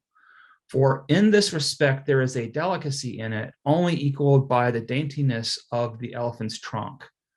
This delicacy is chiefly evinced in the action of sweeping, when in maidenly gentleness, the whale, with a certain soft slowness, moves his immense flukes from side to side upon the surface of the sea. And if he feel but a sailor's whisker, woe that sailor, whiskers and all. What tenderness there is in that preliminary touch! Had this tale any prehensile power, I should straightway bethink me of Dermonides' elephant that so frequented the flower market. and with low salutations presented nosegays to damsels, and then caressed their zones. On more accounts than one, a pity it is that the whale does not possess this prehensile virtue in his tail. For I have heard of yet another elephant that, when wounded in the fight, curved round his trunk and extracted the dart. Fourth, stealing unawares upon the whale in the fancied security of the middle of solitary seas, you find him unbent from the vast corpulence of his dignity, and kitten-like he plays on the ocean as if it were a hearth. But still you see his power in his play. The broad palms of his tail are flirted high into the air, then smiting the surface, the thunderous concussion resounds for miles. You would almost think a great gun had been discharged, and if you noticed the light wrath of vapor from the spiracle of his other extremity, you would think that this was the smoke from the touch hole. Fifth, as in the ordinary floating posture of the Leviathan, the flukes lie considerably below the level of his back. They are then completely out of sight beneath the surface, but when he is about to plunge into the deeps, his entire flukes, with at least 30 feet of his body, are tossed erect in the air, and so remain vibrating a moment, till they downwards shoot out of view. Excepting the sublime breach somewhere else to be described, this peaking of the whale's flukes is perhaps the grandest sight to be seen in all of animated nature. Out of the bottomless profundities, the gigantic tail seems spasmodically snatching at the highest heavens. So in dreams have I seen majestic Satan thrusting forth his tormented colossal claw from the flame Baltic of hell.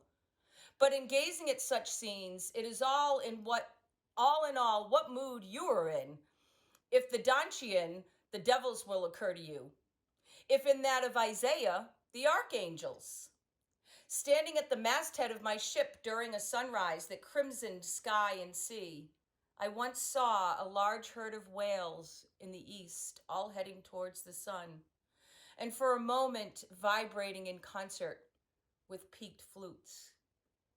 As it seemed to me at the time, such a grand embodiment of an adoration of the gods was never beheld, even in Persia, the home of the fire worshippers. As Ptolemy Philopater testified of the African elephant, I then testified of the whale, pronouncing him the most devout of all beings. For according to King Juba, the military elephants of antiquity often hailed the morning with their trunks uplifted in the profoundest silence. The chance comparison in this chapter between the whale and the elephant, so far as some aspects of the tail of the one and the trunk of the other are concerned, should not tend to place those two opposite organs on an equality, much less the creatures to which they respectively belong. For as the mightiest elephant is but a terrier to a leviathan, so, compared with the leviathan's tail, his trunk is but the stalk of a lily. The most direful blow from the elephant's trunk were as the playful tap of a fan, compared with the measureless crush and crash of the sperm whale's ponderous flukes, which in repeated instances have one after the other hurled entire boats with all of their oars and crews into the air, very much as an Indian juggler tosses his balls. The more I consider this mighty tale, the more do I deplore my inability to express it. At times there are gestures in it, which, though they would well grace the hand of man, remain wholly inexplicable. In an extensive herd, so remarkable occasionally are these mystic gestures that I have heard hunters who have declared them akin to Freemason signs and symbols, that the whale, indeed, by these methods intelligently conversed with the world. Nor are they wanting other motions of the whale in his general body, full of strangeness and unaccountable to his most experienced assailant. Dissect him how I may, then I but go skin deep. I know him not and never will. But if I know not even the tail of this whale, how understand his head? Much more, how comprehend his face? when face he has none. Asterisk. Though all comparison in the way of general bulk between the whale and the elephant is preposterous, inasmuch in that particular the elephant stands in much the same respect to the whale that a dog does to the elephant. Nevertheless, there are not wanting some points of curious similitude, although these is the spout. It is well known that the elephant will often drop water or dust in his trunk and then elevating it, jet it forth in a stream. Thou shalt see my back parts, my tail, he seems to say, but my face shall not be seen. But I cannot completely make out his back parts, and hint what he will about his face. I say again, he has no face. Chapter 87, The Grand Armada. The long and narrow peninsula of Malacca, extending southeastward from the territories of Burma, forms the most southerly point of all Asia. In a continuous line from that peninsula stretch the long islands of Sumatra, Java, Bali, and Timor, which, with many others, form a vast mole or rampart, lengthwise connecting Asia with Australia and dividing the long unbroken Indian Ocean from the thickly studded Oriental archipelagos. This rampart is pierced by several sally ports for the convenience of ships and whales, conspicuous among which are the Straits of Sunda and Malacca. By the Straits of Sunda chiefly, vessels bound to China from the west emerge into the China Seas. Those narrow Straits of Sunda divide Sumatra from Java, and standing midway in that vast rampart of islands, buttressed by that bold green promontory known to seamen as Java Head, they not a little correspond to the central gateway opening into some vast walled empire. And considering the inexhaustible wealth of spices and silks and jewels and gold and ivory with which the 1,000 islands of that Oriental Sea are enriched, it seems a significant provision of nature that such treasures, by the very formation of the land, should at least bear the appearance, however ineffectual, of being guarded from the all-grasping Western world. The shores of the Straits of Sunda are unsupplied with those domineering fortresses which guard the entrances to the Mediterranean, the Baltic, and the Propontis. Unlike the Danes, these Orientals do not demand the obsequious homage of lowered topsails from the endless procession of ships before the wind, which for centuries past, by night and by day, have passed between the islands of Sumatra and Java, freighted with the costliest cargoes of the East. But while they freely waive a ceremonial like this, they do by no means renounce their claim to more solid tribute. Time out of mind, the piratical prose of the Malays, lurking among the low-shaded coves and islets of Sumatra, have sallied out upon the vessels sailing through the straits, fiercely demanding tribute at the point of their spears. Though by the repeated bloody chastisements they have received at the hands of the European cruisers, the audacity of these corsairs has of late been somewhat repressed. Yet, even at the present day, we occasionally hear of English and American vessels which in those waters have been remorselessly boarded and pillaged. With a fair fresh wind, the Pequod was now drawing nigh to these straits, Ahab purposing to pass through them into the Javan Sea, and thence, cruising northwards over waters known to be frequented here and there by the sperm whale, sweep inshore by the Philippine Islands, and gain the far coast of Japan in time for the great whaling season there. By these means, the circumnavigating Pequod would sweep almost all the known sperm whale cruising grounds of the world, previous to descending upon the line in the Pacific, where Ahab, though everywhere else foiled in his pursuit, firmly counted upon giving battle to Moby Dick, in the sea he was most known to frequent, and at a season when he most reasonably be presumed to be haunting it. But how now? In this zoned quest, does Ahab touch no land? Does his crew drink air? Surely he will stop for water. Nay, for a long time now, the circus-running sun has raced within his fiery ring, and needs no sustenance but what's in himself. So Ahab, mark this too in the whaler, while other hulls are loaded down with alien stuff to be transferred to foreign wharves, the world-wandering whale ship carries no cargo but herself and crew, their weapons and their wants. She has a whole lake's content bottled in her ample hold. She is ballasted with utilities, not altogether with unusable piglet and kentledge. She carries years' water in her, clear old prime Nantucket water, which, when 3 years afloat, the Nantucketer in the Pacific prefers to drink before the brackish fluid, but yesterday rafted off in casks from the Peruvian or Indian streams.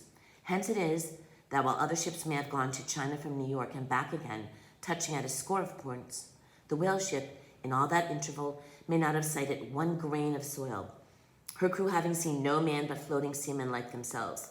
So did you carry them the news that another flood had come? They would only answer, well, boys, here's the ark.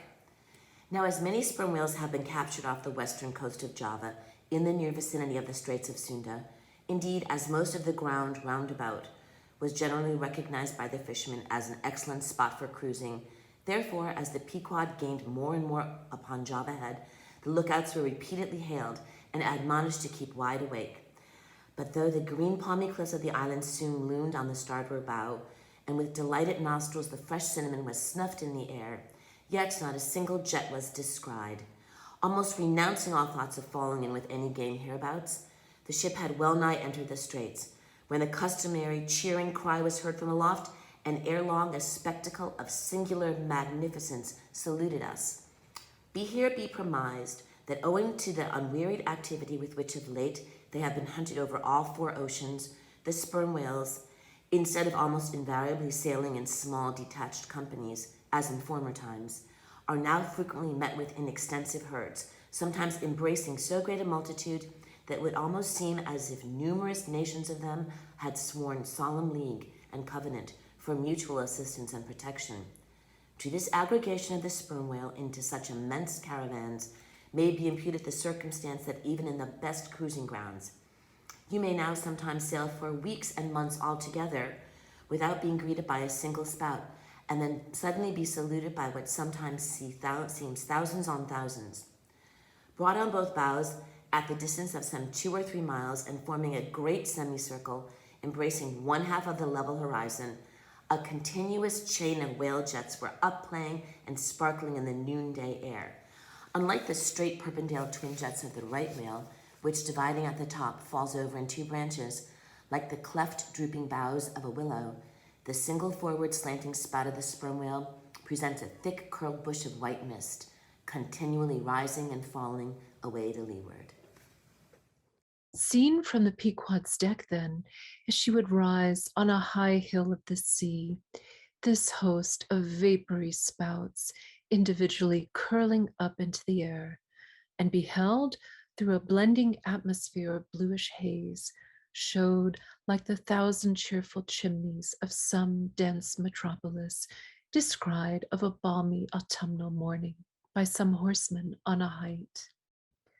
As marching armies approaching an unfriendly defile in the mountains accelerate their march, all eagerness to place that perilous passage in their rear, and once more expand in comparative security upon the plain, even so did this vast fleet of whales now seem hurrying forward through the straits, gradually contracting the wings of their semicircle and swimming on in one solid but still crescentic center.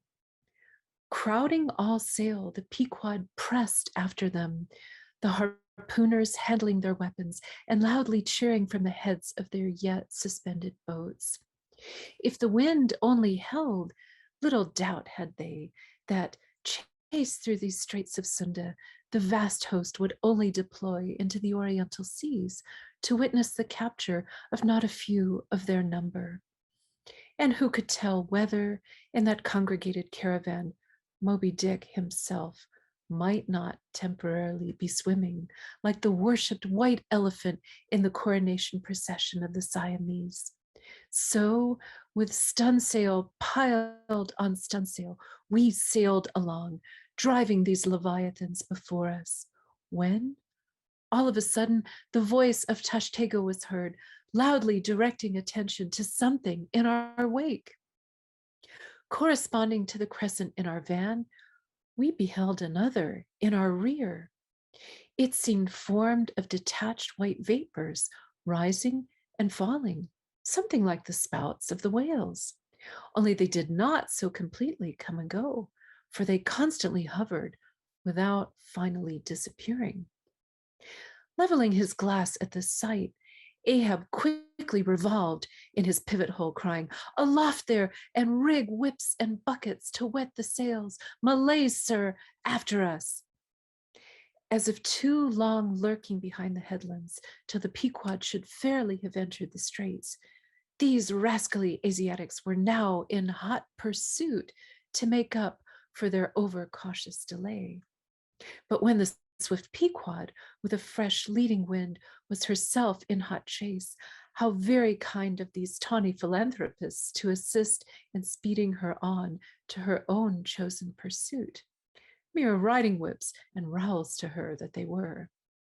With glass under arm, Ahab to and fro paced the deck, in his forward turn beholding the monsters he chased, and in the other one, the bloodthirsty pirates chasing him. Some such fancy as the above seemed his.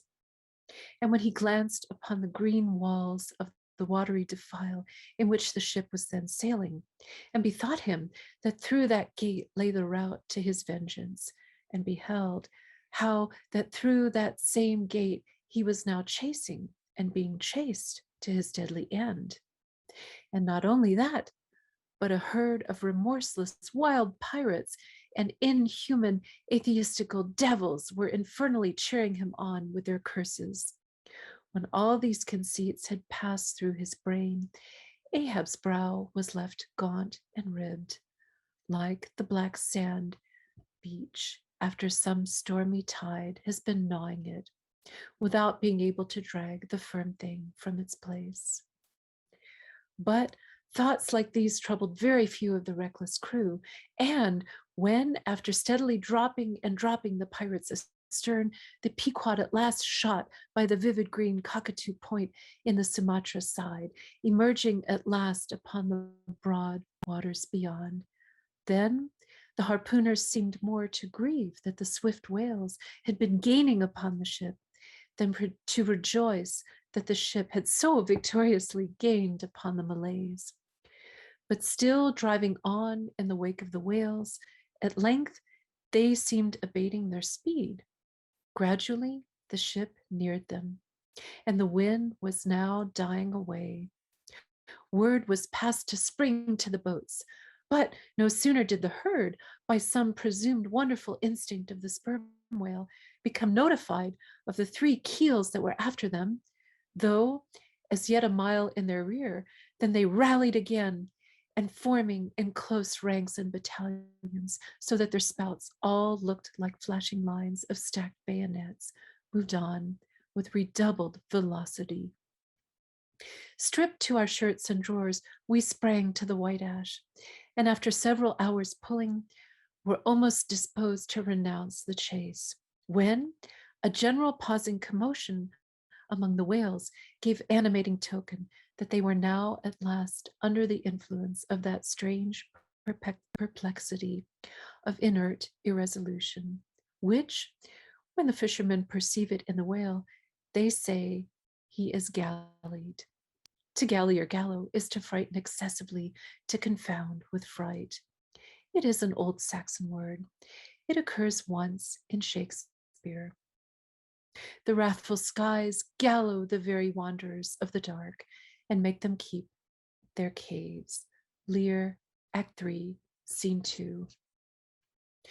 The compact martial columns in which they had been hitherto rapidly and steadily swimming were now broken up in one measureless rout, and like King Porus's elephants in the Indian battle with Alexander, they seemed going mad with consternation, in all directions expanding in vast irregular circles and aimlessly swimming hither and thither by their short, thick spoutings. They plainly betrayed their distraction of panic. This was still more strangely evinced by those of their number who, completely paralyzed as it were, helplessly floated like waterlogged, dismantled ships on the sea. Had these leviathans been but a flock of simple sheep, pursued over the pasture by 3 fierce wolves, they could not have possibly evinced such excessive dismay. But this occasional timidity is characteristic of almost all herding creatures. Though banding together in tens of thousands, the lion-maned buffaloes of the West have fled before a solitary horseman.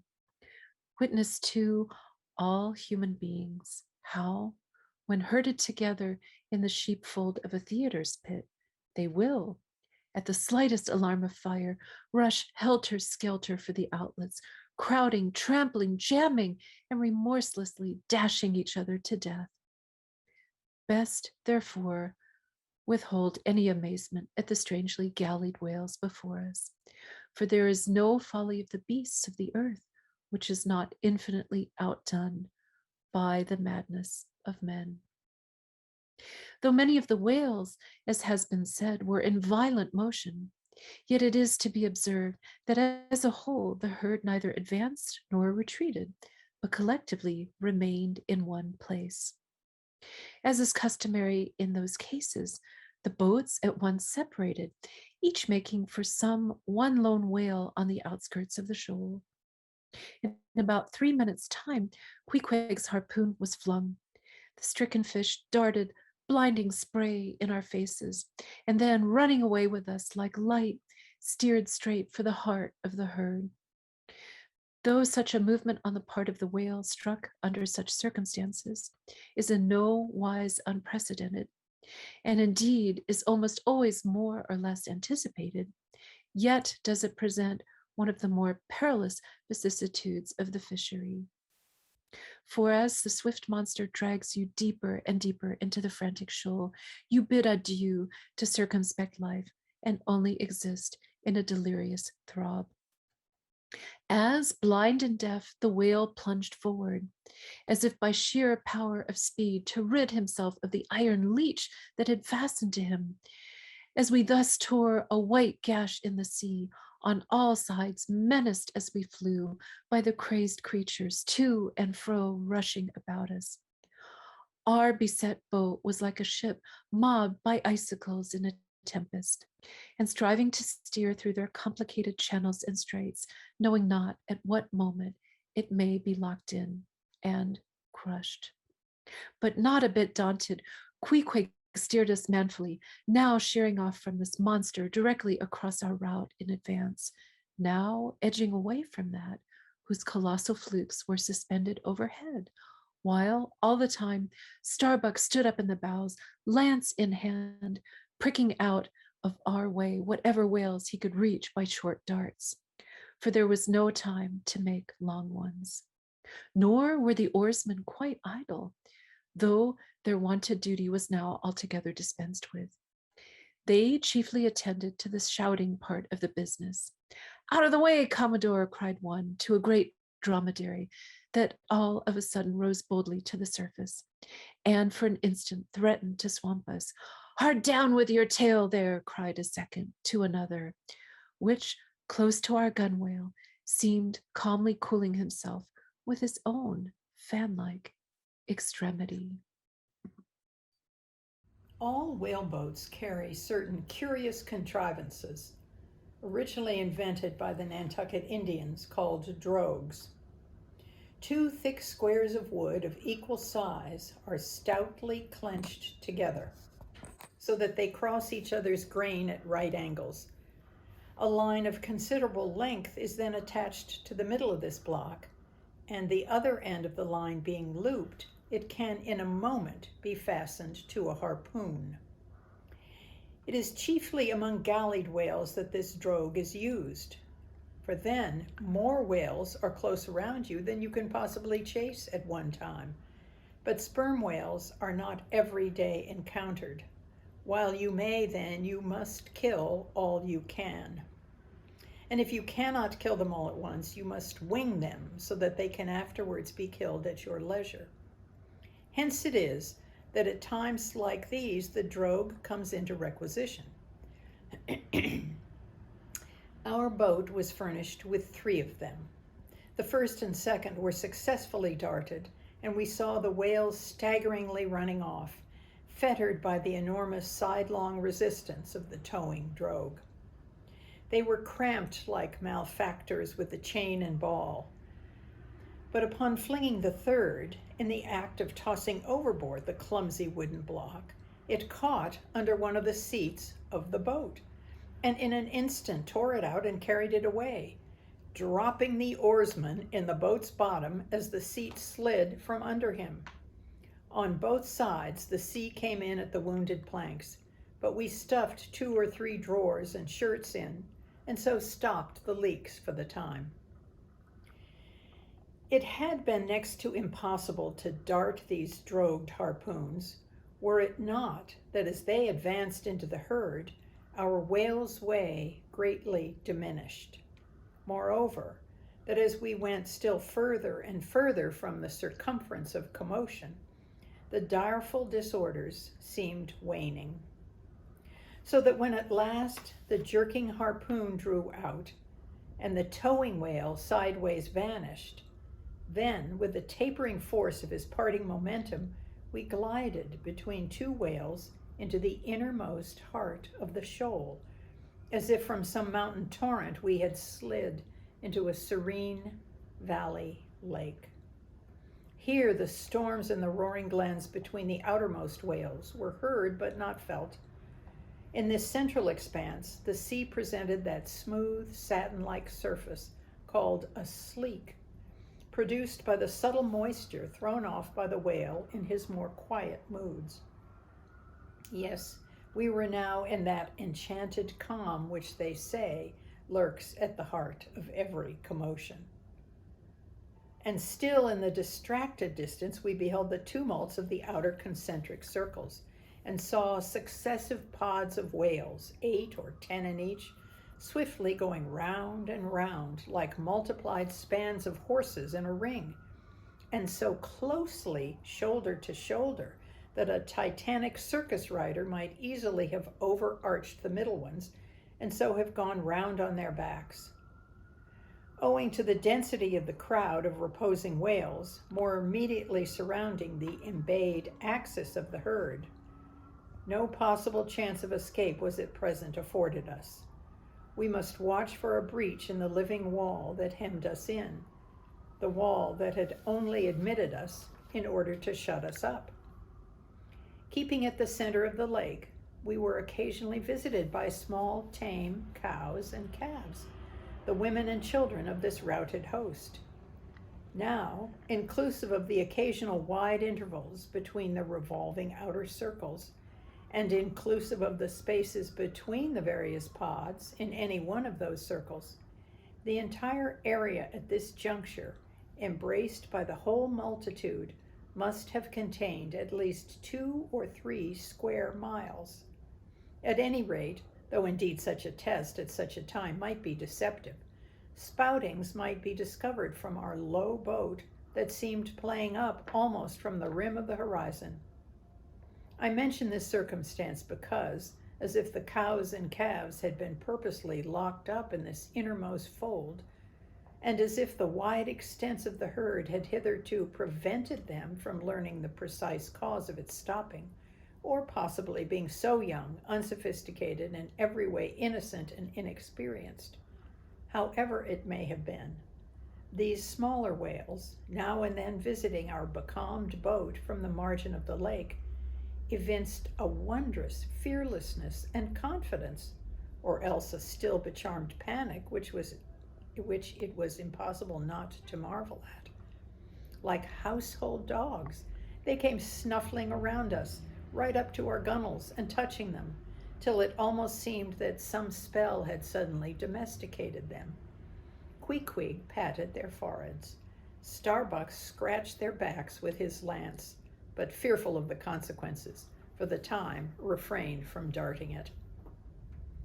But far beneath this wondrous world upon the surface, another and still stranger world met our eyes as we gazed over the side, for suspended in those watery vaults floated the forms of the nursing mothers of the whales, and those that by their enormous girth seemed shortly to become mothers. The lake, as I have hinted, was to a considerable depth exceedingly transparent, and as human infants, while suckling, will calmly and fixedly gaze away from the breast, as if leading 2 different lives at the same time, and while yet drawing mortal nourishment, be still spiritually feasting upon some unearthly reminiscence. Even so did the young of these whales seem looking up towards us, but not at us, as if we were but a bit of gulfweed in their newborn sight. Floating on their sides, the mothers also seemed quietly eyeing us. One of these little infants, that from certain queer tokens seemed hardly a day old, might have measured some 14 feet in length and some 6 feet in girth. He was a little frisky, though as yet his body seemed scarce yet recovered from that irksome position it had so lately occupied in the maternal reticule, where, tail to head, and all ready for the final spring, the unborn whale lies bent like a Tartar's bow. The delicate side fins and the palms of his flukes still freshly retained the plaited, crumpled appearance of a baby's ears, newly arrived from these foreign parts. "Line! Line!" cried Queequeg, looking over the gunwale. "Him fast! Him fast! Who line him? Who struck? 2 whale, 1 big, 1 little." "What ails ye, man?" cried Starbuck. "Looky here," said Queequeg, pointing down.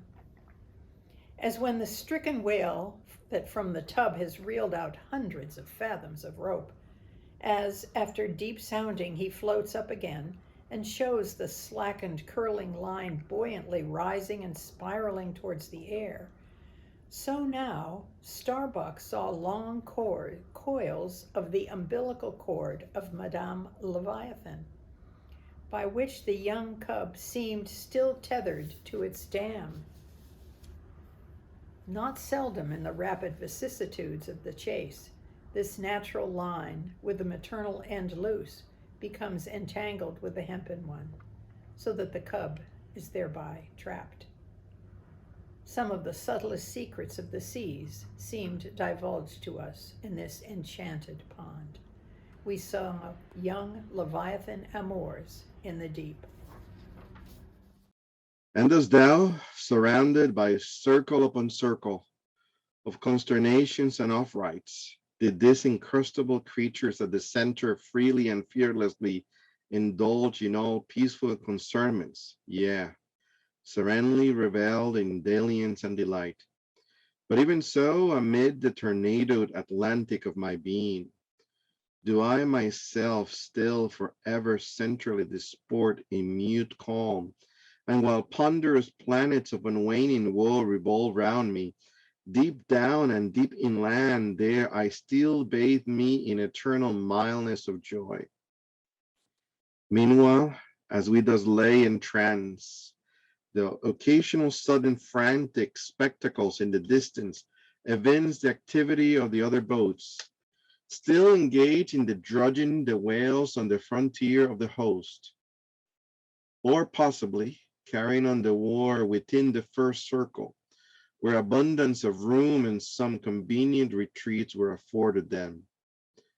But the sight of the enraged drudge whales now and then blindly darting to and fro across the circles was nothing to what at last met our eyes. It is sometimes the custom, when fast to a whale more than commonly powerful and alert, to seek to hamstring him, as it were by sundering or maiming his gigantic tail tendon. It is done by darting a short-handled cutting spade, to which is attached a rope for hauling it back again. A whale wounded, as we afterwards learn in this part, but not effectually, as it seemed, had broken away from the boat, carrying along with him half the harpoon line, and in the extraordinary agony of the wound, he was now dashing among the revolving circles like the lone mounted desperado Arnold at the Battle of Saratoga, carrying dismay wherever he went. Footnote: the sperm whale, as with all the other species of the Leviathan, but unlike most other fish, breeds indifferently at all seasons, after gestation which may probably be set down at 9 months, producing but one at a time, though in some few known instances, given birth to an Esau and a Jacob, a contingency provided for in suckling by two teats, curiously situated one on each side of the anus, but the breasts themselves extend upwards from that. When by chance these precious parts in the nursing whale are cut by the hunter's lance, the mothers pouring milk and blood rivalingly discolor the sea for rods. The milk is very sweet and rich. It has been tasted by man. It might do well with strawberries. When overflowing with mutual esteem, the whales salute. More hominem. Continue. But agonizing as was the wound of this whale, an appalling spectacle enough, anyway, yet the peculiar horror which he seemed to inspire the rest of the herd was owing to a cause which at first the intervening distance obscured from us. But at length we perceived that by one of the unimaginable accidents of the fishery, this whale had become entangled in the harpoon line that he towed. He had also run away with the cutting spade in him, and while the free end of the rope attached to that weapon had permanently cut in the coils of the harpoon line round his tail, the cutting spade itself had worked loose from his flesh, so that, tormented to madness, he was now churning through the water, violently flailing with his flexible tail and tossing the keen spade about him, wounding and murdering his own comrades. This terrific object seemed to recall the whole herd from their stationary fright. First, the whales forming the margin of our lake began to crowd a little and tumble against each other, as if lifted by half-spent billows from afar. Then the lake itself began faintly to heave and swell. The submarine bridles, chambers, and nurseries vanished. In more and more contracting orbits, the whales in the more central circles began to swim in thickening clusters.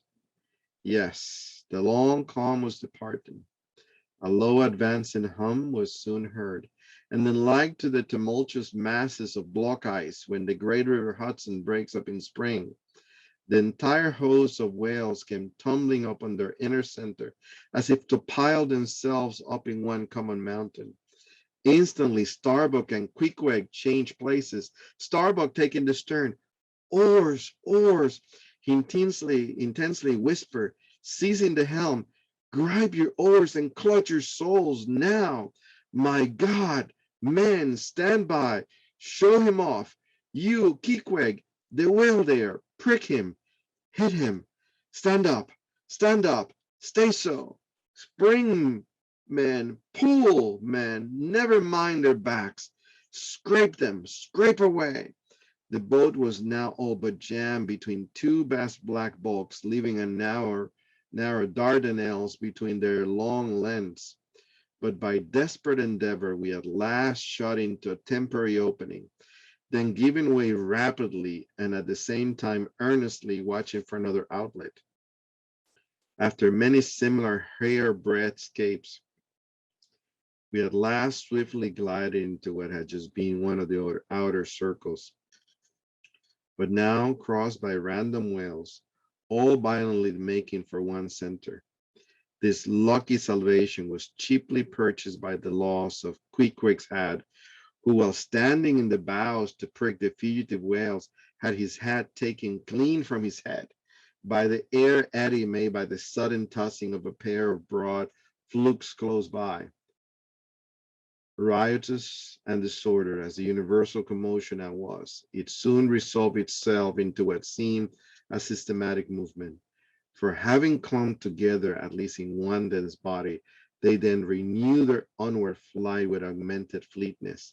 Further pursuit was useless, but the boats still lingered in their wake to pick up what drudge whales might be dropped astern, and likewise to secure one which Flask had killed and waved.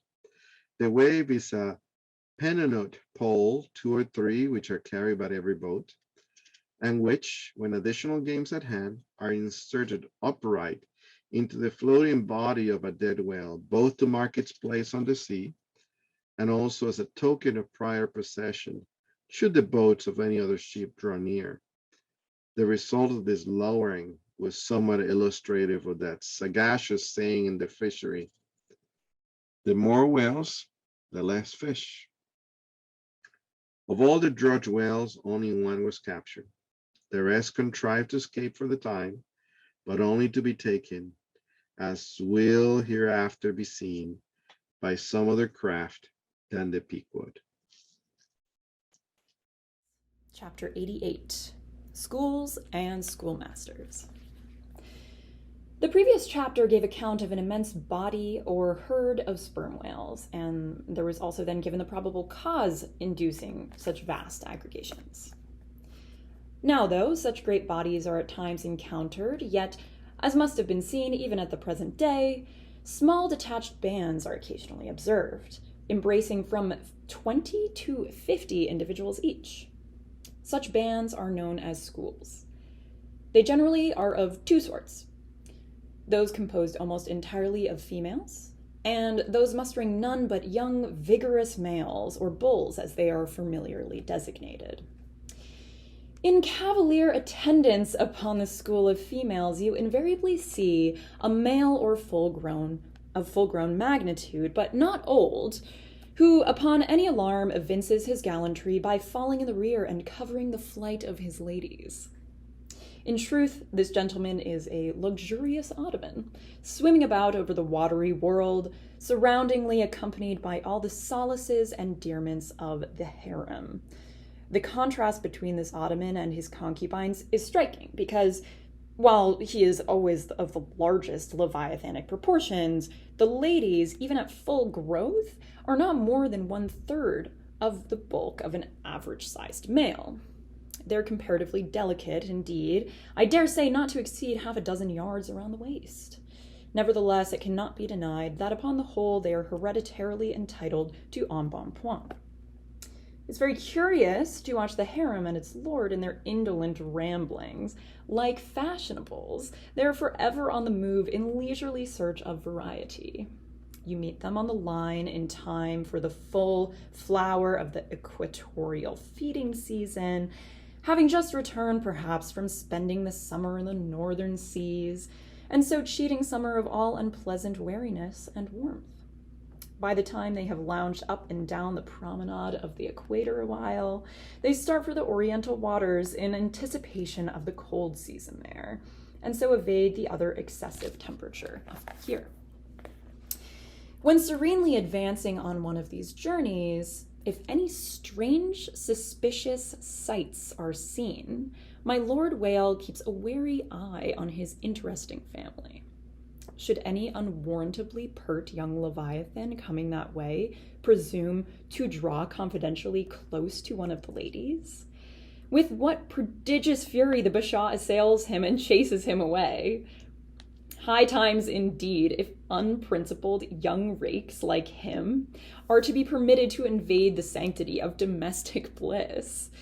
Though, do what the Bashaw will, he cannot keep the most notorious Lothario out of his bed, for, alas, all fish bed in common. As ashore, the ladies often cause the most terrible duels among their rival admirers, just so with the whales, who sometimes come to deadly battle, and all for love.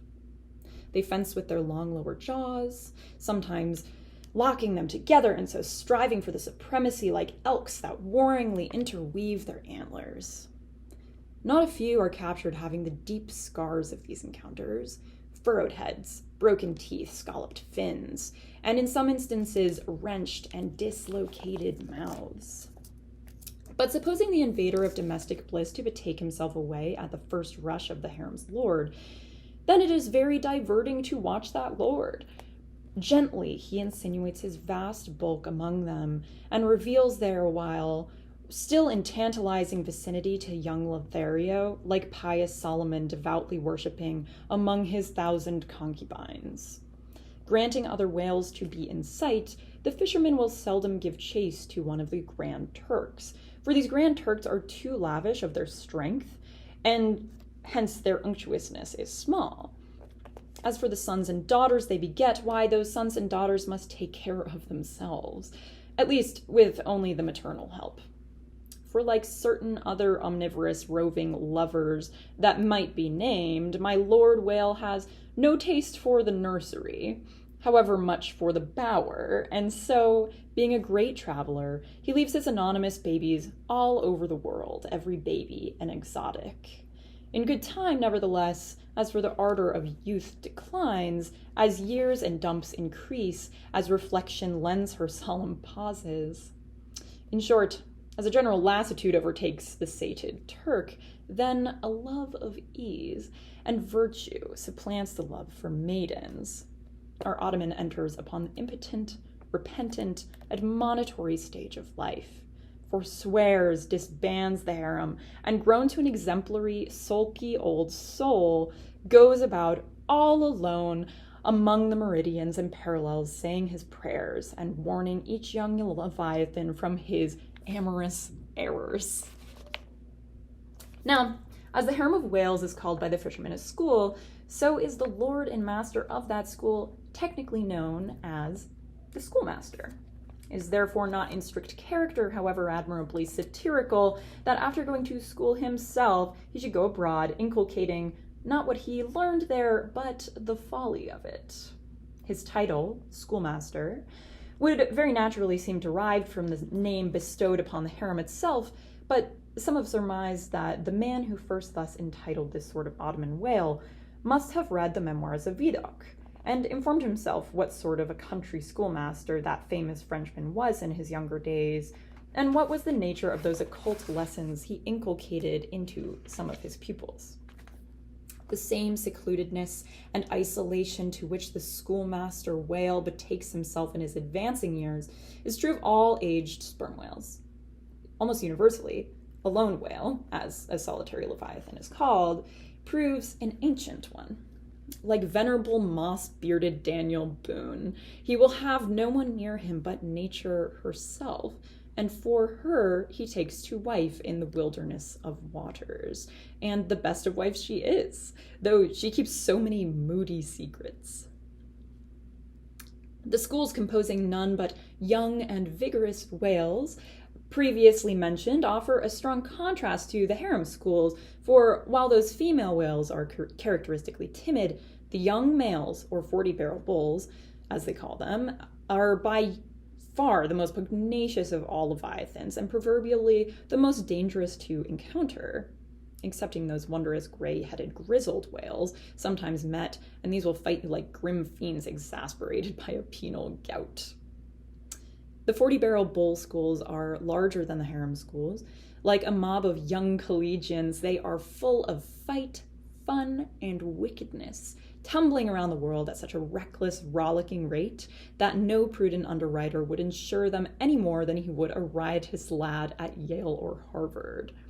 They soon relinquish this turbulence, though, and with about 3/4 grown, break up and separately go about in quest of settlements, that is, the harems. Another point of difference between the male and female schools is more characteristic of the sexes. Say you strike a 40-barrel bull. Poor devil, all his comrades quit him, but strike a member of the harem school and her companions swim around her with every token of concern, sometimes lingering so near her and so long as themselves to fall a prey.